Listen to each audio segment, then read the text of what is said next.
Good morning and welcome to today's New York City Council hearing on the Committee on Public Safety. At this time, please silence all electronic devices and no one may approach the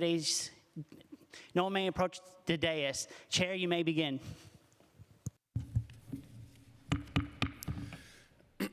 Thank you. Good morning, everyone. I am Councilmember Oswald Feliz, Chair of the Committee on Public Safety.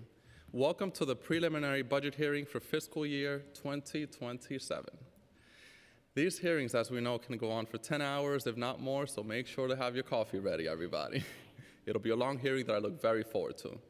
Before I provide my opening statement, I'll pass it on to our very own speaker, Julie Menin, for her opening statement.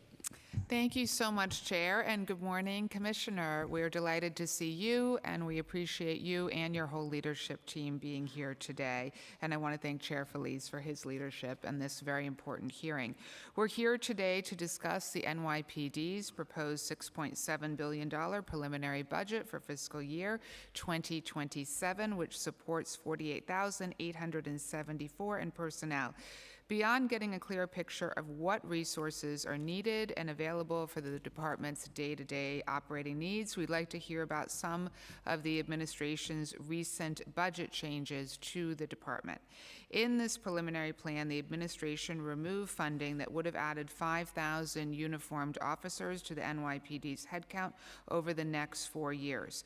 And although the department budget and headcount have remained stable, the council wants to understand how you'll balance your existing resources with the NYPD's responsibilities of keeping New Yorkers safe.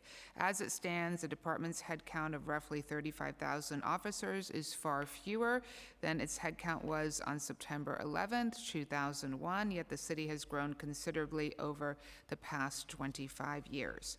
Another issue we're interested in learning about more is about how the department is working to protect New Yorkers from religious and hate-motivated incidents at a time of increased hate crimes and recent threats to houses of worship. The NYPD plays a vital role in responding to hate crimes and protecting every community across our city.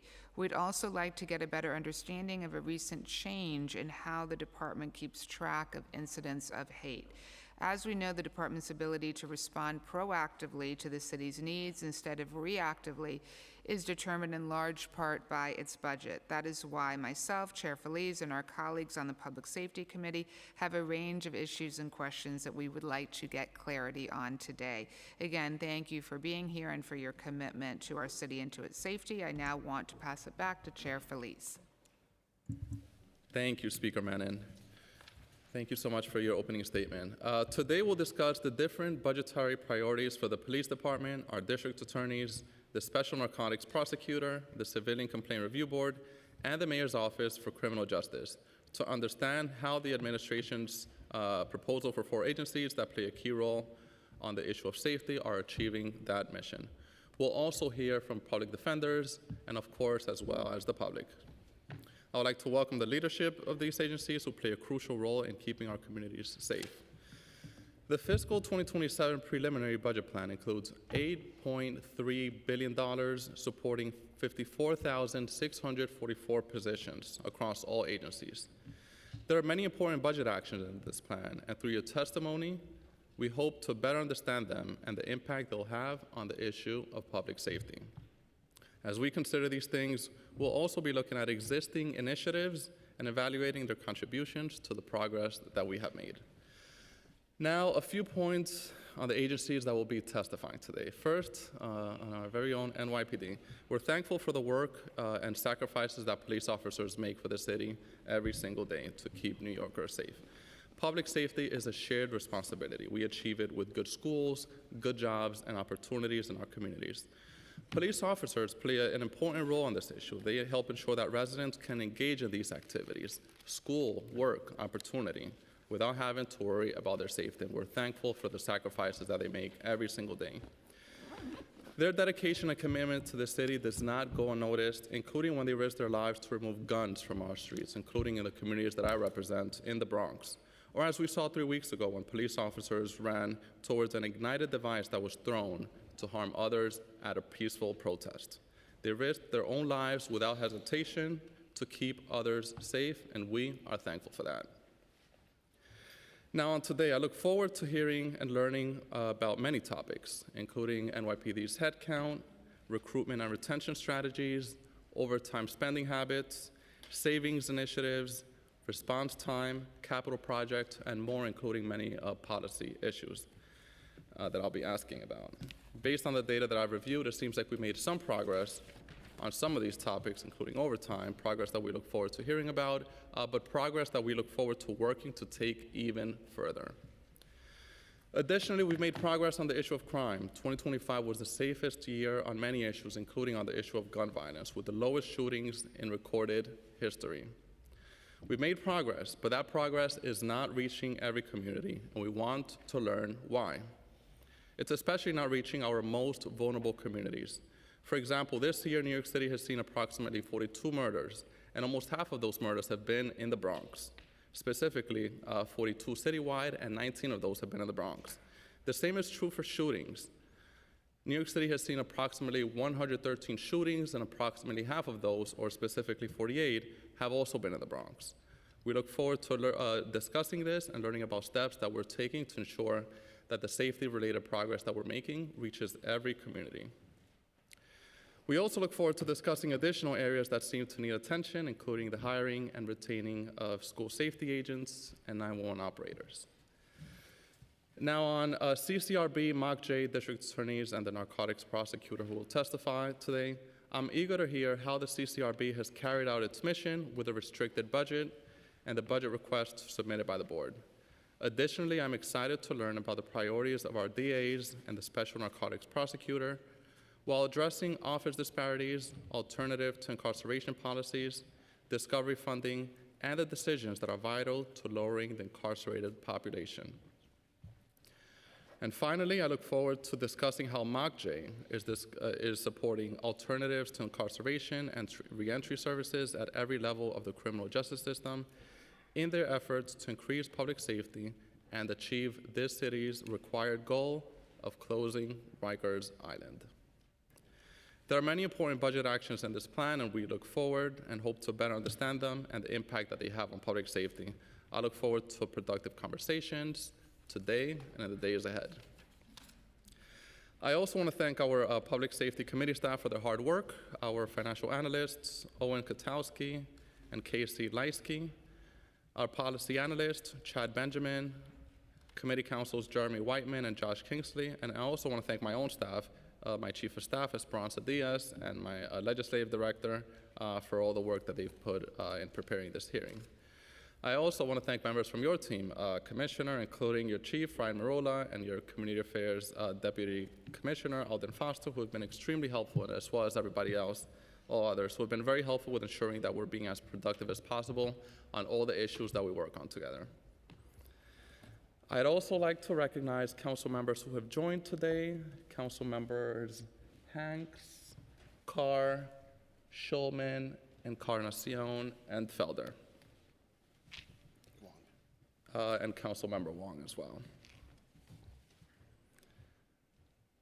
And with that said, I would like to welcome Commissioner Tisch and her team, who we'll hear from first. I'll now pass it back to the committee council for a few procedural items.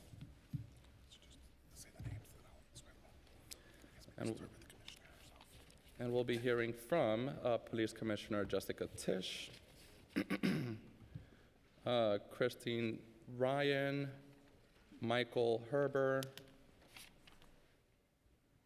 Alex Cron, Tanya Kinsella, and Michael Lepetri. Can you all just raise your right hand and just repeat after me? I affirm to tell the truth, the whole truth, and nothing but the truth, and to answer honestly to council member questions. Just affirm that you do. You may go ahead and say your testimony. Thank you so much.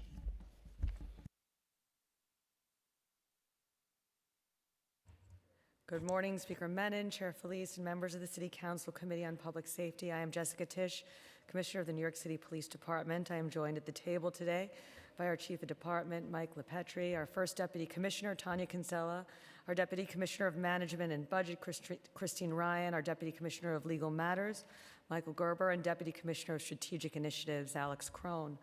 I am also joined here today by the full executive staff of the New York City Police Department so that we may answer your questions as transparently and as comprehensively as possible. Thank you for the opportunity to testify this morning on the NYPD's fiscal year 2027 preliminary budget and to share with you the remarkable work of the men and women of the New York City Police Department. Throughout my 18 years in government, I have always enjoyed a strong and collaborative working relationship with the council, and I expect that to continue. At our last budget hearings, I laid out my vision for this department. I spoke about the immediate need to restore the public's trust through strong ethical leadership. I announced sweeping changes to the NYPD's organizational structure. I presented plans for new operational units and department-wide initiatives created to meet the demands of modern policing and respond to the needs of real New Yorkers. And I detailed a dynamic, data-driven strategy to fight crime and to reduce violence in our neighborhoods and on our subways. In 2025, that strategy and the cops who executed it so brilliantly made public safety history, and we did not just break records, we shattered them. Last year, New York City had the fewest shooting incidents ever recorded, with 66 fewer shootings than the previous low set in 2018. With just 35 shootings citywide in December, we set a record for the fewest shootings in a single month ever. The number of people shot in New York City also fell to a historic low last year, beating the record set in 2018 by more than 40 victims.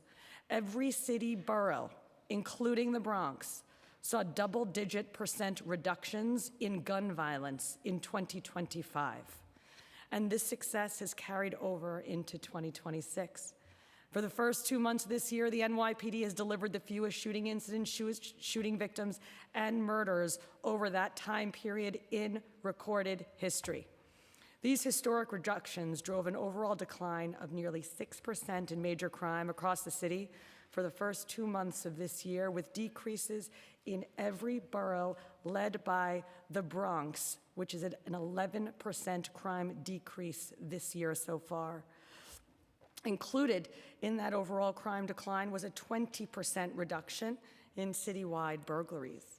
Retail theft fell 14% citywide last year, with more than half of all shoplifting complaints resulting in an arrest, the highest rate since 2019. And retail theft has continued its steep decline in 2026, falling by more than 20% year to date.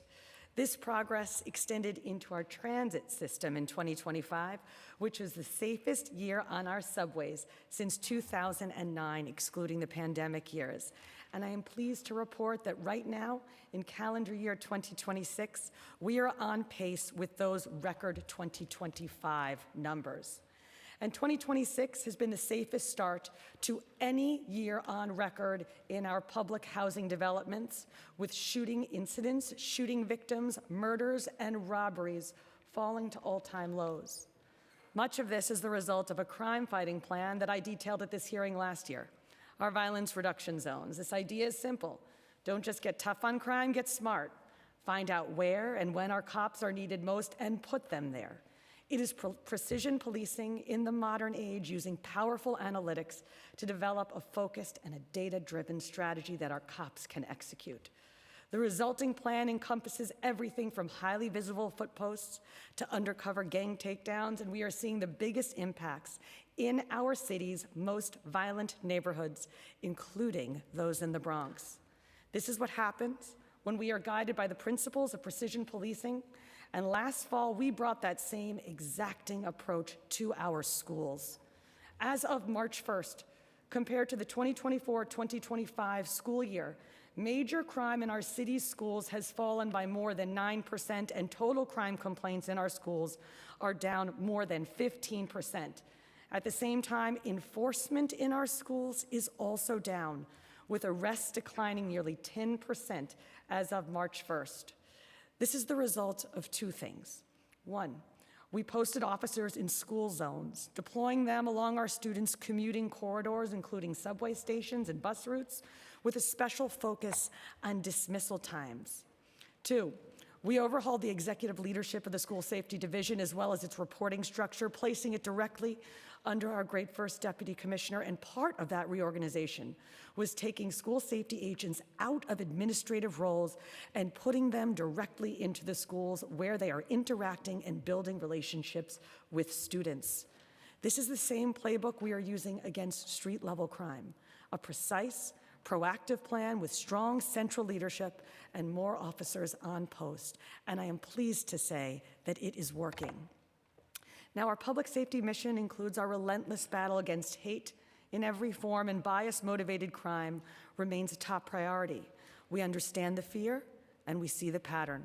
Since October 7th, 2023, hate has ricocheted across the globe, especially targeting the Jewish community. Before 10/7, anti-Semitic hate crimes were down 20% in New York City. But by the end of 2023, they had surged 80%. And while Jewish New Yorkers make up 10% of our city's population, they account for more than half of all hate crime victims. The NYPD is laser-focused on preventing these crimes, surging resources, investigating every complaint, and calibrating our presence to meet the threat no matter where it lurks. And last year, we reversed the upward trend we saw after Hamas's attack on Israel in late 2023.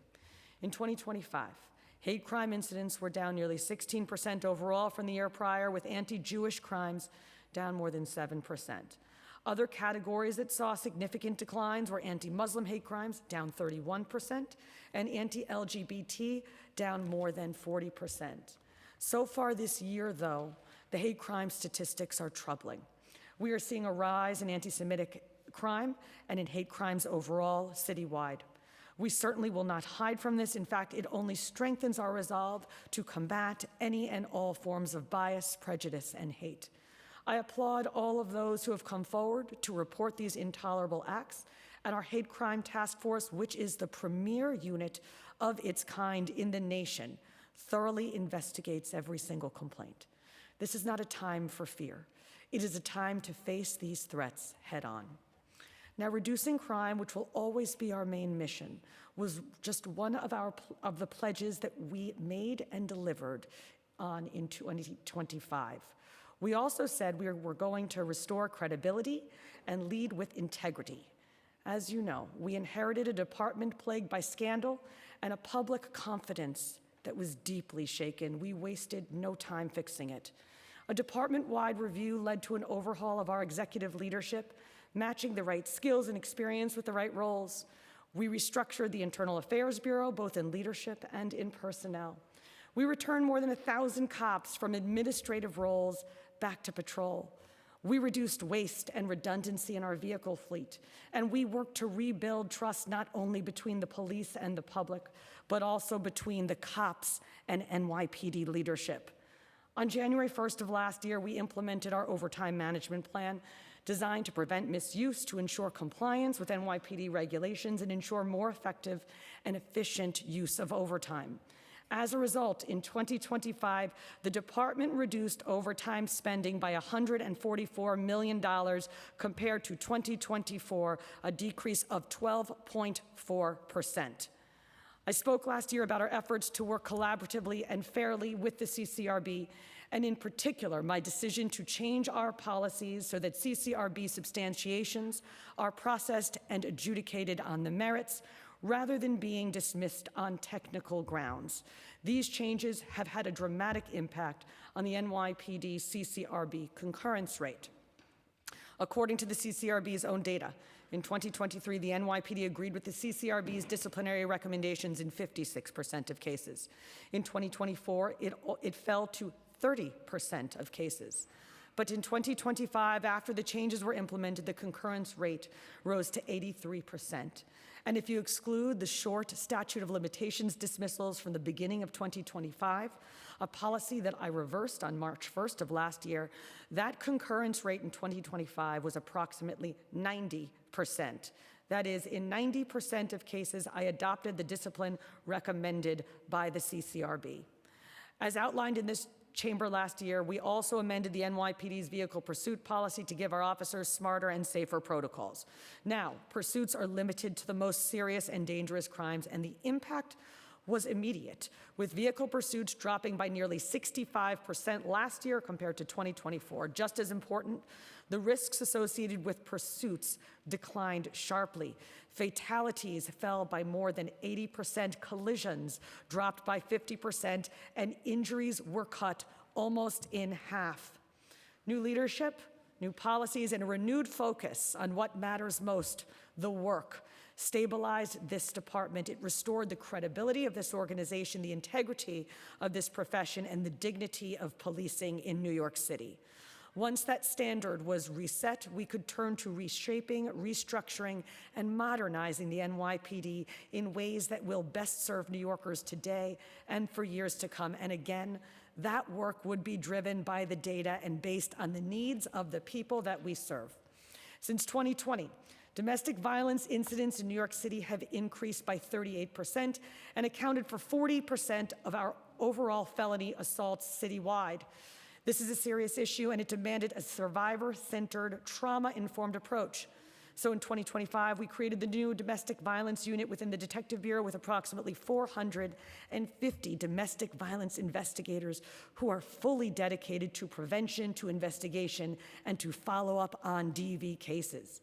2025 also saw the creation of the NYPD's Quality of Life Division, which is now operational in every precinct and housing command across the entire city. Since 2019, 311 calls in New York City have more than doubled. Demand for these services is at an all-time high, and with our citywide Q teams, the NYPD is finally equipped to handle that demand. And let me be clear. Quality of Life Division officers are responding to 311, the daily issues eroding people's sense of safety and answering the pleas New Yorkers have been making for years. This is not a return to broken windows policing. It is not zero tolerance enforcement. It is not about preventing more serious crime. This is a different policy for one purpose alone, and that is improving everyone's quality of life. 2025 was a year of firsts, renewed focus, and a new way forward. And that momentum continues in 2026 with plans for enhanced training, facility improvements, better safety equipment, upgraded use of force and alternatives, and more. And underpinning all of it was one constant over this department's 181-year history, and that is our cops. They are the most important resource that we have, and in 2025, we set about restoring and stabilizing their ranks. The pundits and the critics said it was impossible. They wrote policy papers and op-eds about the unprecedented exodus of NYPD officers, and they preached about a profession in an unrecoverable decline. But we knew better. In 2025, NYPD retirements were exactly what we projected they would be based on the number of people hired 2 decades ago. And resignations before pension eligibility were 40% what they were 3 years ago. Put that together with the largest hiring year on record, more than 4,000 officers hired across 4 academy classes. And we not only outpaced attrition in 2025, we essentially brought the NYPD back to its authorized uniform headcount for the first time in 3 years. And at the end of 2025, we had about 800 more officers than we did on average over the last 3 years. And let me be very clear about this. At no point between 2021 and 2025 did the NYPD have a stable headcount above 35,000. The narrative that we cut 5,000 cops is frankly absurd because they never existed. Would we love to have more officers serving the millions of New Yorkers who depend on us each day? Of course we would. But in a realistic world of limited resources, I can say that our current headcount is more stable and more consistent than it has been since before the pandemic. Now, if we want to keep building a strong department, we have to look honestly at where our hiring processes need to change. From our recruitment strategy to our psychological and our physical evaluations, to our background investigation protocols, to our disqualification criteria. Every part of the process must be reviewed through the lenses of fairness and transparency. To do this, I am convening a panel on applicant hiring made up of internal and external experts from law enforcement, academia, and the community, and take a close look at the hiring process and recommend changes. The goal is straightforward: remove unnecessary barriers, bring greater transparency to decisions, and make sure qualified candidates are not being pushed away by the system itself. On the panel will be NYPD Chief of Patrol Phil Rivera, NYPD Commanding Officer of the Community Affairs Bureau Assistant Chief Victoria Perry, New York City Council member and former Public Safety Chair Yusuf Salam, Danielle Outlaw, the former Commissioner of the Philadelphia Police Department and former Chief of Police of the Portland Police Bureau, and Ian Adams and Scott Mertgos, both assistant professors of criminology and criminal justice at the University of South Carolina. New Yorkers deserve the best of the best working in every city agency, especially in their police department. The panel on applicant hiring will help us ensure this, and it is an important step in the NYPD's future success. That success, though, depends not only on the resources that we have, but also on how efficiently and how effectively those resources are deployed. That is the motivation behind everything we do, and it is the reason for the first major restructuring of our Patrol Services Bureau in 31 years, our Bronx borough split. For too long, the Bronx has experienced more crime per capita than any other borough, all while operating under a single patrol borough command structure that has not kept pace with the demands placed on it. And yet, when Manhattan and Brooklyn and Queens each moved to 2 patrol borough commands to handle the volume of work there, the Bronx did not. Last year, the Bronx accounted for more than 1/3 of all shooting incidents and shooting victims citywide, roughly 3 times Queens and Manhattan. The borough recorded more major crimes than Manhattan and Queens, and nearly the same as Brooklyn. Bronx residents also generated nearly 1 million calls for service last year, more than Queens, and nearly equal to Manhattan. That is why, starting this spring, the Bronx will be split into Patrol Borough Bronx South and Patrol Borough Bronx North, mirroring the same 2 Patrol Borough command structure as Manhattan, as Brooklyn, and as Queens. This will bring nearly 200 additional cops and additional specialized units to the Bronx, including homicide squad detectives, evidence collection teams, narcotics teams, neighborhood safety teams, and auto crime units. Leadership will be closer to the communities that they serve, and the command structure will finally match the Bronx as it exists today. And we will be in a perfect position to build on the work our cops are already doing in the Bronx, where major crime is down more than 10% so far this year. The Bronx split is one example of the NYPD structure better aligning with its function. But organizational fixes are not enough. They must be matched by enhanced investment in the people who do the actual work. To serve its critical purpose, policing must evolve along with the world that it serves. Over time, the complexity of the job changes, the law changes, the threats change, and the expectations of the public change. And if we expect our officers to meet and exceed those ever-shifting standards, then we have an obligation to prepare them accordingly. That is why in 2026, we are launching the most significant overhaul of in-service training this department has undertaken in decades. We ask a great deal of our officers, many of whom serve for 20 or more years. But after the academy, the only things officers are consistently required to be retrained on are firearms qualification and CPR. It is simply not enough, and our cops have been raising this concern for years. They want training that reflects the situations they are actually encountering on the streets. They want to know what they are allowed to do under the law as those laws change with the times. And they want to know that when they are called into volatile moments, they are prepared to protect life and exercise sound judgment under intense pressure. Now, for the first time, officers will start to participate in a regular, focused, week-long in-service training program built around real-world performance, and this will not be a procedural check the box. The program will ensure officers are exercising sound tactics and sound judgment, with curriculum to include de-escalation, constitutional policing and legal standards, and situational awareness. And again, it will be dynamic, immersive, and most importantly, recurring throughout their NYPD career. Looking forward to this summer, the NYPD is preparing for 2 major global-scale events taking place simultaneously: the 2026 FIFA World Cup and Sailforth 250. Both will bring millions of people to New York City over several weeks in June and in July. It is a massive undertaking from a security standpoint, but New Yorkers should have every confidence that the men and women of this department are more than up for it. This year also marks the 25th anniversary of the September 11th attacks, a reminder of a reality this department knows better than most. New York City is not only a global hub, it is a global target. That truth shapes how we staff, how we train, how we deploy, and how we build partnerships, because what begins overseas often finds its way here.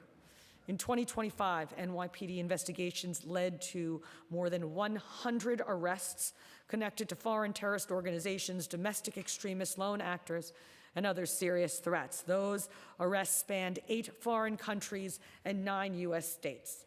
Today, as armed conflict in Iran spreads throughout the region and we continue to deal with the repercussions of October 7th, tensions remain high. The events of March 7th illustrated again that this threat is not theoretical. The deadly, insidious ideology of ISIS spread from the Islamic State to 2 quiet counties in Pennsylvania, and then it made its way here to New York City. This is amid a spate of terrorism and targeted violence since the onset of the war in Iran, including multiple incidents overseas, as well as attacks and attempted attacks in the United States. The ongoing conflict has inspired at least 2 lone wolf, homegrown violent extremists to conduct recent attacks in the U.S., a mass shooting at a bar in Austin, Texas, and a vehicle ramming at a synagogue in Michigan. And ISIS-aligned attacks have occurred here in New York and against an ROTC class at Old Dominion University in Virginia. There have been a number of recent explosions and arson attacks claimed by an Iran-aligned militant collective in Europe, which targeted U.S. diplomatic facilities and Jewish religious and cultural institutions. And add all of this to official statements and propaganda from the Iranian regime and its proxies urging retaliation, as well as violent rhetoric from supporters online, and it is clear that we will be in a heightened state of alert for the foreseeable future. In fact, in my 18 years in government, I have not seen a threat environment quite like this one in terms of the multitude of vectors that are all active at the same time. These threats are real, they are deadly serious, and we must be prepared. To that end, New Yorkers should know that the NYPD has the most impressive and sophisticated intelligence and counterterrorism operation of any municipal police department in the world, and that operation rivals the capabilities of many nations. Our systems include advanced chemical, biological, radiological, nuclear, and explosive detection equipment. We run the country's premier intelligence sharing and emergency response platform, our domain awareness system. We employ the nation's top intelligence analysts, and we have NYPD detectives stationed in 12 countries around the globe. And all of that is on top of the 1,500 plus uniformed officers doing intelligence casework and daily counterterrorism deployments and investigations across the city. So, we remain vigilant. We treat every incident and every threat with urgency and with care, and we will continue to aggressively and doggedly use all of our available resources to protect the 8.5 million residents of this city. Now, I want to address an issue that has played an outsized role in shaping the public safety environment in cities around the nation, including our own, over the past several months, and that is federal immigration enforcement operations. On this point, I will always be clear and unequivocal. The NYPD does not engage in civil immigration enforcement, period. We do not ask people about their immigration status, and we do not do civil immigration enforcement on behalf of the federal government. That is the law, and the NYPD will always follow the law. At the same time, that approach has never prevented us from working very closely with our federal partners on serious criminal matters.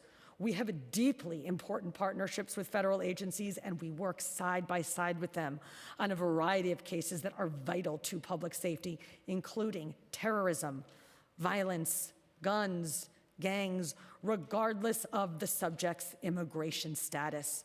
That cooperation is so important, and it continues. But when federal immigration operations come into a city and generate fear and anger and unrest, local police do not get to walk away from the consequences. They are the ones who stay, who respond to the next 911 call, who work to keep neighborhoods stable, and who have to rebuild trust that may have been damaged by actions that they themselves did not take. That makes their job harder and our communities less safe. The New York City Department of Investigation recently released a detailed report regarding the NYPD's policies and procedures and connected with immigration matters. It found that, quote, the NYPD has been working diligently to ensure that its policies with respect to assisting federal law enforcement agencies comply with local laws while still permitting the NYPD to partner with federal law enforcement on criminal investigations, end quote. It made 7 recommendations for the NYPD to further improve its practices, and we have agreed to implement all of them. Now, turning to the mayor's preliminary budget and its impact on the NYPD in the coming fiscal year. In totality, the NYPD's fiscal year 2027 expense budget is $6.7 billion, the vast majority of which, 91%, is allocated for personnel costs. The remaining 9% is dedicated to non-personnel costs, which include costs for technology that provides officers with immediate access to critical safety equipment, tools, and applications. As part of the preliminary budget, over $400 million in new funding is included in the current fiscal year and approximately $300 million in the baseline to address shortfalls in several areas of current operations, including overtime, information technology, the domain awareness system, emergency response vehicles, auto parts, and overtime. This funding also supports key initiatives, including the new Patrol Borough Bronx South and costs associated with safeguarding the FIFA World Cup. The preliminary budget begins to address a historical underfunding of overtime by providing necessary funding in the current fiscal year and addresses significant new needs posed by structural gaps in the later years of the financial plan. The fiscal year 2026 all-funds overtime budget is now $929 million. Fiscal year 2027 is now $776 million, and the overtime budget is $786 million for FY28 and beyond. The department will continue to monitor overtime spending to guarantee its efficiency and to ensure that straight-time resources are used whenever and wherever possible. In addition to the operating budget, the department's 10-year capital budget is $1.4 billion for fiscal years 2026 through 2035. This funding is critical for facility construction projects, including a renovated firearms training facility, communications and other information technology infrastructure, large vehicle life cycle replacements, including ESU trucks, tow trucks, boats, and helicopters, as well as camera, boat engines, and police lab equipment. This year's federal Homeland Security grant funding has been cut by 40% from federal fiscal year 2024 levels, with the NYPD anticipating a reduction of $36 million, though the final award has not been issued yet. In addition, the department did not receive any funding tied to the Port Security Grant Program, which historically has averaged more than $6 million per year. We cannot overstate the gravity of this. It is not bureaucratic inconvenience. It is a direct threat to the NYPD's ability to maintain and enhance critical counterterrorism and intelligence operations in New York City, the most visible terror target in the United States. People are alive today because of these grants. We must never lose sight of that. And I want to be clear, because of the nature of how these multi-year grants are distributed, this funding gap is not a problem now, today. But if it goes unaddressed, it will be a profound problem 2 years from now. So the time to act is today. And I will not stop pressing this issue until the federal government restores the funding and the resources that we need to keep New Yorkers safe. 2025 was a year of historic achievements by the NYPD. Across our precincts, our transit districts, and housing developments, we set high expectations, and then we exceeded them. The work is not finished, of course, and every New Yorker should know that their police department stands ready to protect them at all costs. I often say that policing is the noblest profession there is, and I believe that wholeheartedly. The job exposes these officers to things that most people will never see, and it puts them in situations that most people could never handle. But they can, and they do. Every tour, every radio run, every time this city needs them. That is the promise that our department makes the people we serve, and police officers are the keepers of that promise. And this is not rhetoric, it is real life. 11 days ago, when 2 ISIS-inspired terrorists attacked a protest in front of Gracie Mansion, their plan was to kill as many as possible. When they ignited and threw those 2 IEDs loaded with highly explosive material, metal shrapnel, and glass, the crowd of people ran away. Others, though, ran in. A select few, operating on their instinct to position themselves between the threat and the threatened, who without hesitation put the safety of complete strangers above their own, the men and women of the NYPD. That is the quiet courage and the uncommon valor that define these officers, and their heroic work is what we are here to discuss today. So I thank you for the opportunity to testify this morning, and my staff and I now look forward to answering your questions. Thank you. Thank you so much, Commissioner, for your testimony. We have many questions, but before we move on to the questions, we'll pass it on to our public advocate, Jumaane Williams, for his opening statement. Thank you, Chair Feliz and Madam Speaker, and the members of all the committees who are here today. As mentioned, my name is Jumaane Williams, public advocate of the City of New York. Thanks for giving me an opportunity to say an opening statement. Before I go to my prepared remarks, I just want to say, Commissioner, thank you for always having conversations, even when they're tough. I really appreciate the ability to have those conversations. And I know that we sometimes have some disagreements, some significant on particular decisions. I do want to say I do believe your leadership has provided a stabilizing force for NYPD at a time when it was needed, and therefore was a net positive. So I just want to say that. I am thankful that the crime numbers have gone down. So I think obviously as partners, NYPD takes credit for that. It's gone down nationally, but some of those numbers you've exceeded. I do want to just point out that they've gone down even with the bail reform laws, to raise the age, and the often misaligned How Many Stops Act. And so the sky did not fall. We're doing okay. And my comments also, I won't be here for the Criminal Justice Committee, so these are kind of combined. But we do know that the NYPD is by far the biggest and most expensive police department in the country. Too often it also serves as social service functions that are not as appropriate as they should be and could be reassigned to other agencies. We should all aim, I believe, to have the NYPD have a very limited role in responding to some of the things that other agencies could be doing. That could be people experiencing homelessness or mental health crisis. The immediate dispatch, sometimes the only dispatch of police to remove people who are perceived as homeless or experiencing symptoms of mental health is not the best use of the city's resources in that regard. City instead has to continue to invest in non-police responses to people in mental health crisis, community-based mental health services, subsidized housing, respite and drop-in centers, things that dramatically decrease the likelihood of the need for intervention in places like the subway. And likewise, there are a plethora of noted and data-proven violence prevention and recidivism reduction programs that we can invest in as well. In 2025, the city paid more than $117 million in police misconduct lawsuit settlements. Though this number is about half of the last year's settlement total, it does reflect the largest number of complaints since 2019 at 1,044 complaints. Though more than half of the cases settled were around 20 years old, predating both the Mamdani and the Adams administration, we continue to see cases seeking millions of dollars in damages as a result of police misconduct. NYPD is the agency that costs the city the most in settlements, which underscores the need for real and timely accountability for misconduct.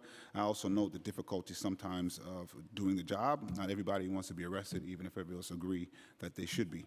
Then Comptroller Brad Lander recommended in a report last year that the NYPD and all city agencies be financially responsible for settlements by absorbing some of their own settlement costs. Under the Adams administration, the Civilian Complaint Review Board, CCRB, has been critically underfunded and understaffed. At the end of 2023, the CCRB announced that due to staffing shortages and budget cuts, it would no longer be investigating certain categories of police misconduct. This included claims against NYPD officers for threats, property seizures, untruthful statements, discourteous words or actions, or refusal to provide their name or shield number. The CCRB must receive adequate funding and headcount to effectively oversee the NYPD and investigate all forms of misconduct. Robust and oversight accountability is not an attack on law enforcement. Helps build trust with the communities, which in turn make members of the public more likely to report crimes and participate in the legal process, which makes us all safer. I do want to thank the administration for a change in leadership in CCRB. Hopefully, you can reverse some of these things that occurred. It is also vital to adequately and robustly fund public defender services, which free legal defense services for anyone who needs them are mandated by federal law and local law. These organizations are consistently underfunded. Low-income New Yorkers ultimately face the consequences of a budget that favors district attorneys often, deprived of the robust legal representation that they deserve. A broad range of nonprofits that have city contracts to provide services to New Yorkers, including those that provide legal services, have repeatedly reported that the city makes payments far too late or sometimes not at all. I do believe the main question that we have to continue asking is where, when, and why we use police.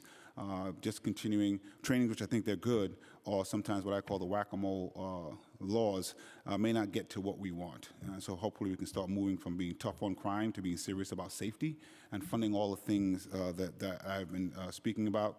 And I do want to shout out that picture of Chief Aaron Edwards. Could be a great recruitment tool, but I am aware that people run to danger when we call, allowing New Yorkers to run away. And so freeing them up to do the best kind of thing they can do for those kind of calls would be great. Hold on, sorry.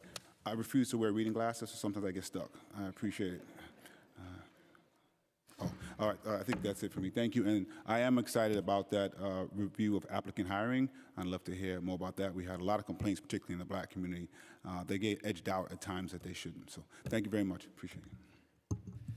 Thank you so much, Public Advocate, and thank you, Commissioner, for your testimony again.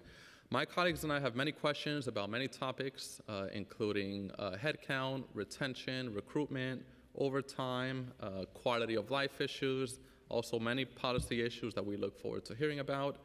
My understanding is that we've made some progress, so we look forward to getting data from you on the progress that we've made. And of course, look forward to discussing issues that all need attention, including, as I mentioned earlier, crime in the Bronx. The numbers coming related to the Bronx are extremely alarming and concerning. Also look forward to hearing about issues including school safety agents. My understanding is that there's a 10% vacancy, which is having negative effect on communities that they serve. So we have many questions that we look forward to getting to. So first, I'll pass it on to Speaker Julie Menin for her question. Thank you so much, Chair. Thank you, Commissioner, for your testimony today. And I know we've got a number of questions. So I'm going to start in the first round and then probably go back in a second round since I know we have a lot of colleagues here. So I want to, first of all, start with the head count, which you talked about a little bit in your testimony. So in the November plan, the previous administration added funding to increase NYPD's head count by 5,000 officers by fiscal 2029. The prelim plan removes that funding, leaving NYPD's budgeted uniform head count at approximately 35,000 officers. Looking back to 2001, NYPD's budget supported approximately 40,000 officers and 8,400 civilians. Since that time, the uniform headcount has dropped by 5,000 officers, but the civilian headcount has increased by approximately 5,500 positions. So we first of all want to understand that change better. Can you speak to that change? You mean the fact that we have fewer NYPD officers now than we did in That, and why is 2001? the core position of uniform officers fallen by 13%, but civilian positions grew by 66%? So we're just trying to understand the overall numbers. So you're saying in the past 25 years? Yes. Okay. So right now, the department's authorized headcount is 35,000 approximately 35,000 uniform positions. We ended last year at virtually that headcount. So I just want to make clear to this council that the hiring crisis that we had previously experienced, I think we are past, and we are confident that we can continue to do enough hiring to remain at our headcount. I cannot personally speak to what officers were doing in 2001 and how they were allocated across the department, or frankly, even what the staffing numbers were at that time. The best I can say is that right now, the NYPD ended 2025 with a uniform headcount that was several hundred officers more than it had been on average for the past 3 or 4 years. Okay, I mean, building on that, so in fiscal 2018, there were approximately 37,000 uniform positions in NYPD. 5 years later, there were approximately 34,000 officers, an approximately 10% drop. At the same time, in fiscal 2018, there were approximately 96,000 major felony crimes. By fiscal 2023, there were approximately 127,000 major felony crimes. 2025, 121,723. So for some of those numbers, that's the most that we've seen since fiscal 2006, almost 20 years ago. So how many officers would you need to bring major felony crime back down to the pre-pandemic levels? So, first of all, crime rates are not just a function of how many officers you have. There are lots of different things that go into it. So I can't answer that question directly. But what I will say is this. I think this is what you're getting at. In an ideal world, would I love to have more cops? Absolutely. But in a realistic world of limited resources, I believe that the 35,000 number that we are at now is strong. Could it be stronger? Of course. But in my 18 years in government, I have learned to be quite practical about budgetary constraints and other types of constraints. The way I like to approach budgeting and asking for additional resources is really project-based. So I don't want to say, hey, council, can I have 5,000 more officers? What I'd like to do and how I'd like to work with you is to come with you with specific initiatives, like, for example, the Bronx borough split, and say, hi, Speaker, I'd like to split the Bronx in two. My estimation is that it will require 200 additional officers and increase headcount in that way. I think that is the best and most responsible way to approach NYPD headcount. Okay, and I know the chair will have a number of questions about the Bronx that he wants to ask. Hate crime prevention, which you talked about. So we're very concerned, obviously, in the rise of hate crimes, with 53% against the Jewish community, but also in the Muslim community, up about 69% as well, and in other categories. We are hearing time and time again from many New Yorkers that hate crimes are actually underreported because some are the victim of a hate crime, but for many reasons do not report it. So the question that I have is, what can be done about that? What resources has NYPD dedicated to preventing and responding to hate crimes? Where are there areas of improvement? As I mentioned in my testimony, the NYPD has the premier investigative unit looking at hate crimes in the country, our hate crimes task force. If you'd like to get into, do you want to get into the staffing of that? But basically, there's a few main components. We have our hate crimes task force, which investigates complaints of hate crimes. And then we have outreach efforts largely led by our Community Affairs Bureau, where we encourage people to report all sorts of crimes, but of course, particularly hate crimes. So last week, Gotham has reported that the NYPD has changed its reporting on hate crimes from those that were being reviewed to only those that are being investigated and confirmed. Can you explain what prompted this change and why not track both figure, as there were experts in the article that mentioned this could lead to an underreporting of certain hate crimes, particularly anti-Semitic ones? So I believe in transparency. I also believe that the numbers that the NYPD was previously reporting were conflicting, wrong, and confusing. My opinion, what we should be reporting on is confirmed instances of hate crimes. Sometimes crimes are reported one way and then they don't end up being a hate crime, or sometimes they're not reported as a hate crime and then they do end up being a hate crime. So I think if we really want to understand the hate crime universe, the best way to report on hate crimes is through confirmed hate crimes. And we had been putting that number out always and forever, but we'd also been putting out a second number, which made no sense. And that was, quote, reports of hate crimes. But what reports of hate crimes included was everything up until the end of the month that had been looked at and confirmed as a hate crime, plus any reports that we hadn't yet had an opportunity to look at and confirm.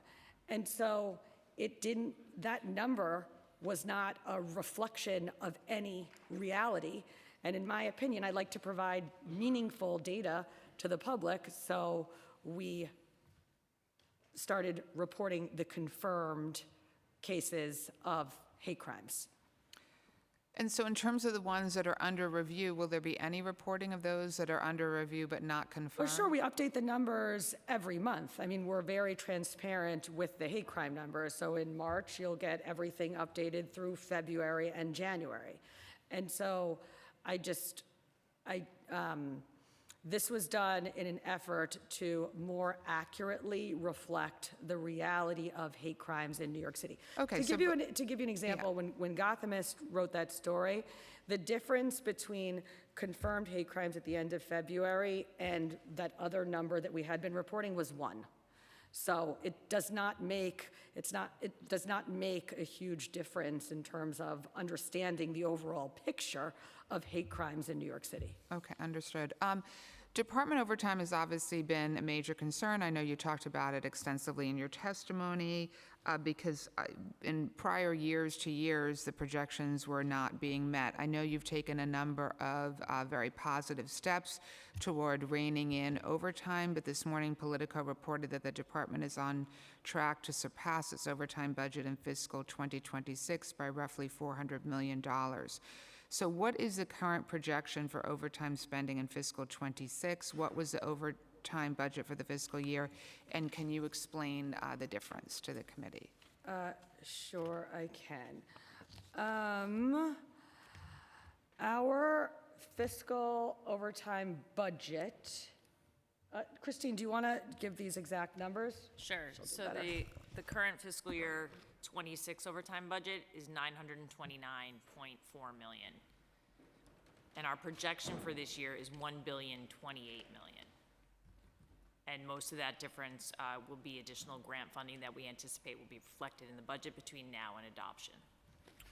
And I want to be clear that our projection of $1.03 billion is $100 million less than last year? Yes. And last year was $100 million less than the previous year. So I don't want, in like the big numbers, to have the progress that we've made get lost in it. Understood. Are there plans for reducing overtime spending further, and what resources, if any, would help you meet the budgeted target? So the way we have been so successful in reducing overtime 14% last fiscal year and 12% last calendar year was by implementing our overtime management plan.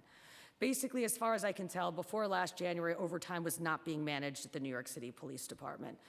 People were working as much overtime as they wanted, and it didn't seem to be a responsibility of supervision or management in the department. That all changed in January of last year, where we now set specific limits or caps on the amount of overtime any officer can work each month.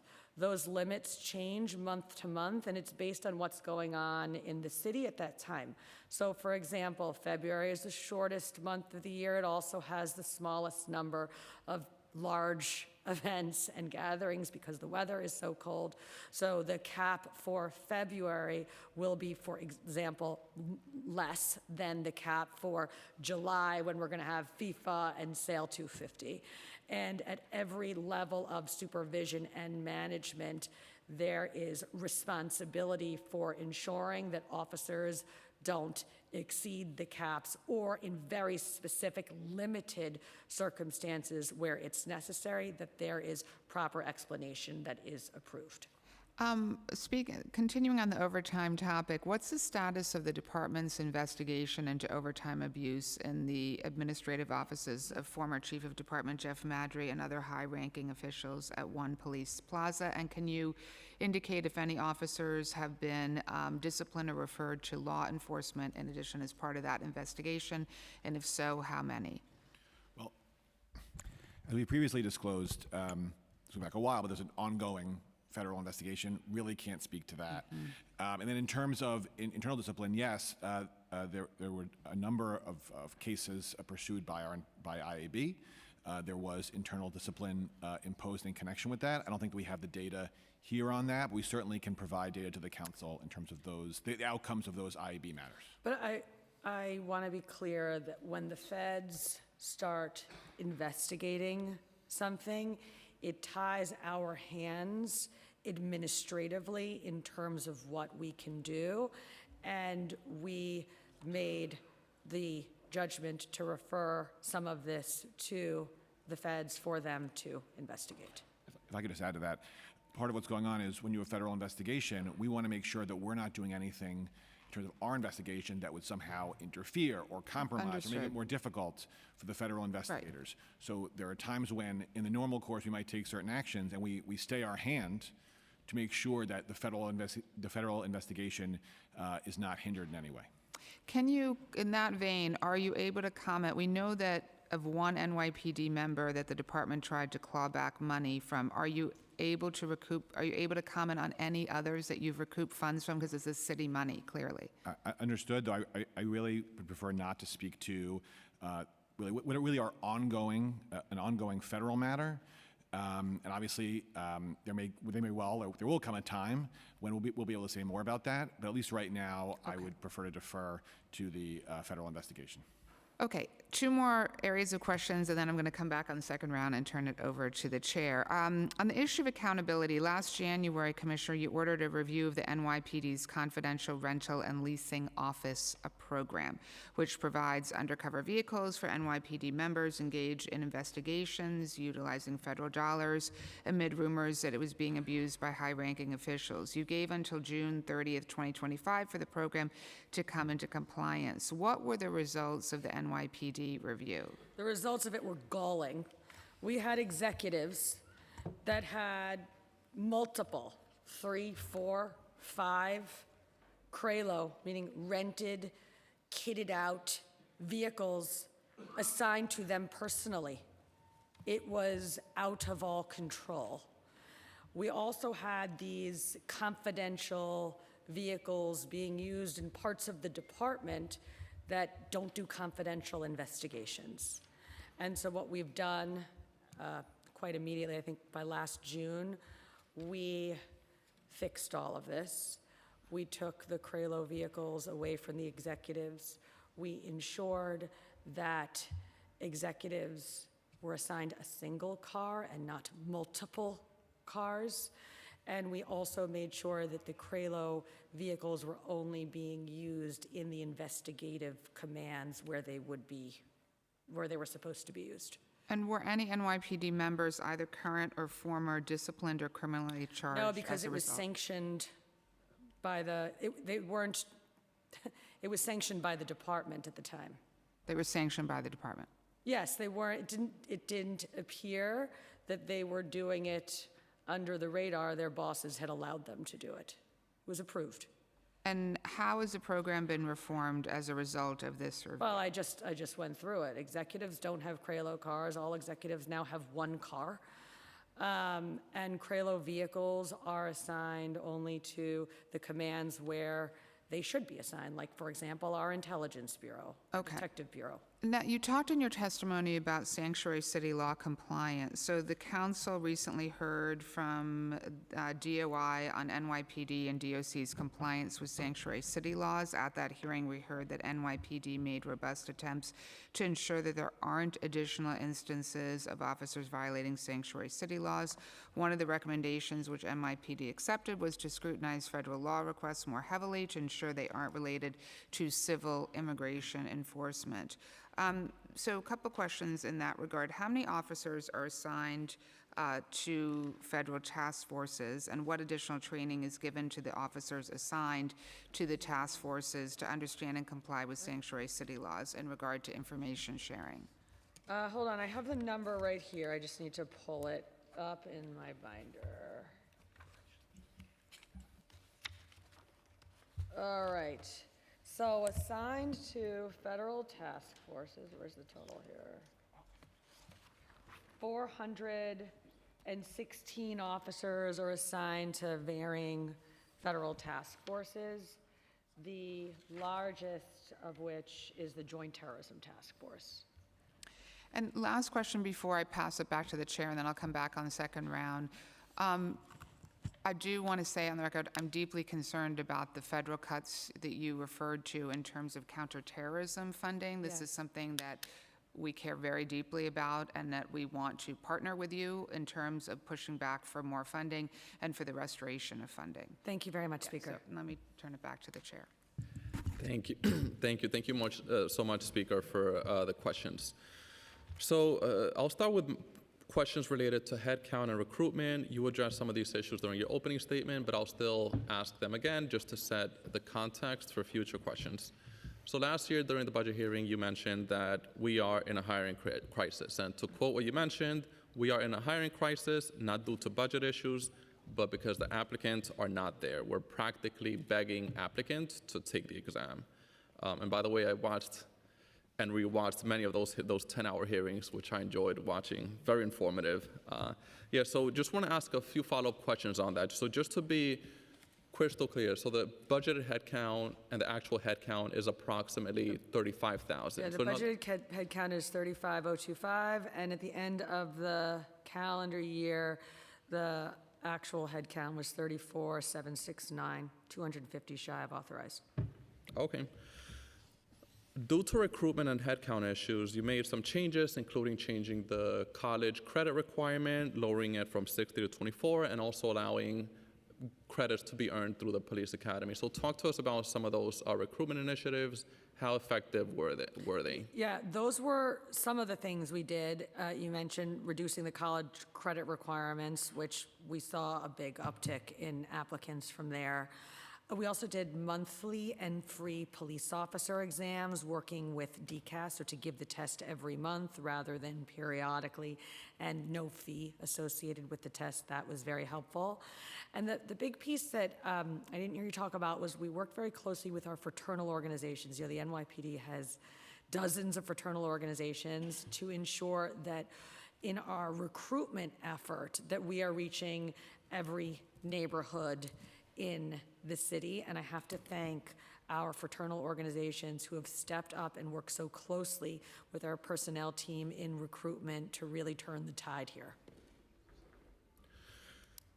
So we've all heard about police officers leaving the force, leaving for many reasons. And not too long ago, I spoke with a friend who became a police officer. In less than 2 years, he left to work as an MTA cop. And my first question as the public safety chair was, why? Why did he leave so fast? And was it due to salary issues? And he actually said no. He said it was actually due to quality of life issues, including forced overtime and et cetera, that makes it difficult for some police officers to want to stay there, given that forced overtime could have many different effects on the people's lives in general. So just curious, what are the top issues that people have left, and also where does quality of life and forced overtime rank? So I want to let the officers speak for themselves on this topic and frankly speak through their unions. But what I can say on the overtime piece of it. The vast majority of overtime in this department is voluntary, and officers clamor for it. And I discussed before in the speaker's questioning how we manage that overtime, that we set caps that are based on the events that are going on month to month, and that it's managed month to month. One area where we were seeing particular problems with forced overtime was associated with the department's use of 12-hour tours. Because we had fewer appearances, fewer people were working on any given day. And so, in my opinion, 12-hour tours was not rolled out thoughtfully in this department, and we've done a lot of work over the past several months to address that and clean up that mess. In what cases are police officers forced to work overtime versus voluntary? And also, how much notice are they generally provided? Are they told 20 minutes before their shift is over, or any rules on that?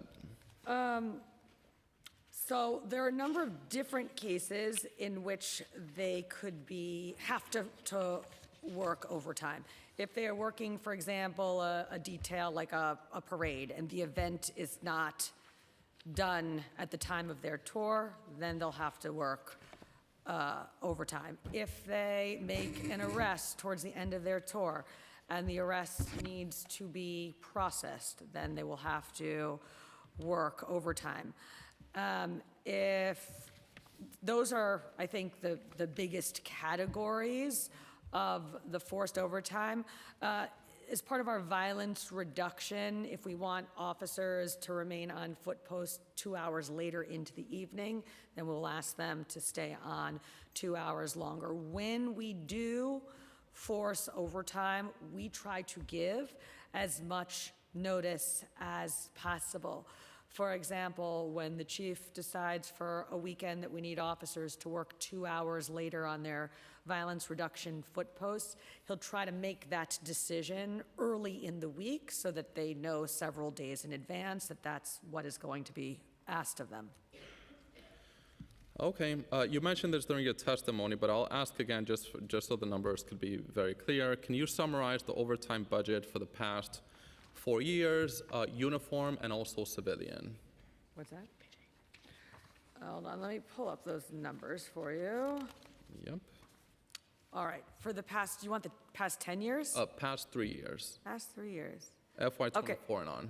Okay, FY24, uniform was $954 million, civilian was $137 million, the total was $1.092 billion.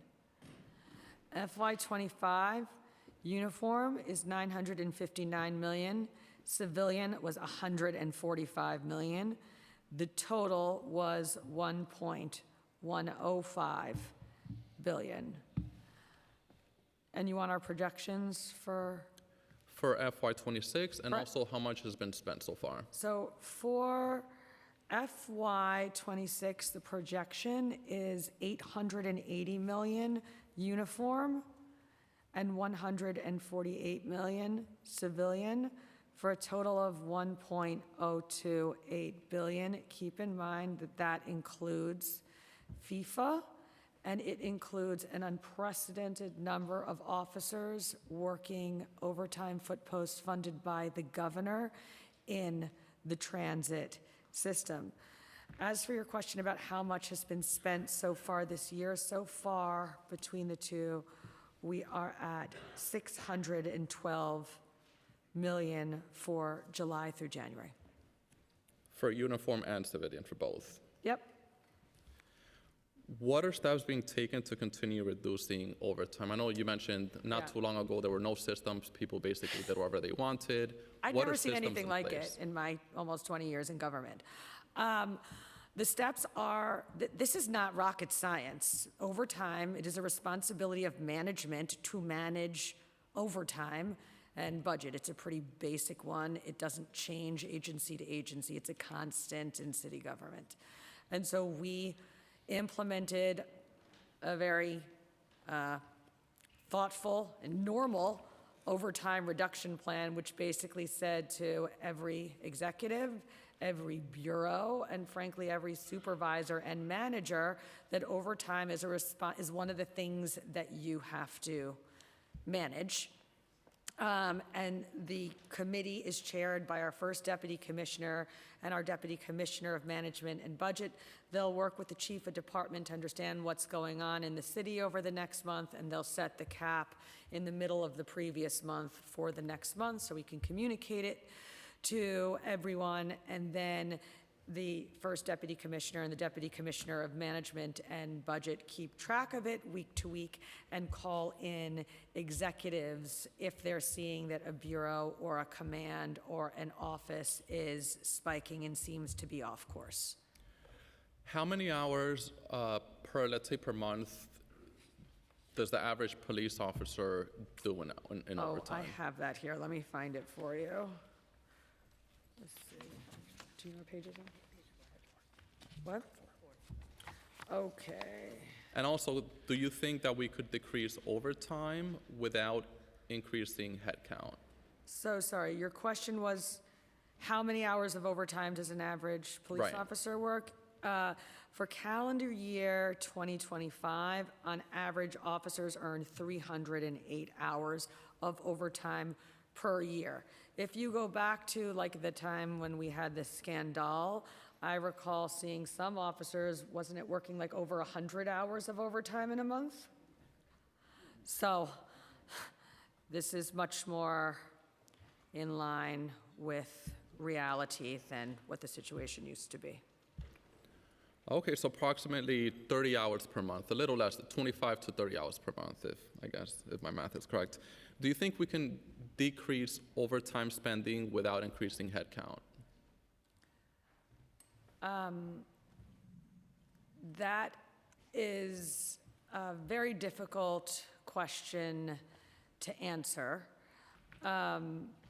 I believe that this department needs to manage our overtime budget just as any and every city agency does. And we will continue to put administrative guidelines in place to make sure that the overtime budget is managed appropriately. What are steps that you think we can take to continue making progress on that? I mean, $1 billion in overtime, that's a lot of money in overtime. It's also a reality, and if you look back on the past several years and you normalize it for today's contract dollars, it's pretty in line with recent history. I'm saying we see the bigger sticker price because our officers are rightfully paid more than they were paid 5 years ago and 10 years ago.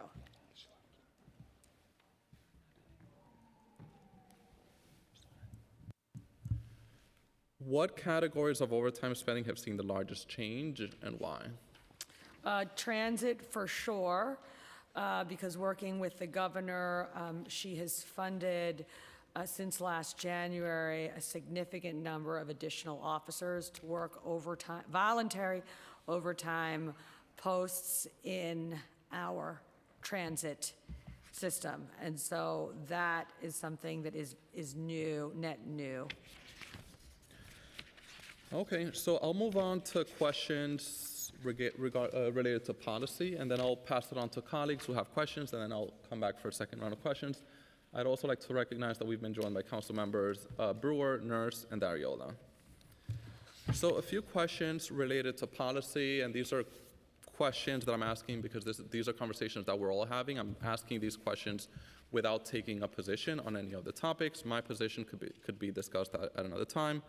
But curious, and I guess if we could be super brief, hoping to not spend too much time on these policy questions, given that we're hoping to get the most information regarding the budget, but hopefully we could spend no more than a minute per question on these policy issues. How many stops act? Has the NYPD have had any issues with complying with this law, including budget issues? Not in my experience. Gang database. As we know, the NYPD has a criminal group database. People also call it the gang database to track different members of different street gangs and criminal groups. Talk to us about the purpose and also how many people are in the database currently? My understanding is that the NYPD has been removing individuals. When are individuals removed? And talk to us about some numbers The on gang that. database, trying to do this all in less than a minute. The gang database is critical for deployment, in particular in response to shootings or other crew-related violence. We need to act immediately when there is a shooting to plan for retaliatory shooting. So it's important to know which person is associated with what gang or crew. There are other reasons, but for the sake of brevity, that's a big one. There are a little under 8,000 individuals in the database as compared to 2019. There has been a 56% drop in the number of individuals in that database. When it comes to removals, it is not factors, it's actually strict rules. If someone has been in the database for 3 years, for a juvenile, actually, it's 2 years, they automatically need to be reviewed. They must be removed from the database unless, 1, during that period they were arrested for a violent crime, possession of a weapon, or any other crime committed in furtherance of the group's activities, and 2, they are on parole or probation, or 3, they are in custody. SRG, thank you so much for that data and for the information. SRG, how is this different from overall protest response? There was a protest, as we know, 3 weeks ago when individuals brought explosives to the protest. You mentioned that SRG was there to respond if needed. At what point would they have intervened? Also, the mayor stated that he wants to disband the SRG unit. Have you had conversations about this? And is this still the plan? So I am aware of the mayor's concerns about SRG, and yes, we have had conversations about it. Consistent with department policy and the protest settlement, SRG is not on site at the beginning of a protest. That is not new policy in this administration. That is as a result of a protest settlement that was made years ago that has now kicked in. To the extent that a protest is peaceful and lawful and we are not making any arrests, it's going to be primarily our community affairs officers and sometimes patrol officers who will be people policing the protest. SRG is not deployed in those instances. If we see criminal activity at a protest and we are going to make arrests, then SRG may be deployed consistent with the protest settlement to take enforcement action. But to put this in context, in 2025, we had 4,255 protests that the NYPD facilitated in New York City. SRG was on standby, was available at 245 of those protests. That's under 6%. And they were called in to make arrests at 41 or 1% of last year's protests. If the SRG is disbanded, will this frustrate your ability to keep people safe during protests? And also, what have recent conversations been on this issue with the mayor and his Well, I'm not going to discuss private conversations with the mayor, but I will say that I will never do anything that is not in the best interest of the New York City Police Department and the people of the city of New York. Is it safe to say that conversations are still being had Yes. to disband? All right, moving on to sanctuary city. Well, not to disband. Conversations about, the future of how we police protests generally. Okay. Sanctuary city. As we all know, New York City is a sanctuary city. Our agencies cannot cooperate with ICE. What are policies in place to ensure that this law is being fully followed by the NYPD? Well, the main thing is we have an operations order, which we put in place last January, I think, that sets forth for all officers the rules of the road and how to ensure compliance with the law. As I mentioned, DOI conducted a very thoughtful and thorough review. They looked at our policies and our practices, and they found that our policies and practices comply with the law. It was, I would say, a positive report, and I'm very proud of that.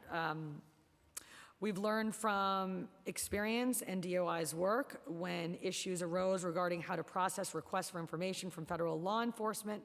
In connection with criminal matters, we put in place a new procedure so that those requests were being channeled to the right supervisors, properly assessed and documented.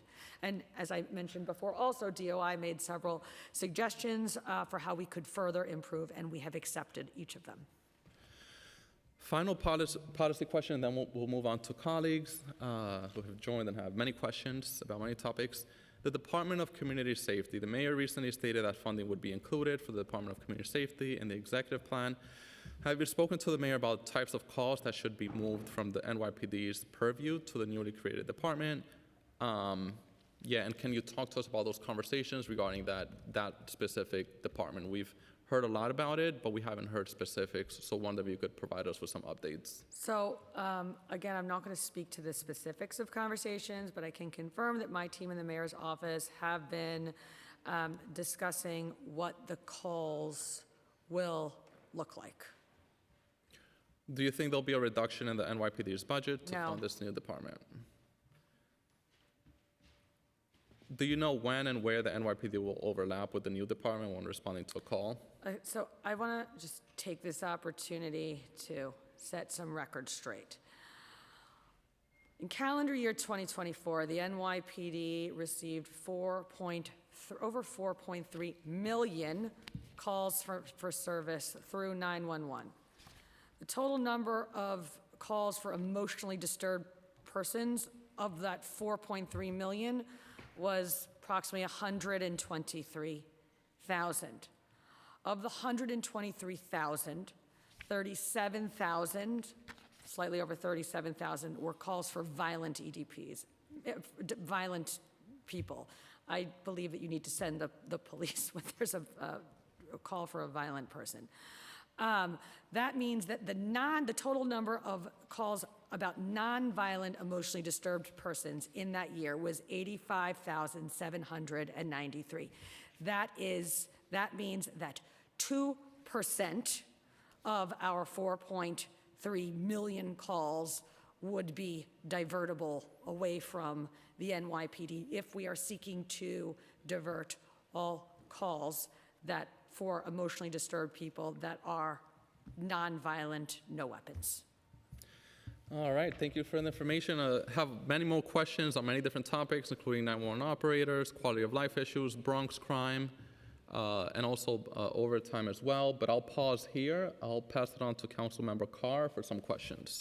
Thank you, Chair. Commissioner, always a pleasure to see you and your Nice to team. see you. And I thank you and everyone at the department for all of their efforts each and every day of keeping our city safe. Some of the actions of our officers are heroic, whether they get reported in the dailies or not. But I'm really grateful for all of their efforts to make New York City the wonderful place it is to live, work, and call home. I want to talk a little bit about headcount. As you can imagine, I've long been a supporter of a 40,000 officer headcount at the PD, and so I was dismayed when the mayor canceled that 5,000 officer class.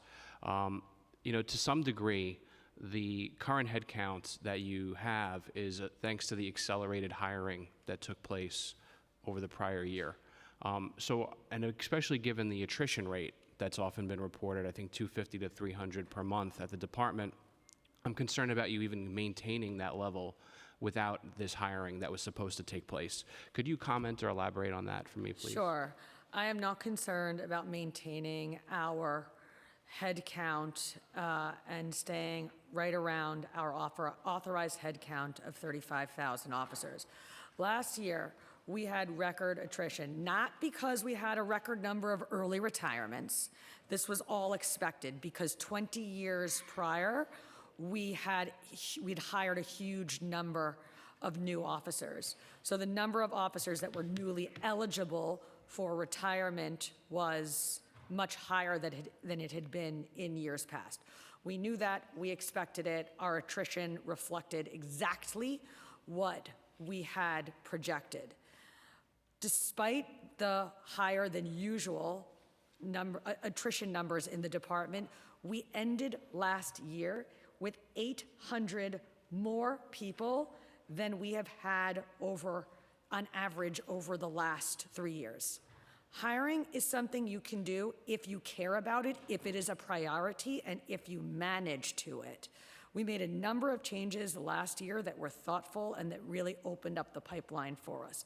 One was decreasing the college credit requirements while also increasing our physical standards, offering the police test every month rather than only periodically, making that exam free, and also leveraging our wonderful fraternal organizations in this department to work alongside our Personnel Bureau to lead our recruitment efforts. If you care about hiring, you can hire. I appreciate that answer. Particularly, I thought the use of the fraternal organizations was a really smart move by the Thank you. department. But one of the things that I hear from folks on Staten Island, the borough that I primarily represent, is that we need more officers. Our district attorney, Michael McMahon, has said that I think there's been a drop in the last 4 years, 19% in terms of deployment compared to 2021. Since we are at near budgeted headcount, do you think that there's more opportunity to bring more officers to patrol Borough Staten Island? I'm not going to comment now on specific numbers of officers in specific boroughs, other than to say that as each class graduates and becomes available to be assigned to precincts, our chief of department, along with our deputy commissioner of strategic initiatives, does an analysis of the force figures in every bureau in the department and decides where those resources should most appropriately go. I'm happy to have conversations with you if you have concerns about our general staffing, though, in Staten Island. The other thing to say is that we have way more officers on patrol right now than we did in 2024. And that was as a result of reassigning officers from administrative jobs to patrol commands. Thank you, Commissioner, and just count me as an ally in the support for more resources for the department. Always want to make sure, whether it's headcount or other areas of the NYPD's efforts, that we can always do more to help you get more. Thank you, I always do. Thank you, Commissioner. Thank you, Chair. Thank you so much, Councilmember Carr. Now we'll hear from Councilmember Schulman. Thank you. Commissioner, first I want to say that you're doing an excellent job. I want to underscore excellent here. Thank you. And you've been amazing in all different kinds of ways, dealing with the community directly, everything that you're doing at the department. So, and I have said that, I've shared that with the mayor as well. I just want you to be aware.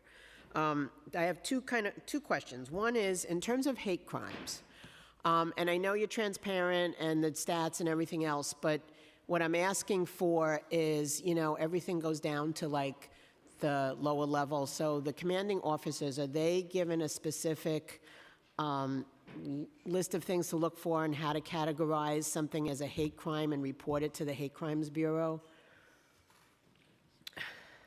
We're going to have Chief Arias, who works in our Detective Bureau and actually oversees a number of units, including hate crimes. And I think you were a former CEO of the Hate Crimes Task Force. Yes, he's going to come up and answer your question. Sir, can we just swear you in for a second? Do you affirm to tell the truth, the whole truth, and nothing but the truth, and answer honestly to councilmember questions? You do. Can you state your name for the record and go ahead? Thank you. Andrew Arias.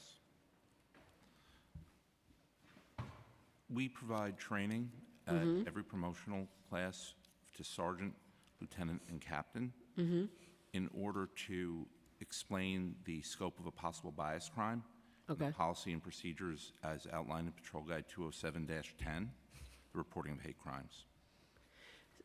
Okay, so is there any follow-up to see how they're doing once they receive that training?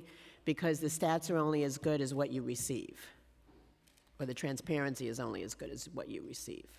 So can I ask a question? Is there, if there are specific commands or precincts where you I'll think the come offline. refresher Okay. is required, please let us know. Okay, And I will we're do very that. happy to do it. I will if do there's a that, but specific I was just concern. asking in general because I want to see if there's just follow-up. I mean, I represent, a district. It's a small microcosm of what the NYPD is, but I'm just putting it out there. Yeah, no, and the point is very well taken. Okay. When I talked about recurring training for officers, it's not just police officers. It's Okay. also sergeants and lieutenants. Okay. And so what that time, that week block will give us is the ability to review with them things just like that.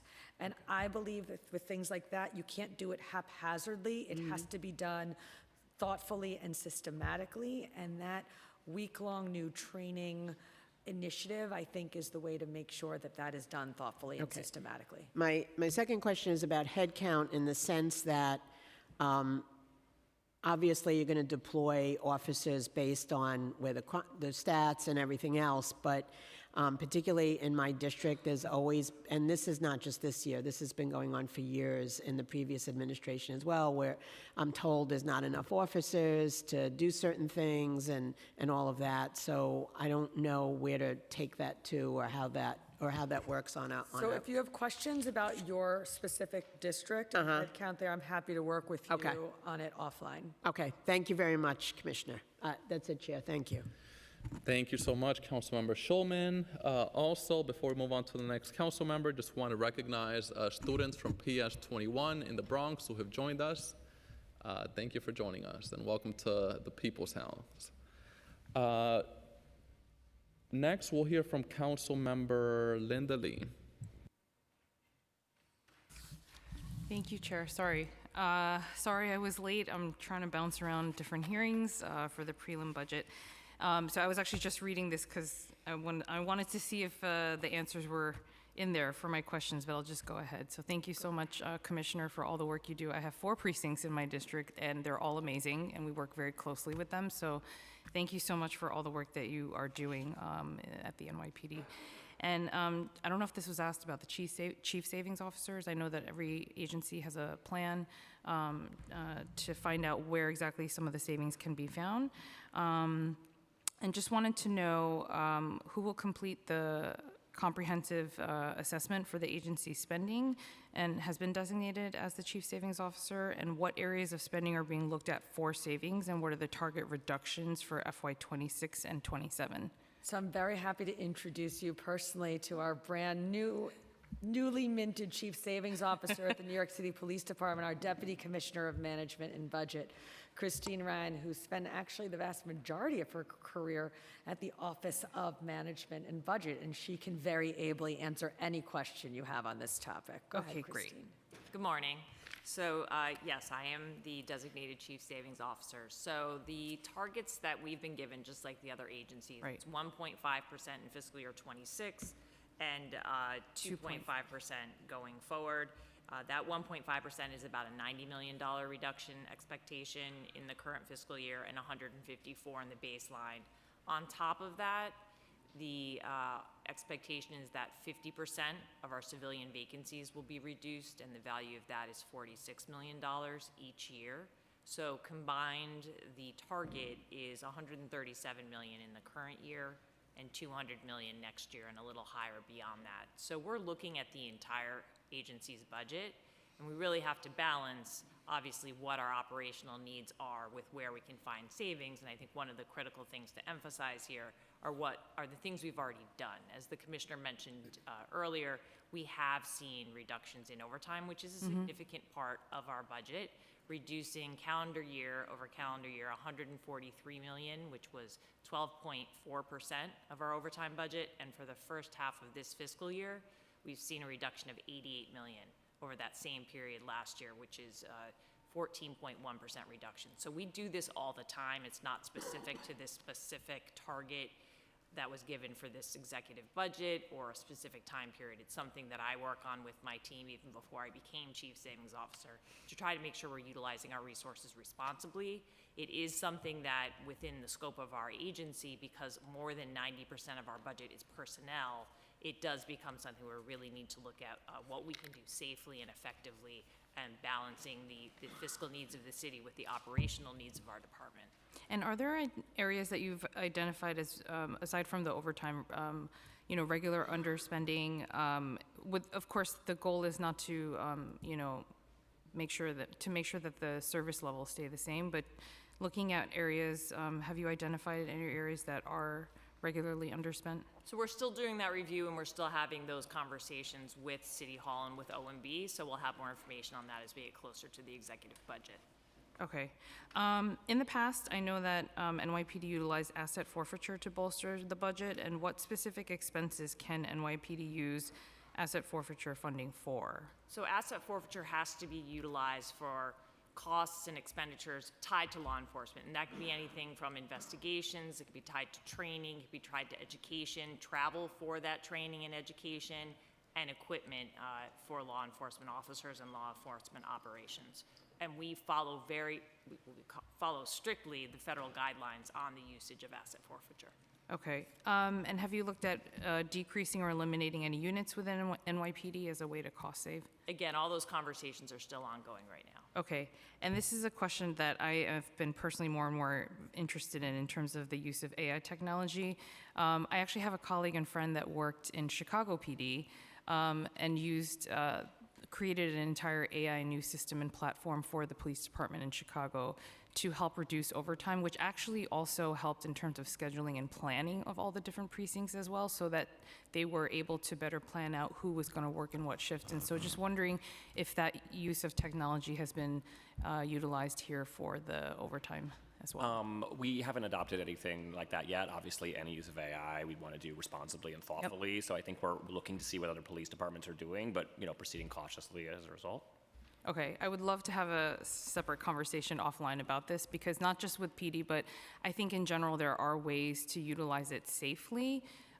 Whether you're talking about healthcare, having different city agencies communicate better and share data, of course, in a safe way, to just figure out how we can understand if we are actually serving New Yorkers effectively, right?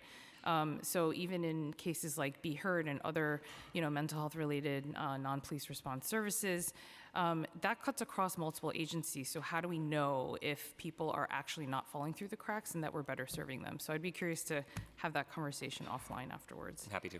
And then just really quickly, my last couple questions around domain awareness system and mobility.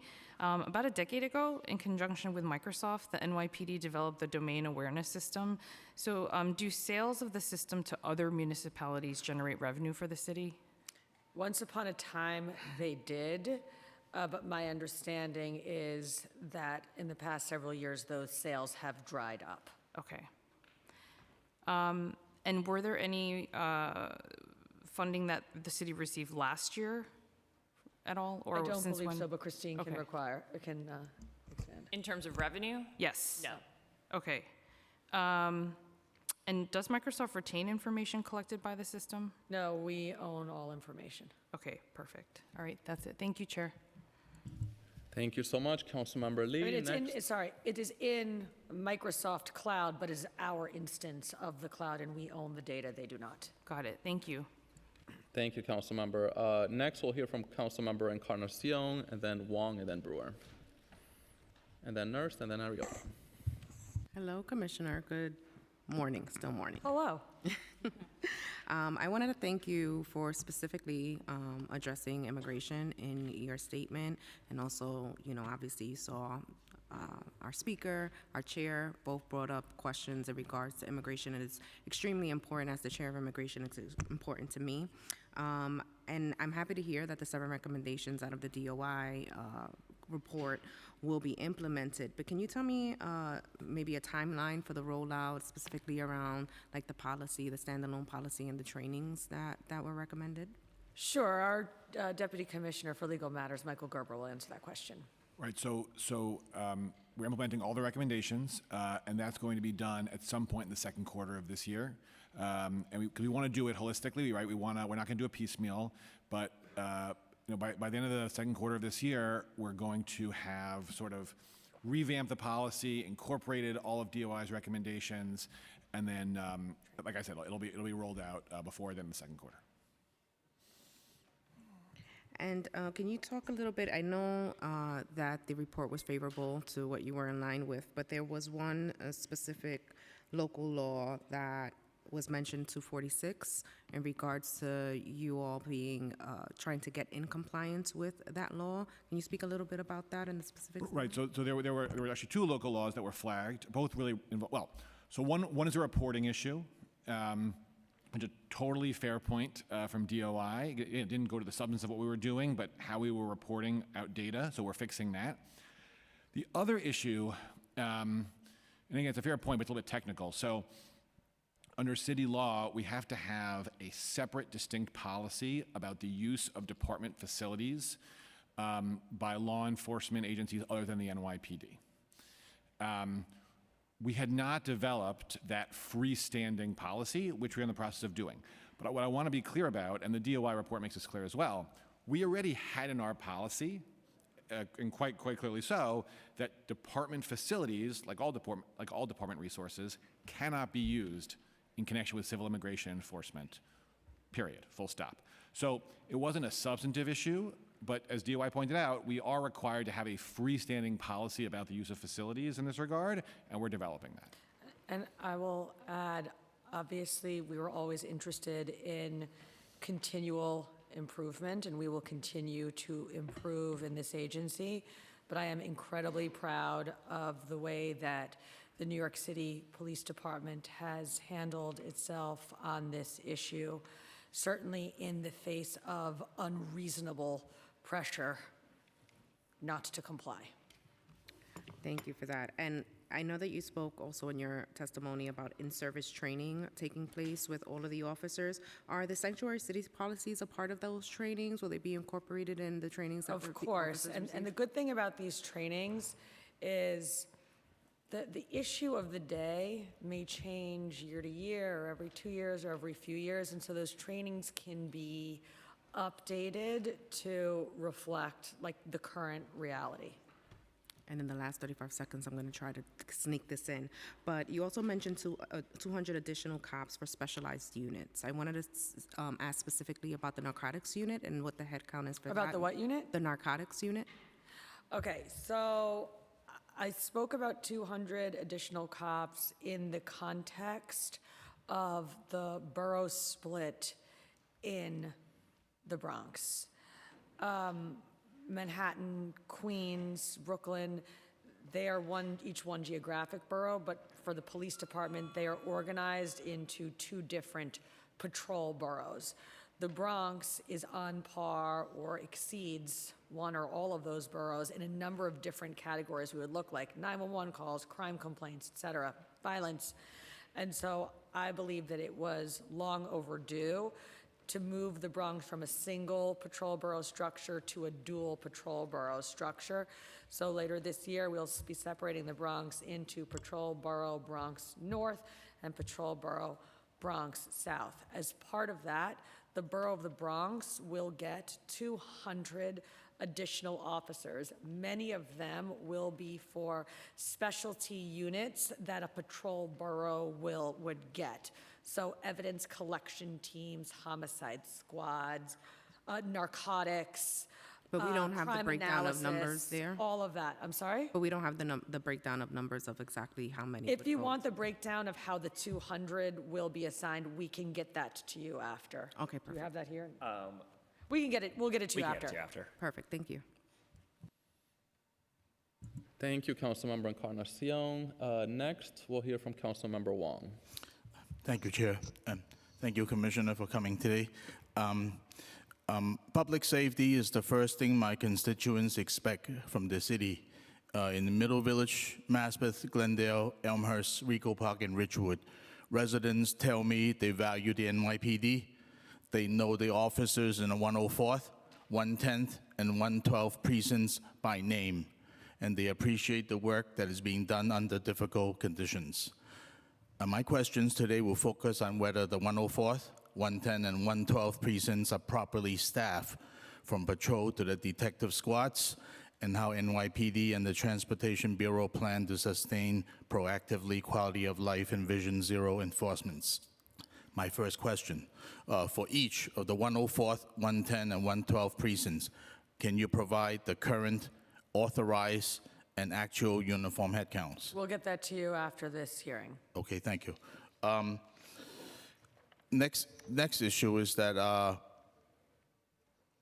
we have a lot of car meetups in our district in which dozens of cars meet up, whether they make donuts, loud music, and they travel around from district to district. They often start at the Maspeth industrial areas and they go all over the city. I get these calls, whether it's 2 in the morning or whether it's 4 in the morning, and what is being done to effectively combat these issues? Yeah. Our Chief of Department, Chief Mike LaPetri, will speak to the plans for addressing car meetups. Okay. Morning. Yeah, morning. So as tasked to the Chief of Patrol and the borough commanders across the city, not just in Patrol Borough Queens North, we have a substantial car meet plan that is reviewed daily. And before the weekend on Friday, all the information, the intelligence that we are getting is then operationalized for deployment, not just within one precinct, but across the city. We also know specific bridges that some of these car meets will then actually leave the car meet or come into a specific area, notably Queens North. Just last night, I'll give you an example, though not a car meet, but a substantial vehicular crime happened in the 109 precinct, and within 15 minutes, those individuals were driving to the Bronx. We had intelligence of what bridge they were going over. We had the intelligence of where they were going to end up, and they were apprehended and arrested on a vehicular-related crime. The same intelligence and the same deployment is done for car meets. And just one other thing, the 311 and the 911 data that we get prior to, historically, is analyzed, and again, we are deploying to locations that we've known in the past have had those types of meetups. Thank you. My text do I have time for another question? I used to serve in the school board, Community Education Council 24, and during the last years of de Blasio, he wanted to dismiss all the school safety agents and replace them with like community patrol, and as a result of that, a lot of school safety agents left. And in my recent visits to schools, and I noticed that many of these vacancies have not been filled up. So is there a policy? Is it something you would support to hire back all the school safety agents that left before they were told to let go? We would gladly take them back. I'll be honest, the title of school safety agent is one that we are having difficulty recruiting for. We have done a lot to reorganize our school safety division, including putting about approximately 100 school safety agents who are working administrative jobs like back in schools. But that is an example of a title where our actual head count is significantly under our budgeted head count. And so we are looking at a number of different ways that we can have the same success we had with school safety agents going forward that we recently had in terms of hiring police officers, including working with DCAS to see if the test is testing the right things, seeing if we can give the test more frequently, just generally taking a look at how we test for, hire for, and recruit for the position of school safety agent. One area that we've had a lot of success in over the past year, and we'd worked very closely with the previous council on this, is in creating this assistant school safety agent title. And we have now hired about 114 of them, and that new title will serve as a pathway into the school safety agent title. Okay, thank you. Thank you. Thank you so much, Councilmember Wong. Next, we'll hear from Councilmember Brewer. Okay, thank you very much. You're doing a great job, but we expect no less. Thank you. So the 2-4, the 2-0, Manhattan North, and Central Park are great, great leaders, and thank you for answering all my letters. I write hundreds, and you answer them all. And I know you think they're nuts, but I appreciate I don't think they're nuts. I appreciate it. They're a lot. I know. Everybody gets a lot. I write 50 letters a week. I know. I know you know. Thank you. So retail theft, domestic violence, and paperwork. So on the retail theft, in one case, I got Dwayne Reed to put in security, and then another case, they didn't. And so, of course, it's a challenge in the place that doesn't have any security. So I just didn't know how many resources, is it an issue? How are we dealing Okay, with it? we have a great story to tell on retail theft.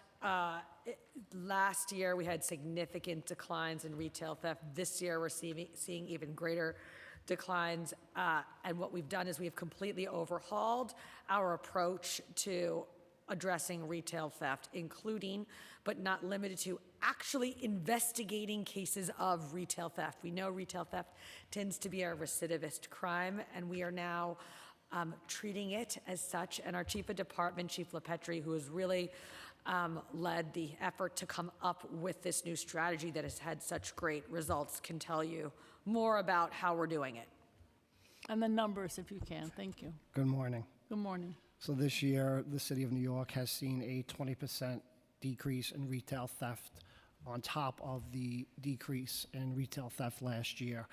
And it really goes out to the men and women of the New York City Police Department and the investigators that now are investigating petty theft. Those complaints were never investigated. They were basically closed. Nothing was done with them. We've now tasked our detectives to investigate petty theft. And what we see is that the same person that might be stealing less than $1,000 at a CVS, which the complaint report would be closed, is also committing another petty theft in a different CVS, maybe 5 blocks away. And when we look at the video that we get and we put it into the case and we make wanted flyers, we do connect it from that person to the same person, and then look at that person and see that they are a recidivist and that they're driving retail theft. And then what we've done is we've leveraged the prosecutors, not just within Manhattan, but across the 5 boroughs, to not only aggregate these crimes, which means it would become a grand larceny instead of a petty larceny, but we've also had great success in our trespass affidavit program across the city of New York, where that person is, if they get arrested for a petty theft or actually a grand larceny, they are served a trespass affidavit. And if they go back into that location and commit another crime therein, they're then charged with a burglary. And we've had over a 90% arraignment rate on the burglary across the city, working with the prosecutors, and it really has substantially decreased the retail theft across the city. I will also say, almost 50% of the retail theft complaints in New York City are solved with an arrest. That's incredible. Right. Prior to 2 years ago, it was about 33%, and now we're closer to 50%. Okay. And I would just say, retail theft fell 14% citywide last year, so the 20% that he was talking about for this year is on top of a 14% decline, and that tracks to when that new plan went into effect. All right. And domestic violence, is that up, down, and how are we dealing with it? Up. I know, that's right.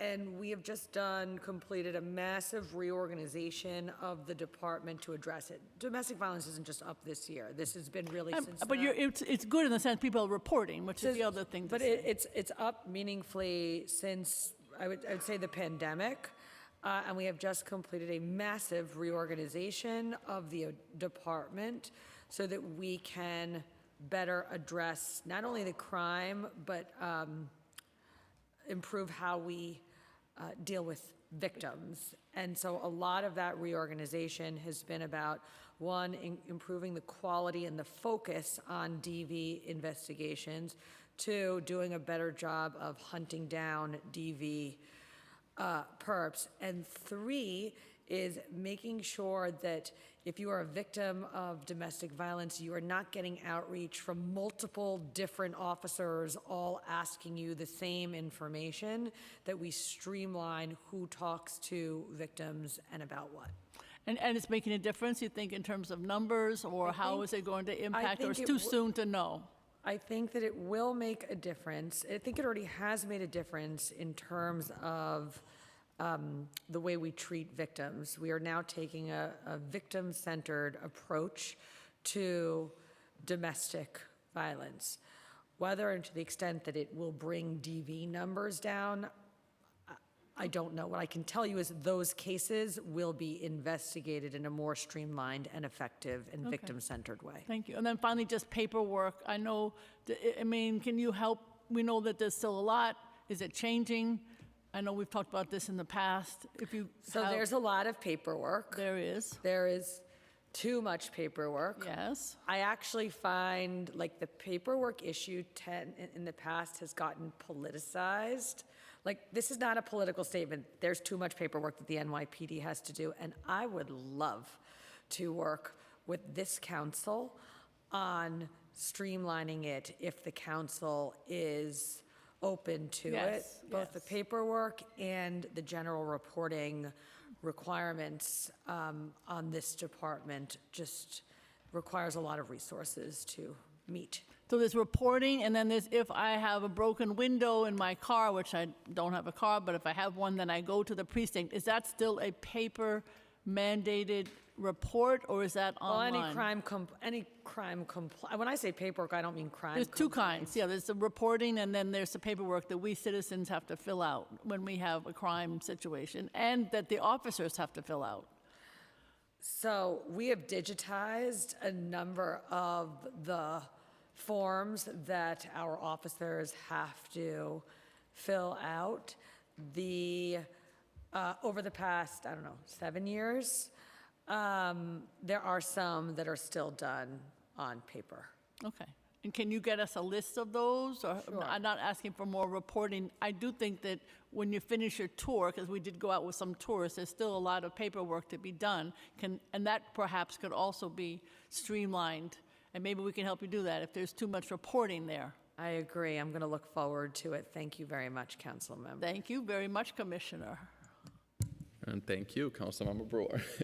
Next, we'll hear from Councilmember Nurse, and then from Majority Leader Sean Abreu. I also want to recognize that we've been joined by Councilmember Justin Sanchez and Davides. Thank you, Chair. Good morning, Commissioner. I just have 3 questions. Got some outreach recently about police communications technicians. It looks like their starting salary is from $42,000 to $49,000 per year. And I think it's been communicated to me that very experienced folks are about $60,000 per year. Has there been any effort to bring that salary up? So that, unfortunately, the salaries for all of these positions are not really set by the agency. They are set through collective bargaining agreements that are largely led by the Office of Labor Relations. However, we have worked very closely with the union and Henry to do things to try to make the position more financially appealing to applicants, including how we administer this bonus that was put in a few years ago to make it so that more people are eligible for it, so it becomes a part of the general salary. And some of the concerns were because of the low salary, high turnover, and I understand you're not directly in charge of it, but I'm putting it out here for public. Low wages, high turnover, people are saying they're frequently mandated to do 16-hour shifts, very often. Too much, but less and less. So what was going on at 911 was that it basically wasn't managed, as far as I can tell. What I saw when I came in a year ago and looked at it was an unacceptably high number of call-taking delays, not because the police communications technicians weren't doing their jobs, but because their managers weren't allocating the staffing based on when calls come in. You know what time of day the most calls come in, and that's when our staffing was the lowest.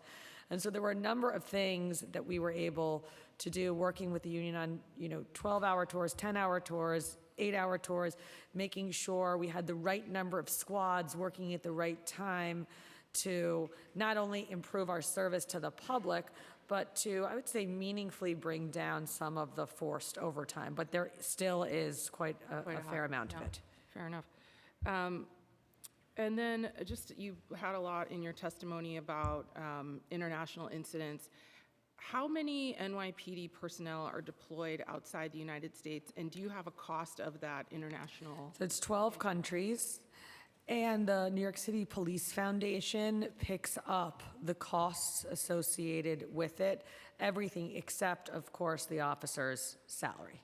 And what is that budget?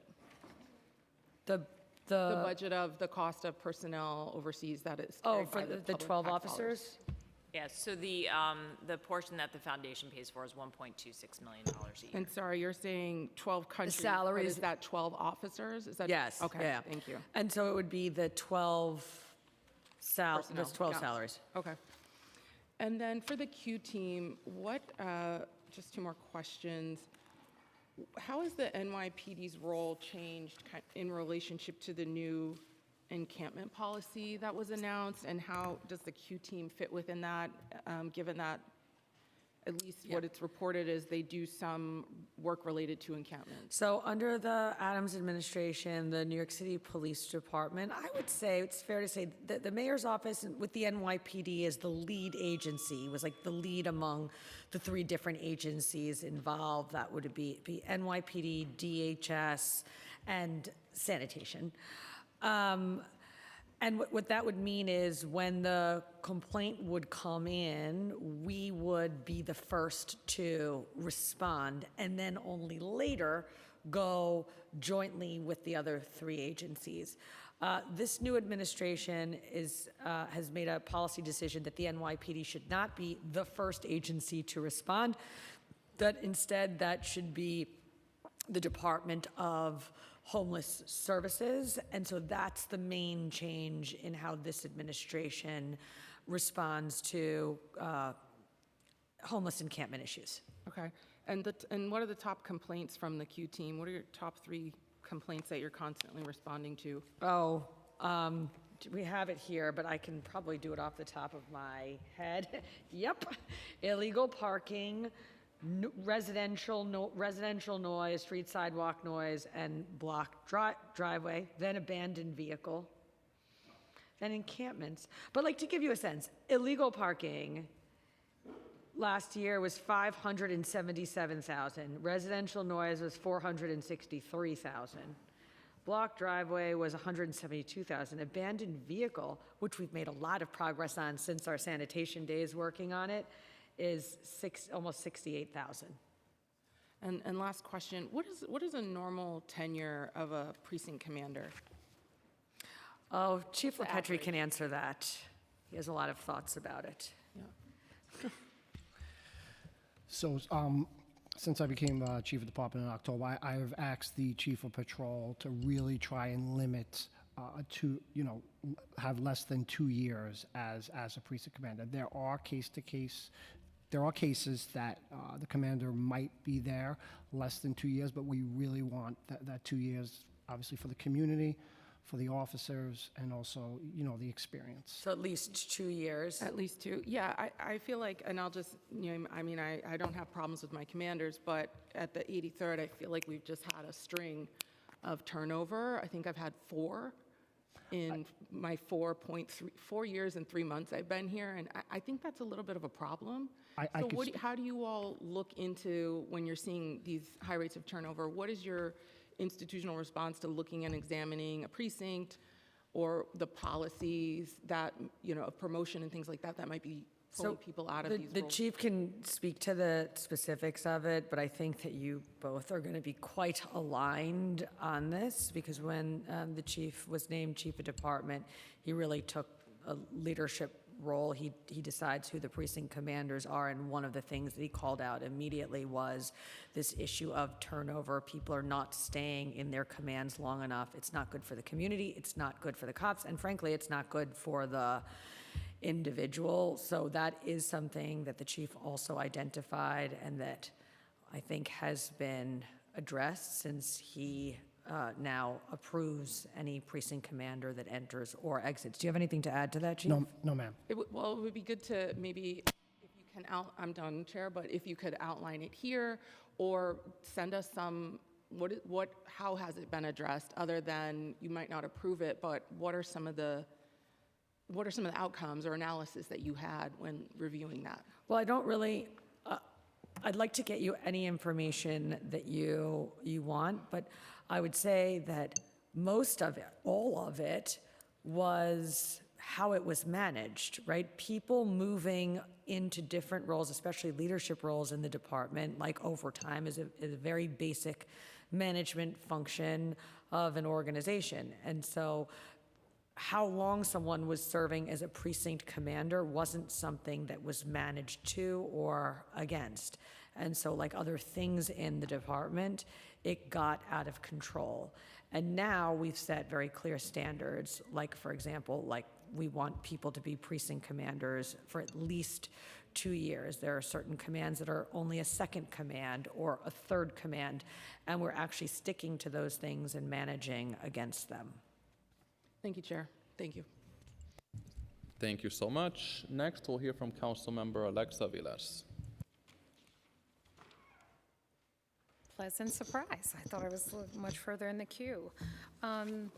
Thank you, Chair. Thank you, everyone, for being here. I guess I wanted to start with if you could provide for me, obviously not here, but just to make the request, I cover the 72nd, 76, 68, 66, and one other that I'm forgetting, and I'm sorry. The number of authorized and uniformed officers. We will do that. For those precincts, and I have to congratulate 2 officers who delivered a baby the other day in the 72nd precinct. Happens A more gift. than you think. A gift They're amazing. to our community. You should always remember that. They're a gift to our communities. To shift over to the topic of immigration, I just want to flag for the department, and thank you for the meetings that we have had over certainly the year, this past year. There is still an outstanding communication that I'm waiting for a response to, a letter that I submitted in August and re-upped, so just waiting for those responses.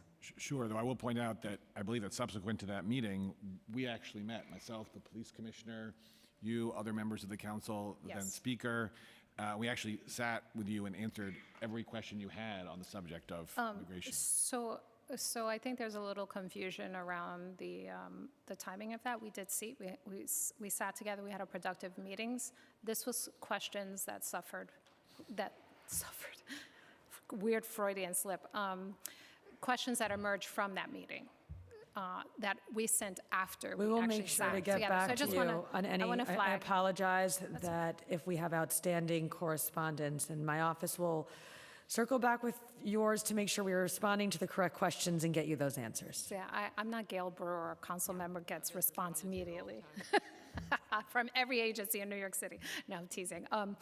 In terms of immigration, I think one of the questions that I really would love to hear for the record, and certainly would love to hear you, Commissioner, provide a directive is, are there any circumstances under which NYPD would be wearing any other uniform besides its NYPD uniform? Fewer and fewer. Obviously, the vast majority of the police department wears the blue pants, blue shirt, well, wears the standard uniform of the day. We obviously have certain units that work plain clothes and that have to work plain clothes based on what their assignments are. But one of the things that we're doing is, to the extent possible, to the extent the work allows for it, we are getting units to standardize uniforms. So one great example is our CRT unit used to wear their special khaki pants. They no longer wear their special khaki pants. They now wear blue pants. And so we're trying to get as many officers and units as possible, where the work allows for it, to wear the standard uniform. So I understand the plain clothes units. Are there any circumstances where NYPD would be wearing vests that say just police, just HSI? No, we would never wear HSI vests, and we would never wear, I don't think, vests that just say police. Chief, Generic. do you know, can you think of anything? I cannot. No, I cannot think of. I cannot think of a outer NYPD vest that just says police. Okay. And Chief, just to confirm, NYPD would not wear HSI vests, would wear NYPD vests. Absolutely not. And that would be for any other agency other than NYPD? Correct. They would never have DEA or some other No. agencies, anything on them? Okay. That is correct. In terms of, just to wrap up this particular question, I think my understanding is the policy is when residents ask police officers for their name and badge on interaction, that officers are supposed to respond to them. Is that correct? Yes. Okay. Yes. Because I've seen several instances, and I will send it to your office, where officers were asked, and this is in the context of also people thinking they were immigration. So asking them to identify themselves because they were in plain clothes, but with obviously hanging badges, and got in a car and left. So if you let us know, certainly lots of people report those types of violations to CCRB, but you're also welcome to send it to us if you'd like some training and re-instruction. Yeah, so I But think that is a violation of department policy. Thank you. That's what I understood, and obviously my constituents understand that as well, and we're very dismayed. That also an instance of like shoving, just pushing people, and so I will follow up with you. Thank you. I think I'm out of time, but thank you.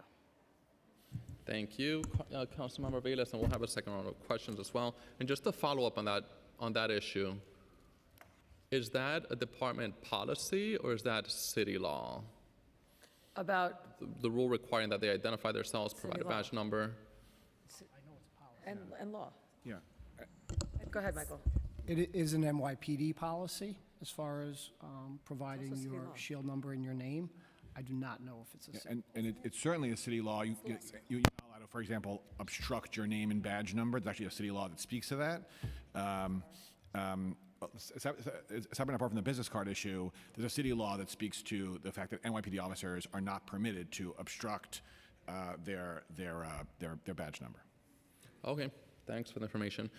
So I have a few more questions. I want to go back to the topic of headcount and overtime, but actually before that, we'll go back to the policy-related questions. Want to go back to the topic of the Department of Community Safety. Anything that you can share on that? I mean, we've heard a lot about that specific title, but other than the title, we've heard very little to no specifics. Is there any information that you could share about how this department can potentially work? I would generally refer you to the mayor's office and just add the numbers that I provided previously, which is in New York City in calendar year 2024, we had about 4.3 million 911 calls for service to the NYPD. Of those, 85,793 were nonviolent calls for people in mental health crisis, i.e. they would be eligible for today's Be Heard program.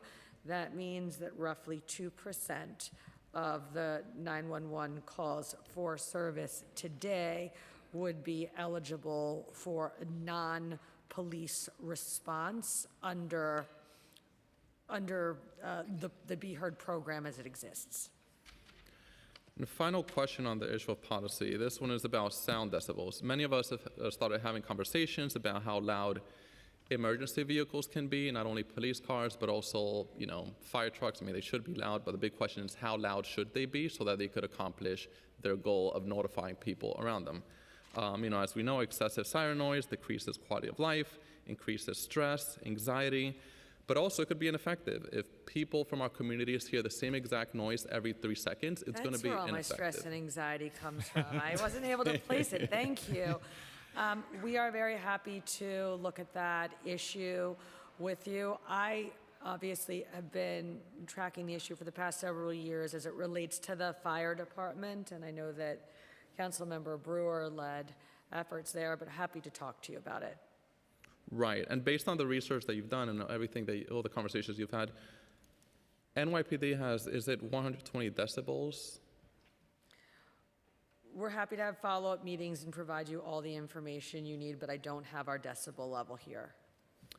And final question on policy. One of my former colleagues, now Senator Eric Bottcher, introduced a bill that would require social workers in police precincts. Do you think this would be a good idea, at least in the precincts that have the highest amount of mental health issues and youth-related challenges? We actually, as a department, we do have programs that involve social workers, in particular our co-response work that our Alex Crone, our Deputy Commissioner of Strategic Initiatives, can tell you about.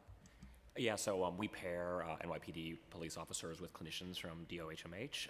There's about 16 officers that are assigned to that unit, and they respond not to 911 calls, but rather visit people they know are most in need of services.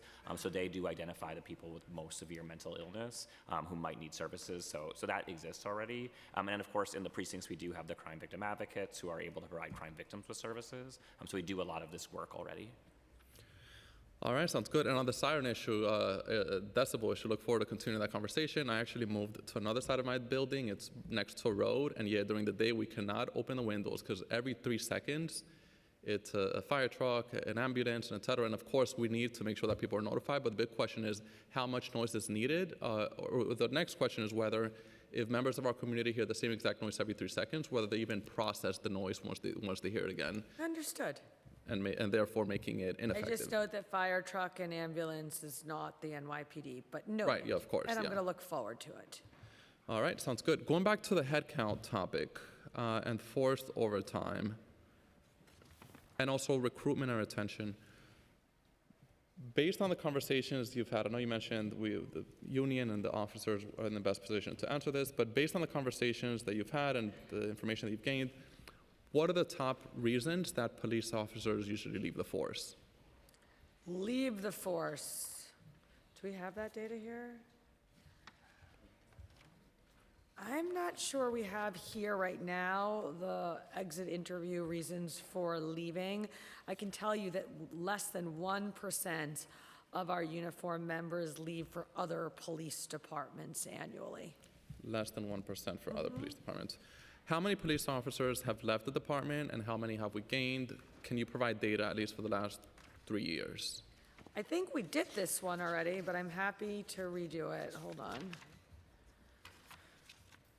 And also, how many separations have been due to retirement versus other reasons? Yeah, I have that in here. Let me just find it.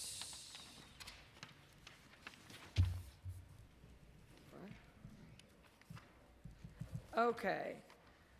Separations from officers retiring compared to officers leaving the force before retirement, that's what you want to know? Yes. Historically, 10% of our class hires will leave by their first year of service, 30% by their 5th year of service, 70% by their 20th year of service, and 90% by their 25th year of service. Nice data. How many police officers have left the department, though, and how many have we gained? Could you provide actual numbers for the last 3 years? Okay, I can give you the net numbers. So in calendar year 25, we're net up. We added 758 officers. In calendar year 24, we added 12 officers. And in calendar year 23, we lost 280 officers. All right, good job with the hiring and the... Thank you. We really tried very hard. And talk to us about their tenure. How long... Actually, no, you already provided information that kind of answers that. This is all public info, but still good to have this on the record. Talk to us about the salary of police officers. What's the starting salary? Yeah. Starting salary is $55,942. After a year and a half, it goes up to $57,976, with increases each year, reaching $109,352 after 5.5 years. And what's the average salary considering the 300 hours that they generally do in overtime?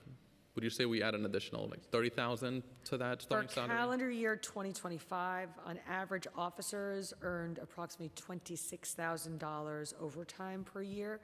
So with an average salary of $103,000, that would total $129,000. Talk to us about the police response time for different crimes. What's the average response time for shootings, homicides, domestic violence, assaults, and anything else that? Okay, we track two different things. Crimes in progress, meaning a robbery that's in, well, crimes in progress and then serious crimes in progress.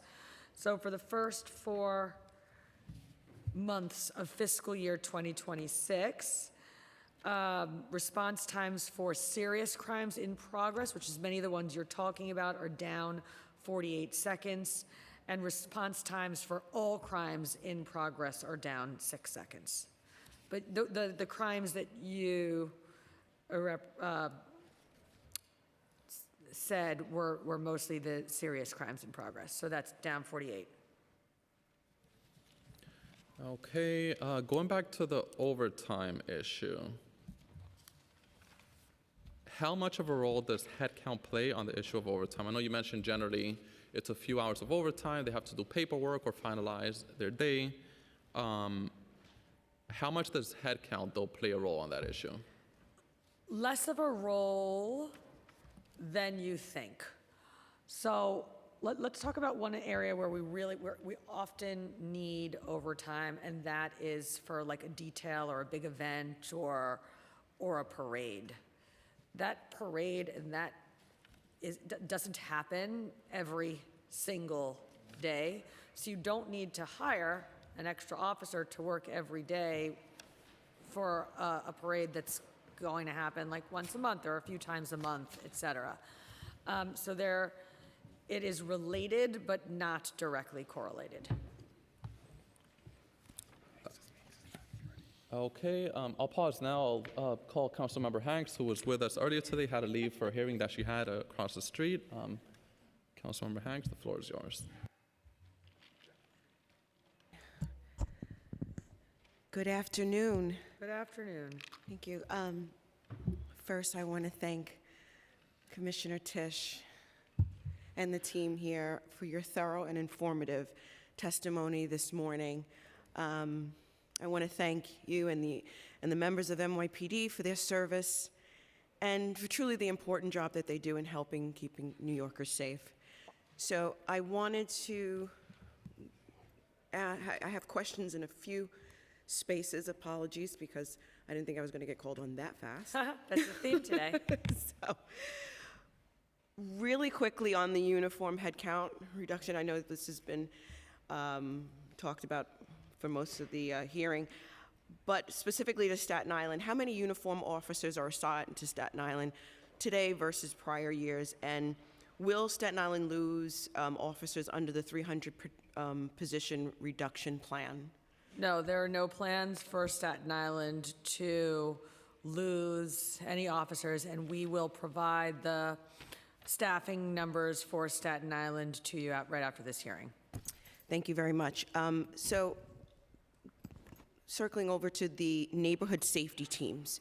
The department has heightened police presence in city streets and subway stations citywide and deployed precinct-based neighborhood safety teams and borough-wide community response teams. What is the current budget of the neighborhood safety teams? Christine, do you have the budget of that?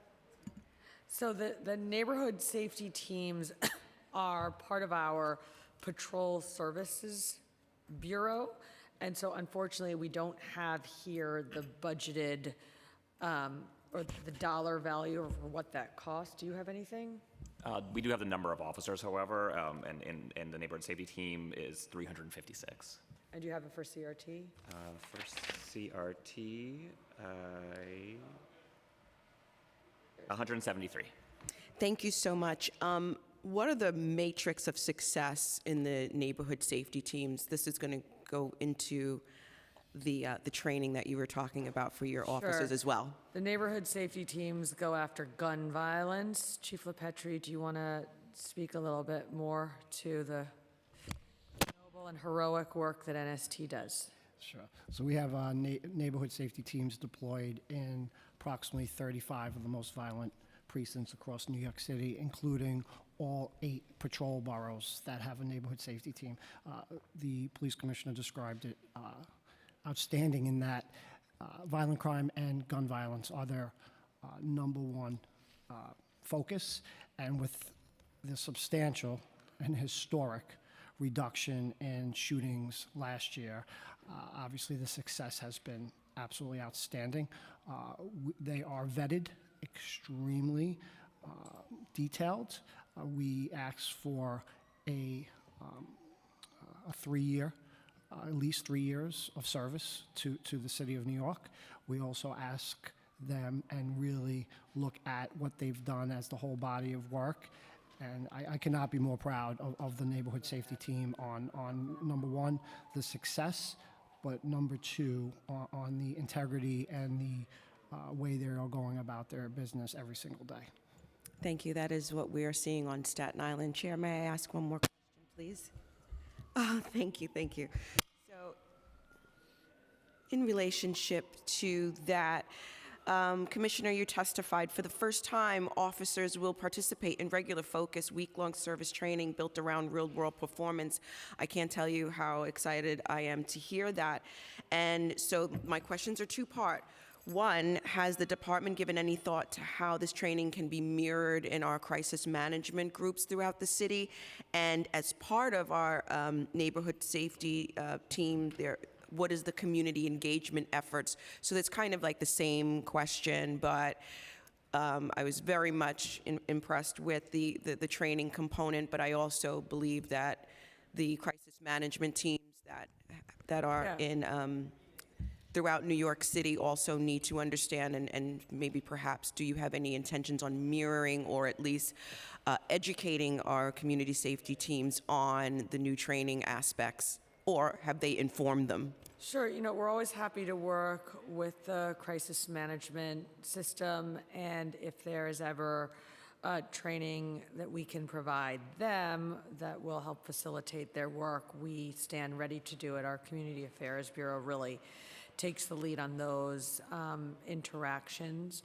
As for the week-long recurring training that we're going to do in the curriculum, a lot of it is going to be very specifically focused to the roles and duties of police officers, so I'm not sure that all of it would be transferable or useful for the crisis management system, but Alex can walk you through what that will entail. Yeah, so the commissioner is exactly right. The training will really be focused on a lot of the day-to-day situations that our officers find themselves in that may have been trained originally in the academy when they were recruits, but then they go 10, 15 years and there's no chance for a refresher. So, things like defensive tactics or de-escalation, obviously compliance with the law, whether it's statutory or constitutional. So it'll be very policing focused, so probably not terribly applicable to the providers in the crisis management system, but obviously, there is communication with them, to help them understand where areas might be useful for them to deploy. So that will, of course, continue. Oh, I look forward to working with you on that. Thank you so much. And before I go, I just want to give a special shout out to my sister, First Deputy Kinsella from Staten Island. Thank you all. Thank you all. Thank you. And from the Bronx too, right? But now she's from Staten Island. All right, so we have a very lengthy schedule and agenda today. We're going to hear later today from the district attorneys, CCRB, MOCJ. So I'll move on to some new topics, and then we'll do a brief second round of questions. Want to ask about general civilian positions, and then talk about the Bronx in general. Civilian positions, they obviously include school crossing guards, school safety agents, 911 operators. I want to start with the school safety agent issue. Even before asking questions, it seems like we have a real problem with our school safety agent headcount. I've received many videos from parents, from students, from school principals, sending videos of long lines around the schools, basically students that make it 30 or 45 minutes late to class because they have to wait that long because there's not enough school safety agents to staff the scanning equipment, making it 30 to 45 minutes late due to issues related to our system. So talk to us about that issue. Is headcount a problem? Do you need additional funding? What's the budgeted headcount? and how many was the actual headcount? 4,065 is the budgeted headcount for school safety agents, assistant school safety agents, and supervisors. Excluding supervisors, the budgeted headcount is 3,915. Right now, we have 476 vacancies in the school safety agent title, which is about 12%. Last year, working with the council, we established the new assistant school safety agent title with a starting salary of just over $37,000 to attract younger candidates earlier and establish a clear promotional pathway to full school safety agent status in order to broaden and stabilize the recruitment pool. We've hired over 100 of them, which we're really pleased about. We are also currently assessing all of the SSA hiring requirements to ensure that they align with the positions and our recruitment needs. Okay, and I know on the issue of school safety agents, there's a lot of different perspectives on it, on the need. You know, in that school that I mentioned specifically, I'm not going to question the need for school safety agents. That's a region in the Bronx that has had safety issues. So if you know principals are mentioning, I'm not going to question their judgment. But on that topic, how do we usually decide if a school gets school safety agents? We deploy one to every school, at least one to every school, and then the first deputy commissioner oversees school safety now. That's a big organizational change we made, moving it out of community affairs where it wasn't getting the attention that it needed and deserved. And so the first deputy commissioner, along with the new fabulous commanding officer of the school safety division, Chief Mary King, they'll make the decision where the others, which schools get multiple and how many. I would say one of the things that we've done is we've taken, there were a huge number, over 100 school safety agents who were working purely administrative jobs, meaning they weren't in schools. And so one of the things that we've done that has really, I think, meaningfully contributed to the success we've seen in terms of enforcement at schools going down and violence at schools also going down is getting school safety agents out of administrative jobs and into the schools, as well as the renewed executive attention on it. So the budgeted headcount is 4,065. There's about 12% vacancy. Do you think we need, based on the conversations that you've had with your team, but also everything that you've heard from school principals and parents and et cetera, do you think we need to increase the headcount on this? No. Or is that enough? I would never, I should slow that down a little bit. I would never ask to increase the headcount when the department hasn't even shown an ability to achieve its budgeted headcount. I think the times to have conversations about increasing the school safety agent budgeted headcount is when we get much closer to the current authorized headcount. And what are initiatives that we have in place to increase that headcount? As I mentioned before, we have this new assistant school safety agent title, which is really going to be for younger people and will serve as a pathway into the full SSA title. We're also doing some work with DCAS to make sure that the requirements of the title align with what the actual job function is. Meaning, does the test meet the reality, and are the requirements still all current? Is retention an issue for these school safety agents? And if yes, what are we doing on that issue? Because if we hire and lose, is that retention is an issue for school safety agents. The monthly average attrition in that title during the fiscal year has been 37. And what exactly are we doing to retain the people that we have? I mean, you have hiring initiatives, but if we're losing them and we're not gaining, or we're gaining and losing, then we're never going to make progress. So what steps are we taking to hopefully keep? I'm going to ask our great first deputy commissioner to answer that question, since school safety reports up to her. And first up, the question is about what do we do to retain as much as possible school safety agents? So we try to retain them as much as possible. We've been working with DCAS, like the police commissioner said, to increase the amount exams given. So normally it's 2, so now we give it to 4, we given 4 times. I think the question is that the school safety agents that are currently employed by us, how are we, or what are we doing for them to retain them? Like, I know we make every effort, for example, to place them in a school by their home. Yes, we place them by their homes. We also make sure that, you know, the assistant school safety agents, it fills in the elementary schools. So that leaves a passageway for them to turn into school safety agents. So to become an assistant school safety agent, you have to be 18 years of age. So by the time they hit 21 years of age, they can too be, it's a pathway into becoming a school safety agent. Thank you. That's how we attempt to retain them as well. And we lose a good bit of our school safety agents to becoming police officers as well. And we do voluntary overtime if, you know, if it's a need-to basis. So that's how we help to retain them financially as well. All right, same questions for 911 operators. How's the head count? What's the budgeted head count? What's the actual head count? How's retention? Last preliminary hearing, advocates testified that there was a shortage Yep. due We've to made burnout. significant progress, as I've mentioned, in 911. I'm just looking for the actual numbers. Here we go. Our budget headcount for police communications technicians is 1412, and we are shy of that by about 125, although we plan to put in a new class soon, I think in a month or two. So we plan to hire about 100 new PTs in June, which will get us right up to that budgeted headcount, which is fantastic. What's the starting salary for 911 operators? Is retention an issue? Starting salary is $45,703, and it rises to $47,222 after 1 year.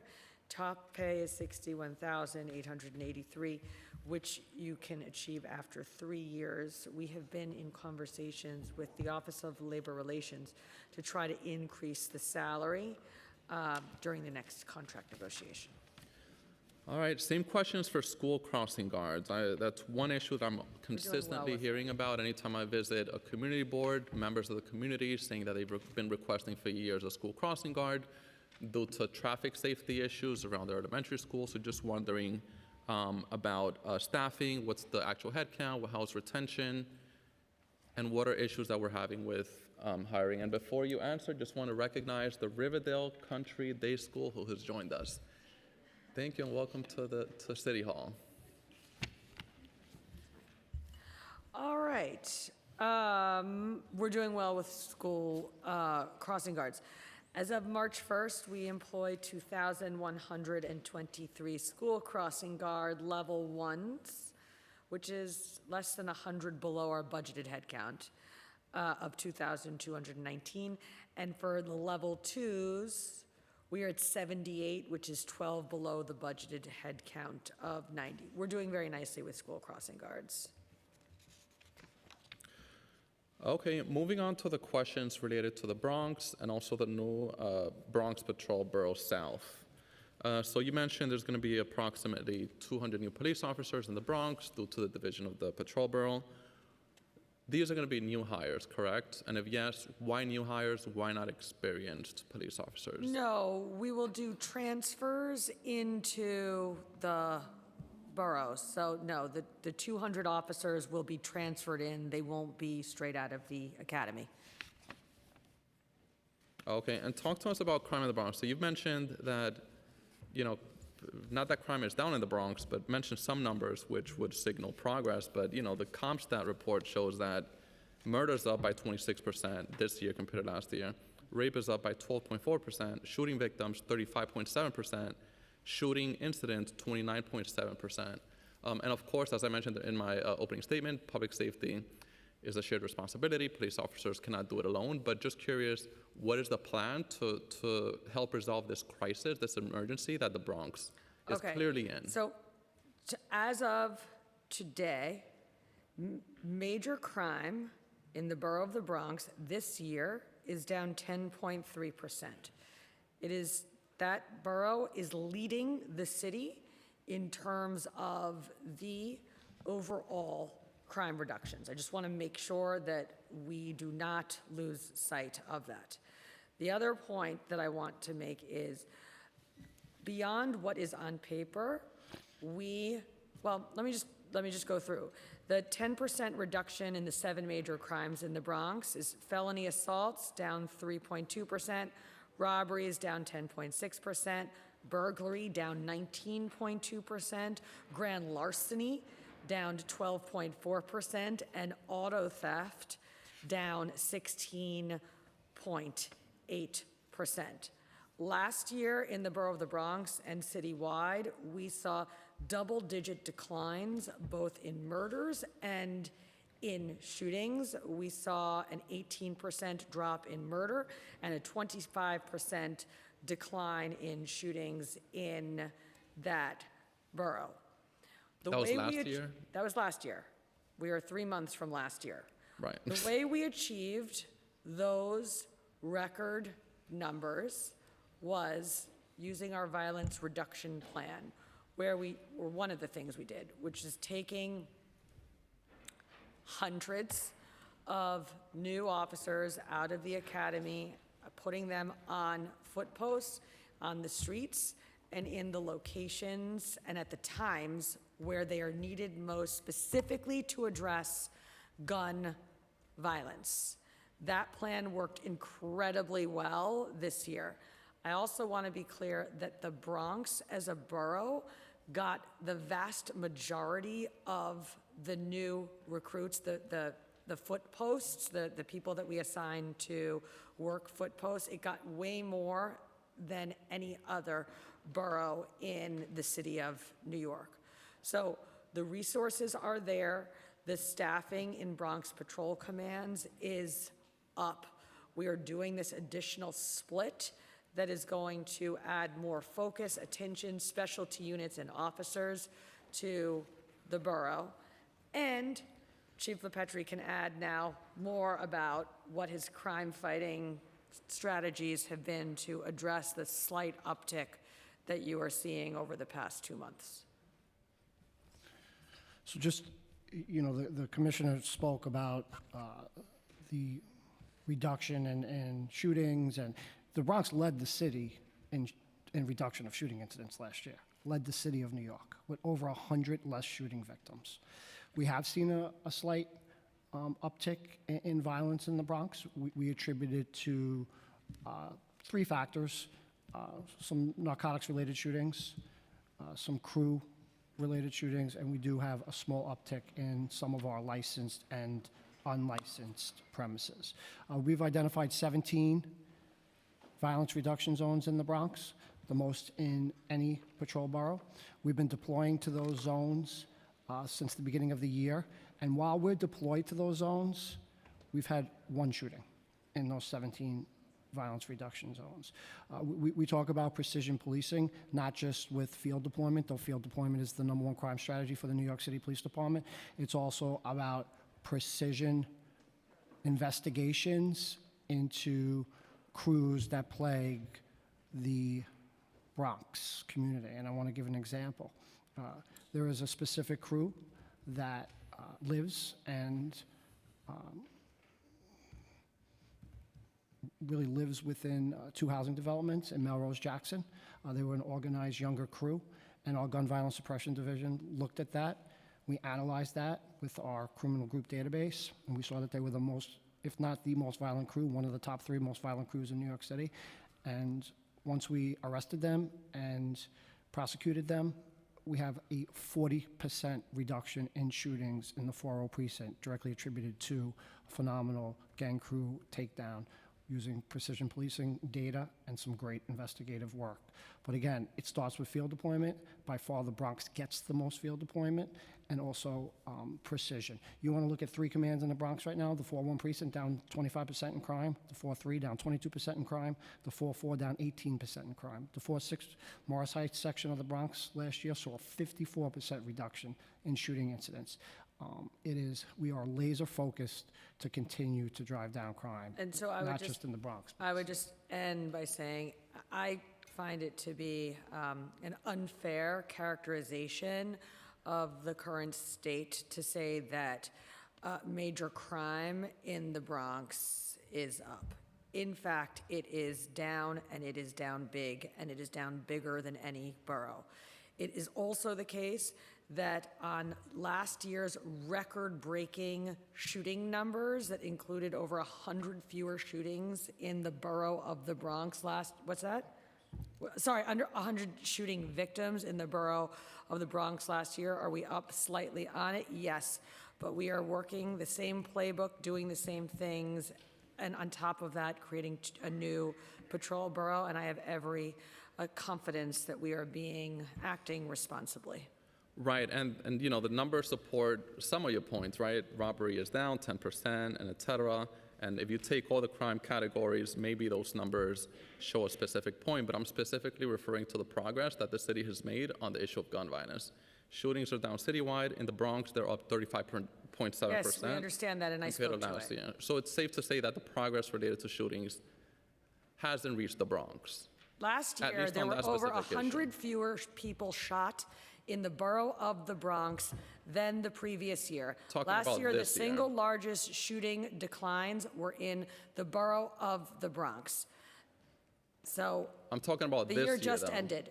We have had 3 months of this year. Let's look at the data, but I'm telling you, we are using the same playbook that we used last year, which led to record-breaking results citywide, but particularly in the borough of the Bronx. Okay, so I'll conclude that topic on the Bronx crime, but you know, we made progress last year, but it seems like we're going backwards. This year There's the is crime- probably the second safest year for shooting incidents and shooting victims in the borough of the Bronx ever. I will confirm that. But I don't want you to, I don't want this to be mischaracterized. We are seeing really a huge amount of progress on crime fighting generally, particularly gun violence generally, citywide. You know, the police commissioner said it, but I just want, the Bronx right now leads the city of New York in overall crime reduction. Leads the city of New York. Right, but I'm talking about shootings and murders, though. We understand the small uptick in gun violence, and there's, you know, New York City Police Department is front and center to reduce violence, not just in the Bronx, but in the city.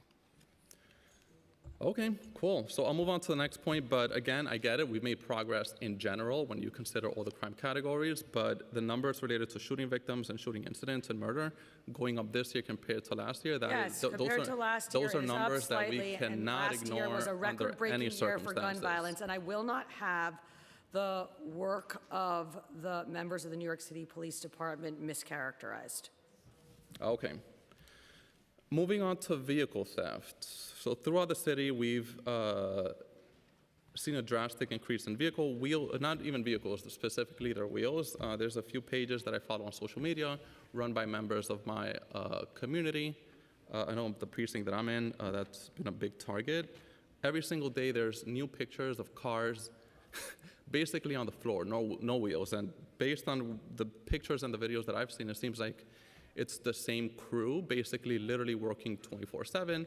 I'm making that assumption because there's been a few videos of the same exact white BMW basically removing the wheels within seconds.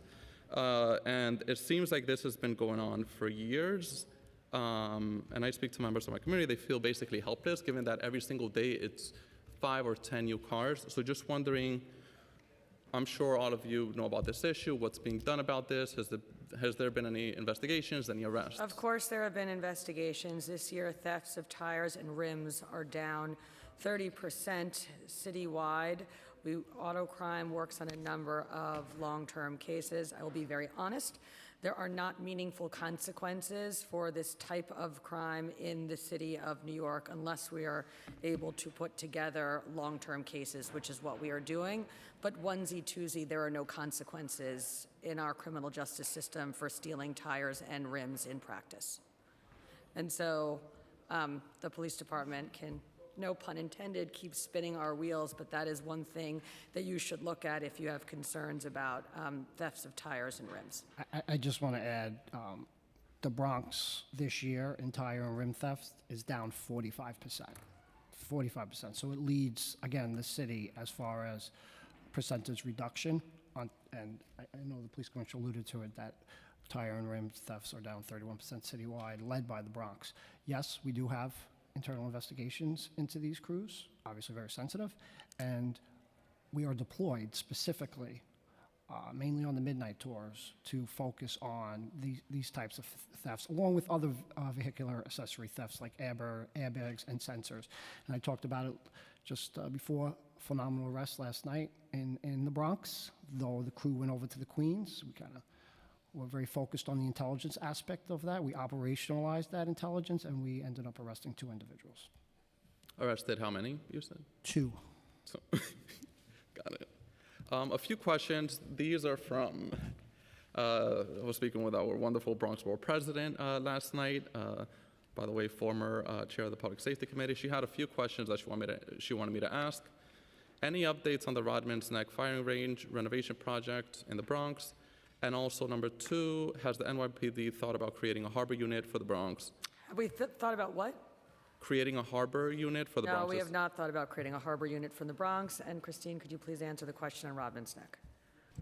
Yes, on Rodman's Neck, we're commencing the work there. There's a lot of infrastructure work that needs to be done, so you're not going to see new building structures for a while, but essentially we've started the phases 1, 2, and 3, which are creating a facility storage building, working on the underground utilities, like I said, and then the utility work throughout the facility, new sewage, new electric, everything that's needed there to do the state-of-the-art training facility. The project is on schedule and is expected to be completed in the summer of 2029. What are factors that you would consider when thinking about creating a harbor unit? My understanding is that, not my district, but my understanding is that the City Island section of the Bronx has issues in their waters, and generally they rely on the police from Queens, or the harbor unit from Queens, to help resolve issues in the Bronx. So what are factors that would... Given that we're not considering it at this time, I want to provide you a follow-up answer where we can be more thoughtful about what factors we would consider. But it is not under consideration at this time. Okay, so I'll pass it on to Councilmember Encarnacion for a second round of questions, and then Councilmember Wong. I know the last round of questions, I just threw in a narcotics question, so I wanted to kind of give it some context. I know that many of the issues that we're seeing in the Bronx, also but in East Harlem, I serve both Manhattan and the Bronx, around 125th Street is really around drug selling. It's the drugs that are being sold there.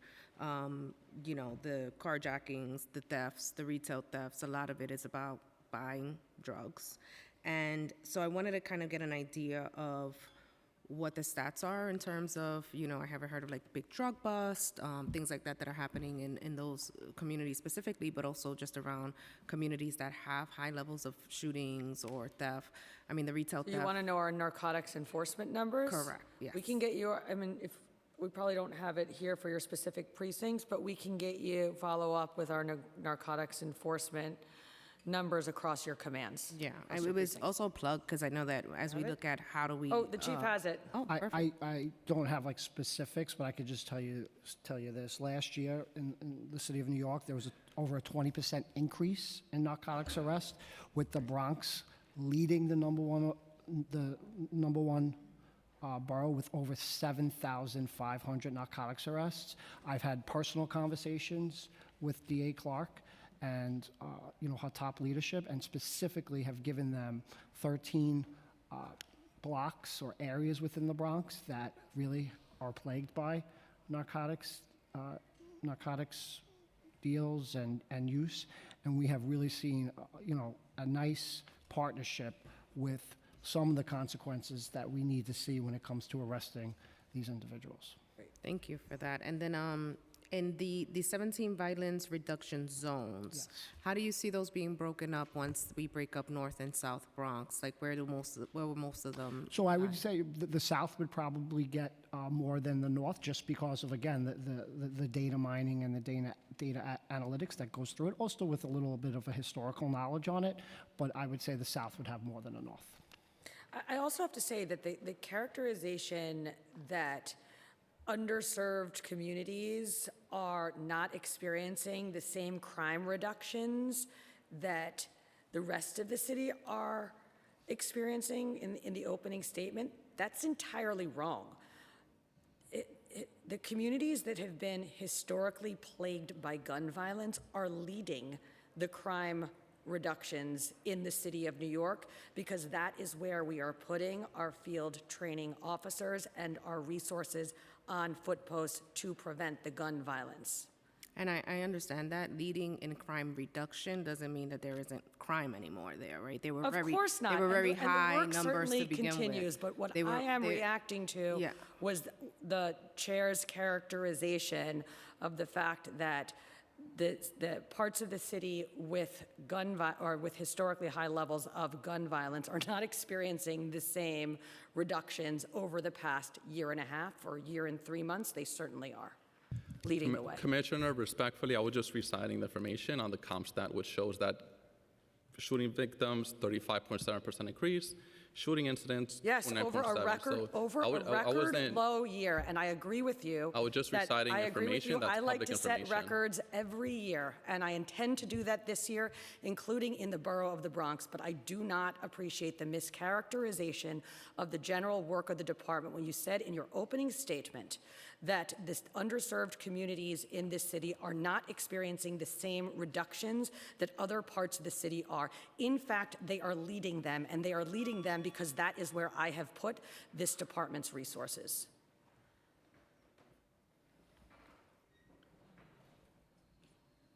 Oh, no, I was just waiting to see. You're good? Okay. I think, well, my question was around crossing guards. We took care of that. And then the khaki pants unit, which we also addressed as well. That's my word for them. I know it's not the official name. I think all of the questions that I had for the second round were answered. Thank you so much. Thank you. Now, Councilmember Wong. Thank you, Chair. Commissioner, in my district, it's been years and years that there are huge problems on abandoned cars with fake plates, fake insurance stickers.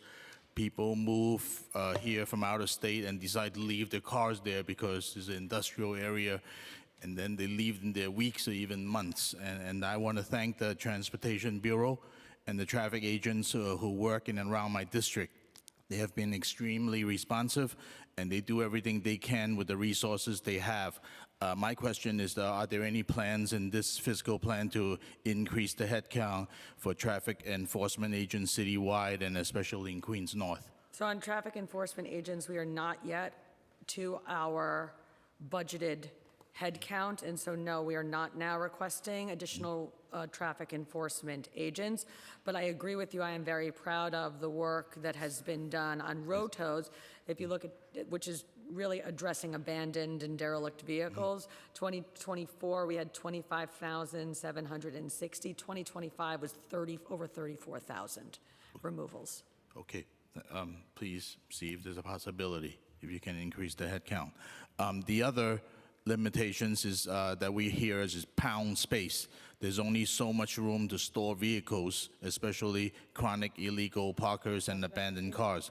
Are any plans to expand pound capacity? Yes, our Deputy Commissioner of Management and Budget, Christine Ryan, can answer that. So we are still unfortunately working with reduced space after the closure of the Manhattan Town. As you can imagine, real estate is very expensive in the city of Manhattan, so it has been a challenge to find a piece of real estate that fits, that will work, and that also can be done with limited fiscal resources. So we have been, towing as we can to Bronx, Town in the north. We take the north half of Manhattan and the other in south. But Queens citywide, we do rely also on an outside vendor to help with some of our vehicles as well. So we're trying to make this work, but Closing the Manhattan tow pound really put enormous strain on the entire system, and I don't think that was a well-conceived or well-thought-out decision. We should be careful before we close police facilities willy-nilly. Okay, thank you. My next question's regarding auxiliary officers. They volunteer their time, often late at night, and we knew from past tragedies that their work can put them in real danger. My understanding is that many auxiliaries are now operating with Expire bullet-resistant vests. What is the current condition and replacement schedule for auxiliary vests? And has the department requested funding in this financial plan to fully replace them? yes, we have requested funding to replace the vest for the auxiliary officers. Thank you, thank you, thank you. Thank you, Chair. No more questions. Thank you so much, Councilmember Wong. Have some few final questions, and then we'll conclude. We have a very lengthy agenda. We'll hear from our district attorneys next. I know we're a little bit behind schedule. So a few questions on I guess I'll start with the bomb squad. Recently, as we saw at Gracie Mansion, the surrounding area, there was a bomb threat. What is the budget and actual headcount for the NYPD's bomb squad? And do you have sufficient equipment for the bomb squad, like the disposal robots? The head count for the bomb squad is 37, totaling approximately $6 million in PS costs. What's the other part of the question? Do you have sufficient equipment for the bomb squad? Like the, It's funny, I'm actually meeting with, I just spoke to the CEO of the bomb squad and meeting with him soon to go over any new requests that they have for equipment. At the executive budget hearing, I heard you talk about some of the non-lethal equipment at an officer's disposal, like tasers and the OC spray, mace. What other equipment does an officer have access to? I saw a video with officers with shields. So patrol officers are equipped with tasers, with expandable batons, with straight batons, with OC pepper spray, and they have access to protective shields. Last year, I heard the contract for tasers was $11 million. Wanted to get an update on the cost of that contract, and also did you transition to the Taser 7 or go beyond the newest model? So the current cost for the Taser 7 is $10.7 million. That includes 10,000 devices and cartridges for all members of service. That's both training and field usage. The NYPD is currently piloting the Taser 10 with the most recent rollout for the emergency services unit. All right, thank you for the information. Anyone else has any other questions? All right, so I think we are concluded with the first part of this hearing. Thank you so much for joining today. Thank you for the testimony, and thank you for all the work you do.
was just making sure.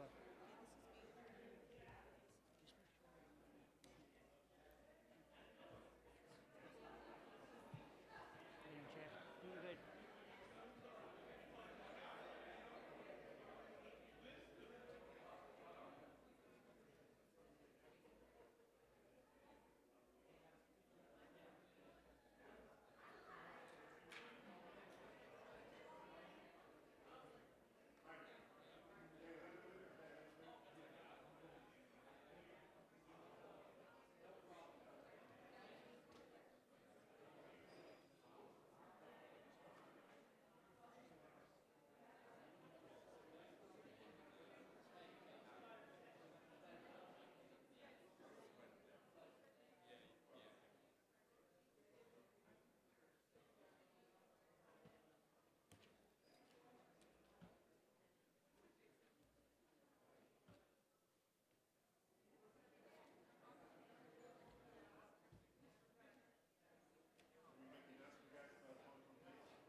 Good afternoon, ladies and gentlemen. If you're here for the public safety preliminary hearing, you're in the right place. Shh, keep it down, please. Let's keep it down. If you're here for the public safety preliminary hearing, you're in the right place. Before we start, make sure you silence all electronic devices. Please do not approach the dais at any time. If you need assistance, just get the attention of one of the sergeant-at-arms, and we'll be more than happy to assist you with whoever you need to meet. In the meantime, make yourself comfortable, please. We should be starting shortly.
Please settle down. Please settle down. We're going to begin shortly. Please find your seats. Settle down, guys. Please find your seats. Thank you. And also, an update. No one approaching the dais. Please, no one is to approach the dais.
All right. Welcome, district attorneys and also special narcotics prosecutor to our public safety budget hearing. It's great to see you all again. Thank you for being here, and also thank you for all the work you do. I'll provide time for all of you to make an opening statement, and then we'll ask questions. But before that, I'm going to pass it briefly to the committee council to swear all of you in, and then we'll start with your opening statement, starting with the Bronx District Attorney, and then we'll go from right to left. And we are joined today by Manhattan District Attorney Alvin Bragg, Bronx District Attorney Darcel Clark, Brooklyn District Attorney Eric Gonzalez, Queens District Attorney Melinda Katz, Staten Island District Attorney Michael McMahon, and Special Narcotics Prosecutor Bridget Brennan. If you could all please raise your right hands. Do you affirm to tell the truth, the whole truth, and nothing but the truth before this committee and respond honestly to council member questions? Noting that all witnesses answered affirmatively, you may begin your testimony. Is this on? Good morning. Oh, good afternoon. Good afternoon, Public Safety Chair Oswald Feliz. I don't see Finance Chair Linda Lee, and all the members of the Public Safety Committee, Councilmember Encarnacion, Phil Wong, Sandy Nurse, Camilla Hanks. Thank you all for being here this morning.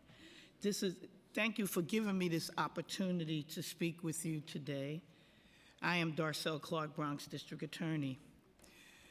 I've just spent 10 years of delivering justice. This year marks my 10th anniversary as Bronx District Attorney. There are many challenges to serve the 1.4 million people of the Bronx, but undoubtedly these have been the most rewarding years of my life. I owe a tremendous debt of gratitude to the ADAs and professional staff who stood beside me over the years and modeling excellence. To each staff member, present and former, I say thank you. The Bronx is safer and better because of you. You inspire me as we pursue justice with integrity together. Recently, a Daily News front page headline described the Bronx as the most deadly borough. The article provided data showing that the Bronx has suffered half of the city's murders thus far this year. My prosecutors and NYPD worked swiftly to charge defendants in 10 of those cases already. But to me, they're not just cases or stats. Every death represents a person who belonged to a family, a community in the Bronx. Each person has people who love them and mourn them. From a father and hardworking Uber driver shot by a man who crashed into his car, to a 16-year-old high school football player who was forced to run from shots fired near a McDonald's, to an unsuspecting 19-year-old man shot randomly while walking down the street at 2 o'clock in the afternoon. Behind each violent incident, there's an underlying truth. The borough in direst need of help receives the least resources. My testimony today echoes my pleas before the City Council 2 years ago. The neighborhoods suffering from high rates of poverty and crime remain the same as when I was a child. The tragic difference today is that more of our youth have access to guns, creating a spike in youth violence. The Bronx has 20% of the city's youth population, 30% of youth gun arrests, and nearly half of the youth arrested for shootings. Here's the sad fact. More than a third of the city's youth shooting victims are in the Bronx. Too many kids are losing their future to the barrel of a gun. My borough needs resources that will encourage our young people to seize an opportunity over picking up a gun. Opportunities improve chances to improve employment, access to education, pathways to housing, and open doors to mental health and substance abuse services, addressing the underlying conditions that lead to crime. These resources are not optional. They are necessities, tangible investments that will bolster our community and provide hope. They are concrete solutions for reducing crime and improving our community. And when the Bronx succeeds, the city succeeds. My office is doing our part. We held several re-entry and employment fairs throughout the year with a focus on neighborhoods where many formerly incarcerated people reside. Each event leaves me more inspired. At one fair, I was approached by a man who was recently paroled. He was there getting an ID, trying on a donated suit to wear to a job interview, and speaking with potential employers. He said to me, "I can't believe that you're doing this." And he kept saying that to me, and he said, "Thank you." This is a small example of how my office intentionally serves the people of the Bronx who need more. Given the community needs, our budget requests focus on therapy for crime victims, revitalizing youth justice, holistic engagement for families in violent neighborhoods, alternatives to prosecution and incarceration and detention, and continued support for a South Bronx Community Justice Center.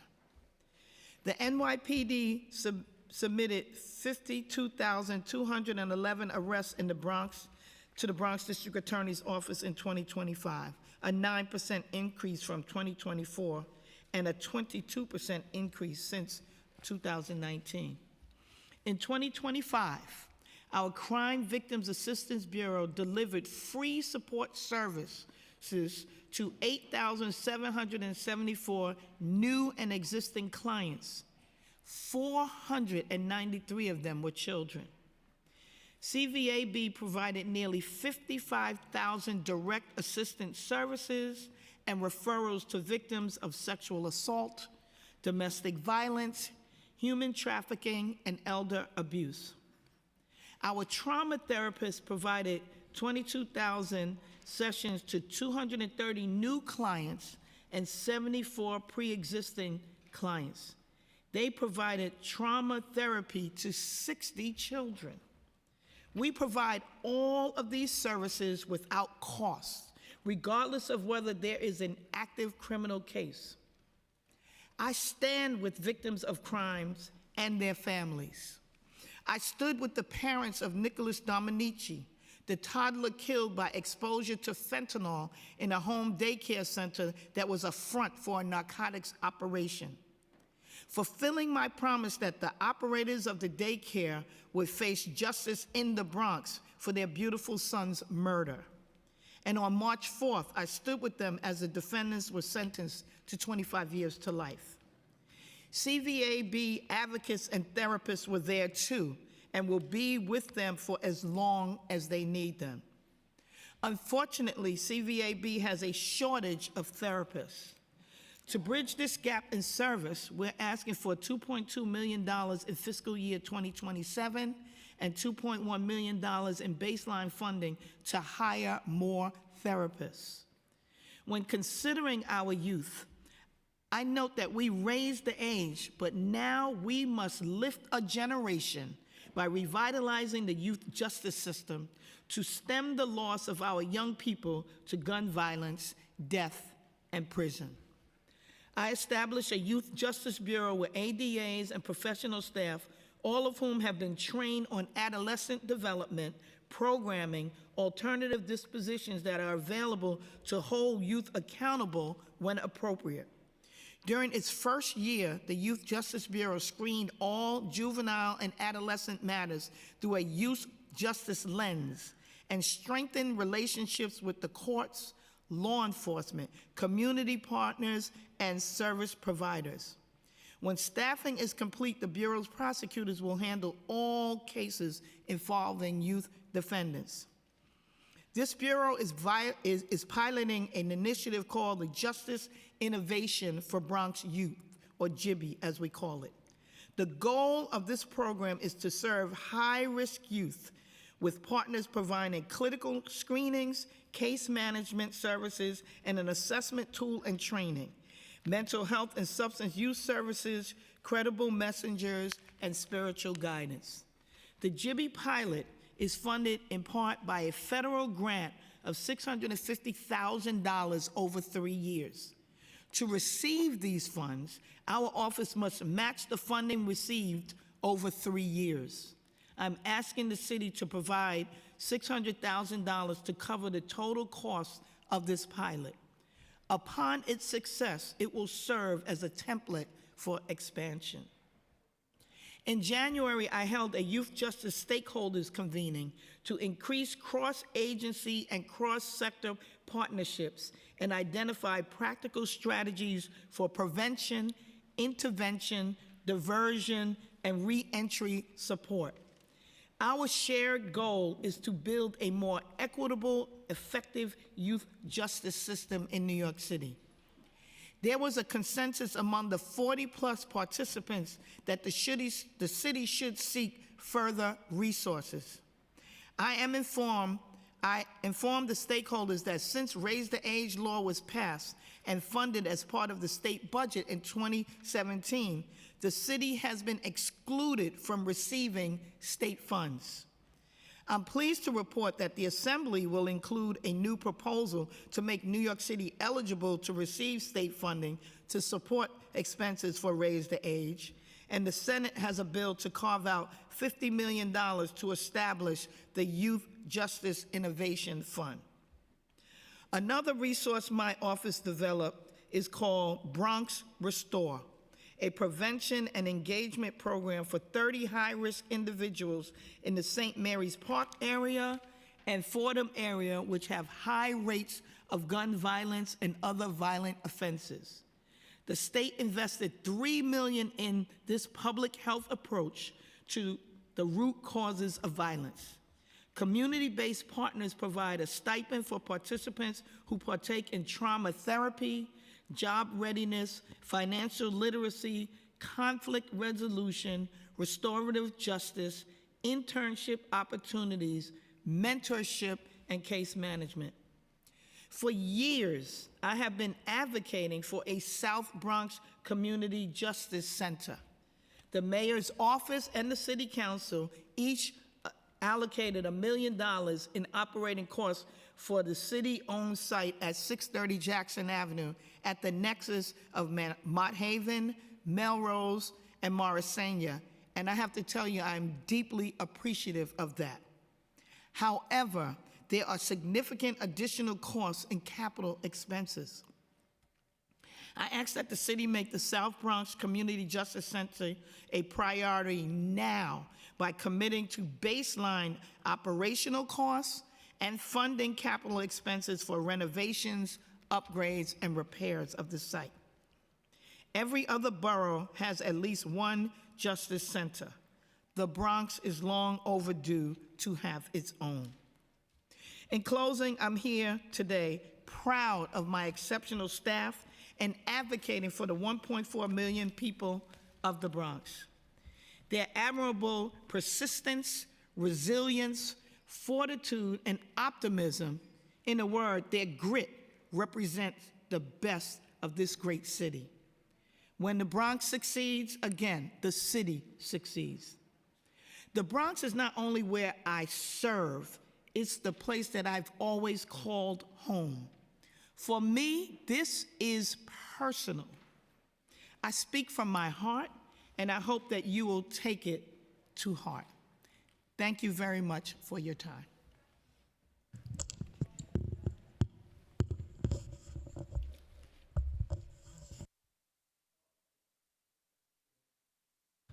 Good afternoon.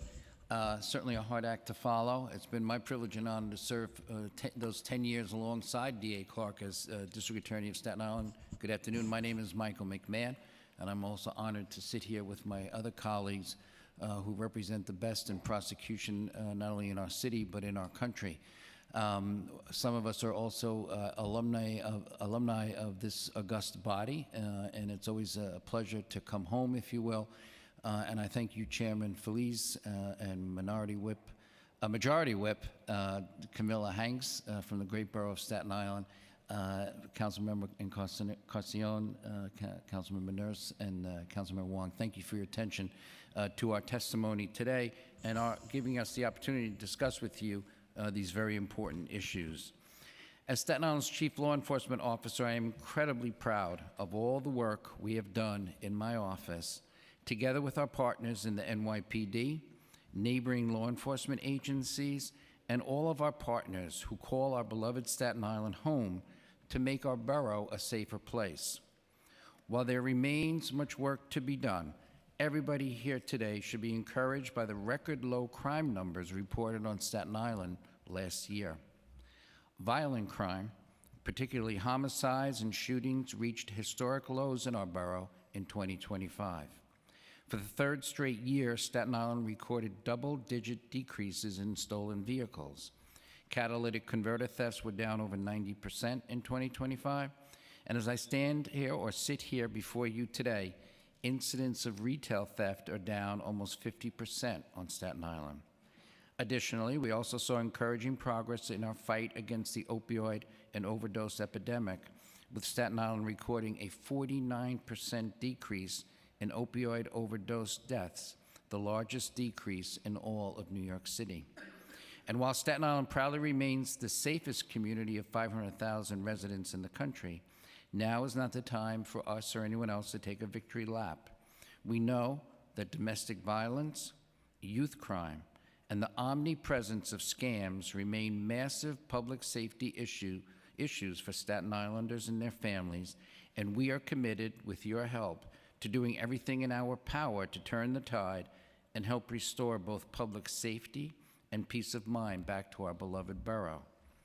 However, in order to do that, we need the administration and this council's help. During my testimony before you last year and the year before that, I warned the council that Staten Island was facing a dire shortage of uniformed police officers and detectives in our borough.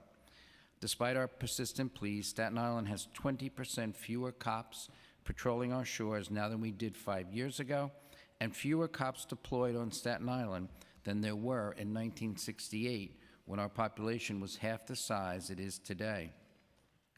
Our borough, and New York City as a whole, needs the uniformed personnel and staffing necessary to prevent, deter, and properly investigate crime. Now is not the time to roll back the gains that have been made. A persistent but underrated significant driver of crime on Staten Island, and one where we as a city must dedicate more resources to combating, is domestic violence. A terrible reality that impacts far too many families and we know goes widely underreported. On Staten Island, domestic violence helped to drive a significant increase, more than 25%, in incidents of rape last year, as well as the majority of felony assaults committed in our borough. As it stands now, domestic violence accounts for nearly a quarter of all index crimes committed on Staten Island. And while we thank this body for supporting the creation of our Intimate Partner Sexual Violence Unit, we once again ask that our City Council members support the life-saving work of our Domestic Violence Bureau and Victim Services Unit and continue the DOVE funding allocations. While there are many pressing public issues, safety challenges, none are more important right now as the alarming increase in youth crime and the harmful impact of New York State's Raise the Age laws. Raise the Age reforms began with the laudable goal of minimizing the exposure of 16 and 17-year-olds to the adult criminal justice system. Half a decade later, however, our communities have seen the flaws in this approach that was adopted. All too frequently, adolescent offenders face little to no consequences for serious crimes, including the majority of gun crimes and the most violent assaults. Furthermore, courts and prosecutors are forced to disregard patterns of violence and recidivism, and victims lose access to justice when cases are rerouted to the family court system. Unfortunately, the numbers support this growing concern. Overall, youth arrests were up 44% on Staten Island last year, with felony youth arrests increasing by nearly 54%. Even more concerning, as of this month, 12% of New York City's shooting victims are between the ages of 10 and 17. 21% of shooting perpetrators fall within that same age group. Over a quarter of all gun arrests on Staten Island last year involved individuals under the age of 20. Numbers on paper can feel abstract, but in the real world, numbers are not statistics, they are lives. Arrests are up, victims are up. How can anyone say that the law is working as intended and doesn't need to be tweaked? It is for these reasons and more that my office remains dedicated to addressing the underlying conditions of crime while encouraging supportive programming that builds families and our youth up. Thanks to vital funding allocated by this body, RCDA has partnered with the Center for Justice Innovation to actively engage and support at-risk youth impacted by the criminal justice system. With $635,000 coming from RCDA and an additional $125,000 coming from the City Council discretionary funding, CJI maintains a wide variety of youth programming, including restorative and peer-facilitated diversion programming, leadership development, violence prevention and community healing, placemaking, and so much more. Once a young person ends up in family court or before us in the youth part of criminal court, they have likely experienced so much trauma and missed countless opportunities for intervention. That is why programming like that being offered by CJI and their partner organizations is so critically important, because an ounce of prevention is worth a pound of prosecution, particularly in the case of our kids. I am equally proud to share that my office utilizes close to 40 different diversion programs from a variety of different providers, ensuring that nearly 40% of all arrestees on Staten Island are offered some sort of an alternative to incarceration. However, for far too long, Richmond County District Attorney's Office has done this critical work with one arm tied behind our backs.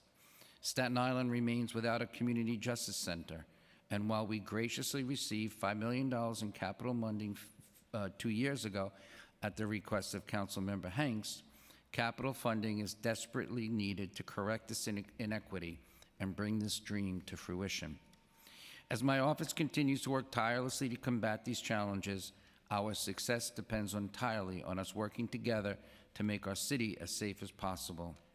We have remained vigilant and consistent in our dedication to the rule of law, to the protection of victims of crime, as well as the rights of the accused and the overall improvement of public safety on Staten Island. But I must reiterate in the strongest possible terms, as always, we need your help. With that said, I will focus the remainder of my testimony on highlighting our greatest challenges as well as our priority budget needs for fiscal 2027, with fuller explanation of them in the written testimony that we submitted. First and foremost, as I mentioned, Staten Island is the only borough without a physical community justice center. We have an old courthouse identified as a site. It needs a capital infusion of money. And with that, we could give Staten Islanders the same advantages to getting out of the criminal justice system that others have in the rest of the city, and we request your help for that. Second, we would request the addition of 3 felony assistant district attorneys to the Domestic Violence Bureau. Right now, we created for the first time a freestanding Domestic Violence Bureau in Staten Island. We continue to focus on that issue. It is a major one for us, and we need the personnel and the people trained to deal with victim-centric prosecutions, and with your help, we can make that a reality. We would like your help in expanding the workload of our Juvenile Justice Unit by giving us the funding to hire the personnel necessary to deal with the youth crimes that both myself and D.A. Clark have already outlined, and what a challenge they are for us. Fourth, the issue of cybersecurity and scams is real. I'm sure your constituents are telling you about all the phishing email and texts that they get and how they are victims of that. And we would like to train and have in each one of our felony bureaus someone who is trained in the area of cyber crimes. So whether it's around a domestic violence crime or a traditional grand larceny, that we would be able to investigate and prosecute those cases. As we all know, mental health is a major crisis in the city of New York and our country. And so we have a request for hiring experts in the mental health, substance use disorder, and alternative to incarceration unit so that we can better provide people who are in mental health distress and to try to keep them out of jail or prison. And then lastly, I believe we're the only, we like to say that on Staten Island, we're the only ones who don't have a general counsel in the office. And as our office has grown in size and importance in the issues that it deals with, we would like your help to have the funding to hire a general counsel so that the men and women in our office and issues of employment have the same rights and protections that other city employees have, and that we can provide, continue to work to strive to be the type of office that the people of Staten Island deserve.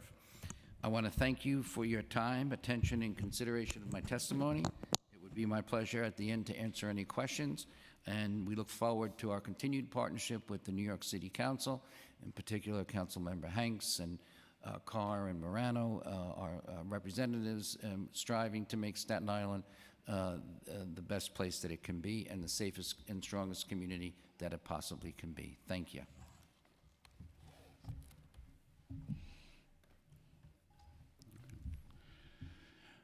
Good afternoon, Chair Oswald Feliz, to all the members of the committee, and of course to Councilmember Sandy Nurse, as I am her constituent. It's good to see all of you here today. It's an honor to join my colleagues, and I appreciate the opportunity to share in the progress we've made in Brooklyn, improving safety and fairness, and I ask the City Council for your continued support. I'm happy to report that last year was a record year in Brooklyn.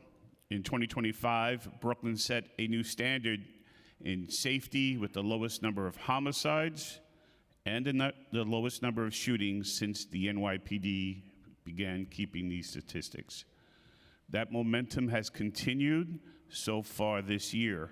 Homicides are down an additional 64% from last year's historic lows, and shootings are down approximately 15%.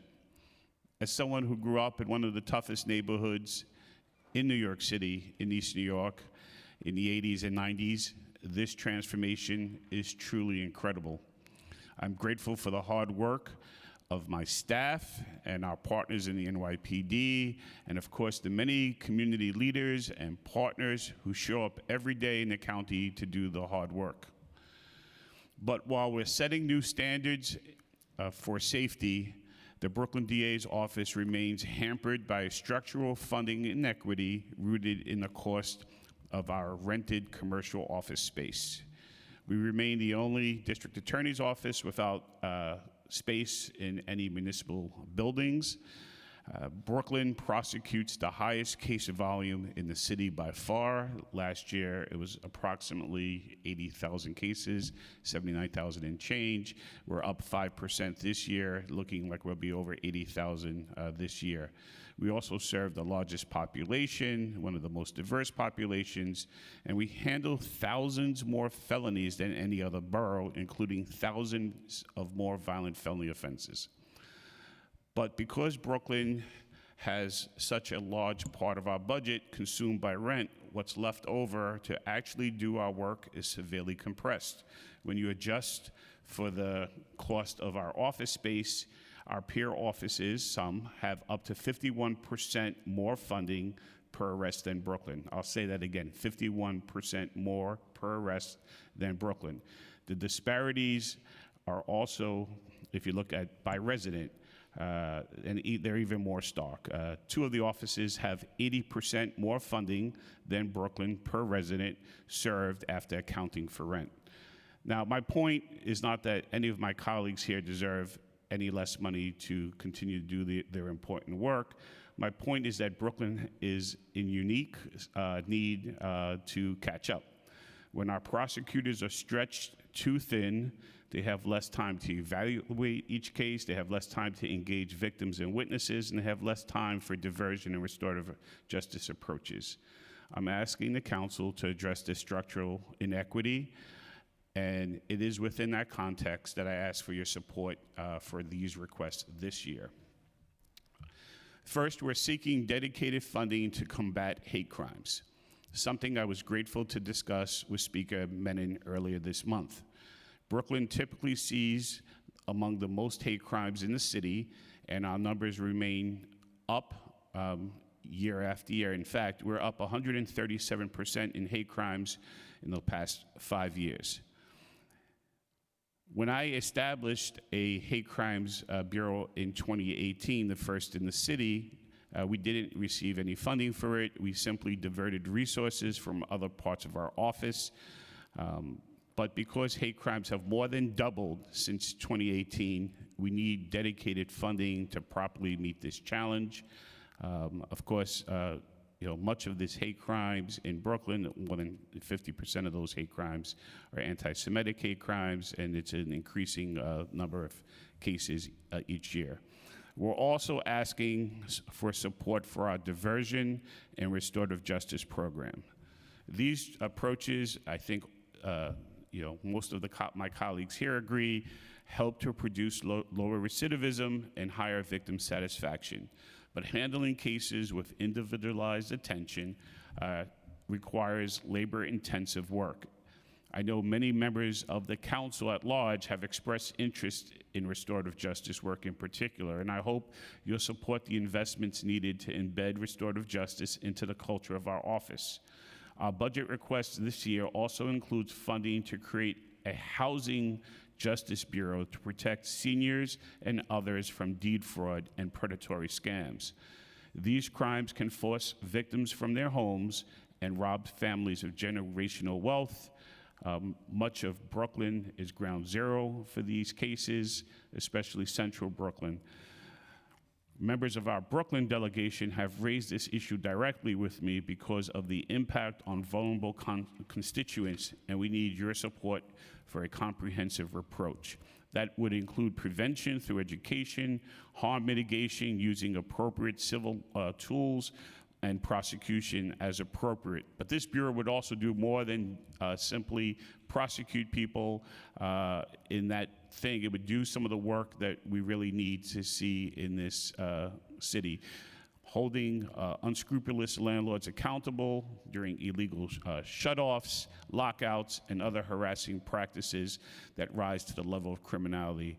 Many of you have read the stories in the paper where someone will claim there's a leak and they come back into their apartment and the landlord had entered their apartment when they weren't home and removed their kitchen, their bathroom, making the apartment uninhabitable.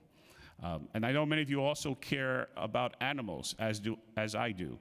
But due to the compression in our budget, we've been unable to establish an animal crimes unit. These cases are often heartbreaking, and they require careful coordination with the NYPD and the ASPCA, and extra attention to the evidence, which is usually a living animal. We're asking for funding to create a dedicated unit to ensure these cases receive the attention they deserve. We're also asking for critical investments in information technology. Our IT staff is less than half the size of other offices, yet we manage a higher caseload, and we add terabytes of new digital evidence every single day. We cannot handle this growing volume efficiently or safeguard our cyber threats without this investment.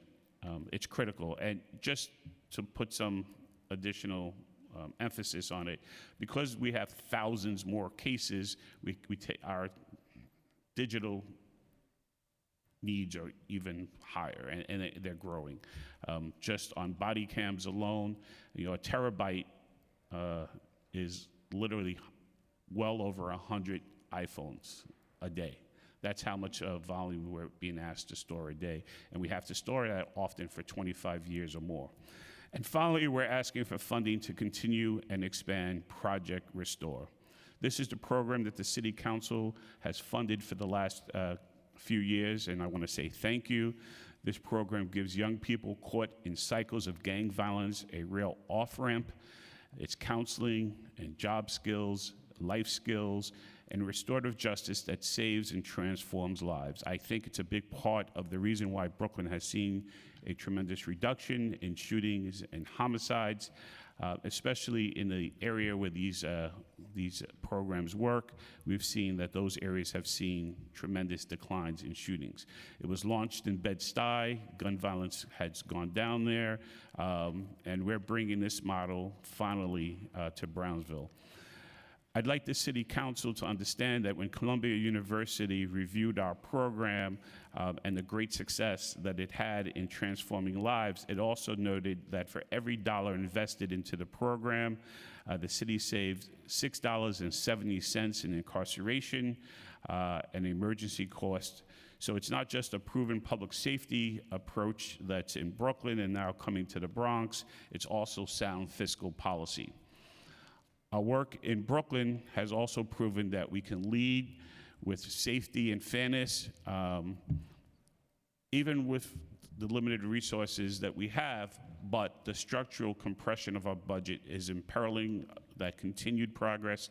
So I ask for your support to deal with some of this. I've testified about the structural inequity in our budget before.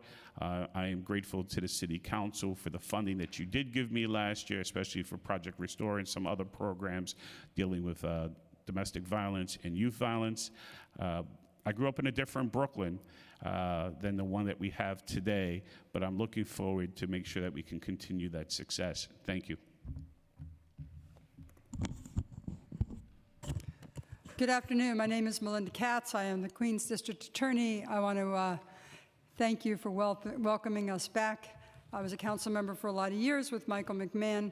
Always nice to be back in the House. I want to congratulate our chairman, Chairman Feliz, and thank my council member from Queens, Phil Wong, for being here, and all the other council members. I know there's a lot to do as council members, and we appreciate that you have stayed to hear us and our needs and what we hope that we have accomplished as district attorneys of our counties. So Queens County is also a very busy county, and what's interesting is those that are members of Queens know that historically we have been underfunded in a lot of the issues. It's not just criminal justice. A lot of it's cultural affairs. A lot of it's different subjects that have come up through the years. We had the same fights when I was on the Budget Negotiations Committee 15 years ago, and we continue to have those arguments about Queens. My stats in my office, we have handled 60,000 arrests in 2025. We arraigned 45,000 cases. We resolved 44,000 cases, and we assisted nearly 5,000 victims through our crime victims advocacy. While shooting incidents were down 24% overall in the city, Queens County saw a decrease of 25%. And while the number of shooting victims citywide decreased 22%, we saw a decrease in 25%. Interestingly enough, in my office, we also have ADAs that go to almost every crime scene that is a violent crime scene or a homicide or a vehicular crime scene. In 25, we visited 159 homicide crime scenes and 74 vehicular collision cases. So we do that on a daily basis. It helps when we have ADAs at the scene. It helps the police do the investigation. It helps with our warrants. It helps know the case from the very beginning. And we have found that to be priceless in our office. We are asking for an additional $12.5 million, but I'm going to get into that in a second if I can. I would like to go over some of the ways that we have utilized our budget. First of all, in the Borough of Queens County, we get less per person in almost everything in New York City, right? So we get on the average about $40 less a resident than any other borough on the average. We get less per arrest, we get less per arraignment, and it has been historical, but I have no doubt that this council will try to help with our inequities, and we would appreciate that. But despite all that, we have a crime strategies, so we have made getting guns off the street a main priority in Queens County. Our Crime Strategies and Intelligence Bureau continues to lead against the fight of ghost guns. We took 38% of the ghost guns off the street last year or the year before and continued it in 25. 38% of them in the whole city of New York came out of Queens that we got off of the street. We also work to make sure that the gangs are investigated and dealt with in a way that helps our young people not be determined to think that gangs are their chosen family. We don't accept that in Queens County. We don't accept that, hopefully, in the city of New York. We have a Violent Criminal Enterprise Bureau that started under my administration. We have taken many investigations and moved them to make sure that we're not only arresting and getting off the street the gangs, but also working to make sure that any young person that got caught up in it is also getting the help they need to stay out of the criminal justice system, which is why we developed the gun diversion program a few years ago in Queens. The participants in the gun diversion program, which is very heavily vetted, by the way, make sure that they have a year where they're going to school or they're working, but also that the rest of their time is taken care of as well with services. We work with the Fortune Society on that. We have found it to be extremely successful in making sure that people graduate from there and don't end up back in our system. We've also participated in 12 gun buybacks. So we can't prosecute our way out of problems. We also need to do gun buybacks. We've gotten 700 guns off the street through a gun buyback, and we are proud of that. That means 700 guns that are not shooting anyone, that are not in the hands of people that are going to utilize them in the community. And so we work closely with the churches and the community on those programs as well. Retail theft is a huge issue in Queens County. We all know the feeling, standing online, waiting to pay your bills. Someone walks in, takes a knapsack, and walks out with a bunch of items. We use our investigations department to investigate long-term thefts. Last time we went and investigated and managed to work and get a Home Depot group of individuals that were going state to state, 9 different states, 128 Home Depots, 22 over 2,000 places or items that they went in or incidents that they went in. and stole items from a Home Depot from. And we think it's really important because that really says a lot to the community. You know, we can all tell you that gun numbers are down, we can all tell you that shootings are down, but when you're standing in line at that store and you see someone walking out with items, to you, it tends to be 100% because you're seeing it right in front of you. At the same time, we do have a Bureau of Housing and Worker Protection, and we spent a lot of resources on deed theft. Deed theft has become a major issue in Queens County, in addition to squatters.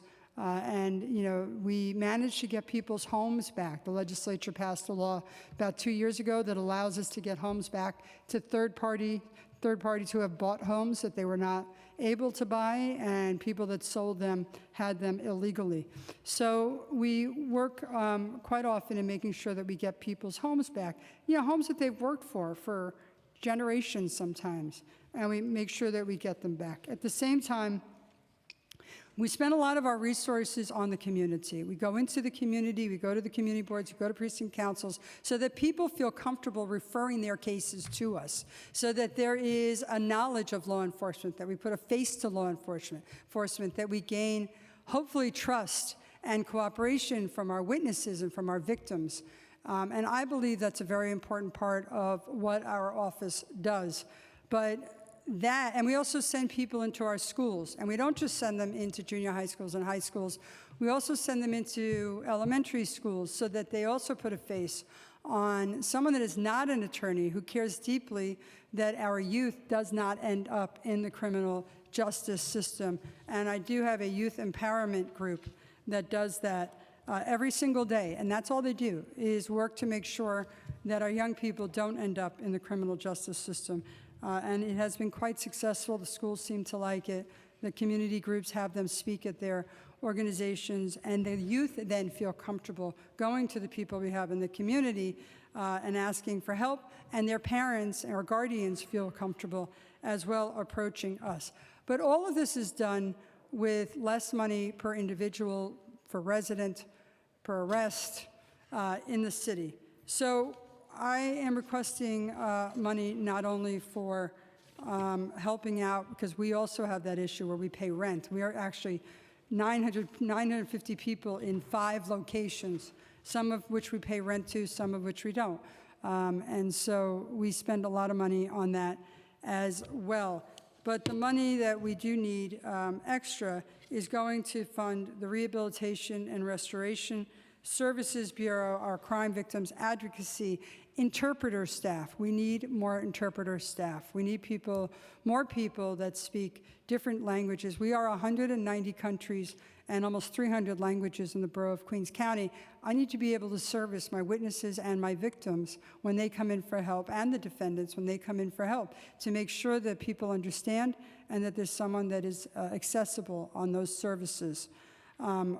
For human trafficking, we also have a Bureau of Human Trafficking, which has been unbelievable in researching those individuals that are forced not only into sex trafficking, but into labor trafficking as well, forced to work, forced without pay being held, passports being held.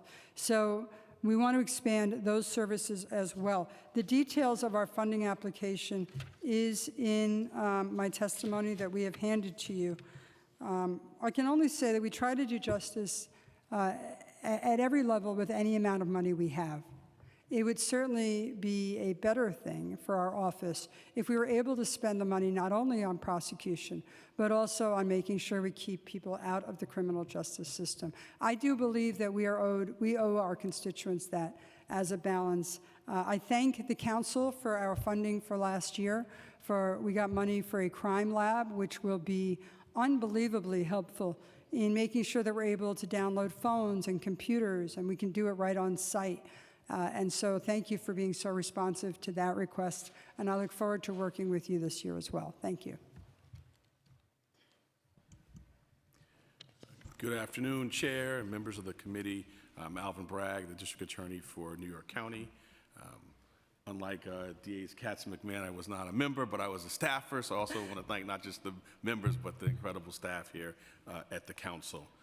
I'll start with just data about Manhattan, as my colleagues have, and it's encouraging. There's more work to do, but in 2025, total index crime in Manhattan was down 4% from 2024 and down 13% from 2022, which outpaces the citywide decreases. The data on violent crime is particularly encouraging.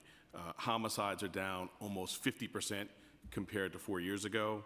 Last year, the 53 homicides recorded in Manhattan were 22 fewer than in 2024 and on par with pre-pandemic levels. We're encouraged thus far to see that trend continuing this year with 3 homicides in the borough as of March 15th compared to 9. The data on shootings is very encouraging. Almost a 70% decrease in shootings in Manhattan since 2021, the last 4 years. Shooting incidents were down 38% in 2025 compared to 2024. And notably, if you compare it to the pre-pandemic levels, we're down 25% in shootings compared to the pre-pandemic levels of 2019.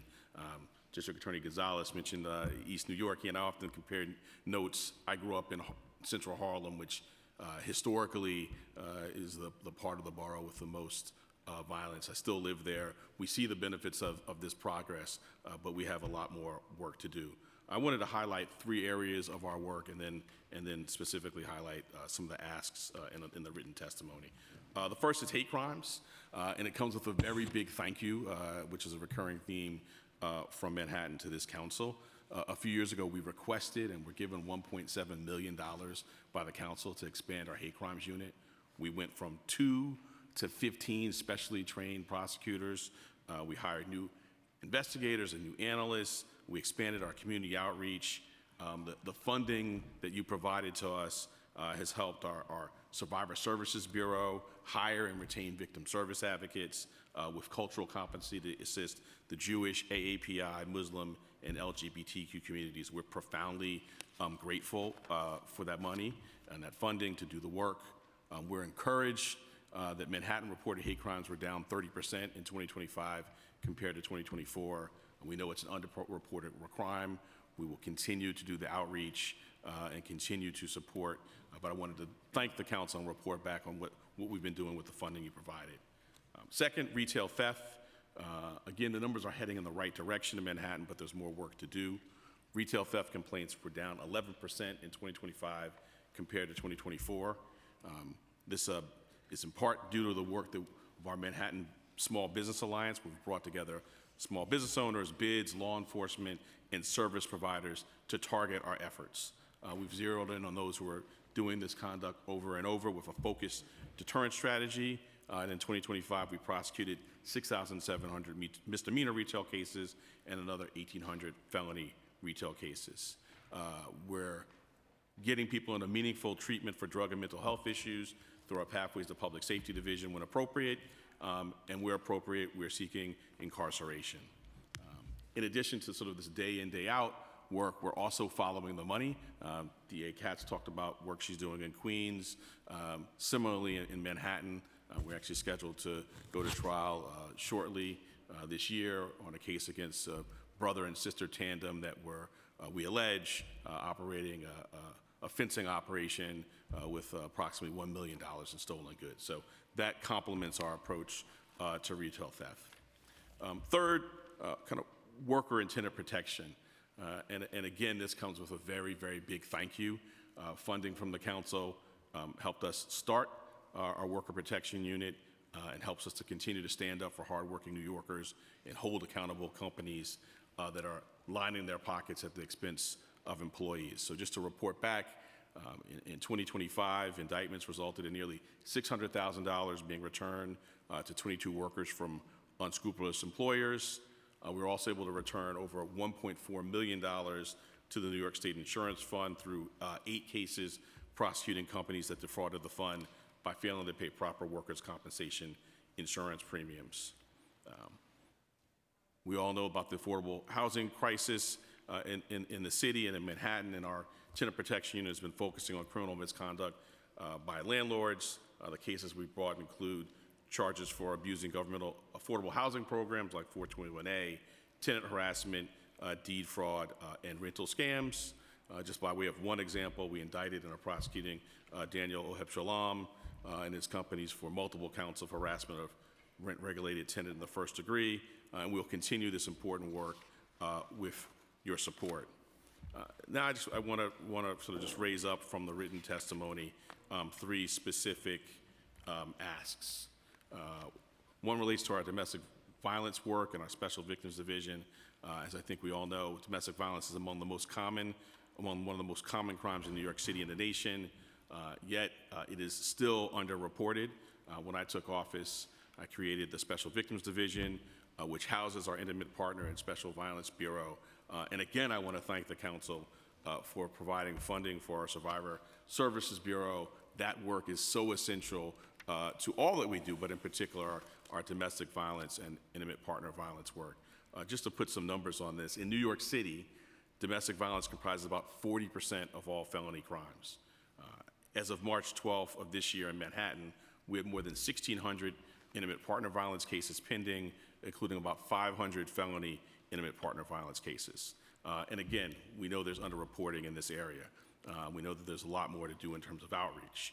One strategy that we've piloted and we'd like additional funding to expand is our early engagement team. We are identifying lower level intimate partner violence offenses that could signal a high risk of escalation to more serious violence, and then responding to these high risk situations with urgency and appropriate resources, including a team of prosecutors, analysts, investigators, and victim advocates working closely with the NYPD to review domestic incident reports before there's even an arrest. That team works to connect with survivors and provide support and resources, and at the same time, we are investigating along the side of the NYPD. We've piloted, we'd like to expand it. We need additional resources for our Special Victims Division to support that work. So that's one additional ask. Second relates to mental health and the work of our Pathways Division, which has been focused on this. I mean, I think we all know the brokenness of our mental health system. If you go to, I think, probably any of our criminal courts, but I'll speak for Manhattan, you'll see that on full display. I'm proud to continue noting the success of our Pathways to Public Safety Division, which again, this council has helped support. Those prosecutors are proactively screening all of our street crime cases, felony cases within 48 hours of arraignment, and reviewing thousands of misdemeanor cases each year. Cases considered are reviewed individually and holistically in conjunction with independent clinical records. With the creation of the division, my office has more than doubled felony problem-solving court referrals. Close to a quarter of our indicted felony defendants in Manhattan awaiting a felony disposition are on track to take a plea in one of the 4 felony problem-solving courts. And our record of success is clear. Based on encouraging data to date, shows lower recidivism rates than when compared with other approaches, and it's making Manhattan safer. And while so we request more money to sort of continue to expand that work for ourselves. And then while it's not particularly a funding request for us, we can't do this work without the support of the ecosystem. So we are also would love to see HCI programming funded that would not be funds to our offices, but to the service providers in the space, because without them, we can't do the work. The third and final request that I would mention is 2 programs which we call the Navigator programs in our office. One is a $6 million project that we funded through our asset forfeiture funds. Our partners, The Bridge, a social service outreach program. These neighborhood navigators are currently operating in several high needs across Manhattan. They go out, they cross the street on a cold day like today and engage with people who, many of us would cross the street away from. They build rapport. Many of them themselves have been unhoused or justice involved, and they're connecting with people and ultimately doing things like connecting them to housing. And so we, again, have seen that work. We funded that out of our forfeiture funds. We would love, we need funding from the city to continue that important work, which helps keep us safe. In the same vein, and lastly, we invested $3 million in a similar initiative, the Court-Based Navigators Program, which we've done in partnership with the Fortune Society. $3 million from our forfeiture funds funding the Fortune Society, which I think we all know the work they do. These navigators, again, folks with lived experience, stand in the back of the courtroom and they ask us a simple question when people leave Aramis. What do you need? Sometimes that's food, sometimes it's other forms of connections, and sometimes it's housing. And they literally have a car parked right in front of our office, can take you straight from arraignment to wraparound housing under Fortune's supportive eye. Again, that's something that we funded out of our budget, $3 million, out of our forfeiture funds, I should say, and we think it's something that should be scaled up and continued, and indeed is vital for the continued public safety in Manhattan. So I'll leave it there and refer you to my written testimony. Thank you so much for your time and for all of your support, and look forward to continued support. Thank you so much. Good afternoon. Thank you all very much. It's so nice to see you again, Chair Felice. And it's really encouraging to see so many of the City Council members here today. I'm Bridget Brennan, and I'm the New York City Special Narcotics Prosecutor. I do and have for many years respected the work of this council. I know when I meet with you how much you care about your constituents and how well versed you are in the problems of your areas. And I will tell you that our door is always open to you. If you have special concerns that you would like to discuss, please reach out. We're always happy to talk and try to figure out a solution. Now, what I'd like to do today is discuss general issues about our office and then end with some specific asks. The office has been a leader in citywide efforts to confront the deadly opioid epidemic for more than 50 years, and we are recognized nationwide for our expertise. We were also one of the first offices in the city to embrace alternative to incarceration programs, and you'll see that's one area where I'm looking for expansion. Back about in the late 1980s and 90s, Brooklyn was leading the way in that area, and we were right alongside them. Here's some quick information about my office for those of you who may not be very familiar with it.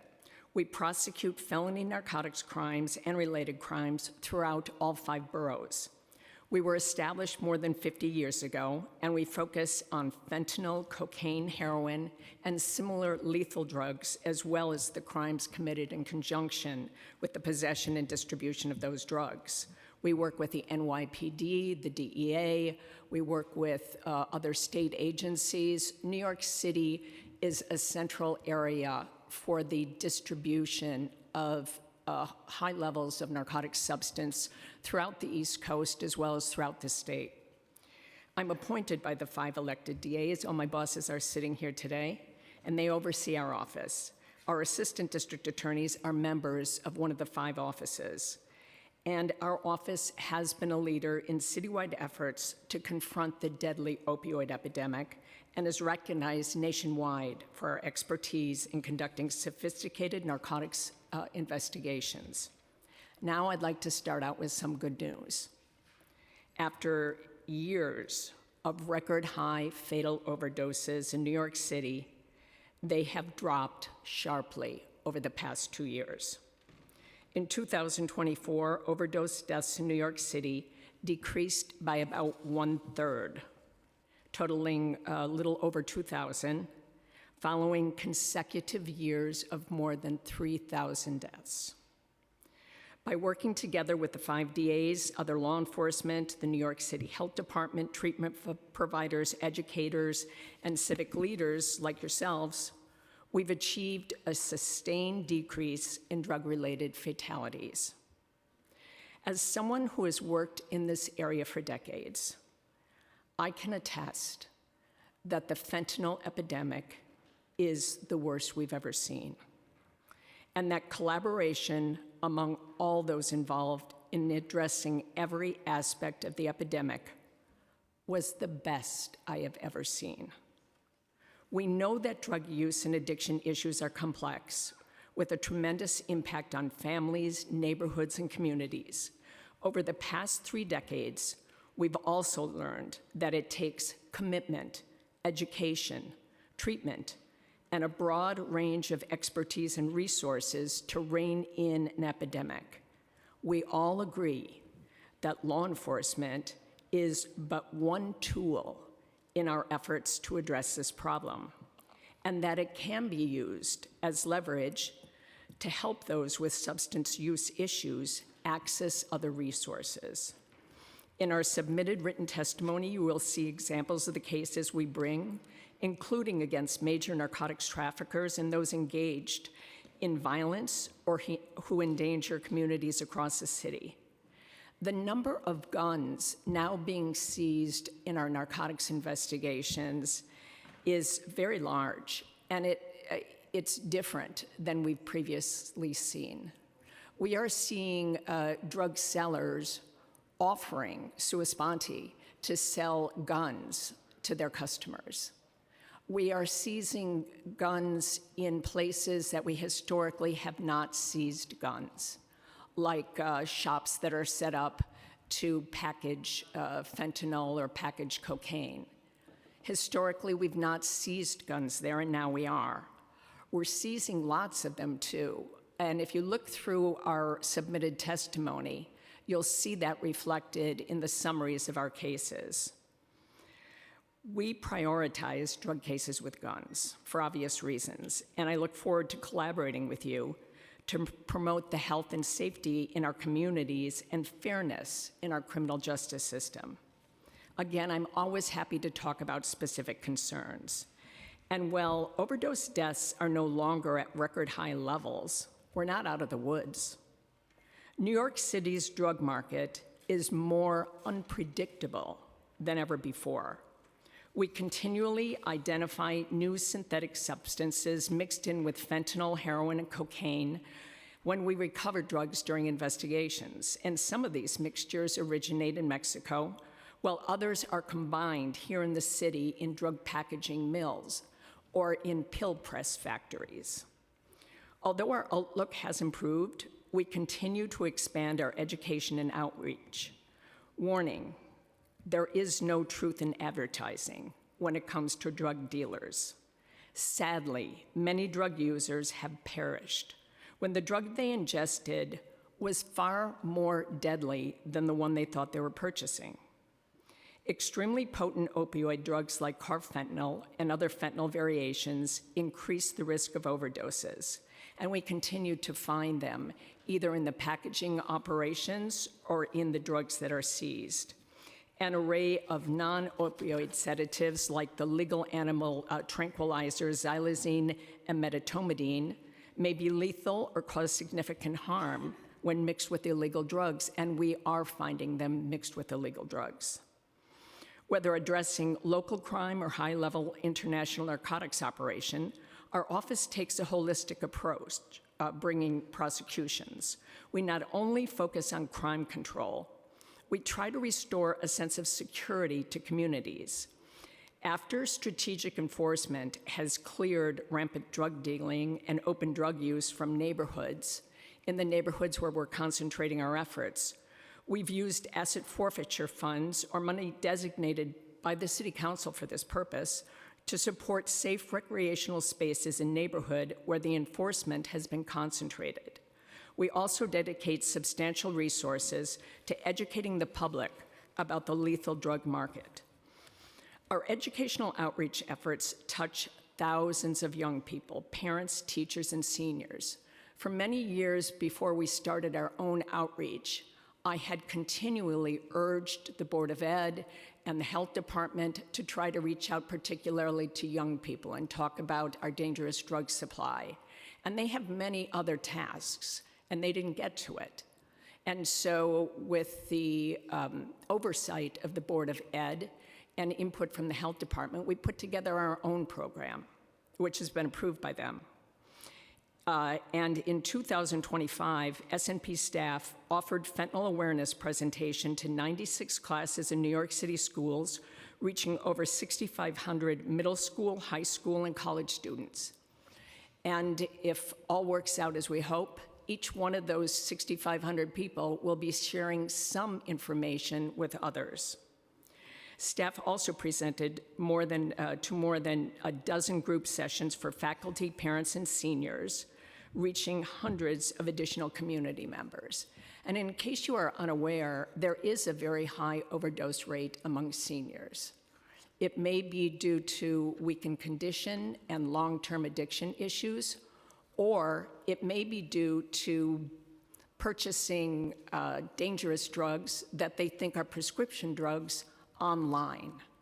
And we educate the seniors about that. In fact, we've done programs with the DA's offices who are covering thefts and embezzlements that target seniors, and we talk to them about this danger. I encourage you to review our written testimony. It reflects the complexities and importance of our work. And you can see with your own eyes the volume and variety of lethal drug seized, the number of guns, the widespread locations, the pill press equipment used to make deadly drugs look like medicine. These are some of the challenges that we face and that you are facing and your constituents are facing. Now I will describe our funding needs that were not addressed in the mayor's proposed budget. I appreciate that the mayor's budget did not cut our funding at all, but there are things that we need that I'd like to call to your attention. We asked for but not receive additional funding for our alternative to incarceration expansion, a cryptocurrency laundering prosecution unit, and discovery, compliance, and litigation. With regard to the alternative to incarceration unit, we're looking to support and expand it. Now, in that sense, we've had ATI programming for a long time, but there's a particular program called ATI, which has been very successful, and we've offered the defendants access to this for a while, and it's very popular. And the number of people who are interested in it is backing up our ability to screen them and offer them treatment. As you might well imagine, what often happens when someone is in that queue waiting for assessment and they've been charged with a lower level narcotic crime, they commit another lower level narcotic crime. And what we're trying to do is speed up that process so we can get people into treatment more quickly. We have more information about that ask in our testimony, but I really hope you'll give serious consideration to approving additional funding for that, for our own staffing issues, because we've had to expand our staff in order to accommodate this. In addition, we collaborate with the Centers for Justice Innovation, who actually conduct these assessments and coordinate the placement and oversee this. And again, if we're going to get additional funding, they're going to need additional funding. And this is, we use this as a conduit to them to help them with their funding needs. Another one of our needs is an increase in funding for discovery. We have requested funds, and it's listed in our testimony, the exact amount. Our office has not received the same level of financial assistance from the city and the state over the past few years as the district attorney's offices statewide.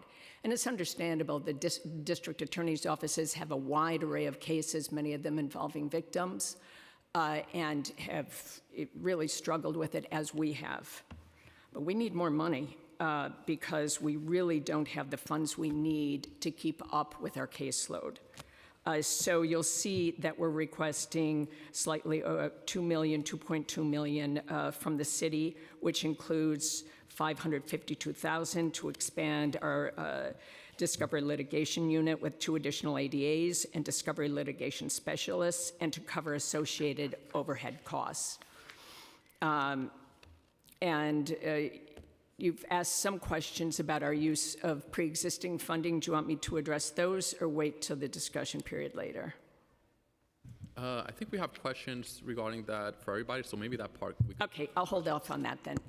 So thank you very much. Again, thank you for your dedication. Thank you for your support of our office. And remember, we look forward to working with you if you have specific concerns you'd like to discuss with us. Thank you very much. Thank you. Thank you so much, everyone, for your testimony. Also, thank you for being here and for all the work you do on the issue of safety.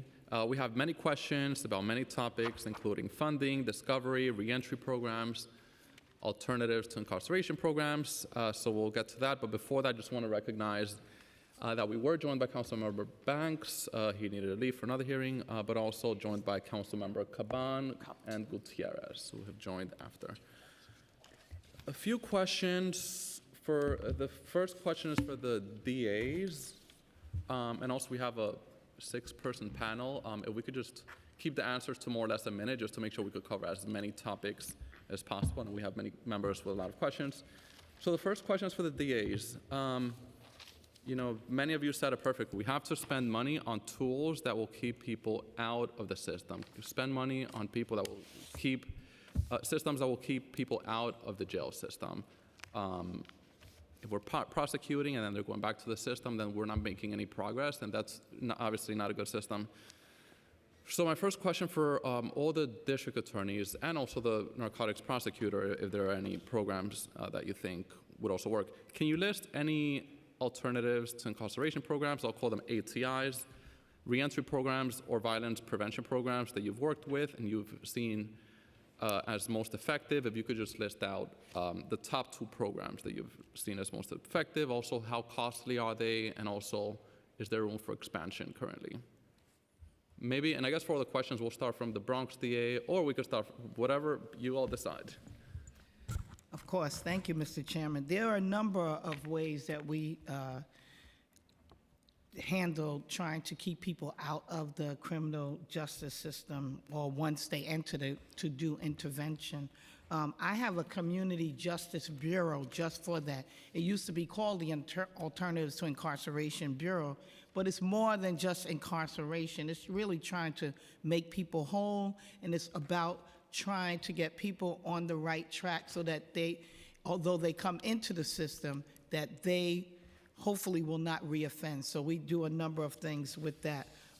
One of the programs that I developed or started in my office had to do with guns, and it was a gun diversion program that we call the Bronx Gun Diversion Initiative, or BOCAP. It's the Bronx Gun and Accountability Program that we do with the Osborne Association, as well as with the Fortune Society.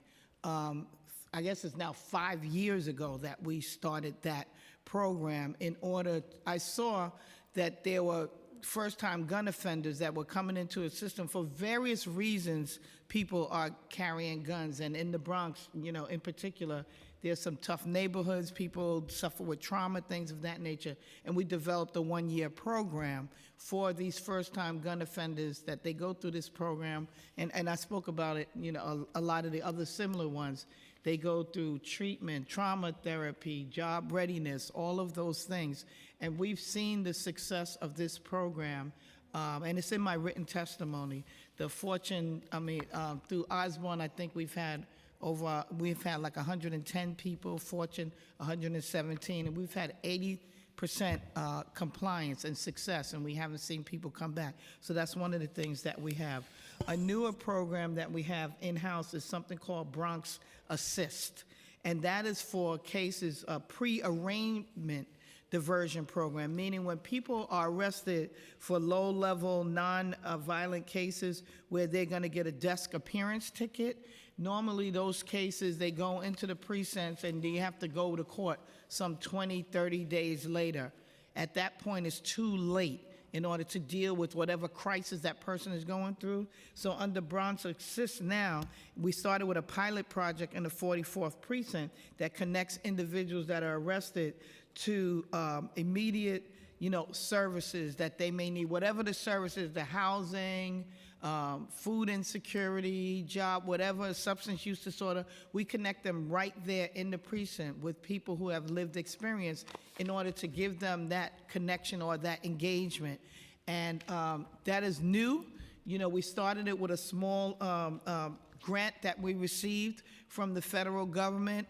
It's early on in it, but we've seen 100% participation, that people are actually engaging and listening to the services. It remains to be seen whether or not they come back. But this is something where previously with a desk appearance ticket, people would just get it, no offering of programs at all. Some 20 days later, they don't even come back to court. So we never know if they got anything. So this is a way of connecting with them right, as it happens. Then, of course, we have Project Reset that this council has done. It's a restorative justice program as well for misdemeanors, community volunteers that help with that, to help those people who are impacted and for them to make amends. So those are, those are just some of the programs that we have now, the gun diversion, and then the ones that we talked about now. We receive money from the state for Bronx Restore, which is similar to the one that they had in Brooklyn, that we've really seen results, and we're happy to receive money for that as well.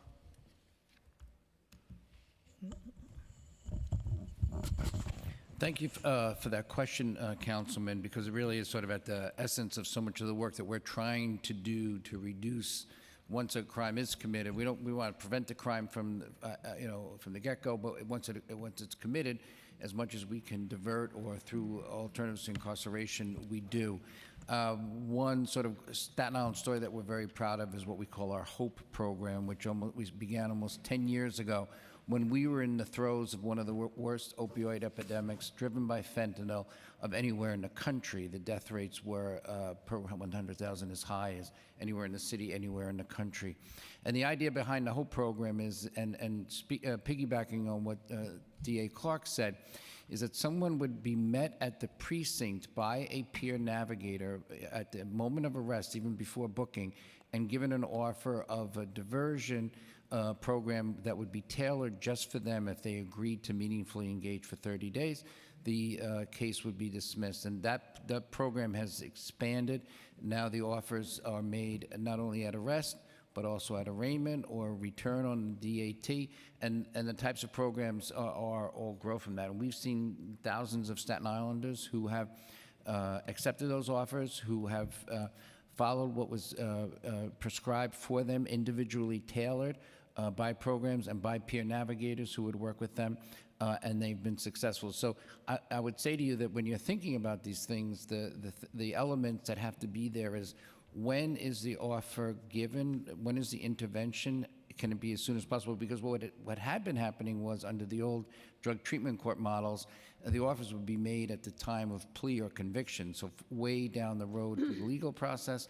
And in the meantime, the individuals, if they were out there, would continue to use and possibly die. So when is the intervention made and offer made? How specific is the program for the individual? How much is the follow-up to make sure that the individual is following through? And are there programs available to connect the person to? And what we're seeing is, in many instances, and especially in Staten Island, is we don't have the programs to connect people to. So you hear programs like Fortune Society and Osborne, they're not even present in Staten Island, so we don't have those programs. But my colleagues would say the same thing. Whether it's drug addiction, whether it's addiction, illness, whether it's mental health, whether it's poverty, whether it's family trauma, whatever the issue is that's driving the behavior, we don't have the resources. So I recently had a young man who we were able to put together a plea on 3 cases, 2 misdemeanors and 1 felony assault. And we were prepared to give him a plea that would allow him to resolve the legal cases and go into a mental health residential facility, and we couldn't find one. And he has now literally been lost to the system. He was supposed to appear at a location to be admitted into a program. When he showed up, they said there was no room at the inn for him. He was rejected. We've lost him now, and now there's a bench warrant for his arrest. So the system is failing because we don't have the programs. So where do we put them? So when do we intervene, and where can we have people go? The issues that have to be addressed. Thank you for that question. In Brooklyn, our approach to public safety has always been rooted in diversion and alternatives to incarceration. Brooklyn, in fact, had the, the widest number of alternatives to incarceration. We had the first drug treatment court that was established, the first mental health court, a veteran court. You know, we were the first district attorney's office to offer gun diversion programs. We had the first pre-arraignment diversion program in the city, and we were the first county to offer restorative justice, including an organization that we worked with, Common Justice, Circles for Safe Streets, that dealt with vehicular violence. So we've been innovative in that work, and we work with a lot of partners, and I don't want to forget people, but we work with a lot of outside organizations, Exalt and Fortune and CJI and EAC, of course Safe Horizons, and a lot of our domestic violence work. We work with a lot of our violence interrupters, and Brooklyn was the first district attorney's office to really lean into credible messages and violence intervention work. And we work with Bevo and many other organizations, Project Echo, Man Up. There's so many of our violence interrupter organizations that we work with. I think they do a tremendous job in helping to reduce violence in the county. I know that Councilmember Hanks had the ability to visit our mental health court. I still think it's the best in the state, and I spoke to Chair Feliz about visiting that court as well. And I think what we're seeing in the county in terms of violence reduction is because these programs help deal with root cause issues and do that. And I am proud to say that our population on Rikers Island from Brooklyn has come down, about 200 less people on the island than there were at this point last year. And having these resources to refer cases to and work with is a big part of that. I mean, we also try cases in the county for sure, but you have to have these programming. And I know that my colleague, Alvin Bragg, also encouraged the council to support many of the organizations who do this tremendous work in, with our offices. The district attorney's offices, although we do have our own programs, we have programs in our own office. Without funding for these organizations who handle these, their clients and our defendants, this alternative to incarceration work could not continue. So I just say that, we've been really on the forefront of trying to figure out different ways of handling cases. And again, I want to thank the City Council because, again, Project Restore was something that happened because of the City Council and the Mayor's office believing in us 3 years ago that there was a better way to deal with young men who are likely to be involved in gun violence than simply building cases to incarcerate them. Thank you, Mr. Chair. So I'm going to look at your question on two levels, right? So one is the youth programming and keeping people out of the criminal justice system to begin with. But the next one is the ATIs, or Alternative to Incarceration, and the work we're doing in that space. So we have a very active in-house youth program, Legal Explorers program, Student Advisory Council, leadership programs for junior high school and high school, summer youth employment.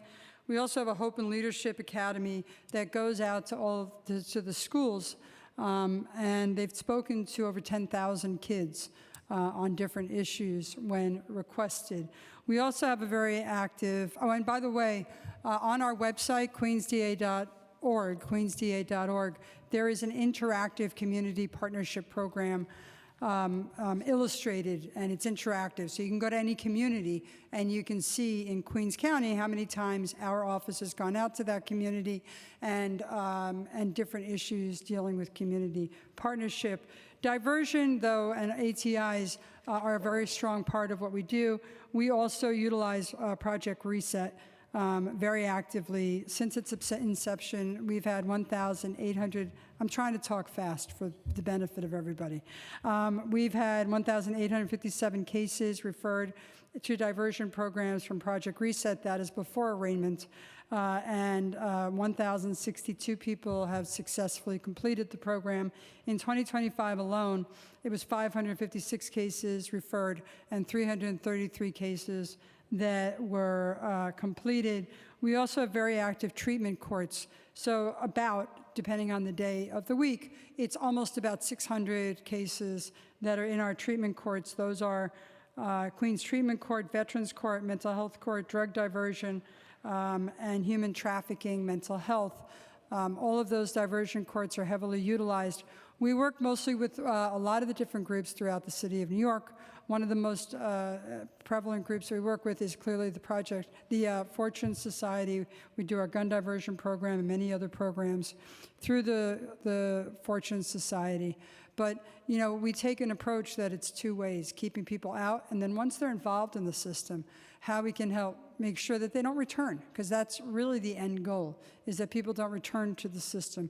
So, just so you know, we vet also every first-time arrest for DATs.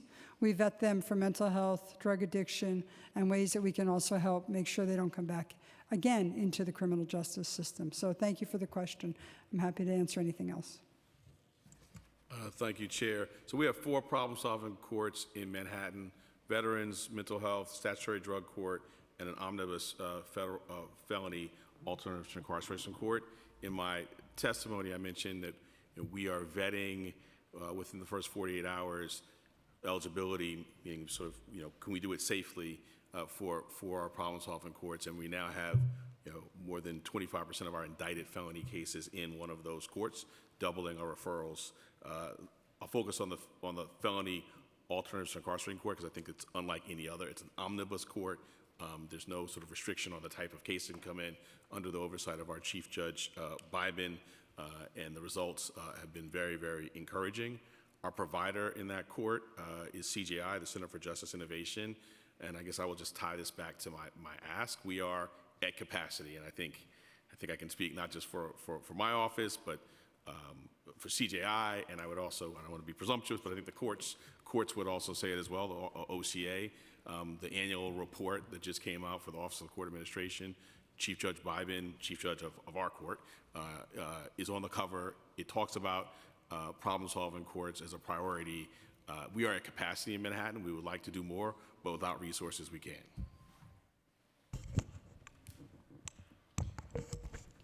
I'll just echo what DA Bragg said. We are having the same issue with the same court we participate in. So CJI is at capacity, which means we're at capacity. And if you're asking for specific recommendations on specific programs, is that your ask? At programs or actual providers? I guess both, and also, I guess, learn about the programs that you've worked with that have had a lot of successes. Okay. Because if you're asking for specific recommendations, we work with it probably total of 50, through over the last few years, depending on what the individual needs are of the person. And anyways, so I won't go through that list. But we also, beyond the ATI court, we have drug court, we still have a DTAP program.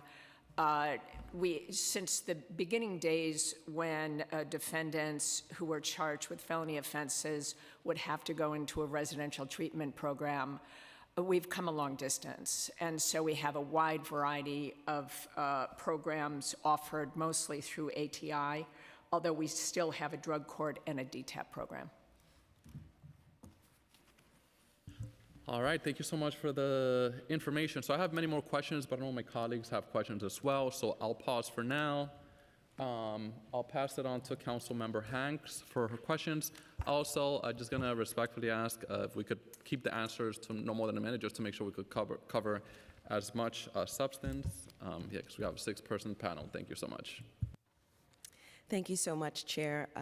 My remarks are more of a statement and a few questions for my own DA, but definitely a good afternoon, and I really thank all the DAs throughout the city for coming in and testifying and advocating for your respective boroughs.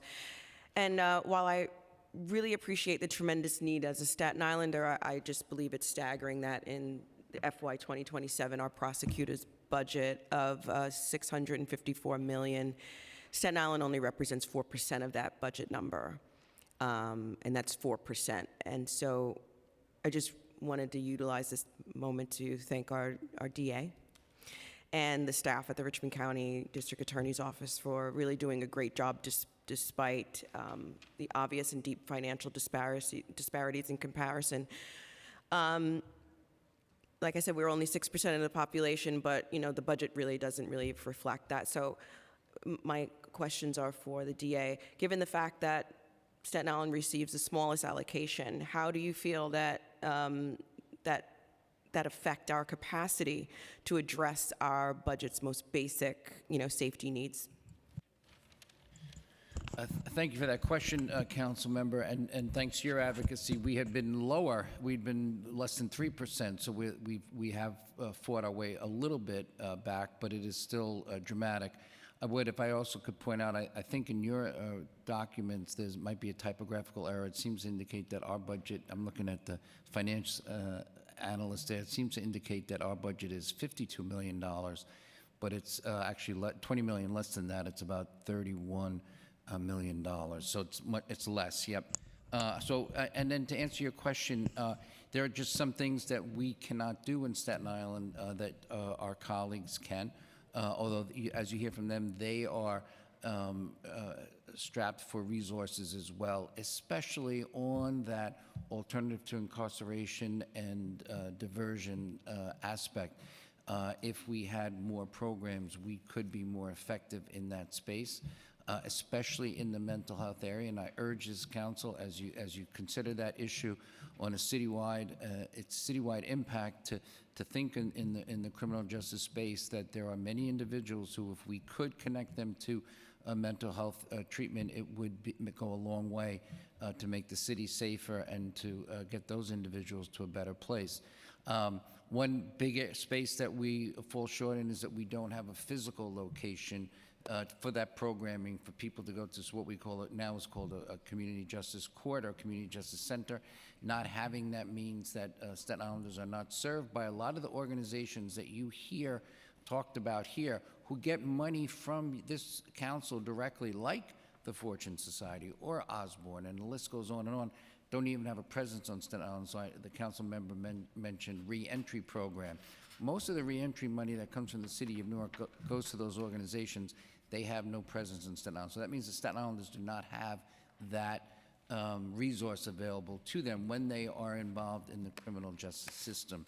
And then on the prosecution side, just in the areas of domestic violence and cybersecurity and scamming and all those other things we talked about, if we had equal resources, we could have the personnel to better prosecute those crimes, hold people accountable, and prevention. So it does affect us across the board, and we thank you very much, Madam Majority Whip, for your continued advocacy. Well, thank you very much, and I just want to take this opportunity to thank Speaker Menon for putting two Staten Islanders on in leadership. So we are going to be part of those conversations to be able to do that. We don't want to say that for the record, so it doesn't think that we spent 4 years not funding our own borough. But do you have a baseline number in where Staten Island would have parity with other 4 boroughs, given what you've testified? Yeah, I do think a reflection of our population numbers. So of that total, if you talked about 5.5% to 6%, and you know the additional money that we asked for in the programmatic budget, I think is about $3 million. And then, of course, on the capital side, the money for that community justice center would go a long way. Thank you. So does that budget also, the fact that we have such pay parity, parity in the budgets, does that affect discovery, reform, compliance? It certainly does, because we didn't go into, but my colleagues have mentioned it.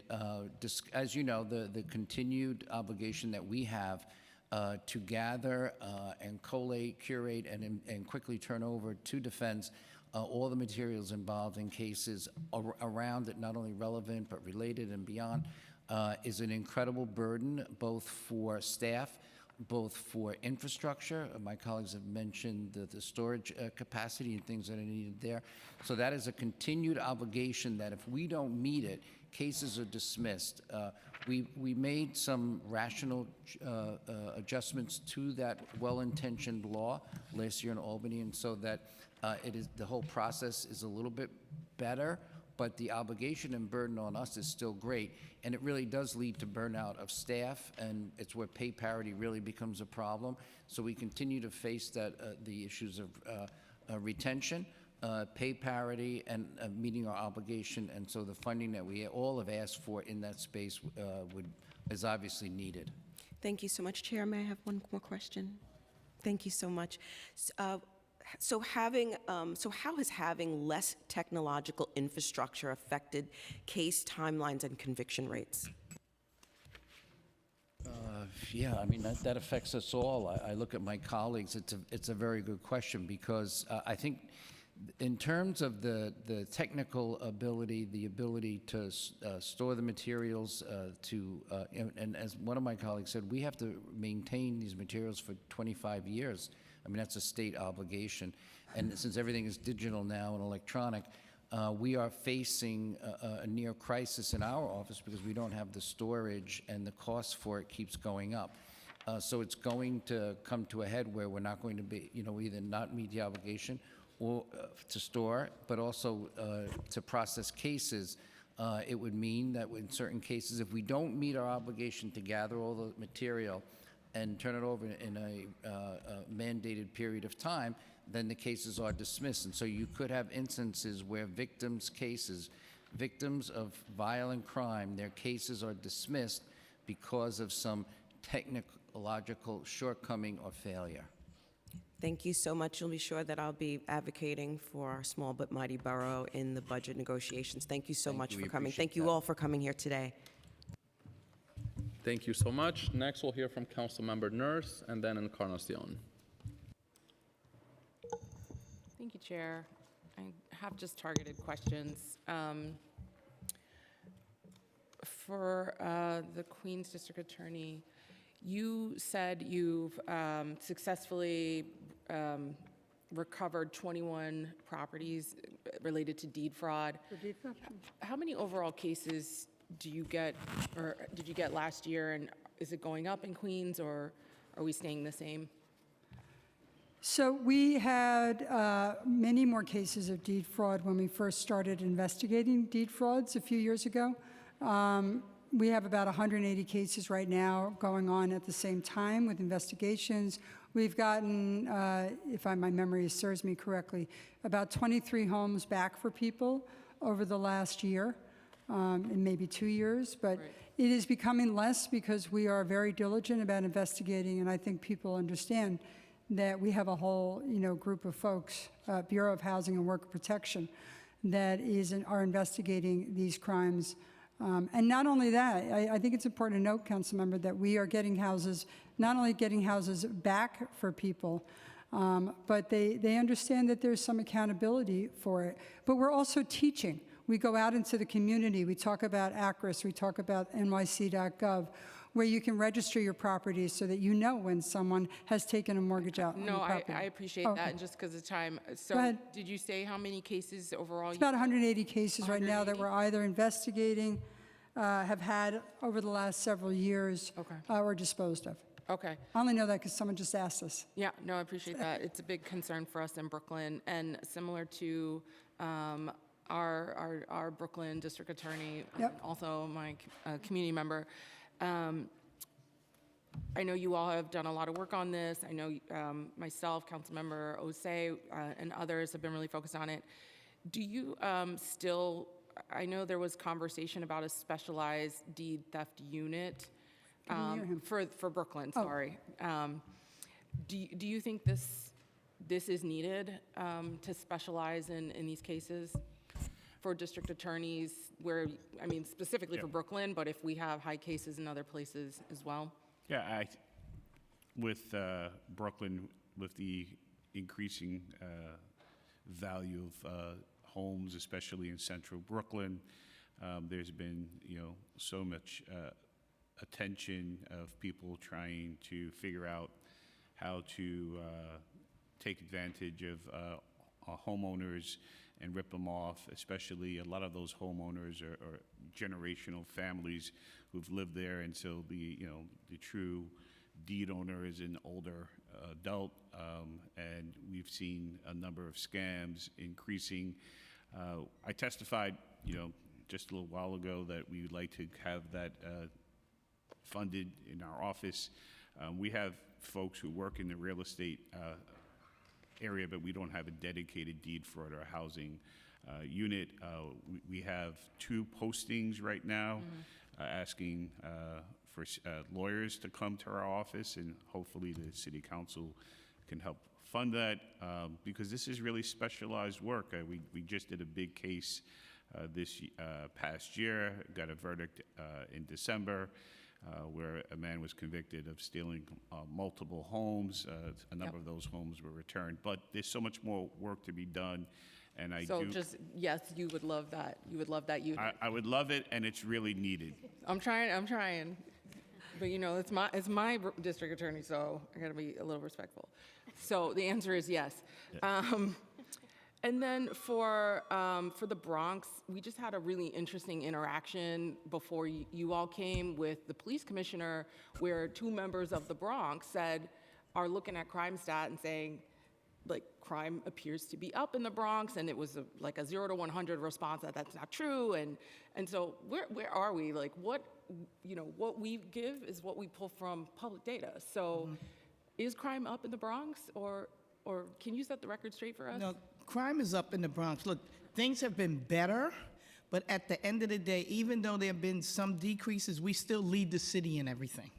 So you could tell me that crime is going down, but you can't tell that to Miss Jackson in Concourse Village because she don't see that when she walks to the 4 train to go to work and afraid that she might get shot, as an innocent bystander or whatever the case is. So the numbers are up because of the disinvestment that has happened in the Bronx. We still have the same neighborhoods that are not getting the services that they need. A lot of these organizations, the community-based organizations that do this work, I appreciate them. I asked the city council and the mayor to continue to fund them, but make sure that they're able to have a presence in the Bronx. Some of them don't, some of them do. When these new initiatives come about, and I say, I need resources, the city will start an initiative in Brooklyn or Manhattan, and they say, well, they have the infrastructure. Well, we need to build the infrastructure. And we hear you loud and clear, and I think all of us in the council want to support that. That's why the response to that question was so disrespectful, because it's 2 Bronx members who live there every day versus some really nice neighborhood in Manhattan. So, I really thank you for clearing that up, and we do agree. It's a reality, what's going but on in the Bronx. the people in the Bronx are still resilient. We're still trying, but we need the help. Yeah, I'll come back. You sure? Okay, I just had some questions about discovery and, not discovery,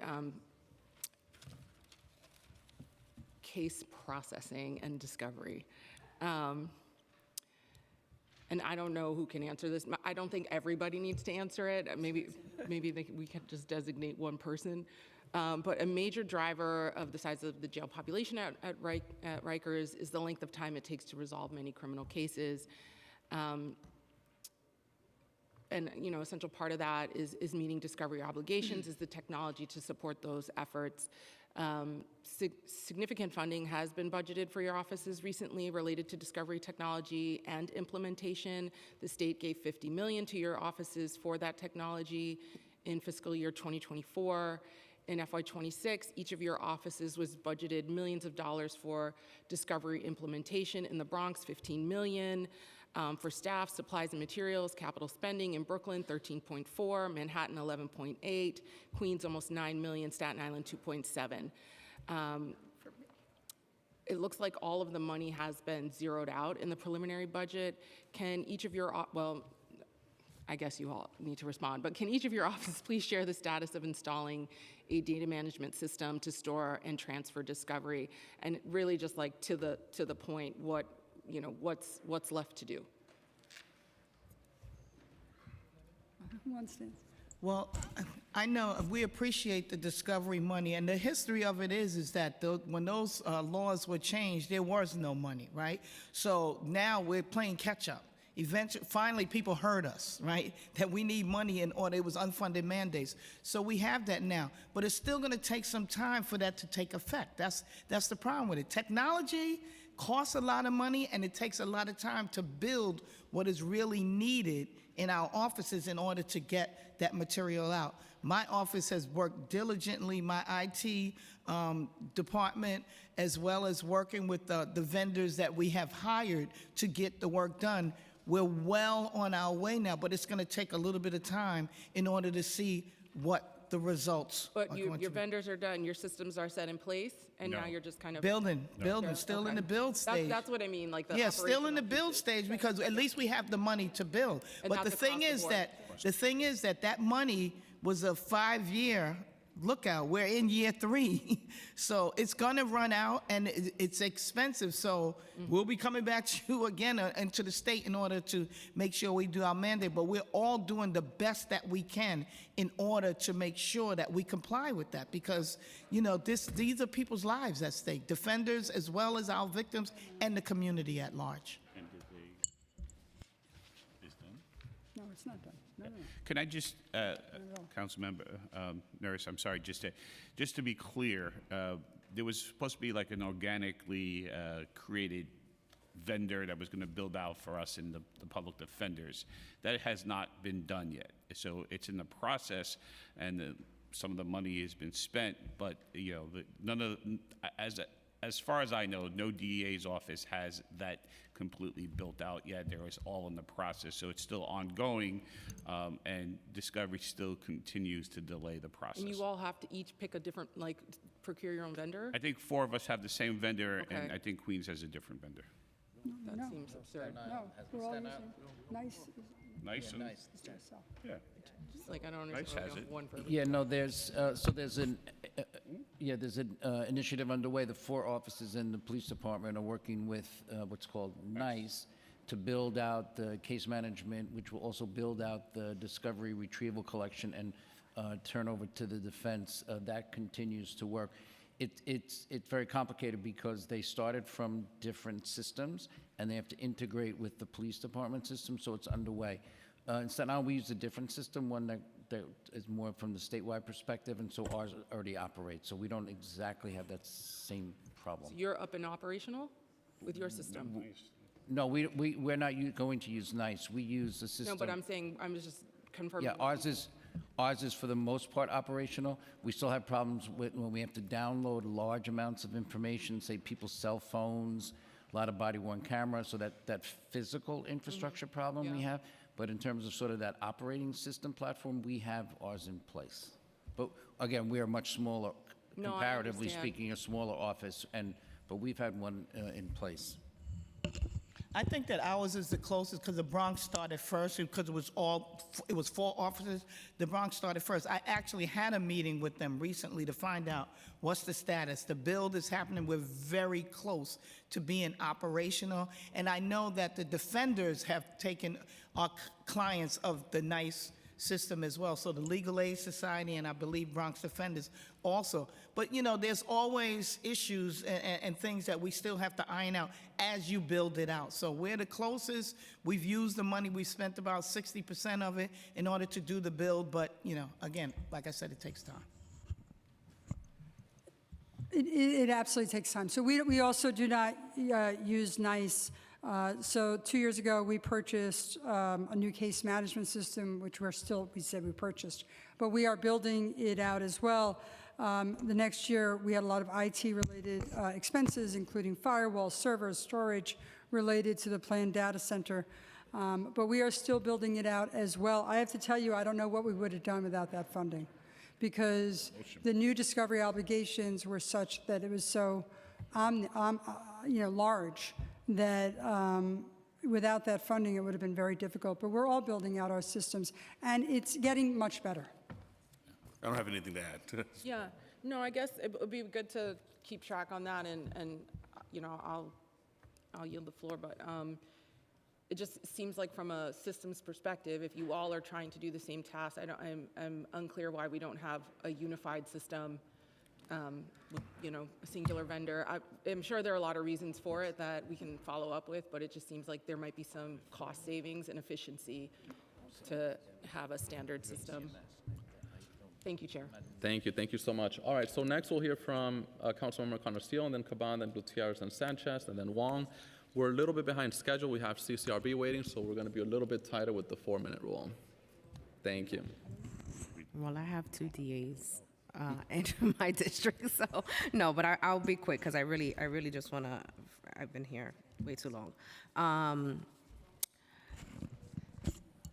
So the Justice Centers, and I hear you, Staten Island. I know that the Justice Center is something that you've been waiting for. The Bronx, it does have a Justice Center. It is not a physical location, though. It is not like we're trying to, and I want to make sure to, address that narrative because I don't want it to be looked at as a checkbox, right? It isn't a checkbox, and so from you, DA Clark, is $2 million what you are asking for in capital for the Bronx Justice Center? Well, for capital, there needs to be an assessment. There's a lot of issues connected to the capital. So we have a space that's dedicated. It's an HRA building. There's supposed to be a transfer to DCAS. So, that's an intergovernmental thing that you all have to figure out, right? Yes. And then once whoever the landlord is going to be needs to have the assessment done as to what that capital cost is really going to look like. I could guess and tell you, I think it's going to be about $20 million. I walked through it, right? But what do I know? And by the time it gets done, it's always more money. Yeah. So the problem is we need to transfer from one agency to another, and then there needs to be the assessment of what the capital can be, and then move from there. The $2 million is operational. So right now, CJI is, CJI is in there, right? They're doing some of the work, but we need that baseline, so that $2 million, they continue to operate, but the facilities need to be brought up, the outside, the inside, I was at the walk. So that's what we're waiting for, and that's what we're asking that the city do that. That doesn't necessarily come to me, but I want to advocate for whether it's DCAS, HRA, or whoever else from the city is going to maintain the building, because it is a city building, to do that assessment so that we can start getting those renovations and upgrades done. Perfect. And right, so Staten Island, so Mike and I go through this. Like, we both say neither one of us have one, and we really don't, because it's not really work. He got capital money, I got operational money, right? Mm-hmm. He needs operation in the building, I need capital to get it done. So neither one of us really have it until we get the dedicated funds. Yeah. Thank you. And the same as kind of the question for Manhattan. I know the Harlem Justice Center exists, but there's some capital needs for that building as well. Are you aware of any? I think the chief judge, I think there's a number of discussions going on. It was not an ask that we had, this year. Certainly, we would love to have a physical structure. I think we would, prioritize the ask that I made in terms of expanded resources for CGI. But yes, there's a need. And the $3 million in state funding that was for the Restore program, is that stable funding? Is it? Yes, that came from the state. Okay, beautiful. So we're looking forward to putting that to use to get that done. We're in the process now of interviewing providers to see who is going to be the providers of that. And there's also academic parts of it as well. So we're getting close. That final interviews are happening now. We've brought down, I think we had 10 vendors that applied. We've narrowed it down. We're doing the final interviews, and then hopefully we'll be able to get it working. Okay, perfect. And the asset forfeiture money, the $9 million that you spoke of, is that the full ask? You're looking for the restoration of the $9 million for the asset forfeiture money? So we've started, and I would say in the written testimony, I broke it out. For the neighborhood navigators, which is the BRID program, that's about $2,500,000 per year to keep it up and running as it is. And the court-based navigators would be about $2 million for you. That was the Fortune program. So 4 total. Yeah, 4.5. 4 total. Okay. Okay, that was it. Oh, look, I made it. All right.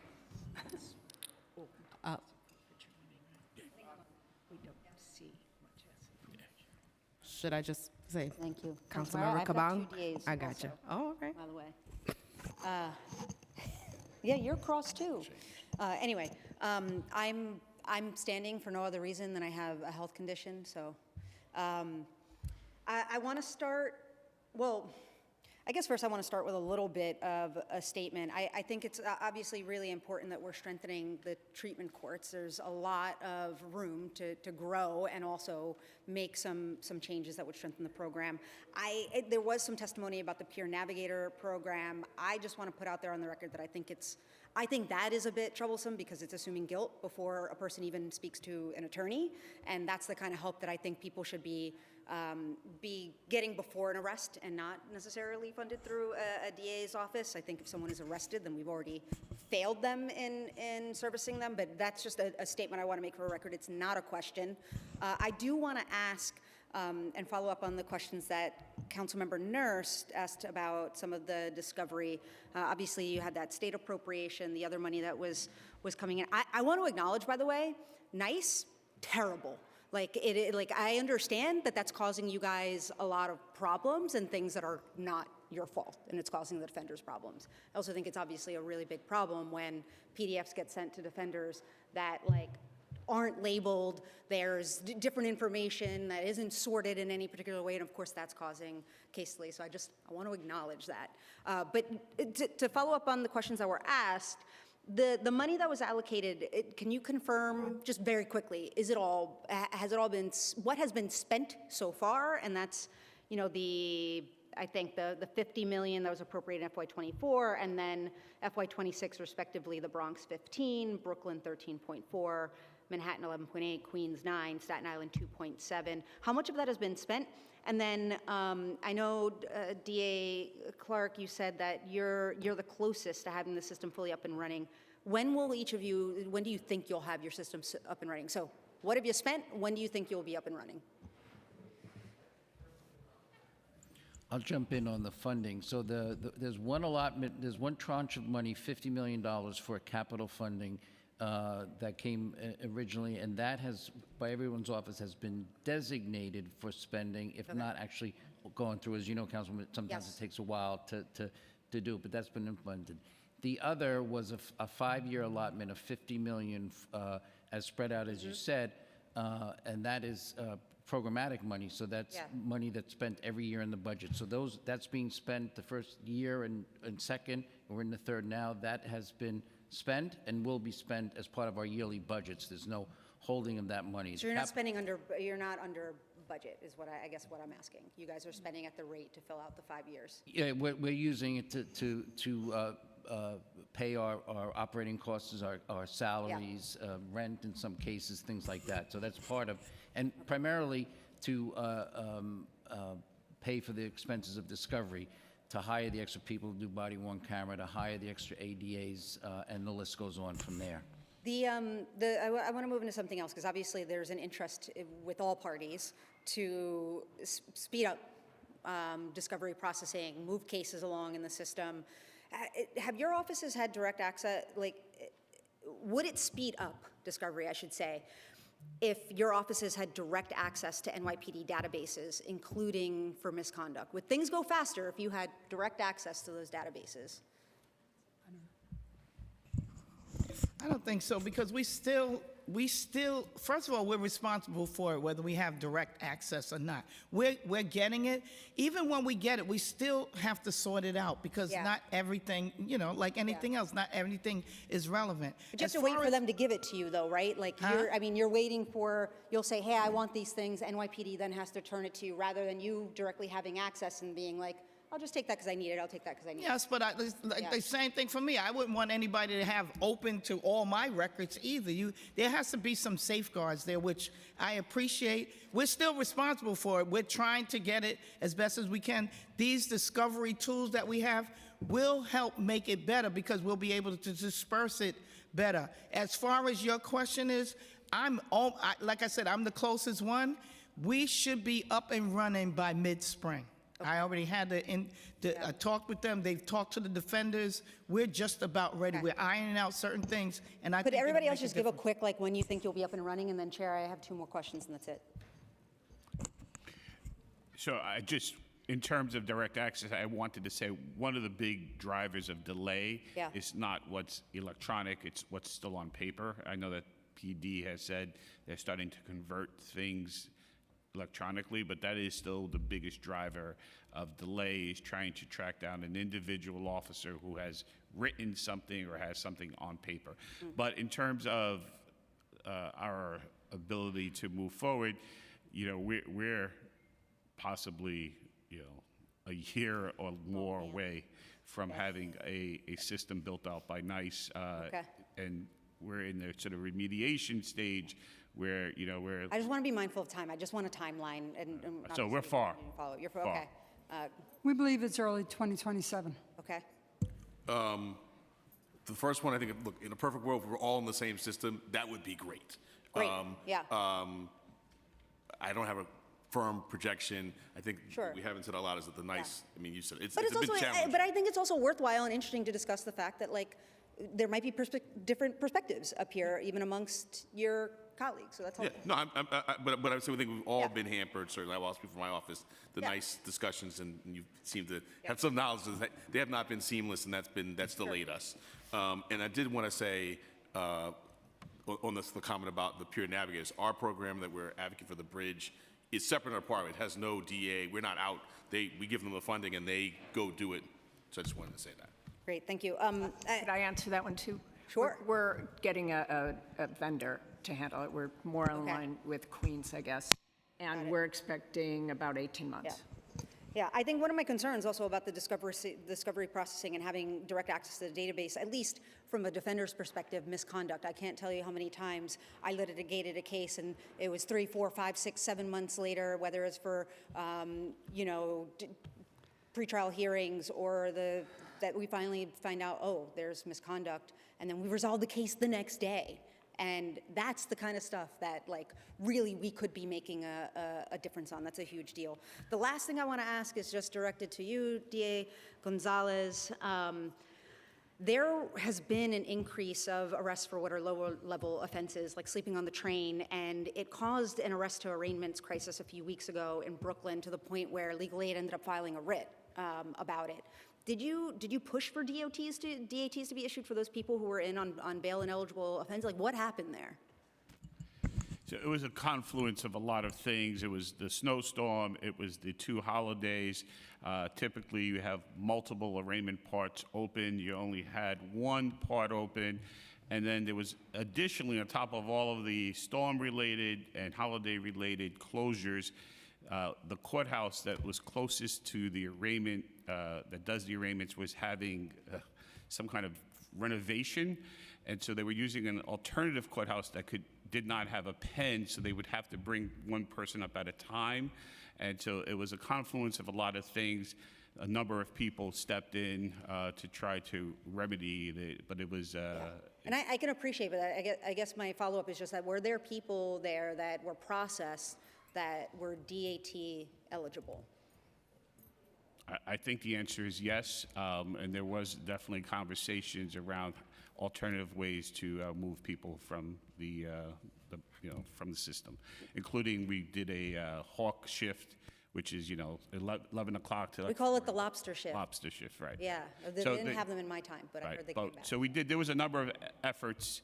There were a number of efforts to get people out, but it should not have ever happened. Yeah, I didn't ever think I'd say lobster shift during a budget hearing. But yeah, I mean, the last thing I'll say on that is that, like, if you're DAT eligible, especially in those circumstances, they should have DATs, but I appreciate the response. Thank you, Chair. Thank you so much. Next, we'll hear from Councilmember Gutierrez, then Sanchez, and then Wong, and then we'll conclude with this panel. We have CCRB, who has been patiently waiting outside. We're a little bit behind. Thank you. Thank you, Chair. And I have 2 DAs, but I think I can do it because they're pretty straightforward, and your testimonies are very thorough. DA Katz, and forgive me for not knowing this, I just wanted to ask about one of the initiatives in your testimony. I don't think you named it, but it's targeted for youth 11 to 18. You said you piloted it in 2021. Can you just share if there are any, what's the name of the initiative, and if there are any partners? Right, so I don't know which ones you're referring to, but we have several. I don't know either, you didn't name it. It says it was launched in 2021, supports youth development on page 3. Yes. And crime prevention program. So we have several, so I'll just go through. So we have youth initiatives for schools, we have youth initiatives for 11 through 18. We go into the schools, we talk to the students, we have a whole unit, it's about, I don't know, 4 or 5 people, I think, that go into the schools and they talk to the students. We've done about 14,000 students so far. Okay. As we go in and we talk not only about gun violence and gang violence, you know, for instance, we had a shooting of a 13-year-old kid, young man, and the next week we went into the school in the area to talk about gun violence. Okay. So we have a very active group that goes around the borough and does that. We also have internships, we have explorer programs. We try to put a face to law enforcement, and we try to make sure that law enforcement is not a foreign entity to our young people. I have to tell you that we have many young people that want to come back year after year, which causes some issue. For the same programming, you mean? Yeah, it's programming. So would I be able to touch base with your office afterwards just to check if the program has touched some of the high schools in my district, in my part of Ridgewood? 'Cause Ridgewood? I'm really not sure, so I can do that offline though. Pierre Loiseau in my office is here. He's head of the youth program, and he can give you any information. Pierre, raise. Great. Okay, Yep. I'll He can walk give you over any there in a information minute. on the specific schools that we have gone into, but we've been requested by a lot of schools to go in and talk. Okay, thank you. Thank Thank you you. so much. And then DA Gonzalez, I wanted to ask, there was a significant amount in your testimony about just the cost of rent in the space. What are the conversations with DCAS like? Is this not a city-owned building? I'm sorry that I don't know this, but kind of what is the pipeline for getting you all like physical space? And I know that DA Katz, you mentioned that in your testimony as well. And then my last question, I'm really interested in some of your requests, DA, for DA Gonzalez, about data storage and IT staff. If you can just let me know if in your testimony, is this additional requests that you're on top of your current budget? And if you can share if any of these, for example, the data storage and technology, is that something that you're thinking can be done in-house, if it is being done in-house, or how you all are thinking about it? But I would love to touch offline with some of these requests, and happy to lend my support for both boroughs. I know you both mentioned it in your... Thank you, Councilmember. Yeah. So just in general, in terms of the housing, the municipal buildings that used to support our office was sold by the City of New York. And as part of a revitalization of downtown Brooklyn, we became the anchor tenant into a commercial building to guarantee that the, developer would build that area. And it became Metrotech, and it became what it is today. DCAS has extended our lease for a period of time, and there are conversations around that about what the cost of rent is in that neighborhood. There seemingly very little space that could accommodate our agency at this point, but we have a lease for the next 5 years. Okay, we'll touch offline. Thank you so much, Chair. Thank you so much. Now, Councilmember Sanchez. Thank you so much, Chair. Hi, all DAs. Good to see all of you. I really want to focus in on the workers, the ADAs, the folks that do all of this job behind the scenes. Can you talk to us about their working conditions and ways in which you're looking to improve them and how the City Council can help partner in making sure that we get those improvements? Well, we try to build an environment and a culture in our office that is very welcoming to our staff. You know, I speak to them all the time, and I let them know that it's not about you, it's not about me, it's about the 1.4 million people of the Bronx that we service every day. I make sure that in my recruitment and retention that we hire people that identify with the same people that make up the Bronx community. So we intentionally do that, have a lot of Bronx residents that work for me so they understand the community, because it's important. We can't do this work if you don't understand the community that you serve. So we have that. As far as the working conditions, we're in government buildings. We try to, keep up with, getting the city to make the repairs that they need to repair. But I think about the well-being of my staff and that there's a work-life balance. So I've brought, I have a wellness department that works with them, that are there for them for whatever their needs are. We have a lot of programs. We have employee resource groups for different identities or heritages and things of that nature, where people can feel comfortable sharing their experience with each other, as well as being there and having allies from other parts of, the culture of the office to be there. We have long stayers in our office, people that have been there 40 years, and we have people that have just started. I just swore in a class yesterday. So we constantly are hiring, and I make sure that the people that we hire have the same value system that matches that of my vision, which is pursuing justice with integrity, meaning we're going to do the right thing even when nobody is looking, and that we're working there, that it's not about self, it's about service and sacrifice to the people of the Bronx. And I give them whatever tools they need. We've had we take all the city trainings, of course, to make sure that they're up on that, as well as I brought in consultants to help lift our culture so that it's a trust and inspire one, where we hold each other accountable, that we understand each other, and that people want to do the work so that we help each other in order to get the work done. Absolutely, and I appreciate that. I want to go a little bit beyond culture and into how are the workers, for colleagues that have never visited a DA office, or for the general public, are these workers walking into their own offices? Do they have, their own thing? So being able to explain how many DAs are in a single office, understand, going into the nitty-gritty so that folks understand what our DAs are going through. I'm happy to jump in for a second there, because one of the things I want to thank the City Council for, a couple of years ago, most of us testified about the need for pay parity for prosecutors compared to other city attorneys. One of the big morale issues, and I was a line prosecutor, meaning I handled cases and trials for 19 years, was that prosecutors were significantly underpaid compared to other city lawyers.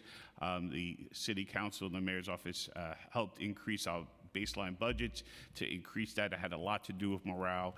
In my office, very specifically, there is a request in our budget for a swing space, because we have no space for our lawyers and our staff. They're doubled and tripled up in offices in some occasions, and we definitely need some help there. Thank you. If any other DAs want to talk about it, just so that we have it on the record what our ADAs are. I wish I could give them all their own office. Yeah. But we just don't have the space. I'm supposed to have 500 lawyers. I don't have space for 500 lawyers to have their own office. But there's a sense of community when they do have to work with each other. Doubled offices is not a deficit. It's a benefit to them because they learn from each other. Shoot, I'm in my 40th year as a lawyer. I started there. And when I was there, it was one desk, a landline phone in the middle, and 5 of us used it. They don't have that. It's better than that. But, we could always use more space. So we have done everything we can as well to make sure that our ADAs are comfortable and are doing so that they can also do the work they need, but also that they know that they have a support system. We've changed the parental leave. It's 12 weeks now for the parent. We try to reward excellence in the job as well. I mean, we could go through the idea that we had 312 lawyers when I came here. We now have 413. We try to do everything from providing, clean water when we can, to taking into account any accommodations that we possibly can as well. And what Councilman Gonzalez said can't go unnoticed, which is that we've also had the opportunity, with the help of the city and with a lot of you, to raise the salaries to a large extent from when we before had served. Similar in Manhattan, we've got people stacked up. Anytime I go to another law office or another office, I feel bad for our folks, just given the physical state, cramped. Yeah. There are no amenities.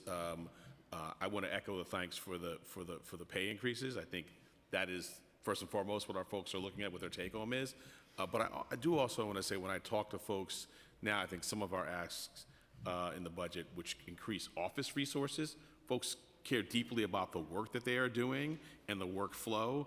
And when they feel stretched thin, that too affects their morale, and so additional resources for the office. I mean, no one can come in with a wand and give us more space, but the additional resources we've requested, I think, would help not just justice in cases, but also morale. And I'll just echo that. One of the issues I think that our ADAs struggle with, it's really not so much the physical, you know, they're in a DA's office, they know what that's going to be. In the courthouse isn't much better either. But we do have, we try to get them adequate supervision. I think one of their biggest concerns, especially new ADAs, is doing something wrong. And so we try to set up the supervisory structure so they'll always have enough structure. Within a bureau, we might have one bureau chief and two deputies, so there'll be two there all the time, and maybe a senior person too, and then have other people. Try to create an atmosphere where they're welcome to ask questions, they won't feel foolish. And I think that's very important for new people coming into this environment where the decisions they make are very important and affect people's lives.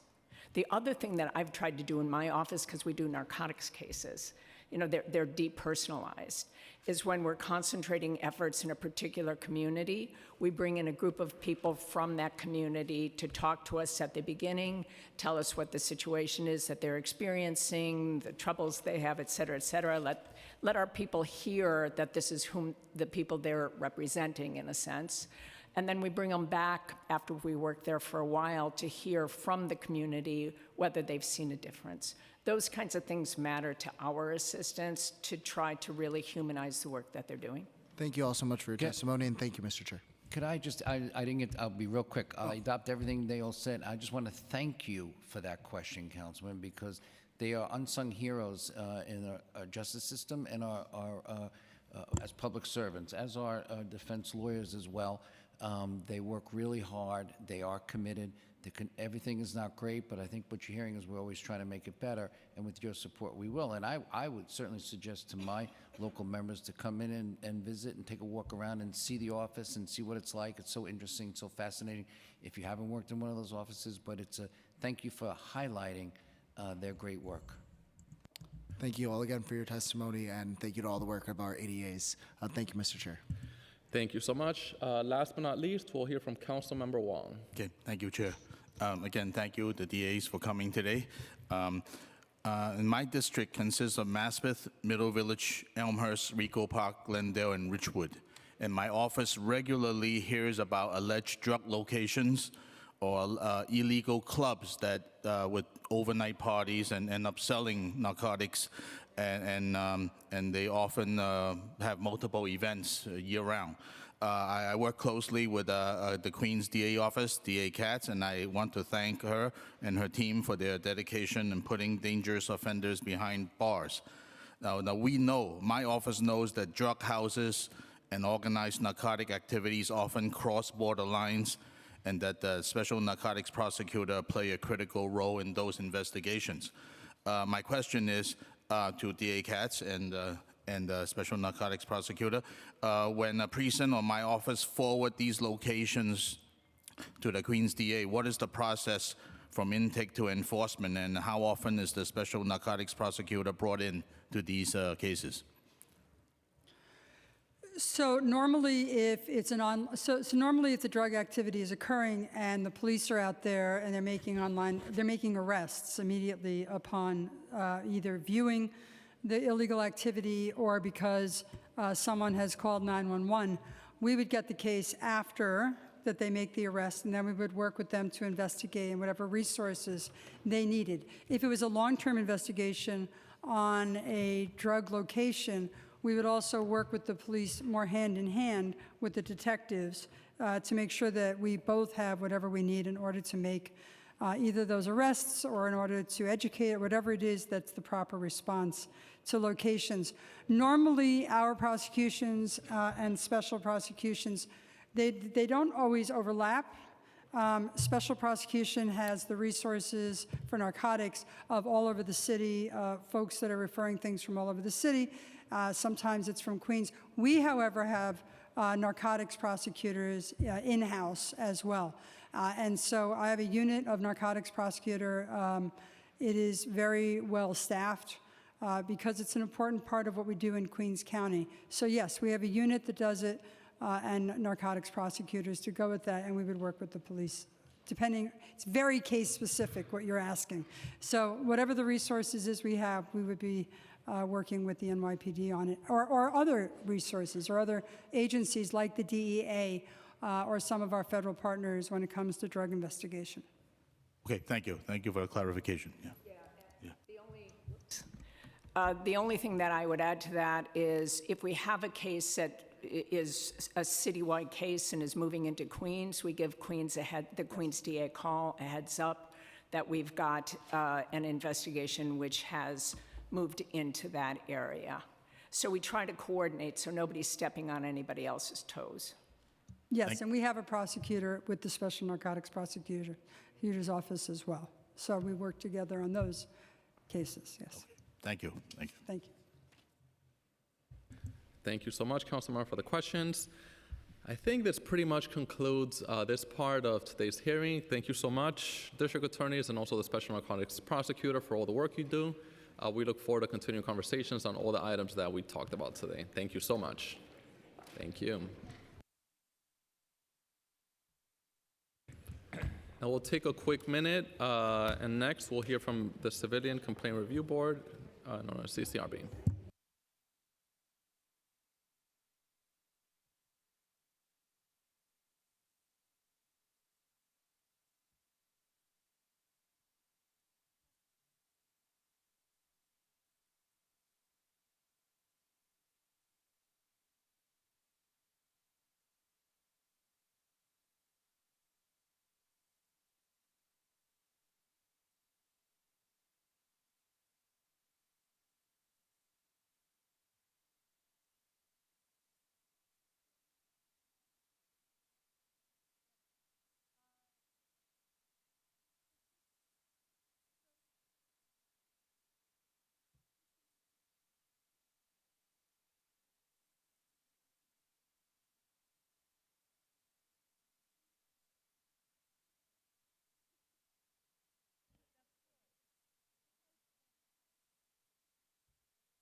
All right, thank you so much, everyone, for joining.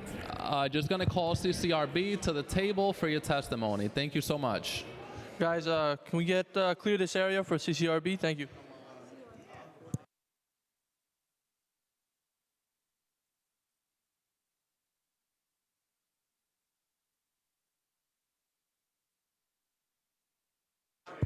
Please, can we take the conversations outside? Please, we have a hearing going on. Please take your conversations outside. Thank you.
All right, thank you again, everyone, for joining today. Thank you to everyone who has joined and also has remained for the many testimonies that we'll be hearing today. Now we'll hear from the Civilian Complaint Review Board, CCRB, an independent agency in charge of investigating police misconduct issues. Thank you for being here. I'll pass it to the committee counsel for some procedural items. Good afternoon. Please raise your right hand. Do you affirm to tell the truth, the whole truth, and nothing but the truth before this committee and to respond honestly to council members' questions? Yes, I do. You may begin. Thank you.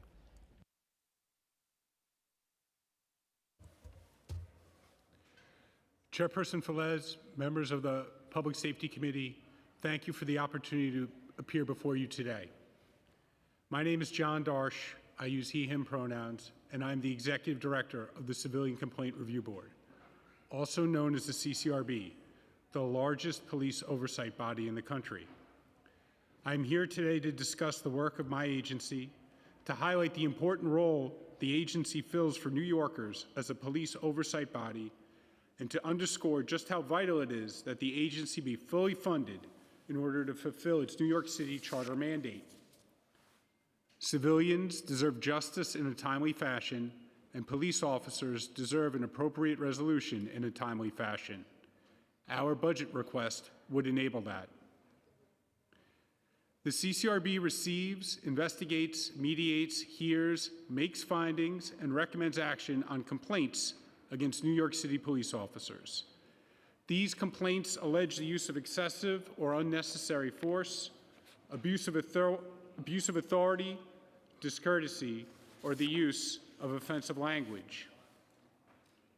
The board itself is made up of 15 members whose appointments are meant to reflect New York City in all its diversity.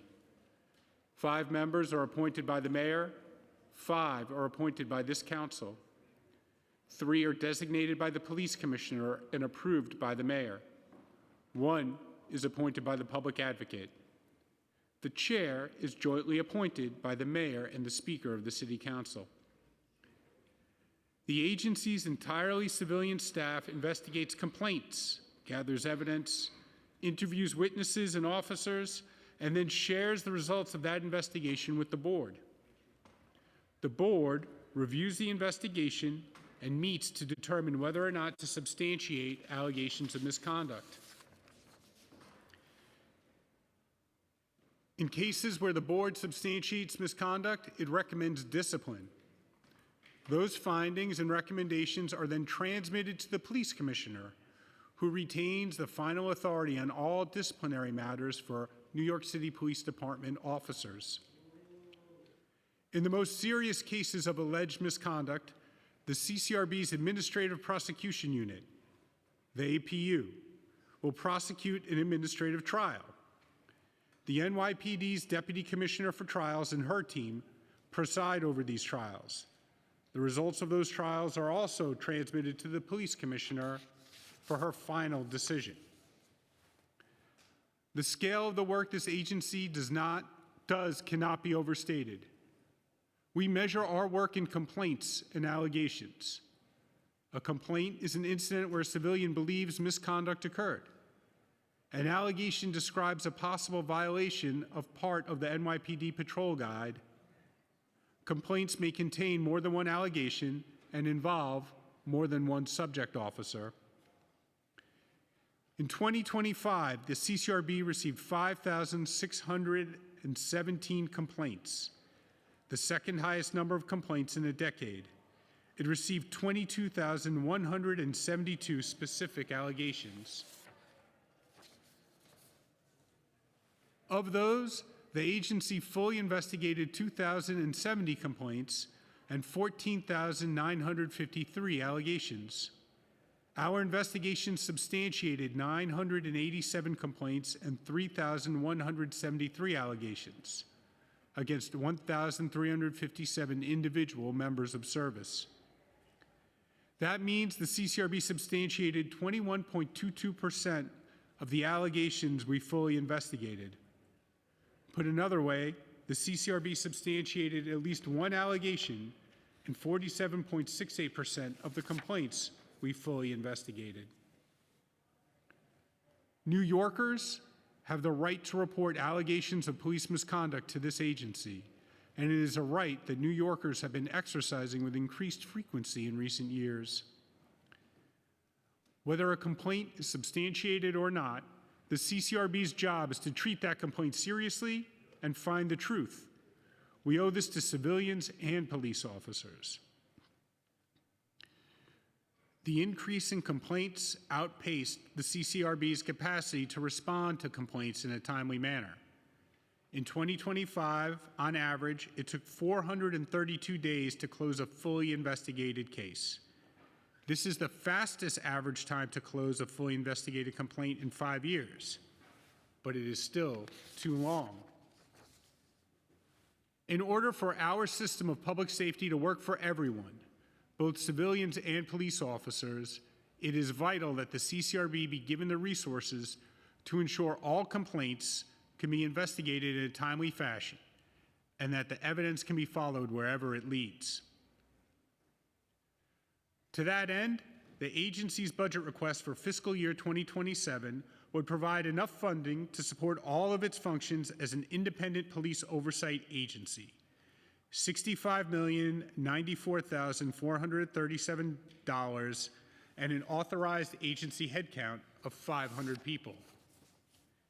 This is an increase of roughly $36 million and 233 staff members over the enacted FY26 budget.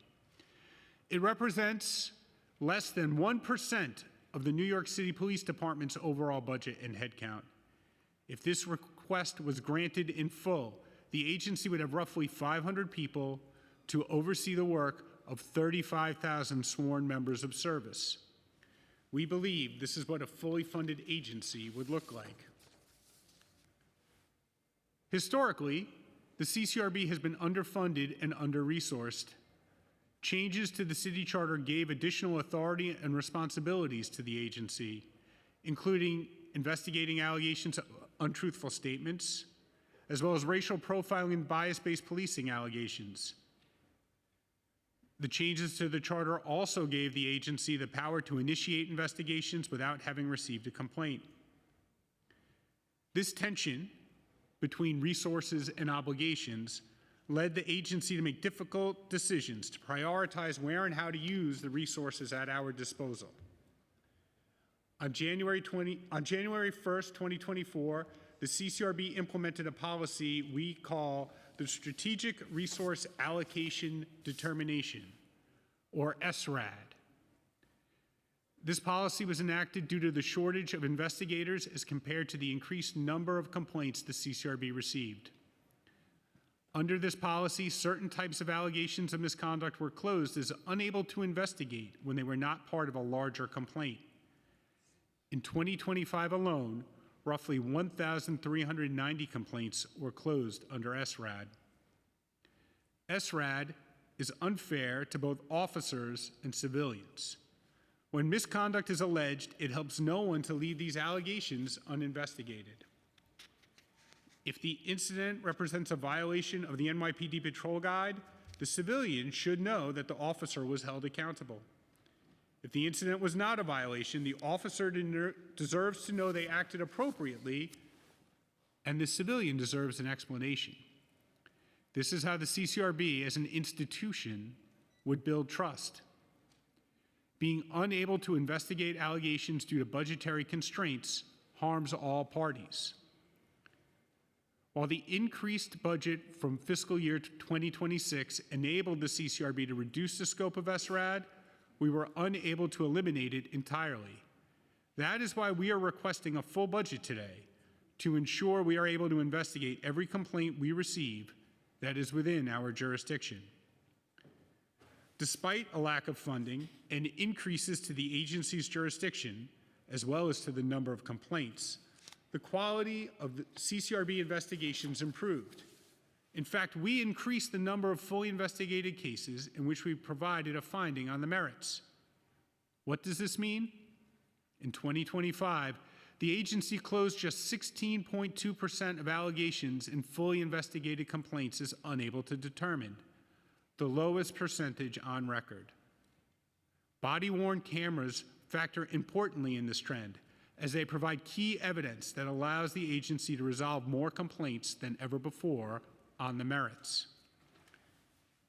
We've also made efficiency a key agency goal for 2026, soliciting feedback from our entire workforce to uncover new ways to be better in our work each day. Efficiency alone is not enough to respond to the scale of the work our agency faces each year. To do that, we need additional staffing, and our budget request captures those needs. The investigations unit makes up the bulk of our workforce. They carry out the day-to-day work of fact-finding and interviewing. This unit requires an additional 86 staff spread across several investigator roles in order to fully address New Yorkers' complaints. These are some of the most critical positions in the agency. Filling them is essential to meeting our duties under the city charter. Additionally, the increased overall number of investigators would allow the workload to be spread across a much wider base of staff, shortening overall investigation timelines. An efficient CCRB isn't only able to investigate more cases, it's also able to do so more quickly. When this council directed the CCRB to investigate racial profiling and bias-based policing allegations, it also funded the creation of a team to conduct those investigations. These investigations require specialized training and a different workflow from our general investigations. That team currently has 27 staff members, but is in need of an additional 37 positions to fully meet our responsibilities under the city charter, including managers, supervisors, and investigators. In 2012, the CCRB signed a Memorandum of Understanding with the NYPD to establish the Administrative Prosecution Unit, or APU. The APU prosecutes the most serious cases of alleged misconduct administrative trials before an NYPD trial commissioner. As of now, this unit has 23 staff. It needs 2 additional positions to help handle the workload associated with administrative trials. The additional support will further increase efficiency and reduce timelines associated with these cases. The CCRB's outreach unit is the face of the CCRB for many New Yorkers. They go into communities, schools, gyms, barbershops, and everywhere New Yorkers gather to explain how the CCRB works and how to file a complaint. Their vital work includes initiatives such as CCRB Courtside, where we interact with New Yorkers on basketball courts and at other organized sporting events. CCRB Cares, where we partner with community organizations during charitable activities, such as community cleanups and food pantries. This unit requires 8 new staff to spread the word across all 5 boroughs about the work of the CCRB. Communicating with New Yorkers is a key responsibility for any agency within city government, but is especially true for the CCRB. Many New Yorkers are unaware of the CCRB and their rights in an interaction with police officers.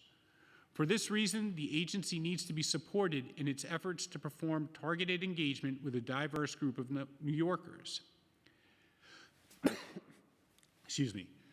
These efforts share information about how to file a complaint, and providing this type of information to the public where they are can help increase overall trust in the system of public safety. This makes New York safer for everyone, police and civilians alike. Beyond these core areas, the agency has many needs in our other support offices, whether it's new attorneys to support our Office of the General Counsel, new specialists to help our Human Resources Department, or new information technology experts to help support the rest of our staff as they do their work. It is these roles that provide less visible work, but no less important work, to help the agency operate and fulfill its mission. I also want to reiterate the importance of having a fully staffed board. We currently only have 11 of the required 15 board member positions filled. The lack of a full complement of board members impacts our work, slowing the overall time it takes to reach a conclusion in an investigation. In 2025, fully investigated cases had to wait an average of 156 days before being reviewed by a board panel. This delay is directly related to the lack of a full board and burdens the civilians and police officers who are waiting to see the results of CCRB investigations. Filling all board member positions would be a simple and effective way to increase the agency's efficiency. The work of the CCRB is essential to assure accountability for the members of the New York City Police Department. That is why Mayor David Dinkins supported the transition of the CCRB into the independent agency it is today. That is why the staff tirelessly performs the work they do, day in and day out. The CCRB is the gold standard against which police review boards across the nation are measured. With the support of this council, I believe we can do even better.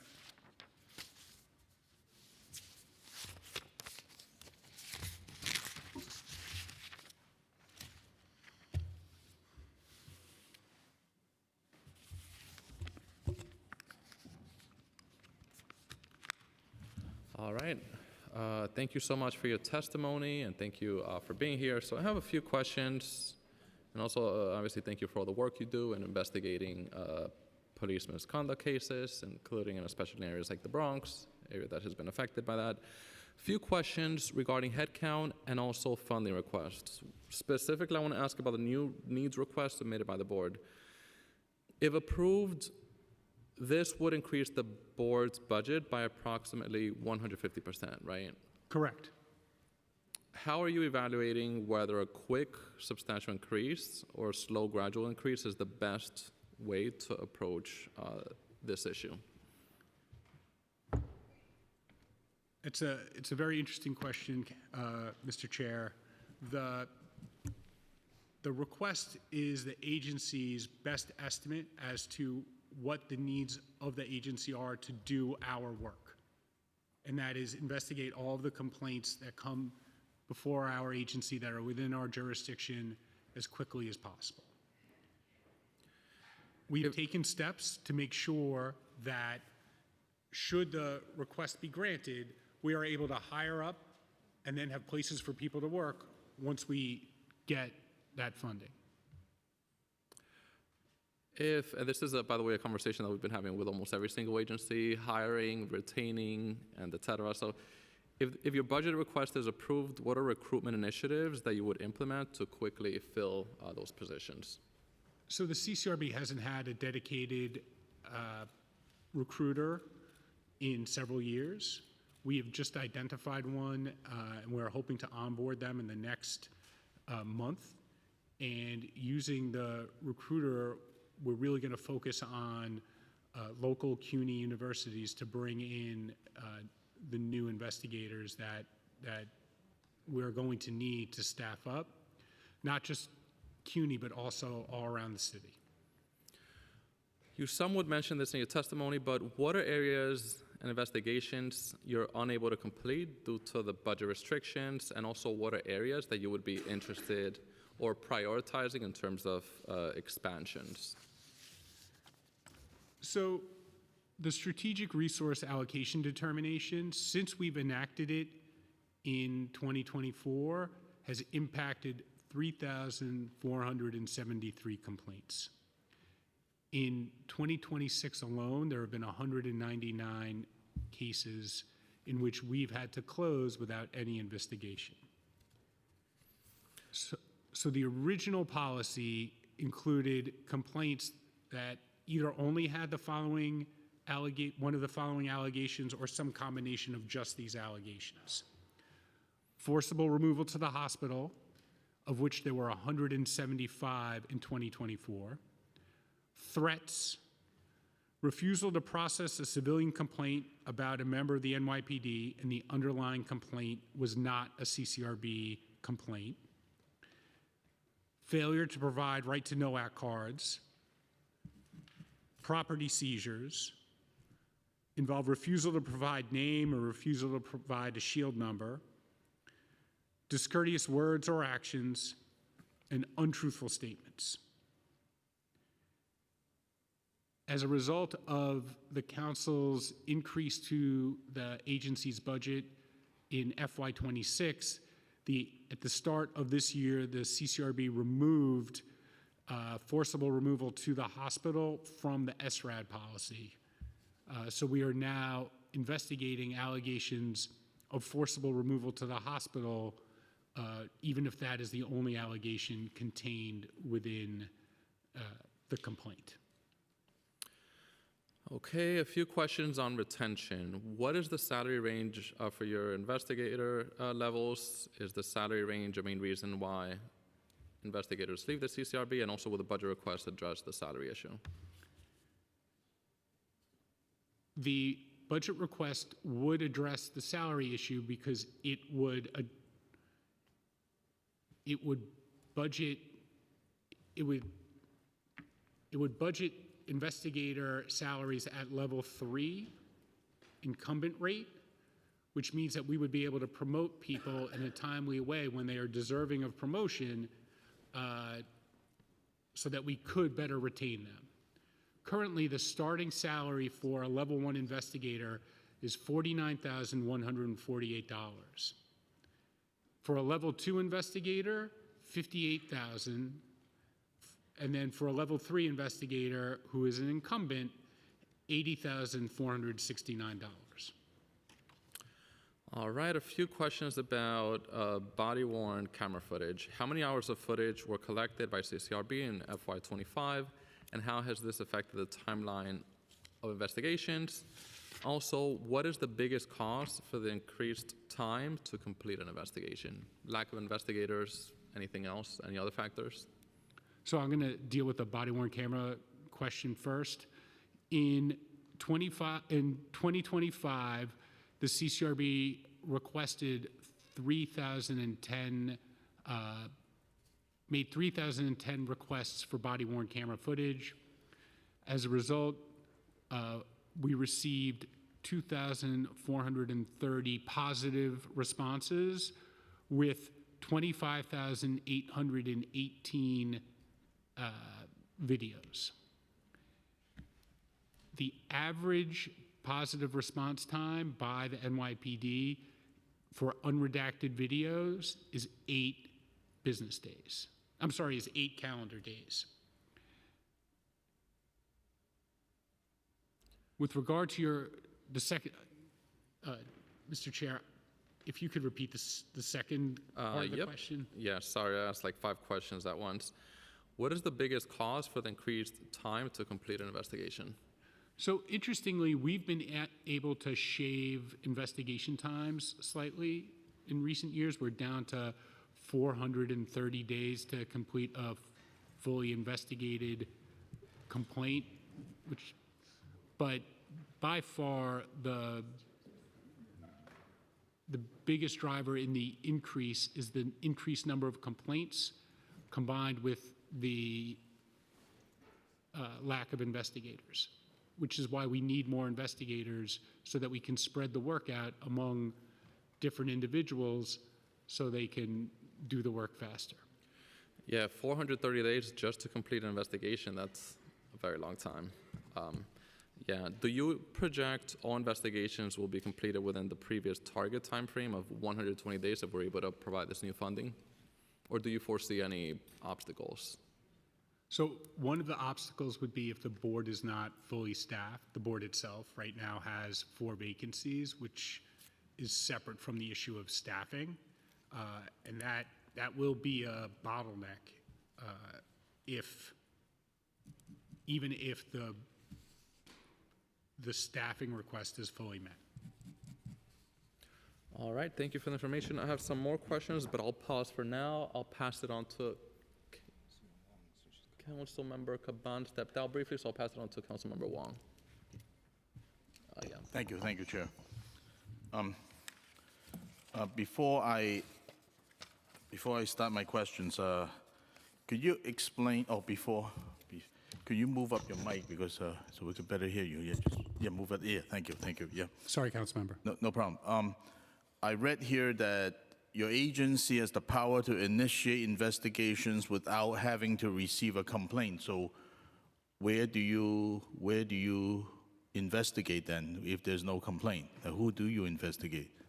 So the CCRB has a process in place to evaluate essentially news to see if there is an incident that we should investigate.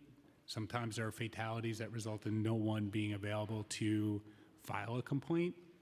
Since the CCRB has been given the power, we have not used it.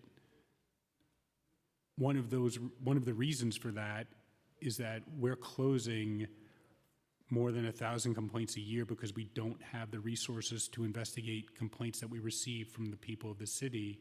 It would not be fair to them that we're investigating other incidents without investigating the complaints that they filed. Okay, Thank you for the clarification. I'm going to start with my questions. Accountability is important, but it has to be fair, timely, and grounded in facts, not ideology. And many of my constituents, and many of them are officers, feel that CCRB is quicker to assume misconduct than to recognize how complex and dangerous policing can be, especially in high crime or high tension situations.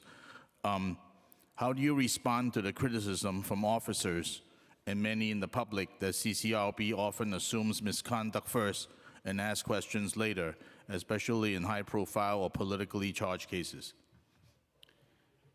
So I think you just need to look at the statistics to see that the CCRB is not substantiating complaints at an abnormally high level. What you have seen is that the rate of substantiated complaints for fully investigated cases has gone up, but it has also gone up for unfounded complaints and within guideline complaints. And the reason those three categories have increased is because the category of unable to determine has gone down. And the reason we are able to make determinations on the merits in so many more cases is because body-worn cameras. The police commissioner testified earlier today about how important body-worn cameras are to policing and civilian oversight. And she is correct. And they make a huge difference. And if you look at the actual data that the CCRB produces, the vast majority of officers who are investigated, we do not substantiate misconduct against them. Okay.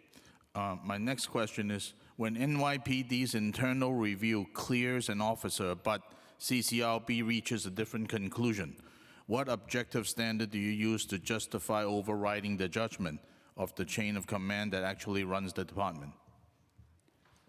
The reason the CCRB was made an independent civilian entity is because it was determined that there should be independent civilian oversight of the NYPD. That's why the police commissioner herself is a civilian. The CCRB, can I finish? Conclude, and you could take time for another question or two. The CCRB is an independent entity, and we are going to come up with different conclusions than the NYPD sometimes. But if you look at what has happened since Commissioner Tisch has become police commissioner, there is concurrence between the NYPD and the CCRB about discipline matters at an extremely high rate. Where there is disagreement, there is friction. It is at times frustrating, and I could see why, if you are a member of the NYPD, you would be frustrated by it. But that is a healthy tension that shows there is actual independence for my agency. Okay. Now, your investigations often take more than a year. Now, in the meantime, the officers' careers, promotions, and reputations are on hold. So why should we expand CCRB's budget before it demonstrates that it can resolve cases faster and more consistently with the resources it already has? So I think the agency has shown it is committed to finding efficiencies and reducing investigation times, and the numbers in the PMMR show that the best way to reduce investigation times is to grant the budget requests so that we could hire more investigators and complete our investigations faster. Okay, Chair, do I have more time for another question? Thank you, yeah. All right, when an officer is fully clear, what is your position on sealing the CCRB case records so the unfounded allegations do not shadow that officer's career forever online?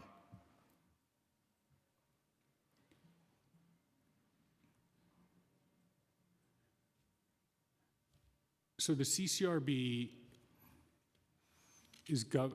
our records are governed by the Freedom of Information Law in New York State, and we evaluate all of the requests we get for information and all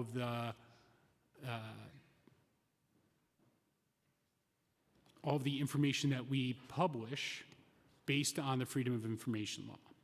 There are exceptions for privacy rights of individuals, and we evaluate every request and every piece of data we publish to make sure that the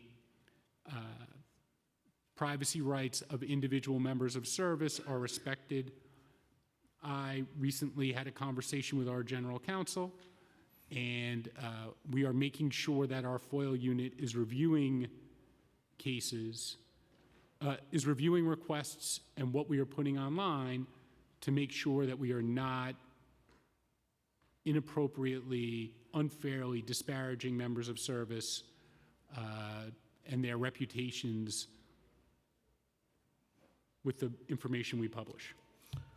Okay, do you feel CCRB's work has actually improved public safety?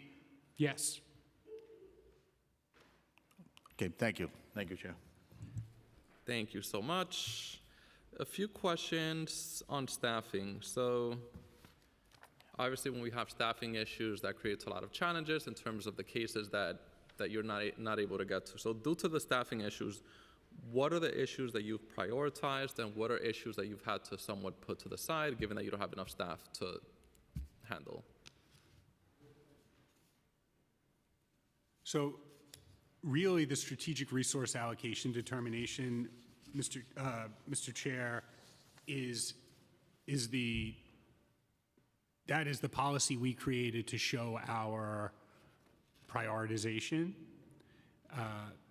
And the fact that we, after the council and the prior administration increased the headcount, took forcible removal to the hospital, as that was our first allegation that we removed from the policy, shows that we are committed to investigating complaints about improper removal to the hospital.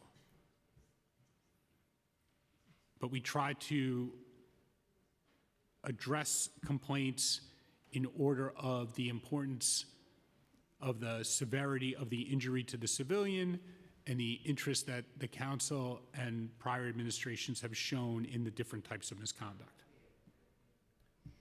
Okay. In the first 4 months of fiscal year 2026, the board received about 2,095 complaints, a slight increase from fiscal year 2025. What units in the NYPD generate the most complaints? You know what, Mr. Chair, I should know that, but I don't, and I'll get it back to you. Or what are issues that you consistently see or have seen this past year? Excessive force is a common allegation. Discourtesy. In the abuse of authority category, we get, now that we are investigating racial profiling, bias-based policing, we have a sizable number of those complaints. We also just have stop, question, and frisk, improper car stops, allegations such as that. What are some examples of excessive force that you've seen? And obviously investigating, so you don't need to get into the details or provide super specifics, but if you could give us some general idea of what exactly are the general excessive force cases. So excessive force can vary from seemingly very minor, which is the amount of force used while trying to effectuate an arrest, to extremely serious, such as the use of a firearm or a taser. And we use the standards of the patrol guide and the law to evaluate all allegations of misconduct, whether force or abuse of authority, discourtesy, offensive language. Okay. From the PMMR, we saw the preliminary mayor's management report. We saw that the rate of officers disciplined jumped substantially from 29% in the first 4 months of FY25 to 93% in the first 4 months of FY2026. So just wondering, how has it been working with the current police commissioner on this issue of discipline, and how does that compare to previous commissioners?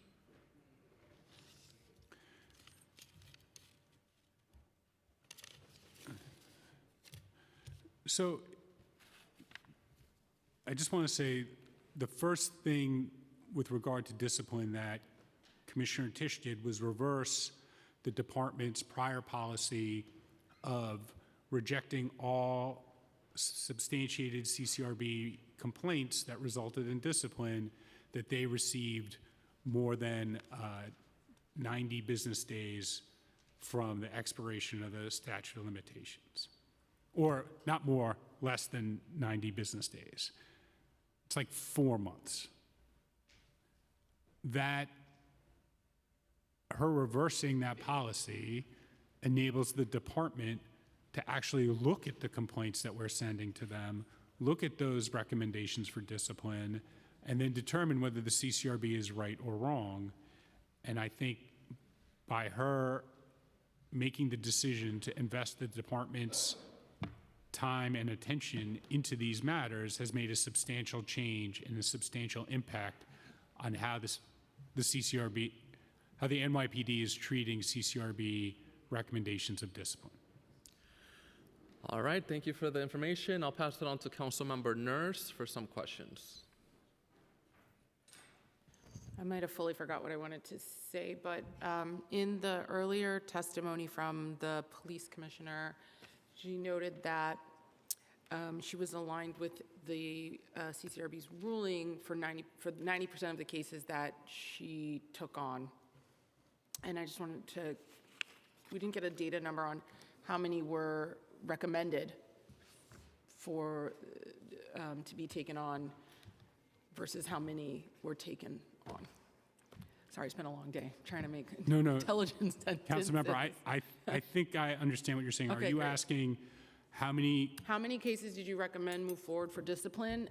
Because she's saying 90% of the cases that she picked up to move forward with discipline, she was in alignment with, but how many? I'm trying to understand what the pool of that So is. part of the problem is it's not apples to apples. Okay. Because the discipline process unfortunately takes too long. And so there are complaints that the CCRB closed in 2024 that are still open now. Okay. Right? There are frankly a few very old cases involving incidents that happened 8-9 years ago. So it is tough to give you the number you're looking for. Yeah. But what the police commissioner testified to is accurate in the cases that are getting to her desk. So like they have gone through the CCRB's process and then gone through the department's internal discipline process. She is agreeing with the CCRB close to 90% of the time. But in relationship to what you all have in the pipeline, slow dripping down there, it's what, like a tiny, it's a small amount? Like it's a sizable amount? So there is a sizable amount, I would say approximately 500 cases in the administrative prosecution unit that have not been disposed of. There is either needs to be a trial or a plea in those cases. The administrative prosecution unit has worked very hard to try or resolve. So either have the administrative proceeding or have a plea to resolve cases. And and the numbers have gone way up in terms of dispositions in the APU as a result of, number one, the increase in staffing that the APU received, but also movements in the department advocate's office and by the administrative prosecution unit to make the process more efficient. So we're making progress, but we got a long way to go. Yes, ma'am. Okay, that's it. Thank you. All right, anyone else has any other questions?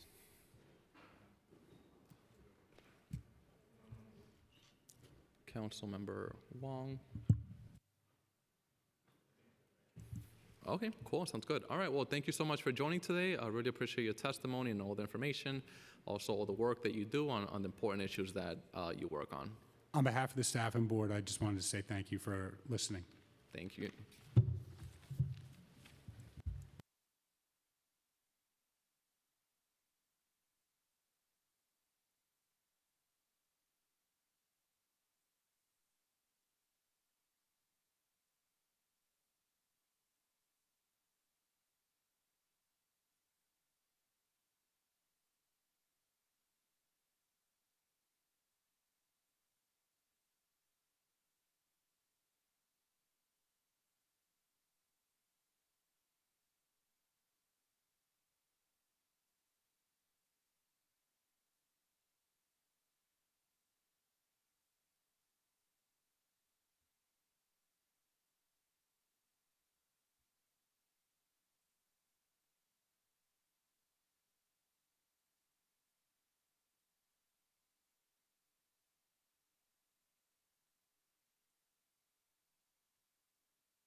All right, now we'll hear from the Mayor's Office of Criminal Justice, MOCJ, the Mayor's Office that focuses on many issues, including resources for individuals that are incarcerated, and also reentry programs, and also general violence interruption.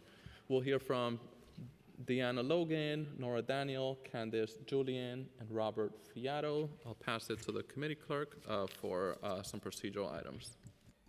Please raise your right hand. Do you affirm to tell the truth, the whole truth, and nothing but the truth before this committee, and to respond honestly to council members' questions? I do. Thank you. You may begin. First, I want to say thank you for having us, and good afternoon, Chair Felice and Councilmember Nurse. We know it's been a really long day for all of you, so we are grateful for your stamina and for your attention.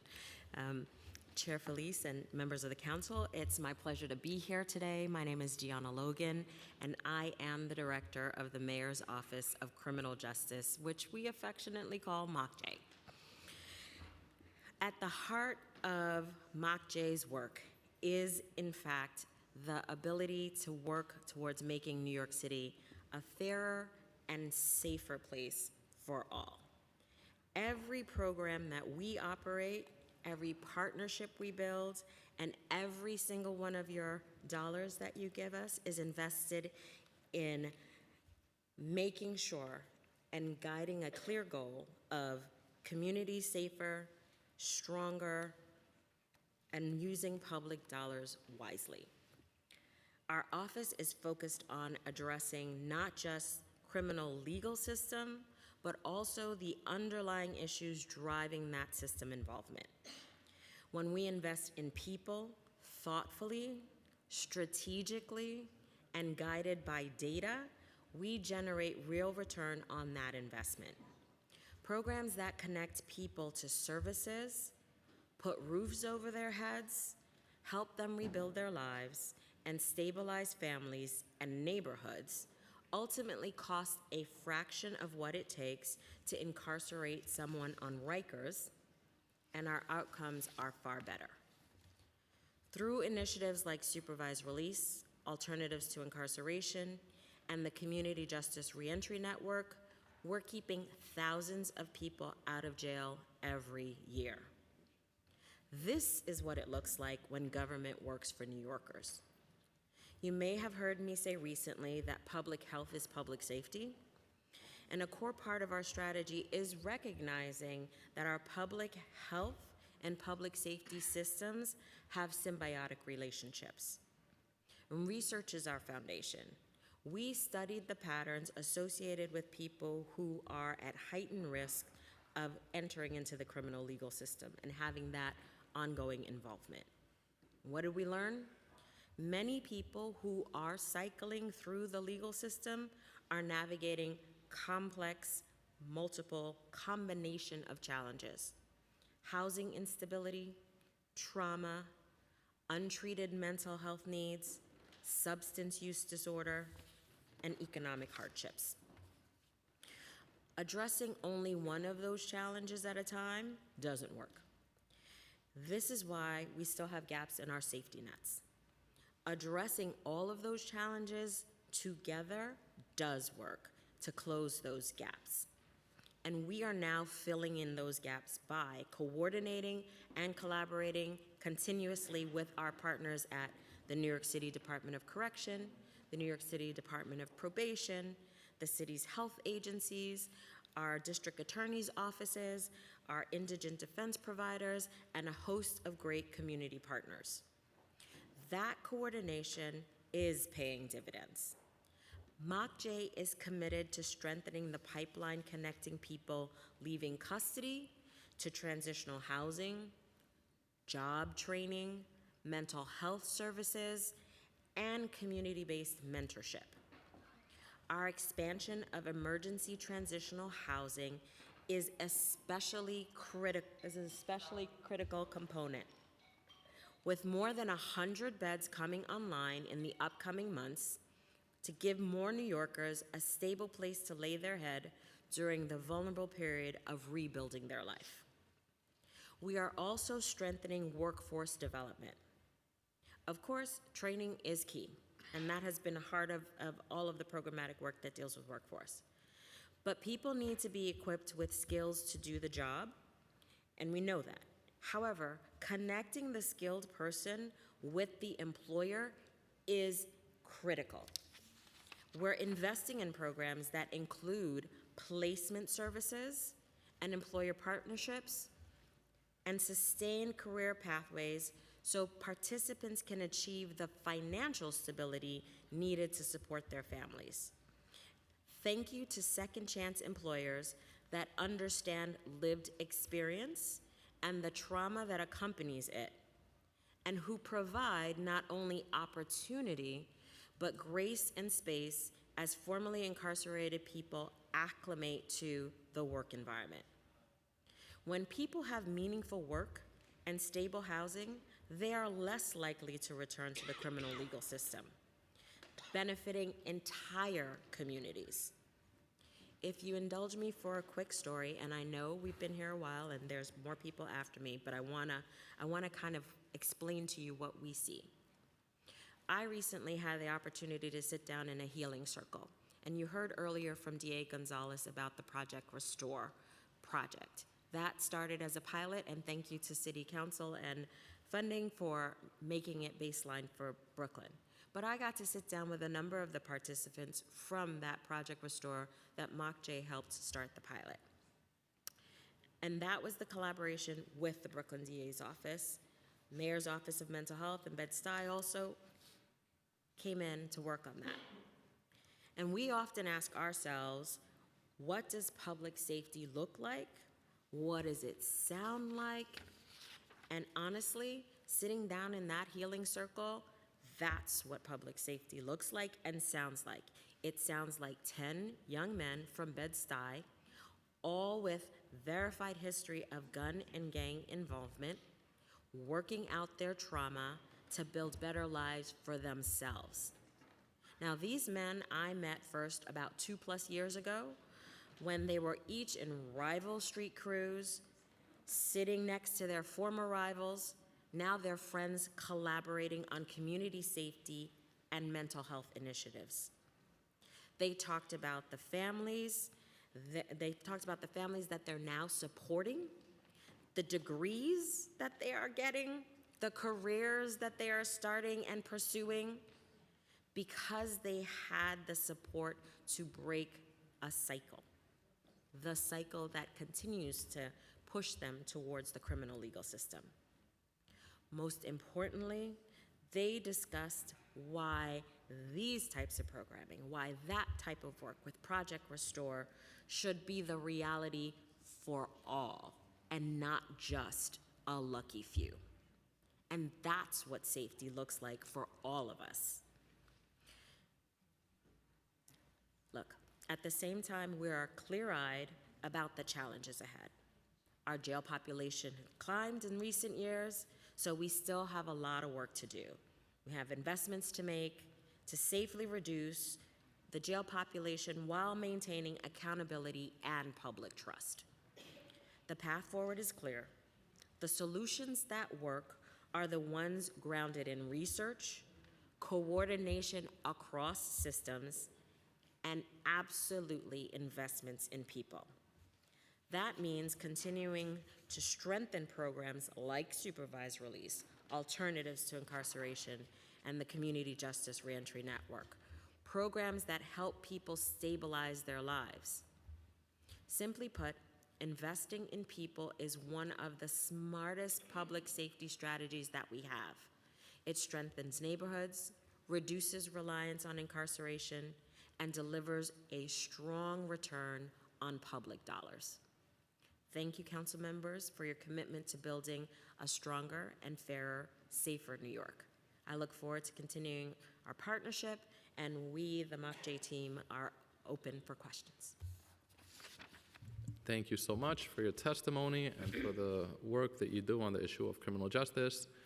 A few questions regarding new needs. There's $26 million that is baselined in this plan for hate crime prevention. Which services and programs will see the increases through this funding? Currently, that money is in the Office for the Prevention of Hate Crimes, and the plan is to look at the current personnel programming that that portfolio does and expand it. What's the total budget of that Office of Hate Crime Prevention, and also what's their head count? For that, I'll give our CFO. Yes, thank you for the question, Chair. The total budget for OPHC, the Office for the Prevention of Hate Crimes, is $3 million. That's an OTPS, and there are 3 authorized full-time personnel assigned to that office. Is the $26 million intended to be used citywide or specific boroughs that are facing specific issues? That office is citywide, so that's citywide funding. A few questions about reentry and ATI programs, alternatives to incarceration programs. What are programs that you've seen as most successful, and how many does your office serve on that issue? Thank you for your question. So our ATI programs we have generally seen success with them. For the most part, people who enter them are well matched. Most people who enter into ATI programs are not rearrested. And so we have seen success with those programs. They serve about 9,000 people a year for ATIs. For reentry, it's about 4,000. 9,000 and 4,000. And could you give us some specifics on those programs? What exactly are things that they provide? Sure. So reentry services are intended to be comprehensive. And so our providers do discharge planning inside of Rikers, and then also in community services. So people are able to get connected to mental health care. They're able to get connected to services.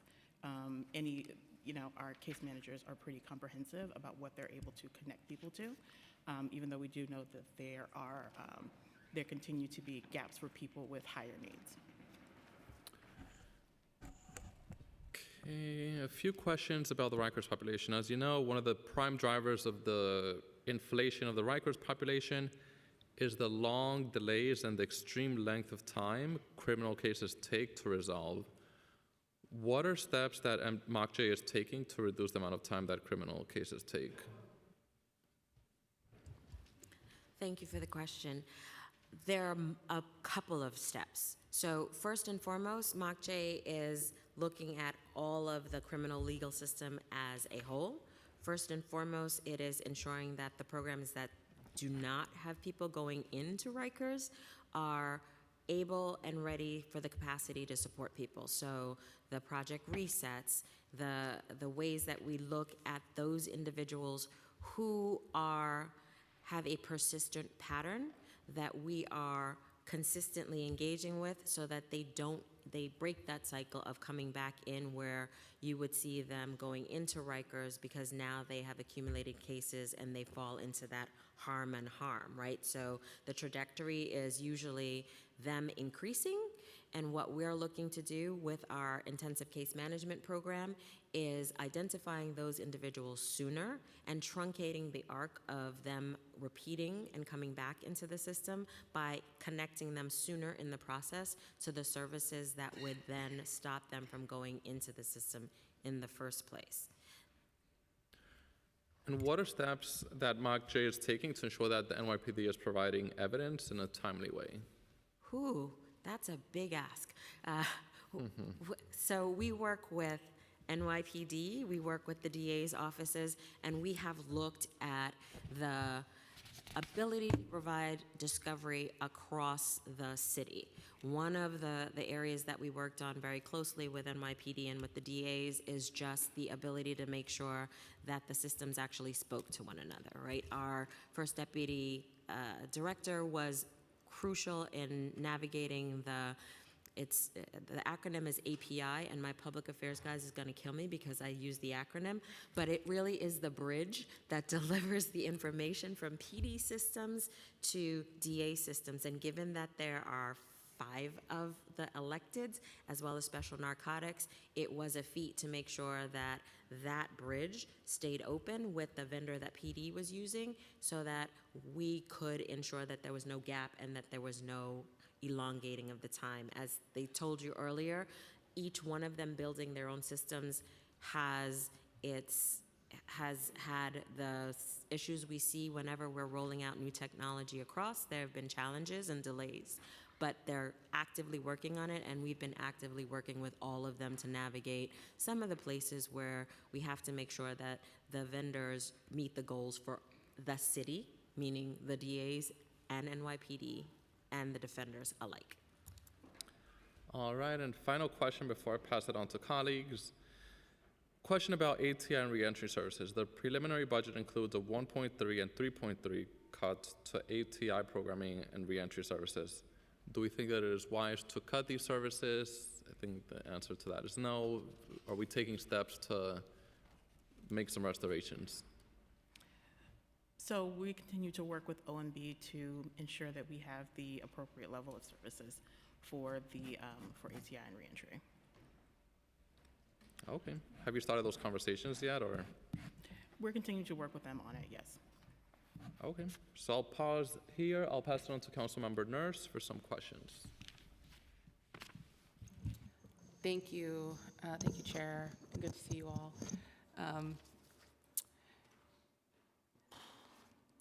I have questions, I promise. Local Law 139 mandates MOCJ ensure that when assessment is required for acceptance to a court-based alternative to incarceration program, a holistic clinical assessment shall be completed within 3 weeks or 6 weeks for more complicated cases. We know that the legal mandate just took effect in February. Kind of what are you all, how are things going? Are we hitting those timelines?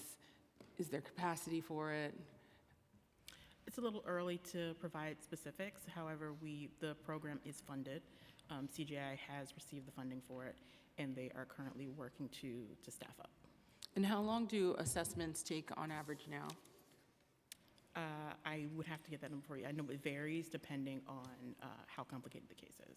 Would it be fair to say longer than 6 weeks normally? Without additional resources, yes, it can take. Okay. And who will be providing the assessments, just for the record? So we're working through CJI, but it will be their clinical assessments, so it will be clinical staff who will be doing that. Okay. And then for a supervised release, which we've talked about a bunch over the last couple of years, we see the preliminary budget is cutting funding for it by $4.5 million. And do you know where those cuts are going to be made, to what parts of the program? So we're continuing to work with OMB on looking at the numbers for SRP over the past year and over years past, just to see where those numbers lay and determining the right level for it. Okay. Do you know if any of those cuts will be made to some of the intensive case management program? We do not have that information as of yet. Okay. Yeah, I would just say that that is, something we've all been advocating for, especially to safely bring down the jail population and obviously reduce violence and get people out who might not necessarily need to be there, but might need some extra eyes and ears. So hopefully we can make sure that the case management is sustained and that we're able to get people out and continue to bring down the jail population. And quickly on Harbor House, there's over 100 beds and a month-long waiting list. Do you have any plans to grow the number of residential treatment beds for people with dual diagnoses? That is a clear gap that we have seen in services, and it is something we're continuing to work on to figure out exactly what the gap is and what that looks like long-term. But no plans, nothing in this plan for additional beds? Not currently. Okay. From what we've been told, it sounds like there's space to add 50 beds, which would cost about roughly $3 million to kind of outfit the space. Is that your understanding? We have heard that from partners, yes. Okay. Okay. And then I saw that you're adding, from your testimony, 100 beds. That's for the transitional emergency housing? Okay. Yes, it is. That's great. I think that's, and do we know where that, sorry, what borough will that be, or is that just across the board? We're looking at a few different boroughs. We're looking in Queens and also in Brooklyn and possibly the Bronx. Okay, and you don't have the distribution yet, though? We don't have the exact distribution yet. Okay.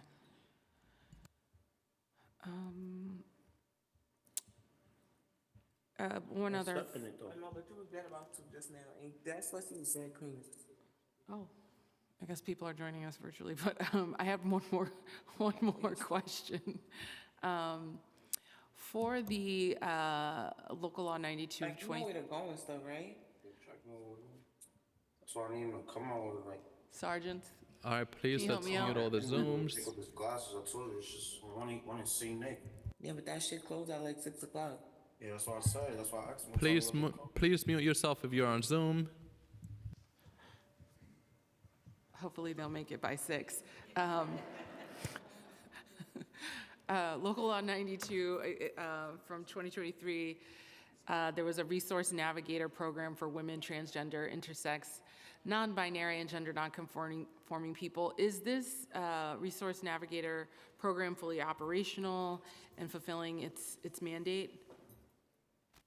We do have within our reentry services resource navigation, and then also we have on our website the ability to go in and search for those services, yes. Okay. And what budget line item is this program included under? I think we were able to do it in a budget neutral way. I'm sorry, can you bring the mic a little bit closer? Sorry. I'm I'll turn going it over deaf to our CFO. in my age. I believe the budget item is included under our reentry budget. Under reentry? Okay. Okay. Those are my questions, Chair. Thank you. Thank you so much. A few more questions. A question about the intensive case management pilot. This is a pretrial supervised release program that provides caseworkers to those who check in and also offer services and provide reminders of people of their court dates and other things. Does the preliminary budget include funding to expand on this?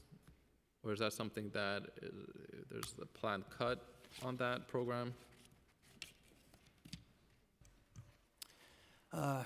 Chair, currently the funding is maintained for fiscal year 26 at $9 million.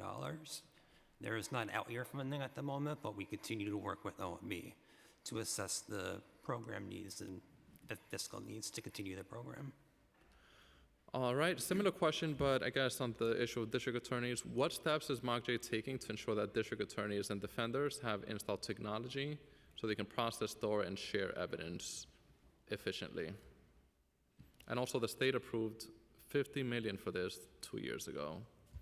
Do we have any information on when this will be installed and finalized? So in working with the DAs, we talk to them about needs and where they are with the discovery. The discovery funding that the state provided went directly to the district attorneys, and so they managed what they spent those funds on in terms of the technology and their infrastructure bills. Given that each office has its own separate infrastructure, it's our understanding that they're in different places and that they are diligently working to get to a place of having their systems completed. But we understand that the Bronx started sooner with one of the vendors and may be in a better place to be moving through what the technology looks like. The Queens had its own internal database system that it was building out. Manhattan also has a good infrastructure system that it was building out. Staten Island was using a product that was on the state level, used by other prosecutors across New York State. And Brooklyn also is looking at building up its infrastructure. So each one of them is in a different place, and we continuously work with them, as well as the Corporation Council, where there may be challenges with contracting, to ensure that their resources are being appropriately dedicated towards the technology builds, and any challenges are addressed. All right, and last question for me. Can you talk to us about some of the criminal justice housing related programs that you have? I know you provide transitional housing for those exiting Rikers. Can you talk about those housing programs a little bit? Sure. It's our emergency and transitional housing program. We work with 3 providers to implement that program. It's Fortune Society, Housing Works, and Housing Plus, which is a consortium for women. And we have about 800 beds open now, and we're planning for about 150 more over the next year. All right, thank you so much. Anyone else has any other questions? All right, so I think this concludes this part of the, actually, Councilmember Wong has. I'll squeeze in the question. Thank you, Chair. Yep. I noticed that you offer services for defendants as well as services for victims. Is that right? Got it. All right, cool. No, I'm wrong. Not quite. We do have some services for victims, yes. So how do you balance it? Because they seem to be, conflicting goals. Well, most of the contracts for victim services sit with HRA now. However, we believe that the criminal justice system the criminal legal system is a continuum, and everybody needs to. When we're looking at public safety, it helps us both to ensure that victims have what they need, and then ensure that people are less likely to re-enter the system. So that's how we sort of balance the concept. Thank you, Councilmember Wong. And I also want to just highlight the fact that we are, our community courts deal a lot of work with restorative justice. So that means that instead of looking at a punitive model, meaning you did something bad and so now we're going to punish you, and the person who was harmed doesn't necessarily get the justice that they're seeking. So restorative models allow both the individual that was harmed and the individual that did the harm to work together to think about what healing really looks like. Because healing doesn't always mean that we have to put somebody in jail. Healing can be, what do I need to do to try and bring you back to the place you were before I did this harm to you? And working together, the person who was harmed and the person who did the harm come to a resolution as to how the two of them walk away from that scenario stronger and better for the interaction, and community is stronger at that point as well. Okay, thank you for clarifying. Thank you. Thank you. Thank you so much again for joining us today. We look forward to continuing the conversation on the many topics that we talked about today, and thank you for the work you do. Thank you.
All right, now we'll be opening the hearing for public testimony. I remind members of the public that this is a government proceeding and that decorum shall be observed at all times. As such, members of the public shall remain silent at all times. The witness table is reserved for people who wish to testify. No video recording or photography is allowed from the witness table. This hearing is already being recorded. Further, members of the public may not present audio or video recordings as testimony, but may submit transcripts of such recordings to the Sergeant-at-Arms for inclusion in the hearing record. If you wish to speak at today's hearing, please fill out an appearance card with the Sergeant-at-Arms and wait to be recognized. When recognized, you'll have 2 minutes to speak on today's oversight hearing topic, the budgets of the New York City Police Department, District Attorneys, CCRB, and MOCJ, the Mayor's Office of Criminal Justice. If you have a written statement or additional testimony you would like to submit on the record, please provide a copy of that testimony to the Sergeant-at-Arms. You may also email written testimony to testimony@council.nyc.gov within 72 hours of the close of this hearing. Audio and video recordings will not be accepted. For in-person panelists, please come to the table once your name has been called. I'll now call the first panel, in-person panel, who has already joined. Tina Luongo from the Legal Aid Society, Payali Basad from the Neighborhood Defender Services, Javal Scott from the Bronx Defenders, Stan German from the New York County Defender Services, and Lisa Schreiberdorf from the Brooklyn Defender Services. I guess we can start from left to right, or do you want to start from right to left? We have an order, so we're going to go, if it's okay, we'll go this way. Sounds good. And we'll provide council members with 4 minutes of questions. For this panel, we'll provide 5 minutes for the opening statement. Thank you. Thank you. Good afternoon, council members and chair. My name is Stan Hederman. I'm the executive director of New York County Defender Services. Today is March 18th. In the defender community and courts throughout the country, this is known as Gideon's Day. 63 years ago, the Supreme Court issued the ruling in Gideon v. Wainwright that essentially poor people accused of crimes have the right to counsel. And I am hoping that that is an omen that in this budget year, we are going to see the kind of budgets that reflect the value that all our public defender offices and our staff bring to the criminal legal system. The reality is that in terms of a marketplace, New York City is simply not competitive with the rest of the country. When you look at jurisdictions and large cities like Los Angeles, Atlanta, Seattle, Oakland, San Francisco, all of them have starting salaries for public defenders north of $105,000. When you look at federal defenders, who are public defenders in the federal system throughout the country, they have a similar starting salary. If you look at upstate counties in New York State, closer to home, there are 7 counties upstate with a lower cost of living where the starting salary is at $100,000 or less. And if you take into account the cost of living adjustments for cities like Minneapolis and Houston, they are also north of $100,000. New York City continues to lag behind. Now, on the issue of affordability, we've been talking about this issue long before it became a mayoral hot topic last year. We've been coming to this chamber year after year after year talking about affordability and the struggles that our staff have in making a livable wage in New York City. You have law students who are graduating with 6-figure student loan debts, and yet they choose to not go into the private sector, but serve the public. We have got to do better by our staff. You've asked a lot of questions today, Chair, about ATIs, alternative to incarceration. You asked MOCJ and you asked the DAs. The reality is that that work in large part gets done by the social workers in our offices. That takes preparing clients, discharge planning, finding drug programs, finding a place to sleep, going through the diversion process at the different DA's offices. It's our staff that are navigating all of that spaces, and all of us collectively, we need more resources for more social workers. We are not going to close Rikers Island unless we have the kind of social services that the clients are gonna need so that we could safely reduce the jail population at Rikers Island. Closer to home, I just want to do a comparison because, you know, at the end of the day, a budget is a value statement. It tells New Yorkers what this chamber values. And over the past 4 years with the prior administration, a clear value statement was sent. NYPD salaries went up significantly. A 5-year police officer with minimal overtime makes $150,000 per year. A public defender, by contrast, it would take them 20 years to make $150,000. The retention problem is real. Our staff are forced to choose between, do I have a child and incur all the expenses with childcare, or do I stay as a public defender? And what we see increasingly is, of course, they're leaving our offices, whether it's to buy a home or to start a family. When you lose that experience, again, case processing takes a hit. A more senior lawyer can adjudicate a case more quickly than a younger attorney who's learning the process. All of this we can tie into our mandate to close Rikers Island, and we need budget increases, which my colleagues will address specifically in order to make that happen. Thank you. Good afternoon, and thank you very much, Chair Feliz, and thank you, Councilman Wong, for staying. I'm Tina Longo. I'm the Chief Defender at the Legal Aid Society. I've been practicing as a public defender in this city since 2002. Let me start where this actually lives, in the real lives of the people we serve and the people who will likely come as members of the public to testify about their needs. When New Yorkers are in crisis, when someone's arrested, when a parent is at risk of losing a child or a child is accused of a crime, when a family's rent is due and a court date's missed because of work, when a person is terrified about what one mistake could mean for their future, public defenders and our interdisciplinary teams are the people closest to what is needed, and they are closest to where the solutions lie.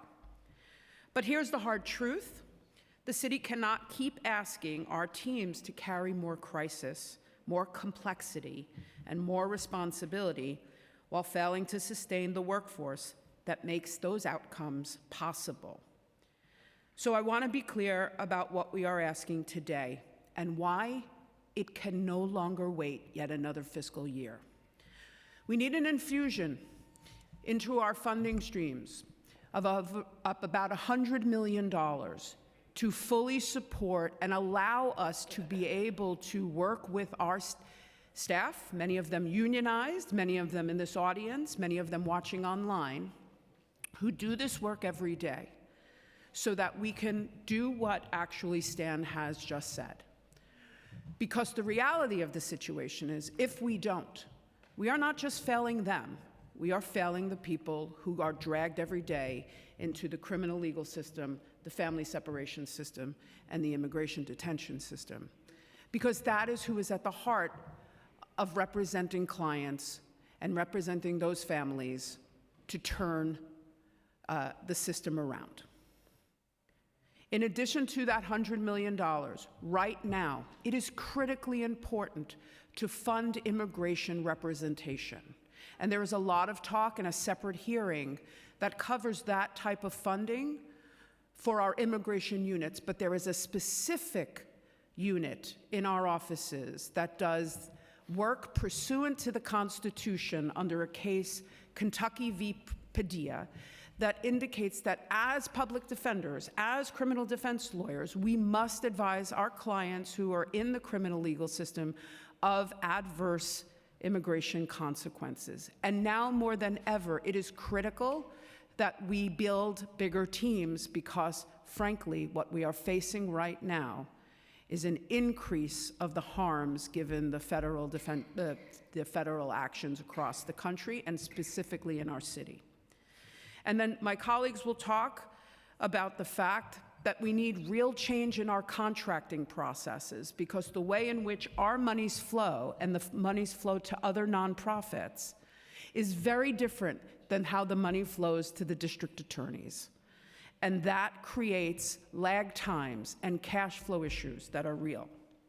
So I turn this now to my colleagues to go more into depth, but this is what's at stake. I'm asking that we treat our public defenders and our staff the way New York treats other essential services, as a core infrastructure that is absolutely critical. And if we do not address this, our attrition will continue, and all the things we talked about moving and case processing will simply not be available, because at the heart of it is the public defender who needs to represent that person in court. Thank you. Hi, good afternoon. Oops. Sorry about that. Good afternoon. My name is Juval Scott. I'm the Executive Director of the Bronx Defenders. Unlike my colleagues, I don't have a career practicing in New York. I came from the federal defender system, and so I've been the Executive Director for about 19 months. I'll admit that as I start these comments, I'm a bit, uncertain of where to begin, because I believe that if we were here to have a serious conversation, that we would be treated in a similar way as the district attorneys, and we would have meaningful conversation, and we would have a panel that was dedicated and allocated to us. And the reason why that would happen is because there's no way that you can increase prosecutions, there's no way that you can have a serious inquiry about what prosecutors need without a critical understanding of what the constitutional counterpart to the prosecutor's office is, and that's public defenders. Today is National Public Defender Day, and today I got to watch the prosecutors praise the City Council for increasing salaries for their staff, making it more comfortable for them to do the work that, the other side of the work that the people in my office do. But we're not able to offer that same praise, because year after year, as I understand it, before I got here and even since I've been here, we continue to ask City Council, the city, to increase funding for the salary and benefits lines for public defenders in New York City. It is true that federal defenders in New York City make a considerable amount more than public defenders in our offices. Public defenders at about 10 years in the federal defender system make about $196,000. That is far more than what the public defenders in our offices make. But if you look at cities that are comparable to New York, even that is low. The lowest salary for public defenders in comparable California cities is $134,000 a year. That's to start right out of law school. That is the starting rate. And the reason why that is meaningful is because it allows young people to come in to focus on the work so that they can do critical work on behalf of the people that we represent, the community that we serve, so that they can gain the skills and training and assets needed to do work at the highest level, and so that they stay in the work, and so that we're not constantly having to retrain new people year after year and not keeping institutional knowledge, so that people who do come in as new attorneys are able to benefit from their colleagues who remain in the offices. That's what makes a public defender office great. That's what makes public defense a sustainable pathway, a career pathway in major cities. And so we ask the city, we ask the City Council, as we do every year, to increase significantly the salaries on behalf of public defenders. It's the only way to make the work sustainable. It's the only way that we can continue to recruit. And we'd note that people who do this privately and are appointed on cases get paid considerably more than our staff. So, paying institutional providers additional money is actually still realizes a cost savings for the city. And so we really would ask that you think about what it means for people to dedicate their career to representing the community's most vulnerable citizens, and to really think about what it means for them to have to weigh whether or not they can pay their bills as they do this work, and focus on, they should be able to focus on the work. We ask a lot of our employees, and so we're asking for you to increase the money that we're able to pay them and the benefits lines, because it's not keeping pace. Healthcare benefits are going up across the board. All benefits are going up, and we need to be able to meet the moment, because that is our constitutional mandate. Thank you. Hi, I'm Lisa Schreibersdorf. I'm the Executive Director of Brooklyn Defender Services. We represent people in Brooklyn and Queens. I interview dozens of people each year who make the commitment to bring their skills, dedication, and talent to helping people who get arrested. When people are arrested, they face a wide variety of lifelong consequences, such as loss of educational opportunities, loss of employment, eviction from housing, deportation, and many other harms. Each of these is the responsibility of that person's attorney, their criminal defense attorney. No matter the seriousness of the underlying case, the impact on the people we represent is wide and deep, and the staff that do this work give themselves to the work, including the support that is needed to deal with these issues, along with things that are affecting our clients, such as drug and alcohol use, mental illness, physical illness, impairment, disability, trauma, and poverty. Despite their good work, many of my staff do not have sufficient money to pay their own rent, pay their own utilities, and certainly not to keep up with their student loans. My office is scheduled to conduct collective bargaining this year, and the staff is understandably frustrated that year in and year out, they come to me as their leader and just want to be paid a wage that corresponds with the other big cities and which can provide them with a living wage. All of them have given up the financial benefits of working at corporate law firms or even other types of legal work that can be a lot more lucrative.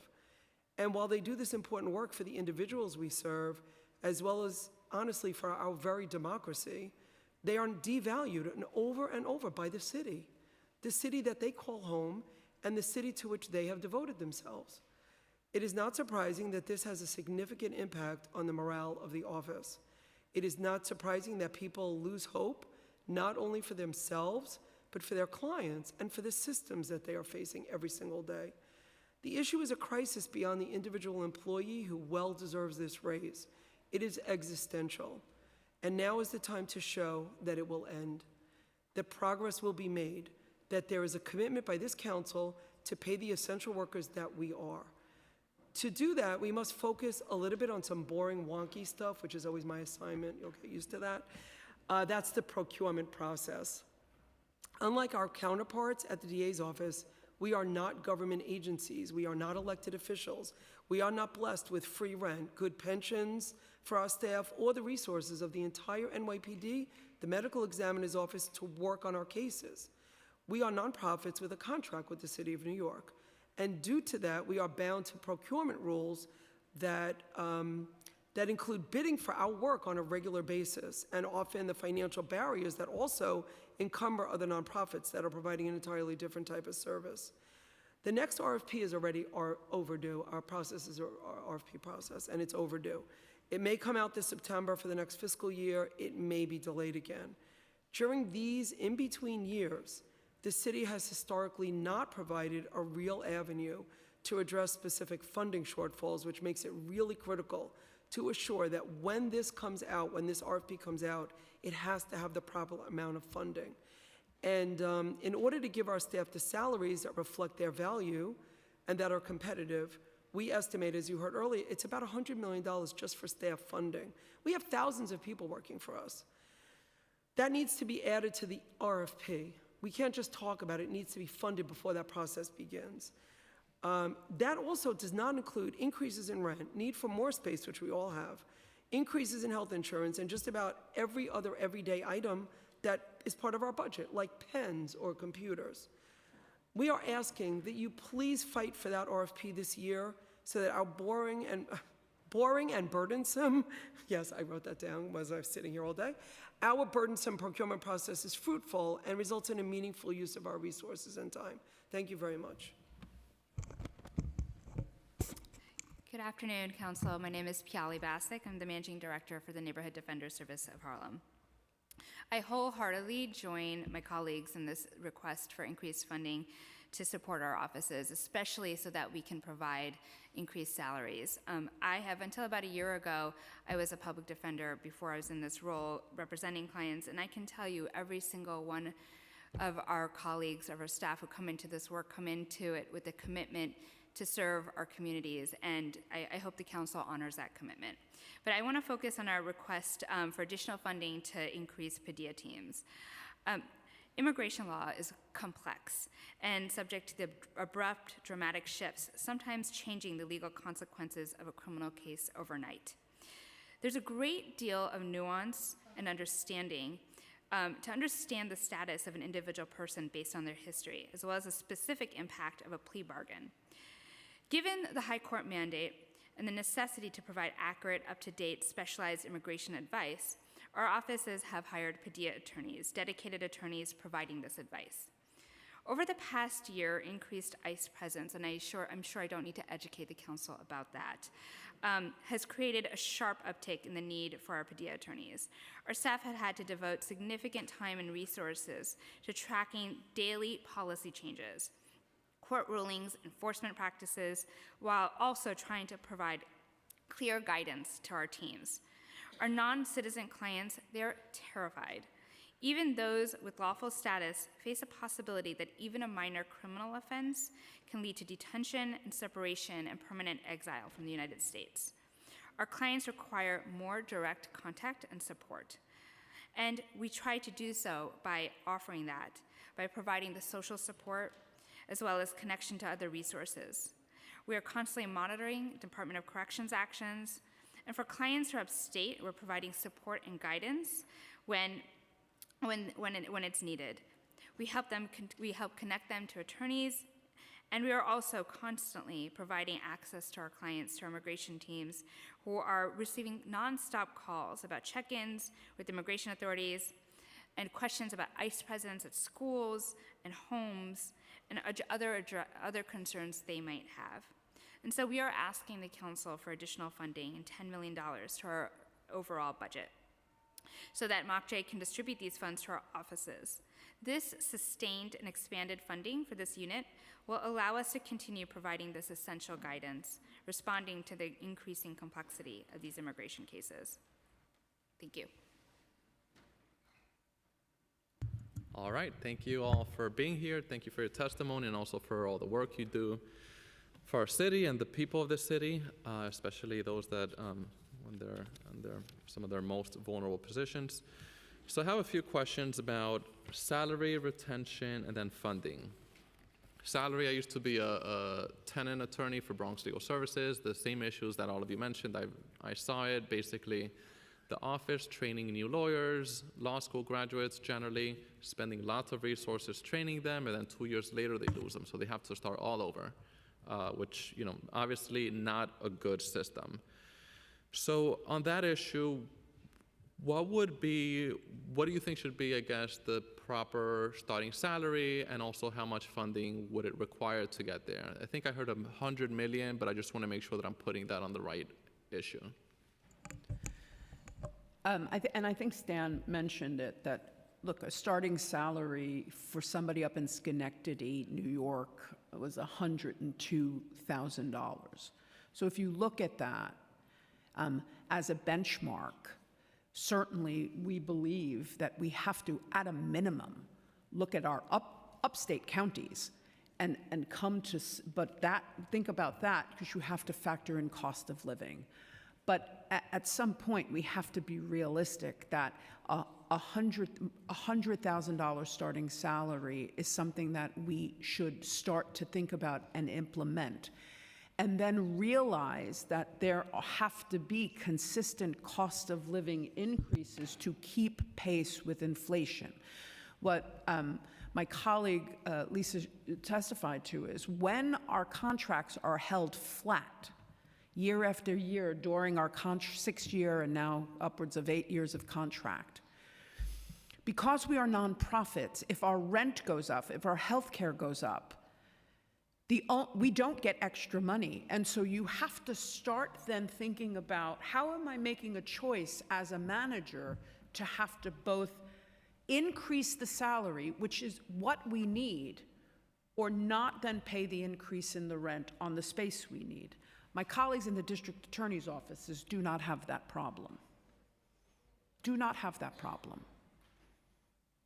And so it's not only about the starting salary, but then it is about experience. We talked a lot about case processing, and that really is about, for us, not about cases, but about people, our clients. And so if you have an attorney who is taking on a serious case where someone is incarcerated and they leave because they can't afford it any longer, that client has to get transferred to another lawyer. And that lawyer cannot pick up that case, and meet that client and run off to trial. They now need to take the time to relearn everything and build a relationship. And I have had a situation where clients are at Rikers on serious charges, and in the span of that case, 2 attorneys have left the office. Now, it's not their faults. They were just at breaking point. So besides starting salary, we must look at the experience and what it means to keep experienced attorneys in our office. I just want to put some actual, hard numbers. You heard 100 million for salaries would get us to 100,000 starting point, maybe a little more, which is what we really need, but also help us get raises across the years, and including also our supervisors and other people that train all the new people. But I think there probably needs to be about another 50 million, I'm guessing, and again, none of us really know, but if you're asking for a specific number, when this RFP comes out, it probably needs to have exactly what it's currently funded at, which is hard for any of us to glean out of the budget, let's be real about it, plus 150 million.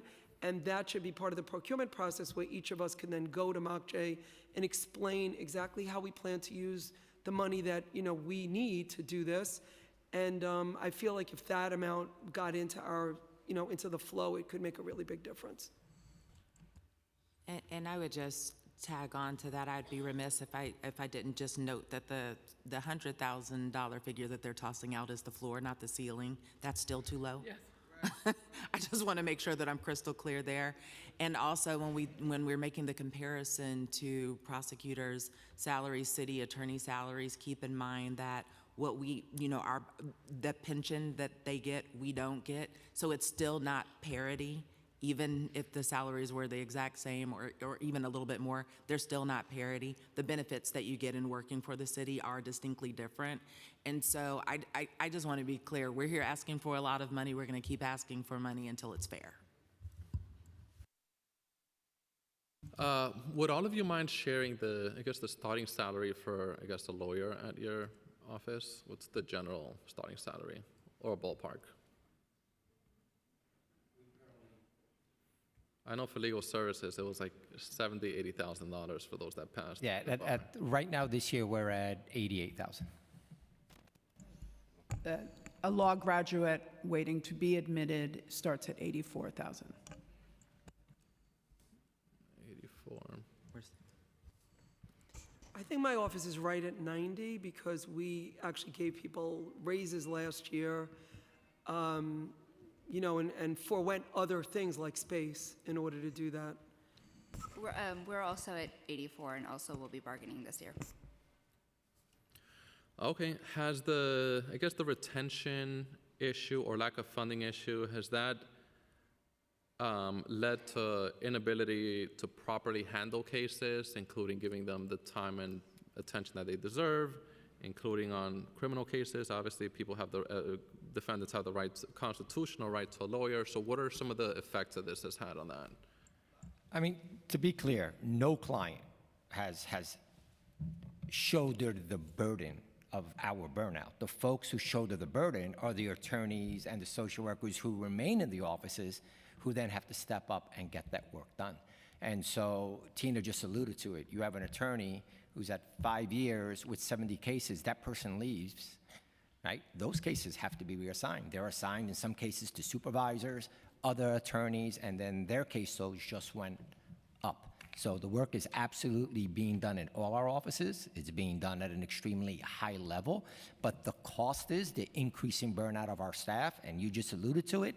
Then we get younger, we have to train all over again, and it's like bailing water, out of a sinking ship. We're just always struggling to get above board.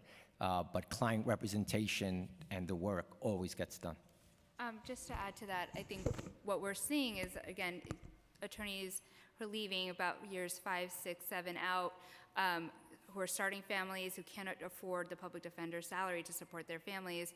It's not just, cases being transferred, it's a mentorship that gets offered in these, and it's so critical as part of the training. It's sometimes supervisors themselves, that is so hard to replace, to be able to train to become a supervisor, but they cannot stay on, even with the salary bumps that they get, which is, frankly, not substantial.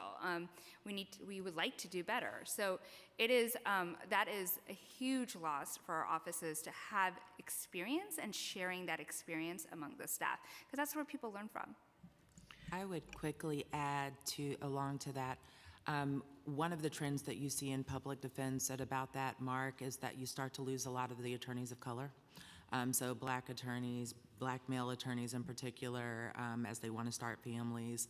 But other attorneys of color really can't afford to stay in public defense, and so it becomes an equity issue. It creates, it really creates a situation where you have no pipeline of black and brown people to become supervisors and mentors in offices, to ascend to leadership, to be able to take on the mantle. And so when you have new, young attorneys of color, people of color come into the office and there's no leadership that looks like them, they don't have, you don't see yourself, right, in the leadership, and so you don't really see that pathway. You don't see the longevity in the field. And what that means in the Bronx, especially where the bulk of our clients are, black and brown, it means that the people that we serve don't see people who look like them representing them. And so it becomes an information gap of sorts. There are things culturally that get lost because the attorneys don't necessarily relate to the people that we serve, and then also those conversations are missing in an office. And so I just want to highlight that equity issue as well, because it's important. I think it's something that gets overlooked a lot. Okay, has the staffing and retention issue created issues related to case-related delays? For example, lawyers not having enough time, they have to adjourn, so a criminal case gets adjourned, delayed, and then adjourned again and delayed. Yeah, it's very similar to what we spoke about. One, you have to now assume a colleague who left's caseload. You now have that burden, and what happens, as much as you try not to, you have to now triage. You also, it has the effect on the person who is now who's the client. They built a relationship with somebody in a situation, may I say, where trust is not given often because there should be mistrust because this person is accused and being prosecuted. And we are paid, right, by the same government that is prosecuting them. So building trust is something that our staff has to work very hard to do. And now you are held at Rikers and you get a visit and it's a different attorney than you know and now trust. And now it starts all over again. So you have actual, what we call case processing issues, but more importantly, we have real value issues there that we have to address in New York City. And I want to say just one more thing about sort of what the effect of attrition is. So everybody might say, like, okay, well, you lose a lawyer at step 5 who is a fully certified attorney, just put a posting up and fill the role. It's not going to happen. Here's why. First of all, it's like what I call rearranging the chairs on the Titanic. Because if I put a posting up, guess whose offices they might be coming from? My colleagues, who then put a posting up. And guess what happens? They come from my office. Because the reality is we're not getting anybody who is a experienced criminal defense attorney coming out of the private sector to join our offices. Why? Because the city and the state raised the assigned counsel hourly rate to $156 an hour. And so, in fact, I have lost people to the panel. I just received a resignation yesterday of a lawyer that started with me in 2002, has worked her entire career in the Bronx office, my Bronx office, who's leaving to become a member of the Bronx Assigned Counsel, or what we call 18B panel, because she has to make more money for her family. I'm going to post for that job. I promise you I'm not going to find somebody to apply. And that is the reality of attrition. I totally agree with all of that. And also add that if you do get people from other jurisdictions, there's also a lot of training that has to go into that. It's not as straightforward as somebody that already knows New York and New York City procedures and policies. But I did want to say that, you know, we heard from, you asked a lot of questions today about ATIs, and we heard from DAs a lot about, you know, how cases are resolved and all the, you know, things that all of us in the criminal legal system are trying to do. And I want to just say that 90-something% of our cases are resolved through plea bargaining. And most of the work that's done on plea bargaining is done on our side of things. It is unusual for a DA just to pick up the phone and call you and say, would you take this or that? Usually we are the ones to call and say, hey, you know, can we take a look at this case together? I have some information for you. I have something of value. My client expressed to me, you know, that he is using drugs and he's like to stop. And so can we work it out? And when you have a large caseload, it becomes very, very difficult to find the time to find those little issues or bigger issues and then make that phone call or, you know, email the DA and work it out. And if you want to know what the case processing problem is, that's where it is. It's probably not ultimately on, you know, whether you review the discovery or you're ready for trial if you move to trial. It is almost definitely in the delay before you really have the chance to sit down and really think about what can really work and who can I call to try to make that work. You heard, you know, here, I'm a Brooklyn practitioner. Our Brooklyn office, our DA's office has for really generations been doing a lot of work around drug treatment, mental health treatment. We can get those deals, but we have to have doctors looking at our clients. We need social workers involved. And the bigger the caseload, the harder it is to do these really nuanced pieces that ultimately resolve cases. And when they get resolved, it quickens up the system a little bit and makes room for, you know, trials and for people to maybe get out of Rikers Island and reduce that population as well. So I think that's a piece that really needs to be thought about. Okay, and I think my final question. Last year, the Mayor's Office of Criminal Justice, their budget included a baseline increase of $20.4 million for public defenders. Has your offices seen these funds? And also, if yes, what are areas that this funding went towards?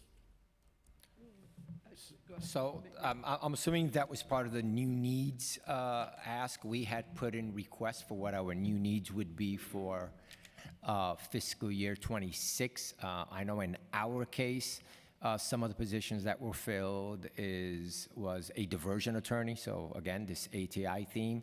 Once a case is resolved by plea and the person is placed in diversion court, that really is almost the beginning of the case, because it could take anywhere from 12 to 18 to 24 months to actually get that person into a program and then graduated from the program. So we set up a scenario where once the plea is taken, the case would actually be transferred to an attorney or a group of attorneys that's dedicated just to working with diversion clients in the diversion court. We also put some of that money toward our homicide team. Our homicide funding had remained flat for 7 years, and so we made an additional hire there as well.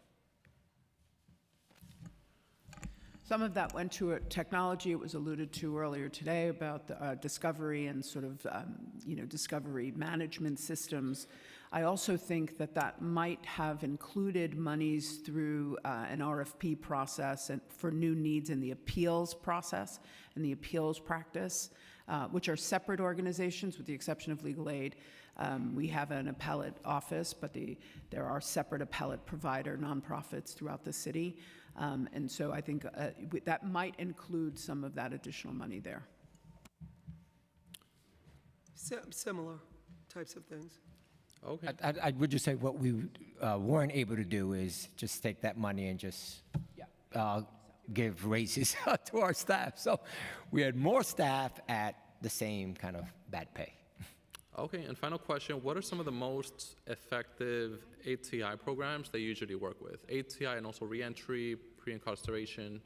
What are some of the programs that most stand out on the issue of violence, and especially gun violence? So Councilmember Nurse talked about Harbor House. Harbor House is a great program.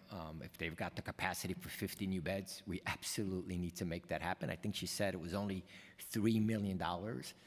They're one of the few, if not the only, inpatient program that takes folks with SMIs, serious mental illness.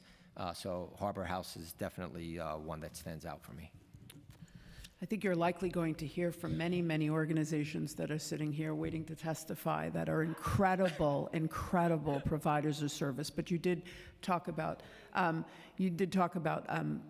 those that do violence prevention, and I can't not talk about, and I'm sure she's going to talk about, because I see Erica Ford in the audience, our crisis management providers at the grassroots levels.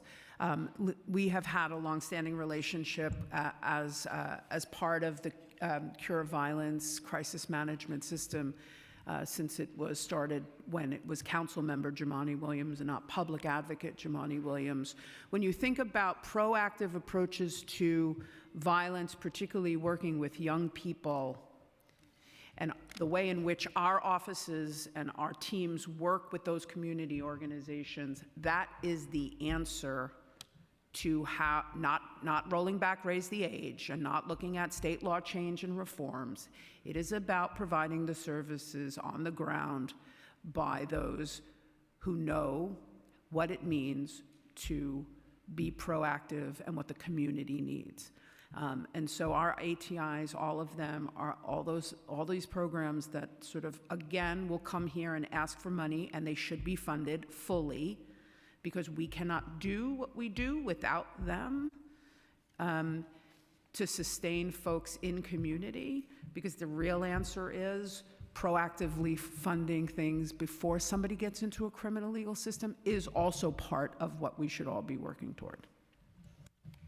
I just want to also add, without getting into individual programming, because so many of them are so wonderful, the more diverse the programming is, the more successful it will be. Because one of the best indicators of success is if somebody gets into a program that's culturally appropriate, speaks their language, and meets their actual needs. So that's why we have so many, and it's really hard to say, for the person that needs, for a young person that needs services, a program that provides services to young people is going to be better.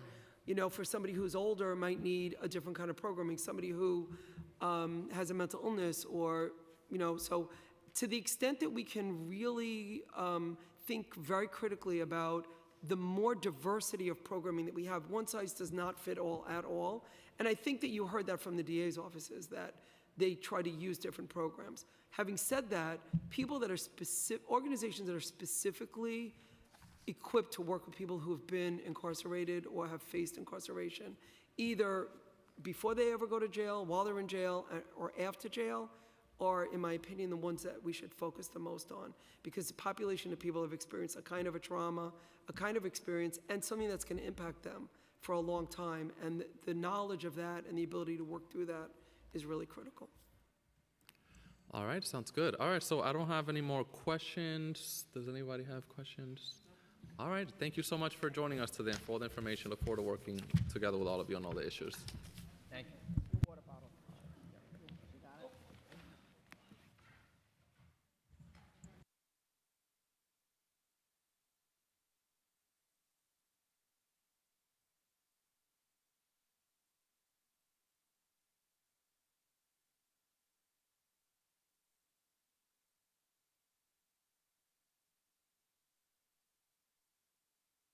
All right, so next we're gonna hear from some of the union representatives.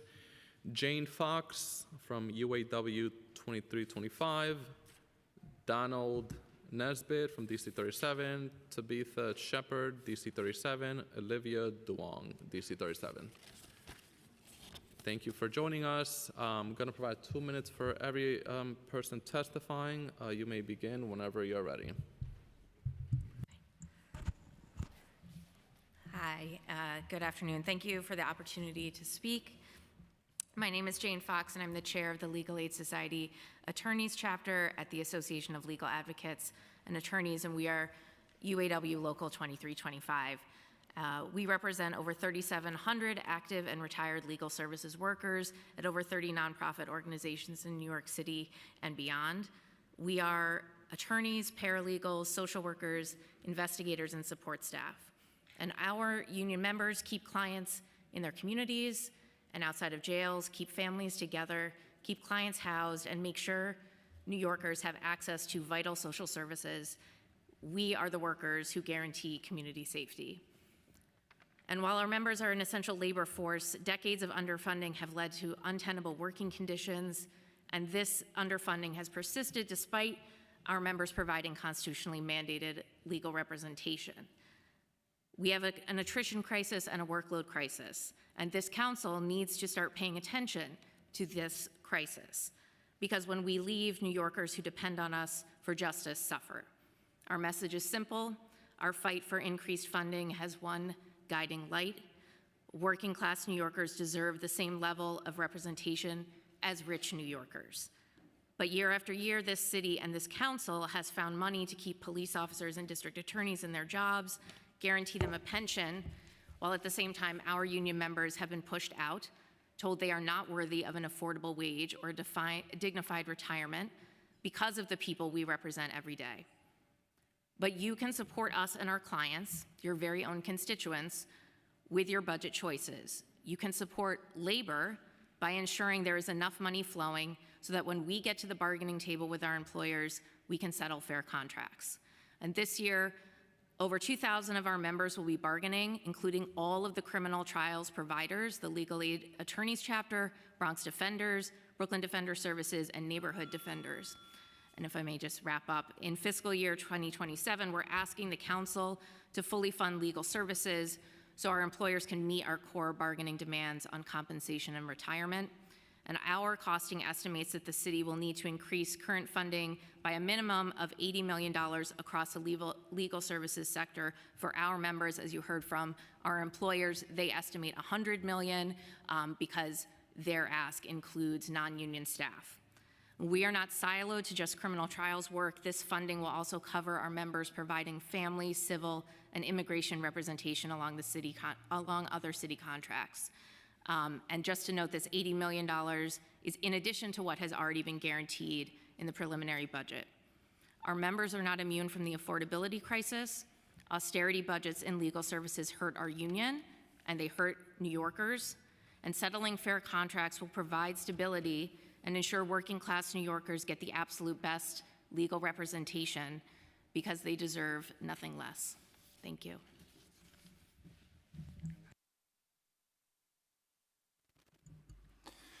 Good afternoon, Chairman Feliz and distinguished members of the council.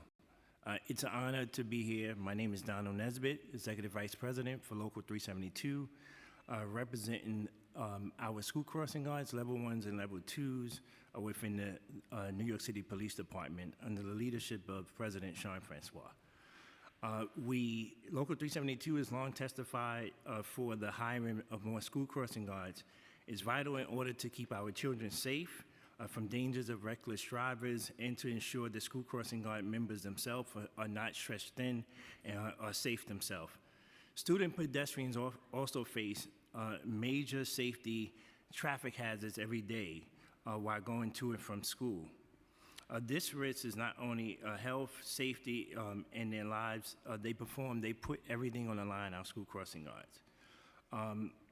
We get calls from community advocates, from CECs, and from school principals who often send parent coordinators, school aides, and others from in a school building to make sure that there's safety because there is no school crossing guard on their corner.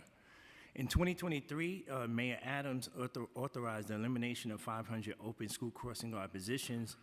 We are respectfully requesting that those lines are reinstated and maintained. There has been a number of casualties since then. Christina Naparwa, school crossing guard, was tragically killed on Woodhaven and Atlantic Avenue, October 20th, 2023. 8-year-old student 5 blocks away from his school in Queens, tragically killed. 11-year-old girl in Brooklyn, tragically killed, no school crossing guard.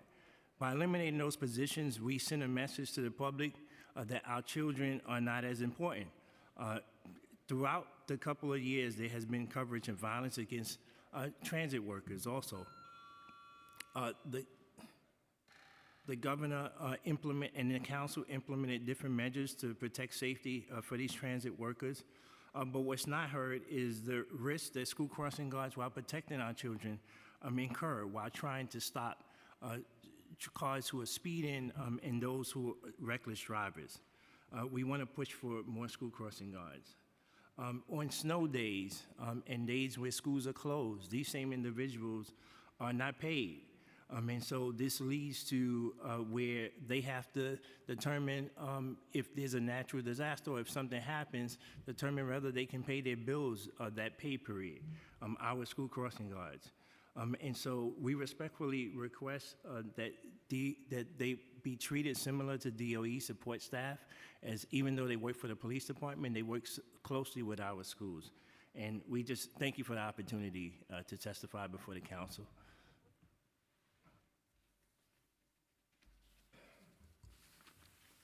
Hello, good afternoon, Chair Felice and Councilmember Phil Wong. My name is Olivia Duong. I'm president of Local 3778 of District Council 37, representing 300 civilian NYPD professional titles such as criminalists, city research scientists, architects. I'm here to highlight the urgent need for a new facility for our hardworking forensic scientists or criminalists at the NYPD Police Laboratory. We work in the NYPD Detective Bureau and analyze different types of evidence involved in alleged crime, such as drugs, latent fingerprints, gunshot residue, firearms, using accredited scientific methods. We provide investigative information to detectives and the district attorneys across all 5 boroughs, as well as the federal government. Criminalists also testify in court as expert witnesses. Our testimony educates juries to make informed and fair verdicts. The need for a new updated forensic laboratory building is very long overdue. Currently, there are just under 400 employees working in forensic chemistry, firearms analysis, and crime scene units out of a 5-story building in Queens, built in 1930.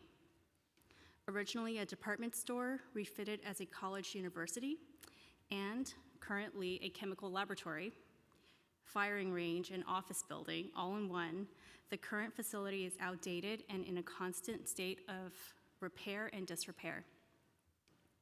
Millions of dollars have been put in and continue to be put in just to ensure that the roof does not leak. Our operations have long outgrown the space provided for our testing needs. We are working out of laboratory spaces where there are 16 to 20 people in a room, constant flow of traffic around our fume hoods, if I may wrap up, where hazardous chemicals are being used. Our workers deserve a state-of-the-art facility with ventilated spaces where we can handle bulk powder evidence of unknown origin and safe spaces to test live firearms. I ask the committee to ensure that this is put into the NYPD capital budget on behalf of the civil servants who are rarely seen or heard of, but make a profound impact to public safety in New York City. In spite of the many facility challenges we face, my colleagues have strived to maintain the highest quality and integrity of their forensic work for the citizens of New York City every day. Chair Felice, I will submit a more detailed version of my testimony for the record, and I thank you for the opportunity to speak today. Thank you. Thank you so much for your testimony. Next, we'll call our organizations that do great work on the issue of violence prevention. Reverend Wendy from the Urban Youth Alliance, Inc., Megan French Marsden from the New York ATI Coalition, Nadia from CASES, Lily Shapiro from ATI Reentry Coalition, Madeline Hopper from the Women's Prison Association, Isabel Greenberg Center for Employment Opportunities.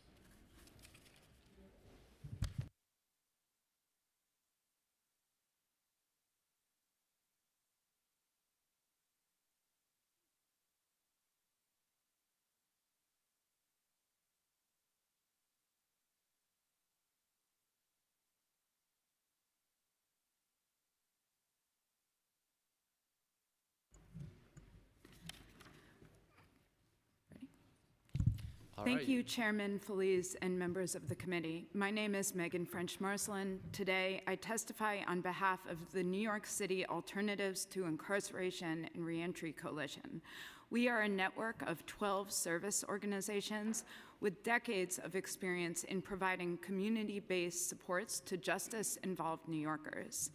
In fiscal year 25, our organization served more than 68,000 New York City residents.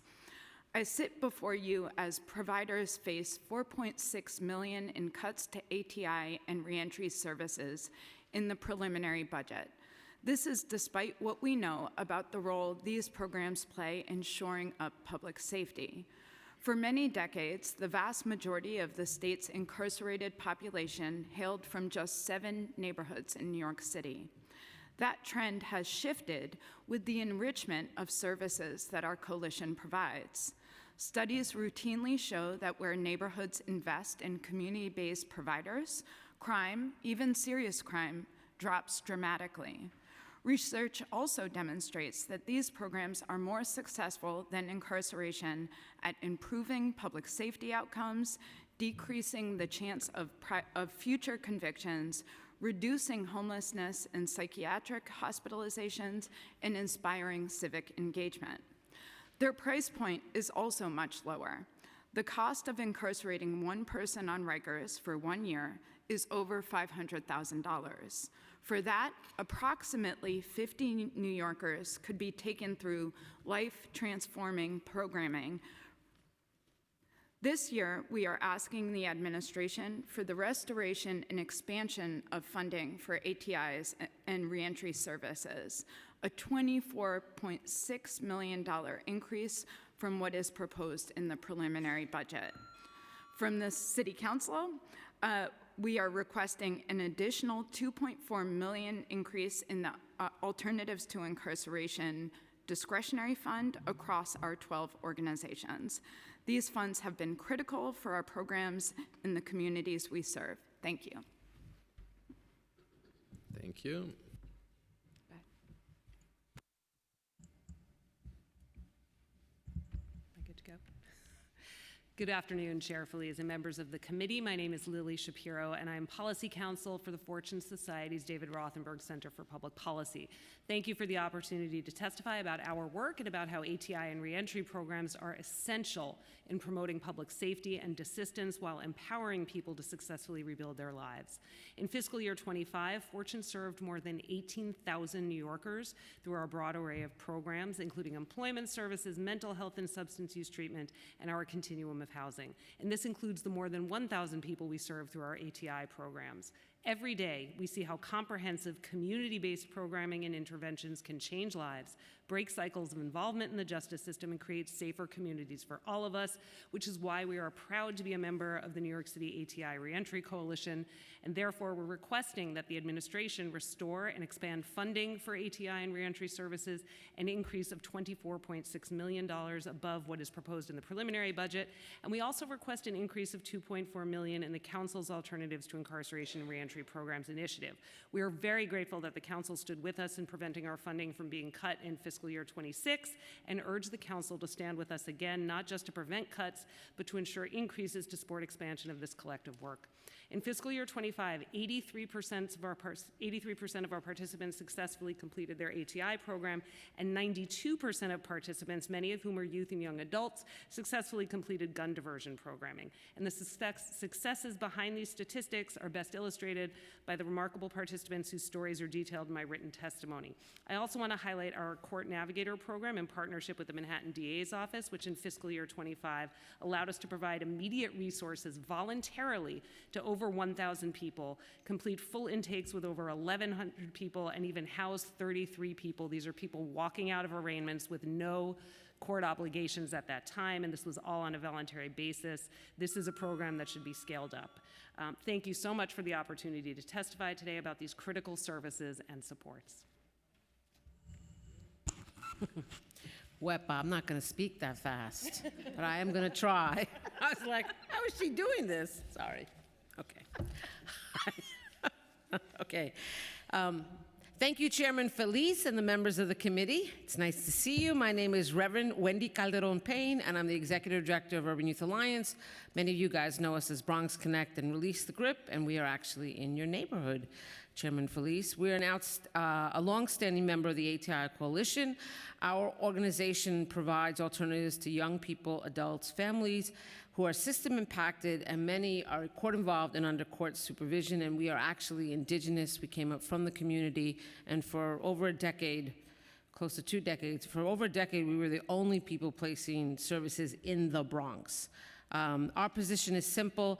Public safety and public health are not competing goals. Over 2 decades of experience has shown us that the fastest way to reduce recidivism is to help young people stabilize their lives and connect them to community. New York City's thriving ATI justice movement has demonstrated that creating safer neighborhoods requires high-touch relationships alongside concrete opportunities such as workforce training, stipends, job placements, partnerships, and credible messengers who can speak to our young people from where they have actually walked. Our Bronx Connect program uses things like restorative justice and cognitive behavioral approaches to bridge these significant gaps. We have a tremendous success rate. 97% of our graduates in our high felony program go 3 years without a felony reconviction, and that is a national high average. We know that these programs are effective. We know that all of our programs are effective, which is why we created the landscape of youth services for young people with juvenile and criminal legal system involvement. I really hope that you guys read it because it's rich with information. We are asking for expanded family court alternative to detention programs, $30 million. Development and promotion of new programs that connect youth to year-round deployment. That's the AGVET program for the Cure Violence, $3.1 million. And we'd love you to double the court-involved youth mental health program because that has been an excellent program. Thank you so much for allowing me to testify. Good afternoon, Chair Feliz. I'm Nadia Chait. I'm the Senior Director of Policy and Advocacy at CASES. We serve over 12,000 New Yorkers annually, including over 2,000 who've avoided incarceration through participation in our ATI programs. And I second my colleague's request for $24.6 million in city funding and an additional $2.4 million in the council's ATI funds. Several of our ATIs focus on serving folks with serious mental illness and helping them get the care that they need in the community instead of being incarcerated. And our Nathaniel Act program, which is our most intensive service, we find that among our clients, none are reconvicted of a violent felony and less than 5% are reconvicted of any felony. The program decreases homelessness by 70% and cuts psychiatric hospitalizations in half, which is a remarkable success for folks who, in many cases, have been dealing with persistent mental illness for decades without having access to the treatment that they need and the support that they need. And at the other end of the spectrum, New Start, which is a much less intensive ATI that's designed to be a rapid intervention for people with low-level offenses. I want to share what one of our clients recently shared with us. He said, "I am so surprised at myself. Today, I feel like staying clean. In fact, I want to help others with sobriety. Someone helped me stay clean, and now I want to give that to others in my community." And that's really the success of our programs in action, is people seeing not only the benefit it had in their own lives, but wanting to share that with others. We're also one of the intensive case management pilot sites, and we urge the council to maintain full funding for the pilot, which is serving several hundred folks annually. And I'll very quickly highlight one client's case, an individual who came into the program a few years after her husband was unfortunately tragically murdered in front of her, which led her to develop mental health challenges, to abuse alcohol, and to become street homeless. Since her connection into ICM, and particularly with a peer specialist, she has actually now been approved for an intensive mobile treatment team to receive the mental health services that they need. She is connected to stable housing, and she's receiving substance use treatment. So, thank you. Good afternoon. My name is Madeline Hopper, and I'm representing the Women's Prison Association. Thank you, Chair Feliz, for the opportunity to testify. For 181 years, the Women's Prison Association has been a force for change, supporting system-impacted women across every borough and at every stage of their engagement with the justice system. Decades of direct service show us this. Real public safety doesn't come from locking women up. It comes from stable housing, access to effective social services, and deep community connections. For many women, system involvement is not the result of a single incident, but of systemic failures: poverty, housing instability, and trauma. Women enter the criminal legal system with complex unmet needs, and incarceration exacerbates these challenges. When women return home from incarceration, they encounter a reentry system that is underfunded and under-equipped. Last year, 60% of the women we served in our reentry program lacked stable housing upon intake. WPA envisions a different path. By meeting women and gender-expansive people where they are, we address root causes through individualized diversion and reentry programs that combine wraparound case management, safe and stable housing, and trauma-informed, gender-responsive clinical care. These supports stabilize women, strengthen families, and enhance public safety. Programs like ours work. They reduce recidivism and cost a fraction of what the city spends on the ineffective and inhumane approach represented by Rikers Island. This year, we are asking the administration for the restoration and expansion of funding for ATI and reentry services at Mock J, a $24.6 million increase from what is proposed. From the council, the ATI and Reentry Coalition is requesting an additional $2.4 million increase in the ATI and Reentry Program initiatives across our 12 organizations. In addition, WPA seeks additional discretionary funding to expand key mental health and housing services and meet the need for an innovative mother-centered diversion pilot on Rikers Island. In closing, system-impacted women's needs are unique, and our responses must be too. When we support them, families thrive, and communities are safer. Thank you. Can you hear me? Okay. Good afternoon, Chair Feliz and committee members. My name is Isabel Greenberg, and I'm a Policy and Business Development Associate with the Center for Employment Opportunities, CEO. And I want to thank the committee for holding this hearing today. I'm submitting this testimony on behalf of CEO and the ATI Coalition to highlight the critical link between reentry resources and long-term public safety of our city. CEO's mission is to provide immediate, effective, and comprehensive employment services to individuals recently returning home from incarceration. As the largest provider of reentry employment services in New York, we serve individuals on probation and parole supervision with the highest risk of recidivism, and have served over 47,000 New Yorkers since 1996. Independent evaluations show that for every $1 of public investment into our program, $3.30 is returned, and our program reduces recidivism by 22% and increases employment rates by 52%. Justice-involved individuals are at highest risk immediately following release.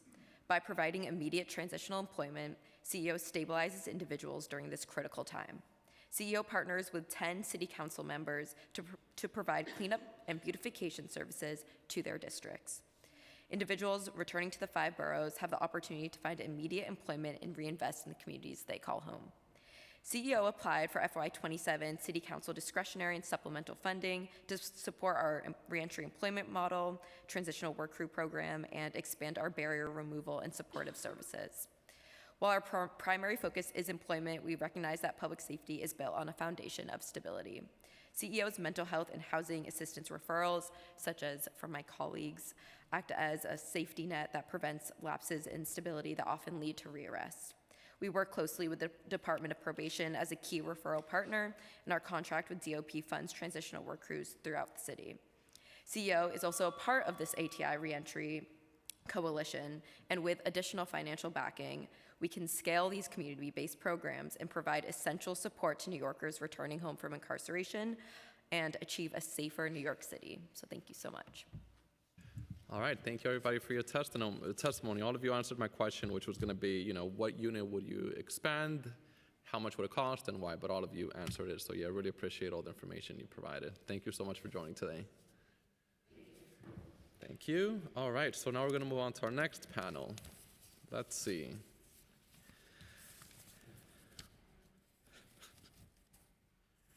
I'm going to hear from CG, Erica Ford, Haley Nolasco, Messiah Ramkisoon, Asta Methna, Edwin Santana. Thank you so much.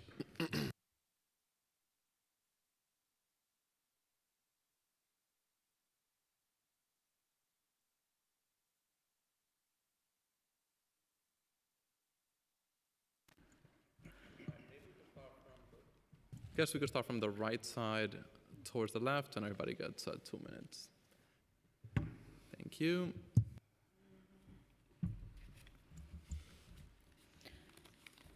Good evening, Chair Felice and members of the Public Safety Committee. My name is Asta Mehta, and I'm testifying on behalf of Common Justice, a New York City organization that operates one of the nation's first alternatives to incarceration programs for serious violent felonies.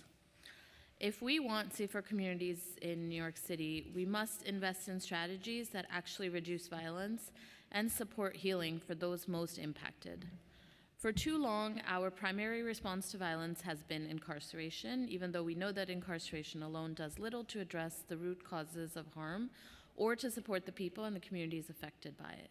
True public safety requires approaches that center accountability, survivor healing, and long-term stability.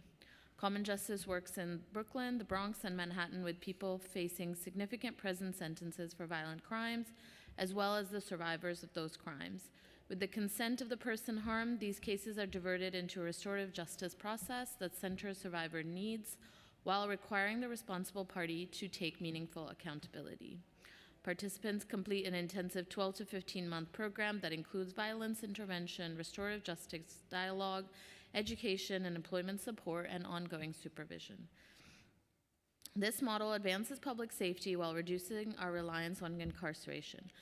Programs like Common Justice cost significantly less than incarceration on Rikers Island and produce stronger outcomes for both survivors and responsible parties. Instead of relying on a system that too often fails to address the root causes of violence, we invest in community-based responses that help people access housing, employment, and support in the neighborhoods where they live. For these reasons, we urge the Council to continue and expand investments in alternative to incarceration and other community-based responses to violence. These programs hold people accountable, support survivors, and strengthen public safety while reducing the city's reliance on incarceration. Thank you for your time. Thank you. Good afternoon, Monsieur Velez. My name is C. Glover. I'm afraid to even tell you my full name, and I'm all covered up because this was a police hearing. Commissioner Tisch was here. I am scared to death of the police department.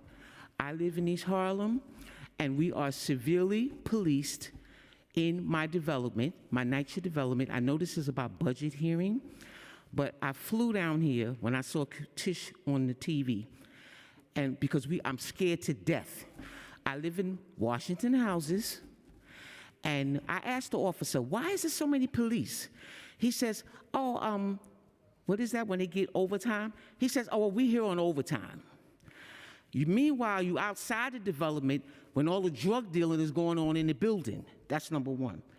Number two, with this Trump administration, we all are severely under a lot of stress. Stress is killing us. I appreciate being able to testify today. I am scared to death. The precinct, the 23rd precinct, PSA 5, these people scare me to death. The community affairs, when you go to the meetings, the only people that's there are the presidents of the tennis associations, even though this is not a tennis association, this is not a NYCHA meeting, but you need to know this, and this is going to be recorded. The community affairs people, they have these meetings. The only people that's there is who they invite. So these people are getting paid being on record. Maybe you got 5 or 6 tennis association presidents. The community center at Washington Housing is closed. Our tenant association has no meetings. They haven't had meetings in at least over 2 years. So what used to happen is that the precinct, the PSA used to come to the centers every month to give statistics, et cetera, et cetera. They don't do that now because the community center is closed. And with the tenant association not having meetings, we are not getting the statistics. We're over-policed. Severely over-policed. We have no voice. Miss, what is her name? Excepcion, who took Diana Ayala's position. Her office on 116th Street between Park and Madison, it's not even filled out. There's no writing Ayala's name was gone, and now there's nothing there. When I contacted her with issues, her office, her deputy tells me, oh, well, we're going to help you out. We don't, I says, really? Everybody else is not doing anything. She says, oh, but we don't get paid by them. We get paid by who we get paid by. So they can't chastise us. But yet, you haven't followed through. You haven't come through. You shifted the thing off to someone else, and he hasn't contacted me. So you want to talk about and I know my 2 minutes are up. Yes, and also we could just stay on topic, which is the budget. Yes. To NYPD. Okay. Civilian Complaint Review Board canceled. They don't need to be budgeted. What you need to do is take that money and build some housing where people can afford to live in it. Okay. The police department, and since the officer told me, oh, we all here on overtime, so clearly they're getting enough money. So maybe you can take what they get in overtime and give it to those public defender people. And I can go on and on. I am scared to death. Just the fact that I'm here right now in my community, because I'm not a drug dealer, they know what time I go to bed, they know what time I wake up, they know what time I'm on the toilet, they know what time I go to the supermarket. I'm not stupid. I know when I'm being followed. Because I was a tenant leader once, that's when the following started. I want to know, what is the police department going to do? All this money, all right, please and I know you're 100% right. All this money that everybody coming up here asking for, we need money for this. You know, it's just like water. Right, if you utilize it properly, it stretches. They're asking for all this money, but they're not putting the money, they're not utilizing it properly, and that's why nothing's getting done. I thank you, Monsieur Velez. Thank you, because I know I'm over time. Thank you for your testimony. Thank you, sir. Thank you. And you asked good questions too when you was talking to the DA people. Thank you. I try. Hello. Thank you, Chair Felisa and council members, for the opportunity to testify today. My name is Edwin Santana. I am a community organizer with Freedom Agenda, and we're one of the organizations leading the campaign to close Rikers Island. I'm also a survivor of Rikers Island, a native New Yorker, and a resident of the Bronx. Our members are people who've been incarcerated and have family incarcerated, but they're also people who have been impacted by crime. They know what works to create real public safety. It's things like housing, healthcare, work opportunities, mentorship, and safe community spaces. At a cost of nearly $500,000 per person per year, Rikers Island is the most expensive and least effective tool our city has to create community safety. Unfortunately, key investments to promote well-being and reduce incarceration are missing from the preliminary budget, including programs under the Mayor's Office of Criminal Justice. We are calling on the City Council to make sure the adopted budget aligns with the city's legal and moral obligation to close Rikers by increasing funding for diversion and reentry programs. $1.3 million to restore cuts to ATI, $3.3 million to restore cuts to reentry services, $10 million in additional funds for ATI programs, and $10 million in additional funds for reentry services, as recommended by the ATI Reentry Coalition, to bring these evidence-based models to scale. $6.89 million to expand programs serving court-involved youth with mental health needs, $20.3 million to establish at least 150 units of low-barrier housing for people with court involvement and mental health diagnosis. MOCJ should also publish an analysis of the full need for transitional reentry housing and conduct a data match to generate an updated eligibility for justice impacted supported housing, which is JISH, a permanent reentry housing program. In recent years, the City Council fought hard for these investments in evidence-based programs that strengthen communities, improve public safety, and keep people out of Rikers Island. These programs are not only effective, they are also popular. A recent survey, which is included in my statement of crime victims of the New York City, showed that 3 of 4 preferred alternatives to incarceration and mental health treatment instead of jail. We thank you for your advocacy, and we need to do more. The truth is these investments still pale in comparison to the cost of Rikers Island, and I'm just in closing, which is set to operate at a cost of $2.99 billion in fiscal 27. Meanwhile, hundreds of people are still on waiting lists for transitional housing. Without that stability, too many people cycle back into Rikers. Alternative to incarceration can serve 50 people or average for the same cost of detaining one person per year. on Rikers.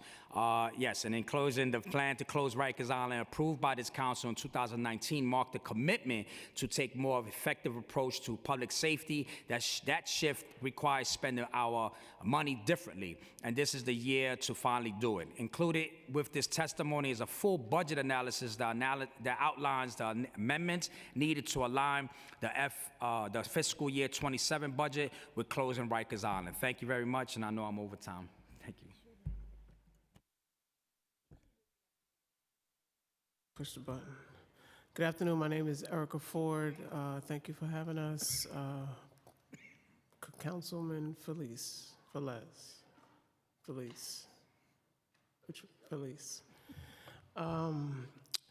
If a shooting never happens, it doesn't show up in police data, but it shows up in saved lives, stabilized families, and intact communities. This is the work that we do every single day. We are already first responders, but not recognized. That when a 911 call is made, it's too late. The members of the New York City Crisis Management System step up without a bulletproof vest, without working a 24-hour shift, and interrupt and mediate conflicts. We mediated over 6,700 situations last year, over 7,200 de-escalations.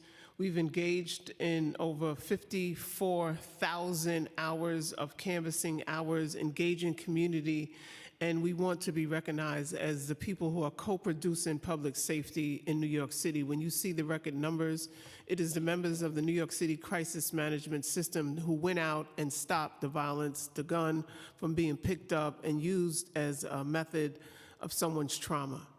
That asking for less than 10% of the police budget is only $500 million.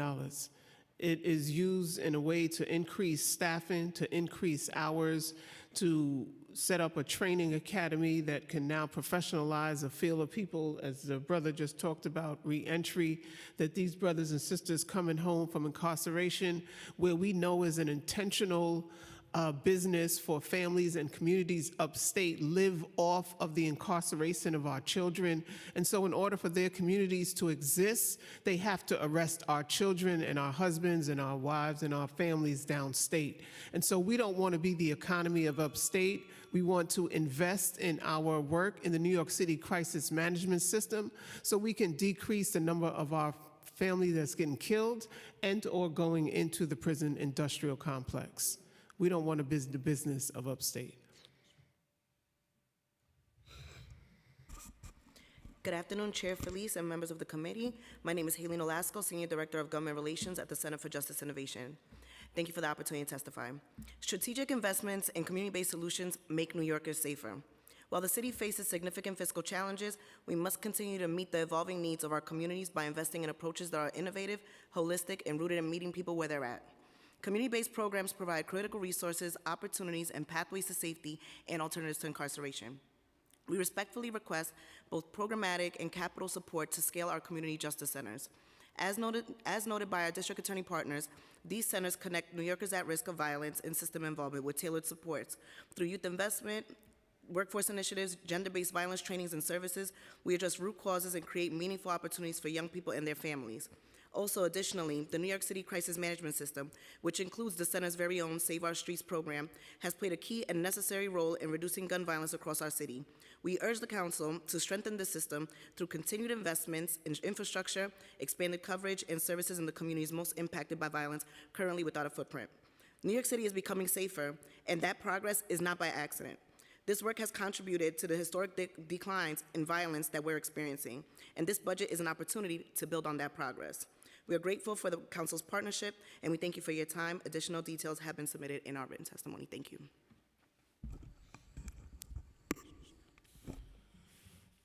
Good evening, Chair Felice and Councilmember Wong, all present. My name is Messiah Ramkisoon, and I serve as the Deputy Executive Director of Youth Justice Network, formerly known as Friends of Island Academy. Our citywide youth advocacy model serves as the bridge between young people transitioning from incarceration to marginalized communities within the 5 boroughs, supporting healthier outcomes and sustainable pathways. Our work prioritizes proximity and tangibility as 2 critical components to eradicating recidivism. In 2016, we created a system of aftercare called the Youth Reentry Network, which was catalyzed by our youth advocacy model. This network ensured that every young person entering the doors of new admissions within Rikers was attached to a youth advocate from the first day of incarceration to the day of release, inclusive of but not limited to outcomes around housing and employment, education, and mental health. The youth plans created with young people and their advocates during detention were actualized immediately upon discharge. We have learned that young people are more responsive to a model built on trust rather than one built on mandate. However, due to the pandemic, our budgets were cut and we were forced to lay off 70% of our staff. Jails shut their doors to all service providers. This was the worst possible time for youth coming from inequitable conditions to be disconnected from the urgent support systems that ensured their wellness and success. This resulted in our innovation and creation of Shifting Gears, a mobile resource bus which drives into a different borough each day of the week, delivering our resources directly to the doorstep of the neighborhoods that our youth come home to. Our bus is equipped with an outreach team of credible messengers and also an army of advocates tied to each borough.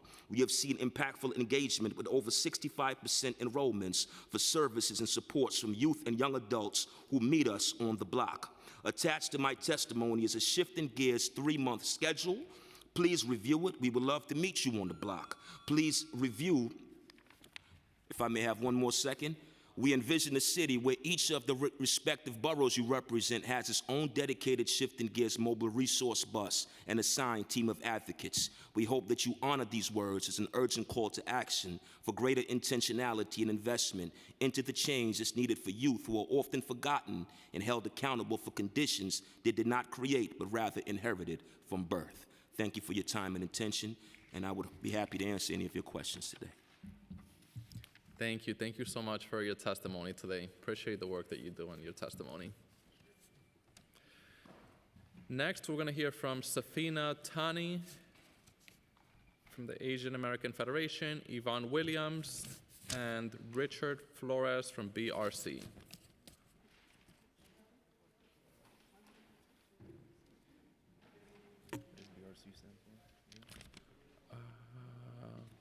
They do housing for transitional housing. I'm not sure though. It's like a weird. Sounds very familiar, and I hear it, but Yeah. Yeah, they have one not too far from my district.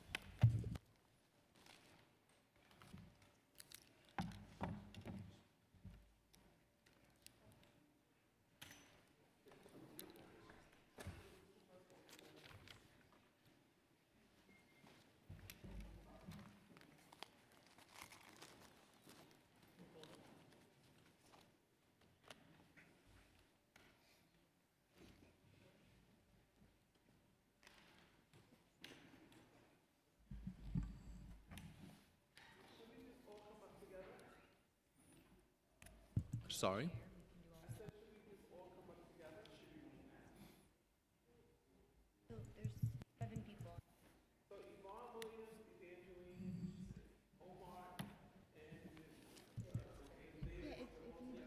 Are you all together? Okay, so yeah, that's fine. They're going to add a chair, and then there should be enough for everybody. All right, so we're going to add another chair, so I'll just call everyone who's remaining in person. So Sophia Tani, Yvonne Williams, Richard Flores, Omar Hardy, Betty Davis, Evangeline Bryers, and Ruth Lowenkron.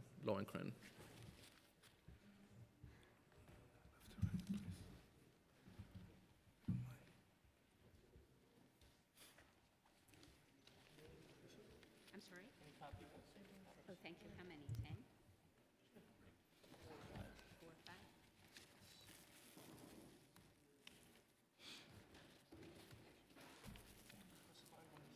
Thank you.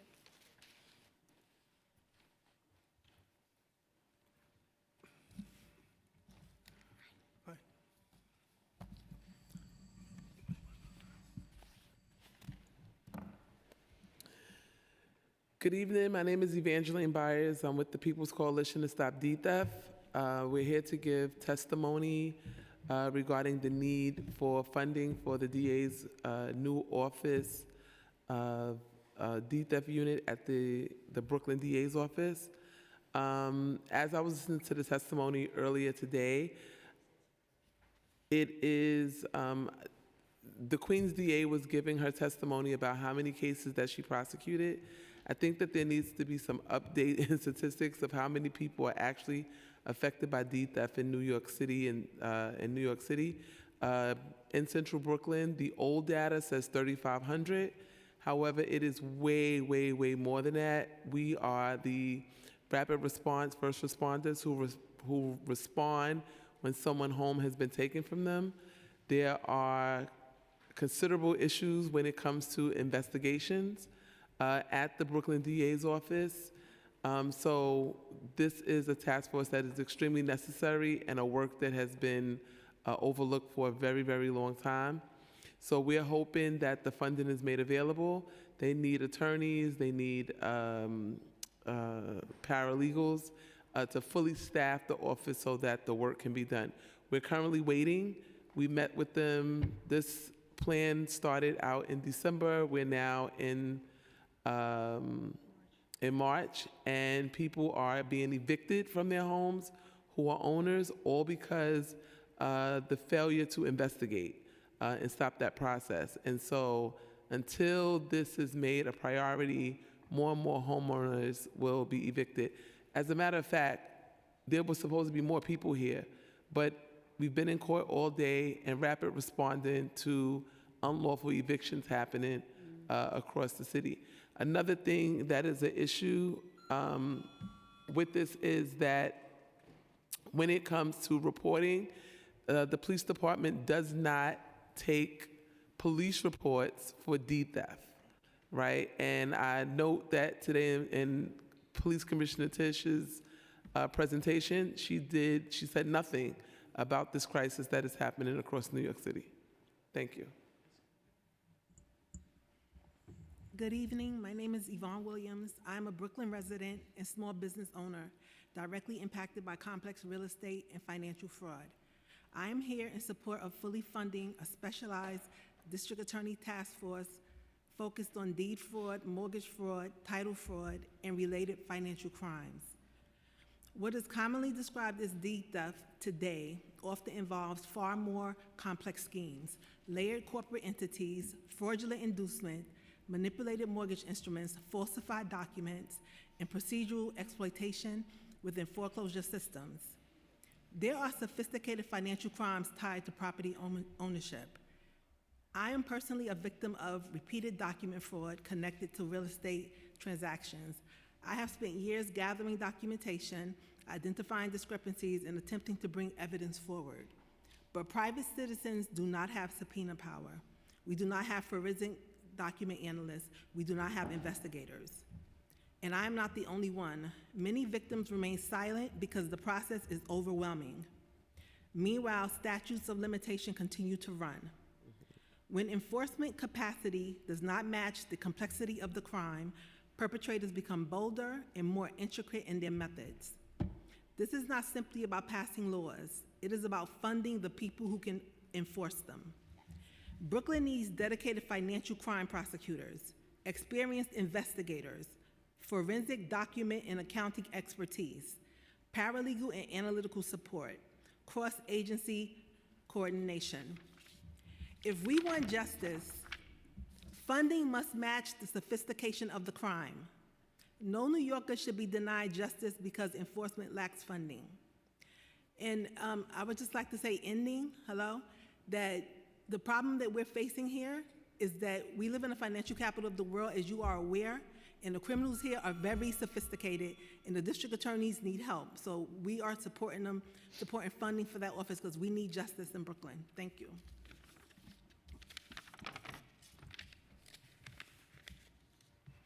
Greetings. To the chairperson and members of the committee, my name is Chief Minister Omar Hardy, a living flesh, natural human being, and I stand before you as the son of Clarence Jr., 2X Hardy Shabazz, and an heir apparent of Judge John L. Phillips Jr.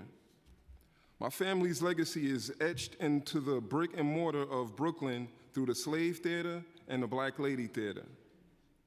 These were not just buildings, they were the beating hearts of our community's culture and autonomy.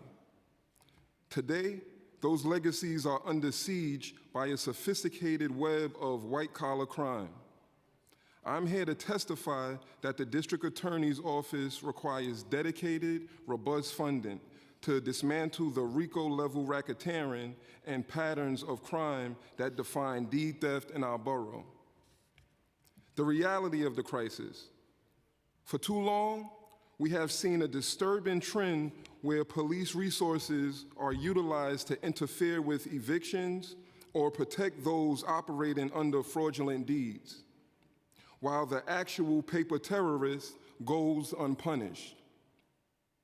I am currently facing the absurdity of an unlawful arrest simply for protecting my own property. This is a gross misallocation of the public funds. The city is spending money to prosecute victims while the racketeers remain free to steal the next property. Why the DA needs this funding? Deed theft is not a civil matter. It is a predatory, organized crime. We need more than just a task force. We need specialized prosecutors. Investigating these complex paper trails requires a dedicated team that won't be pulled away by street-level cases. Victim support services to help families like mine navigate the trauma and legal labyrinth of regaining what was stolen. Accountability. The DA has already expressed a commitment to working with our special groups and our organization, the People's Coalition to Stop Deed Theft. However, a commitment without a budget is just a promise. The personal cost, the lack of aggressive prosecution has upended my life and the lives of those I represent in Assembly District 56. When a system fails to prosecute deed theft, it signals to organized criminals that Brooklyn is open for business. Justice for the legacies of John Phillips and my father requires more than words. It requires the financial infrastructure to investigate, indict, and incarcerate those who use pens and fraudulent stamps to displace our people. I urge this committee to fully fund the DA's efforts specifically targeted at white-collar racketeering and deed theft. Let us stop criminalizing the owners and start prosecuting the thieves. Thank you.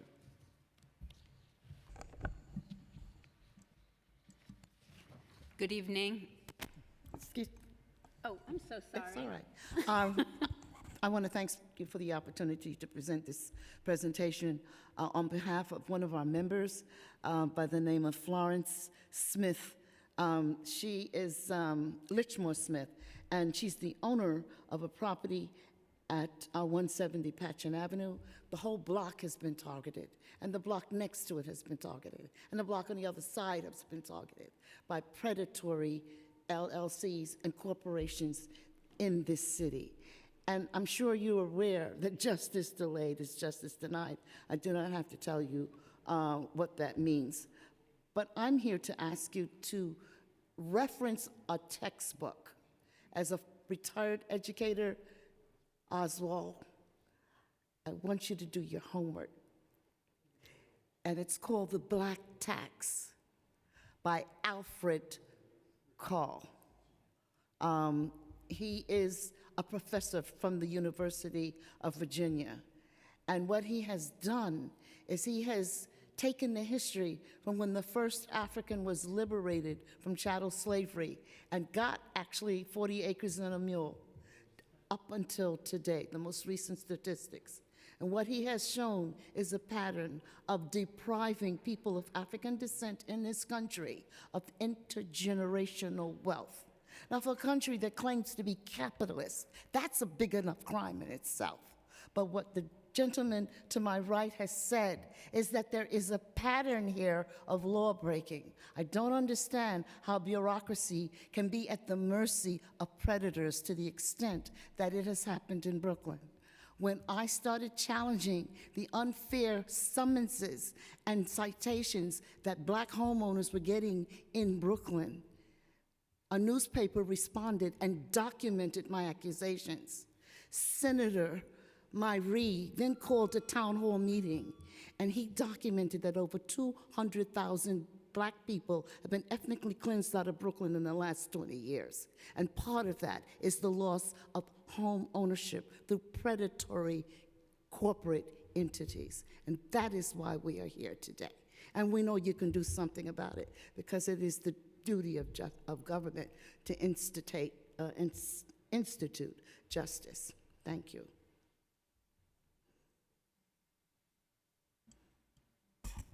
Good evening.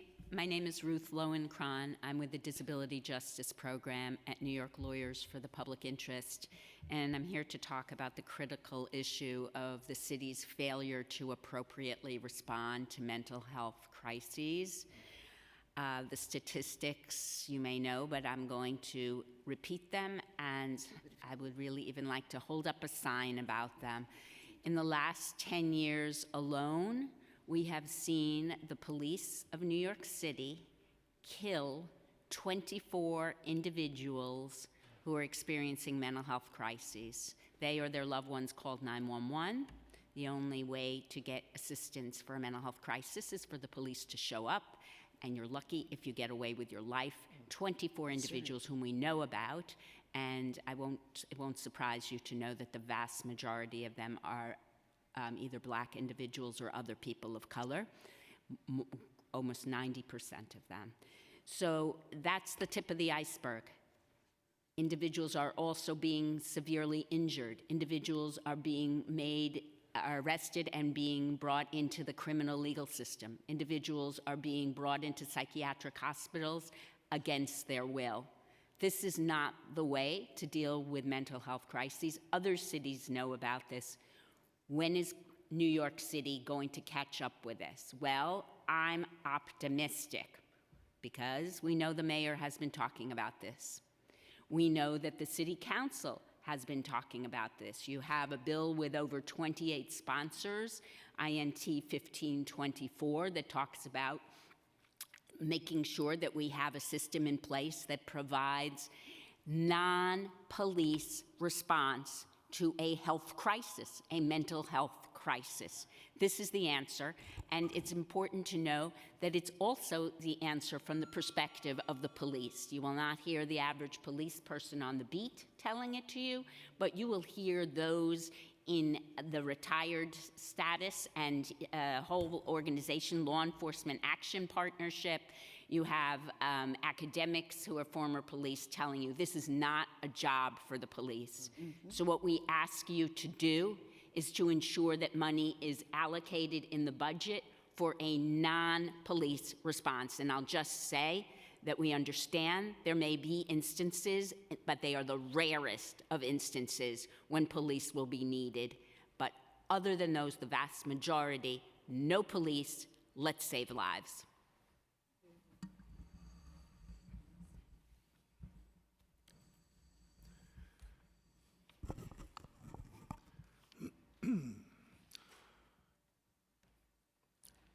Thanks for allowing me to testify today, Chair Felice. Before I make testimony, I'd like to make one very clear statement here. The alternatives to incarceration, I'd like to testify that level 3 felony rapists, murderers, and thieves should not be free without bail working as CTs and volunteers for the Bowery Residents Committee. This is a question that you asked me last time when I was here on the 10th of what was my concerns at the facility. And this is one of my concerns. Again, before I make testimony, I'd like to remind the City Council that the cost of the United States of America for the current war in Iran is $11.3 billion to $16.5 billion, which will rise to $1 billion per day.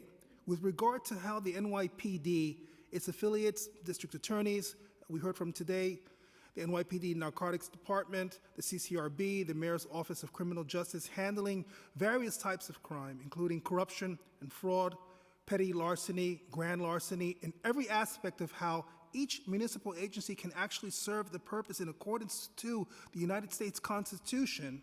My question to the committee is, why, despite the budget's dedication to allocate funding and resources, failing so many American citizens, immigrants, migrants, and even illegal persons and their families? Very certain to me is that poor and even illegal delegislation and legislation of constitutional law is the root of what is the result of municipal corruption. This is the reason for the myriad recidivist crimes of every type, including the mental health crisis, physical health crisis in general, has affected every single American life, regardless of gender, race, ethnicity, and nationality. This being the current reality as a result of how bad government and legislation and rule of law actually affects individual lives. How does this council expect that any budget will actually be used to affect positively their initiatives and goals, meaning any agency? Lastly, in addition, how our business, health, educational, and social systems have been impacted upon by artificial intelligence, okay, has resulted in what is thought of as being rational, then is projected in the mind as rational via the postmodern era that we live in, and I find that a most disturbing reality. Thank you.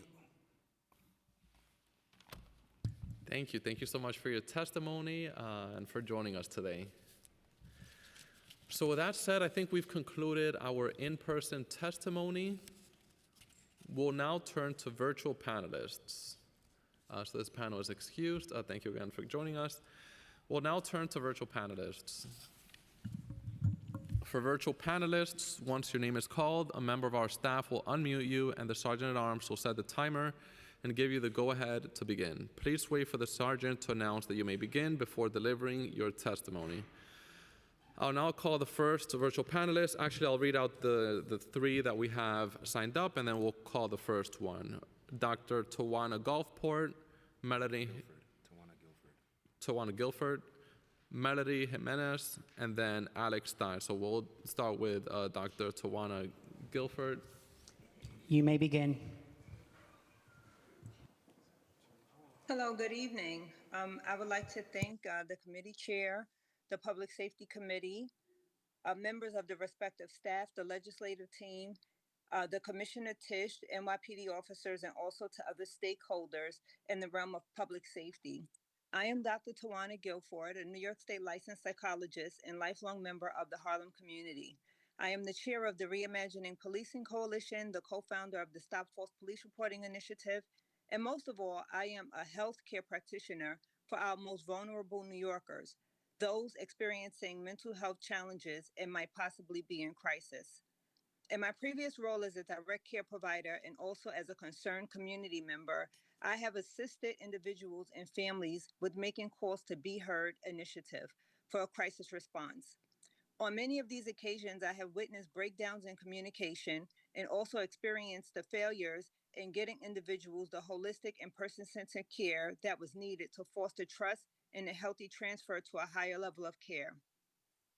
I left those experiences feeling regretful of having called for help because what ended up happening was that additional harm was caused in those situations. As opposed to remaining critical and apathetic, I have turned my pain into purpose and I continue to advocate for a more humane response to those experiencing a mental health crisis. With that said, I stand before you today to propose 3 ideas to improving the mental health response. First, I would like for city government to increase funding for the Be Heard program and make it a formal part of the NYPD's response protocol, officially recognizing it as a collaboration with New York City Health and Hospitals. Secondly, the Be Heard program should fall under the purview of a licensed psychologist working collaboratively with a psychiatrist, a licensed clinical social worker, and a member of the NYPD Crisis Management Team. Lastly, I would like to address an ongoing debate as to whether NYPD... Thank you. Your time expired. Thank you. Thank you so much for your testimony. Next, we'll hear from Melody Jimenez. You may begin.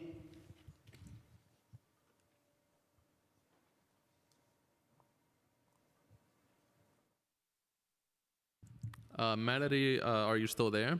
Yes, I am. I apologize for that.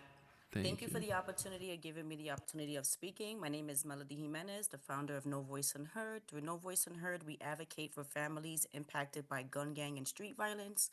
We provide support resources and a platform for mothers and fathers who are grieving, seeking justice, and trying to rebuild after an unimaginable loss. We work directly in communities, connecting families to services, amplifying their voices, and ensuring that they are navigating through not navigating through these systems alone. I stand before you as someone who has seen the pain up close, parents grieving their children, families searching for an answer, and communities struggling to feel safe. This is why funding matters. When we talk about public safety, safety and budgets, we are talking about not talking about the numbers, we're talking about whether our systems have the ability to respond in moments of crisis. The New York City Police Department, our district attorney's office, and the special narcotics prosecutors can be funded to help investigate crimes, remove dangerous activities from our streets, and deliver justice to families who are counting on them. When these departments lack resources, cases are delayed, investigations suffer, and communities are left without the protection they deserve. Our families fill that gap. I am asking this council to prioritize funding that reflects the reality of communities that they face every day. Families across these cities rely on these departments in the most difficult moments. And through organizations like No Voice Unheard, we see firsthand what happens to those that fall short within the system. This is not about protecting lives. This is about protecting lives. It's about delivering justice, and this is about building a safer future for all of us. I would like to thank you guys for your time and also ask that you guys consider bringing the gun violence bereavement bill back to City Council. Thank you. Thank you so much. Next, we'll hear from Alex Stein. You may begin. Who might have left us. Good afternoon, everyone. I would like to thank you for the opportunity. All right, so it seems like Alex Stein is not on the Zoom, signed up, but I guess he left.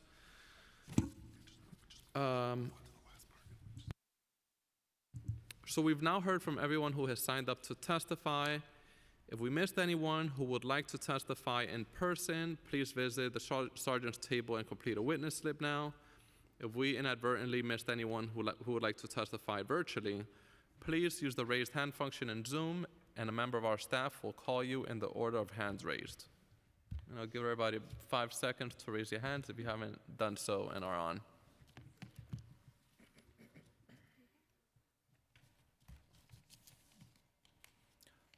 All right, I'll now read the names of those who registered to testify but have not yet filled out a slip, a witness slip, or appeared via Zoom. Tabitha Shepard, Safina Tani, and Alex Stein via Zoom. All right, seeing no one else, I would like to note again that written testimony, which will be reviewed in full by committee staff, may be submitted to the record up to 72 hours after the close of this hearing by emailing it to testimony@council.nyc.gov. I'd like to just thank everyone who joined us in this hearing, including everyone who testified, also all the council members who have joined, and especially Councilmember Wong for being here the entire hearing. Thank you. This public safety hearing is hereby adjourned.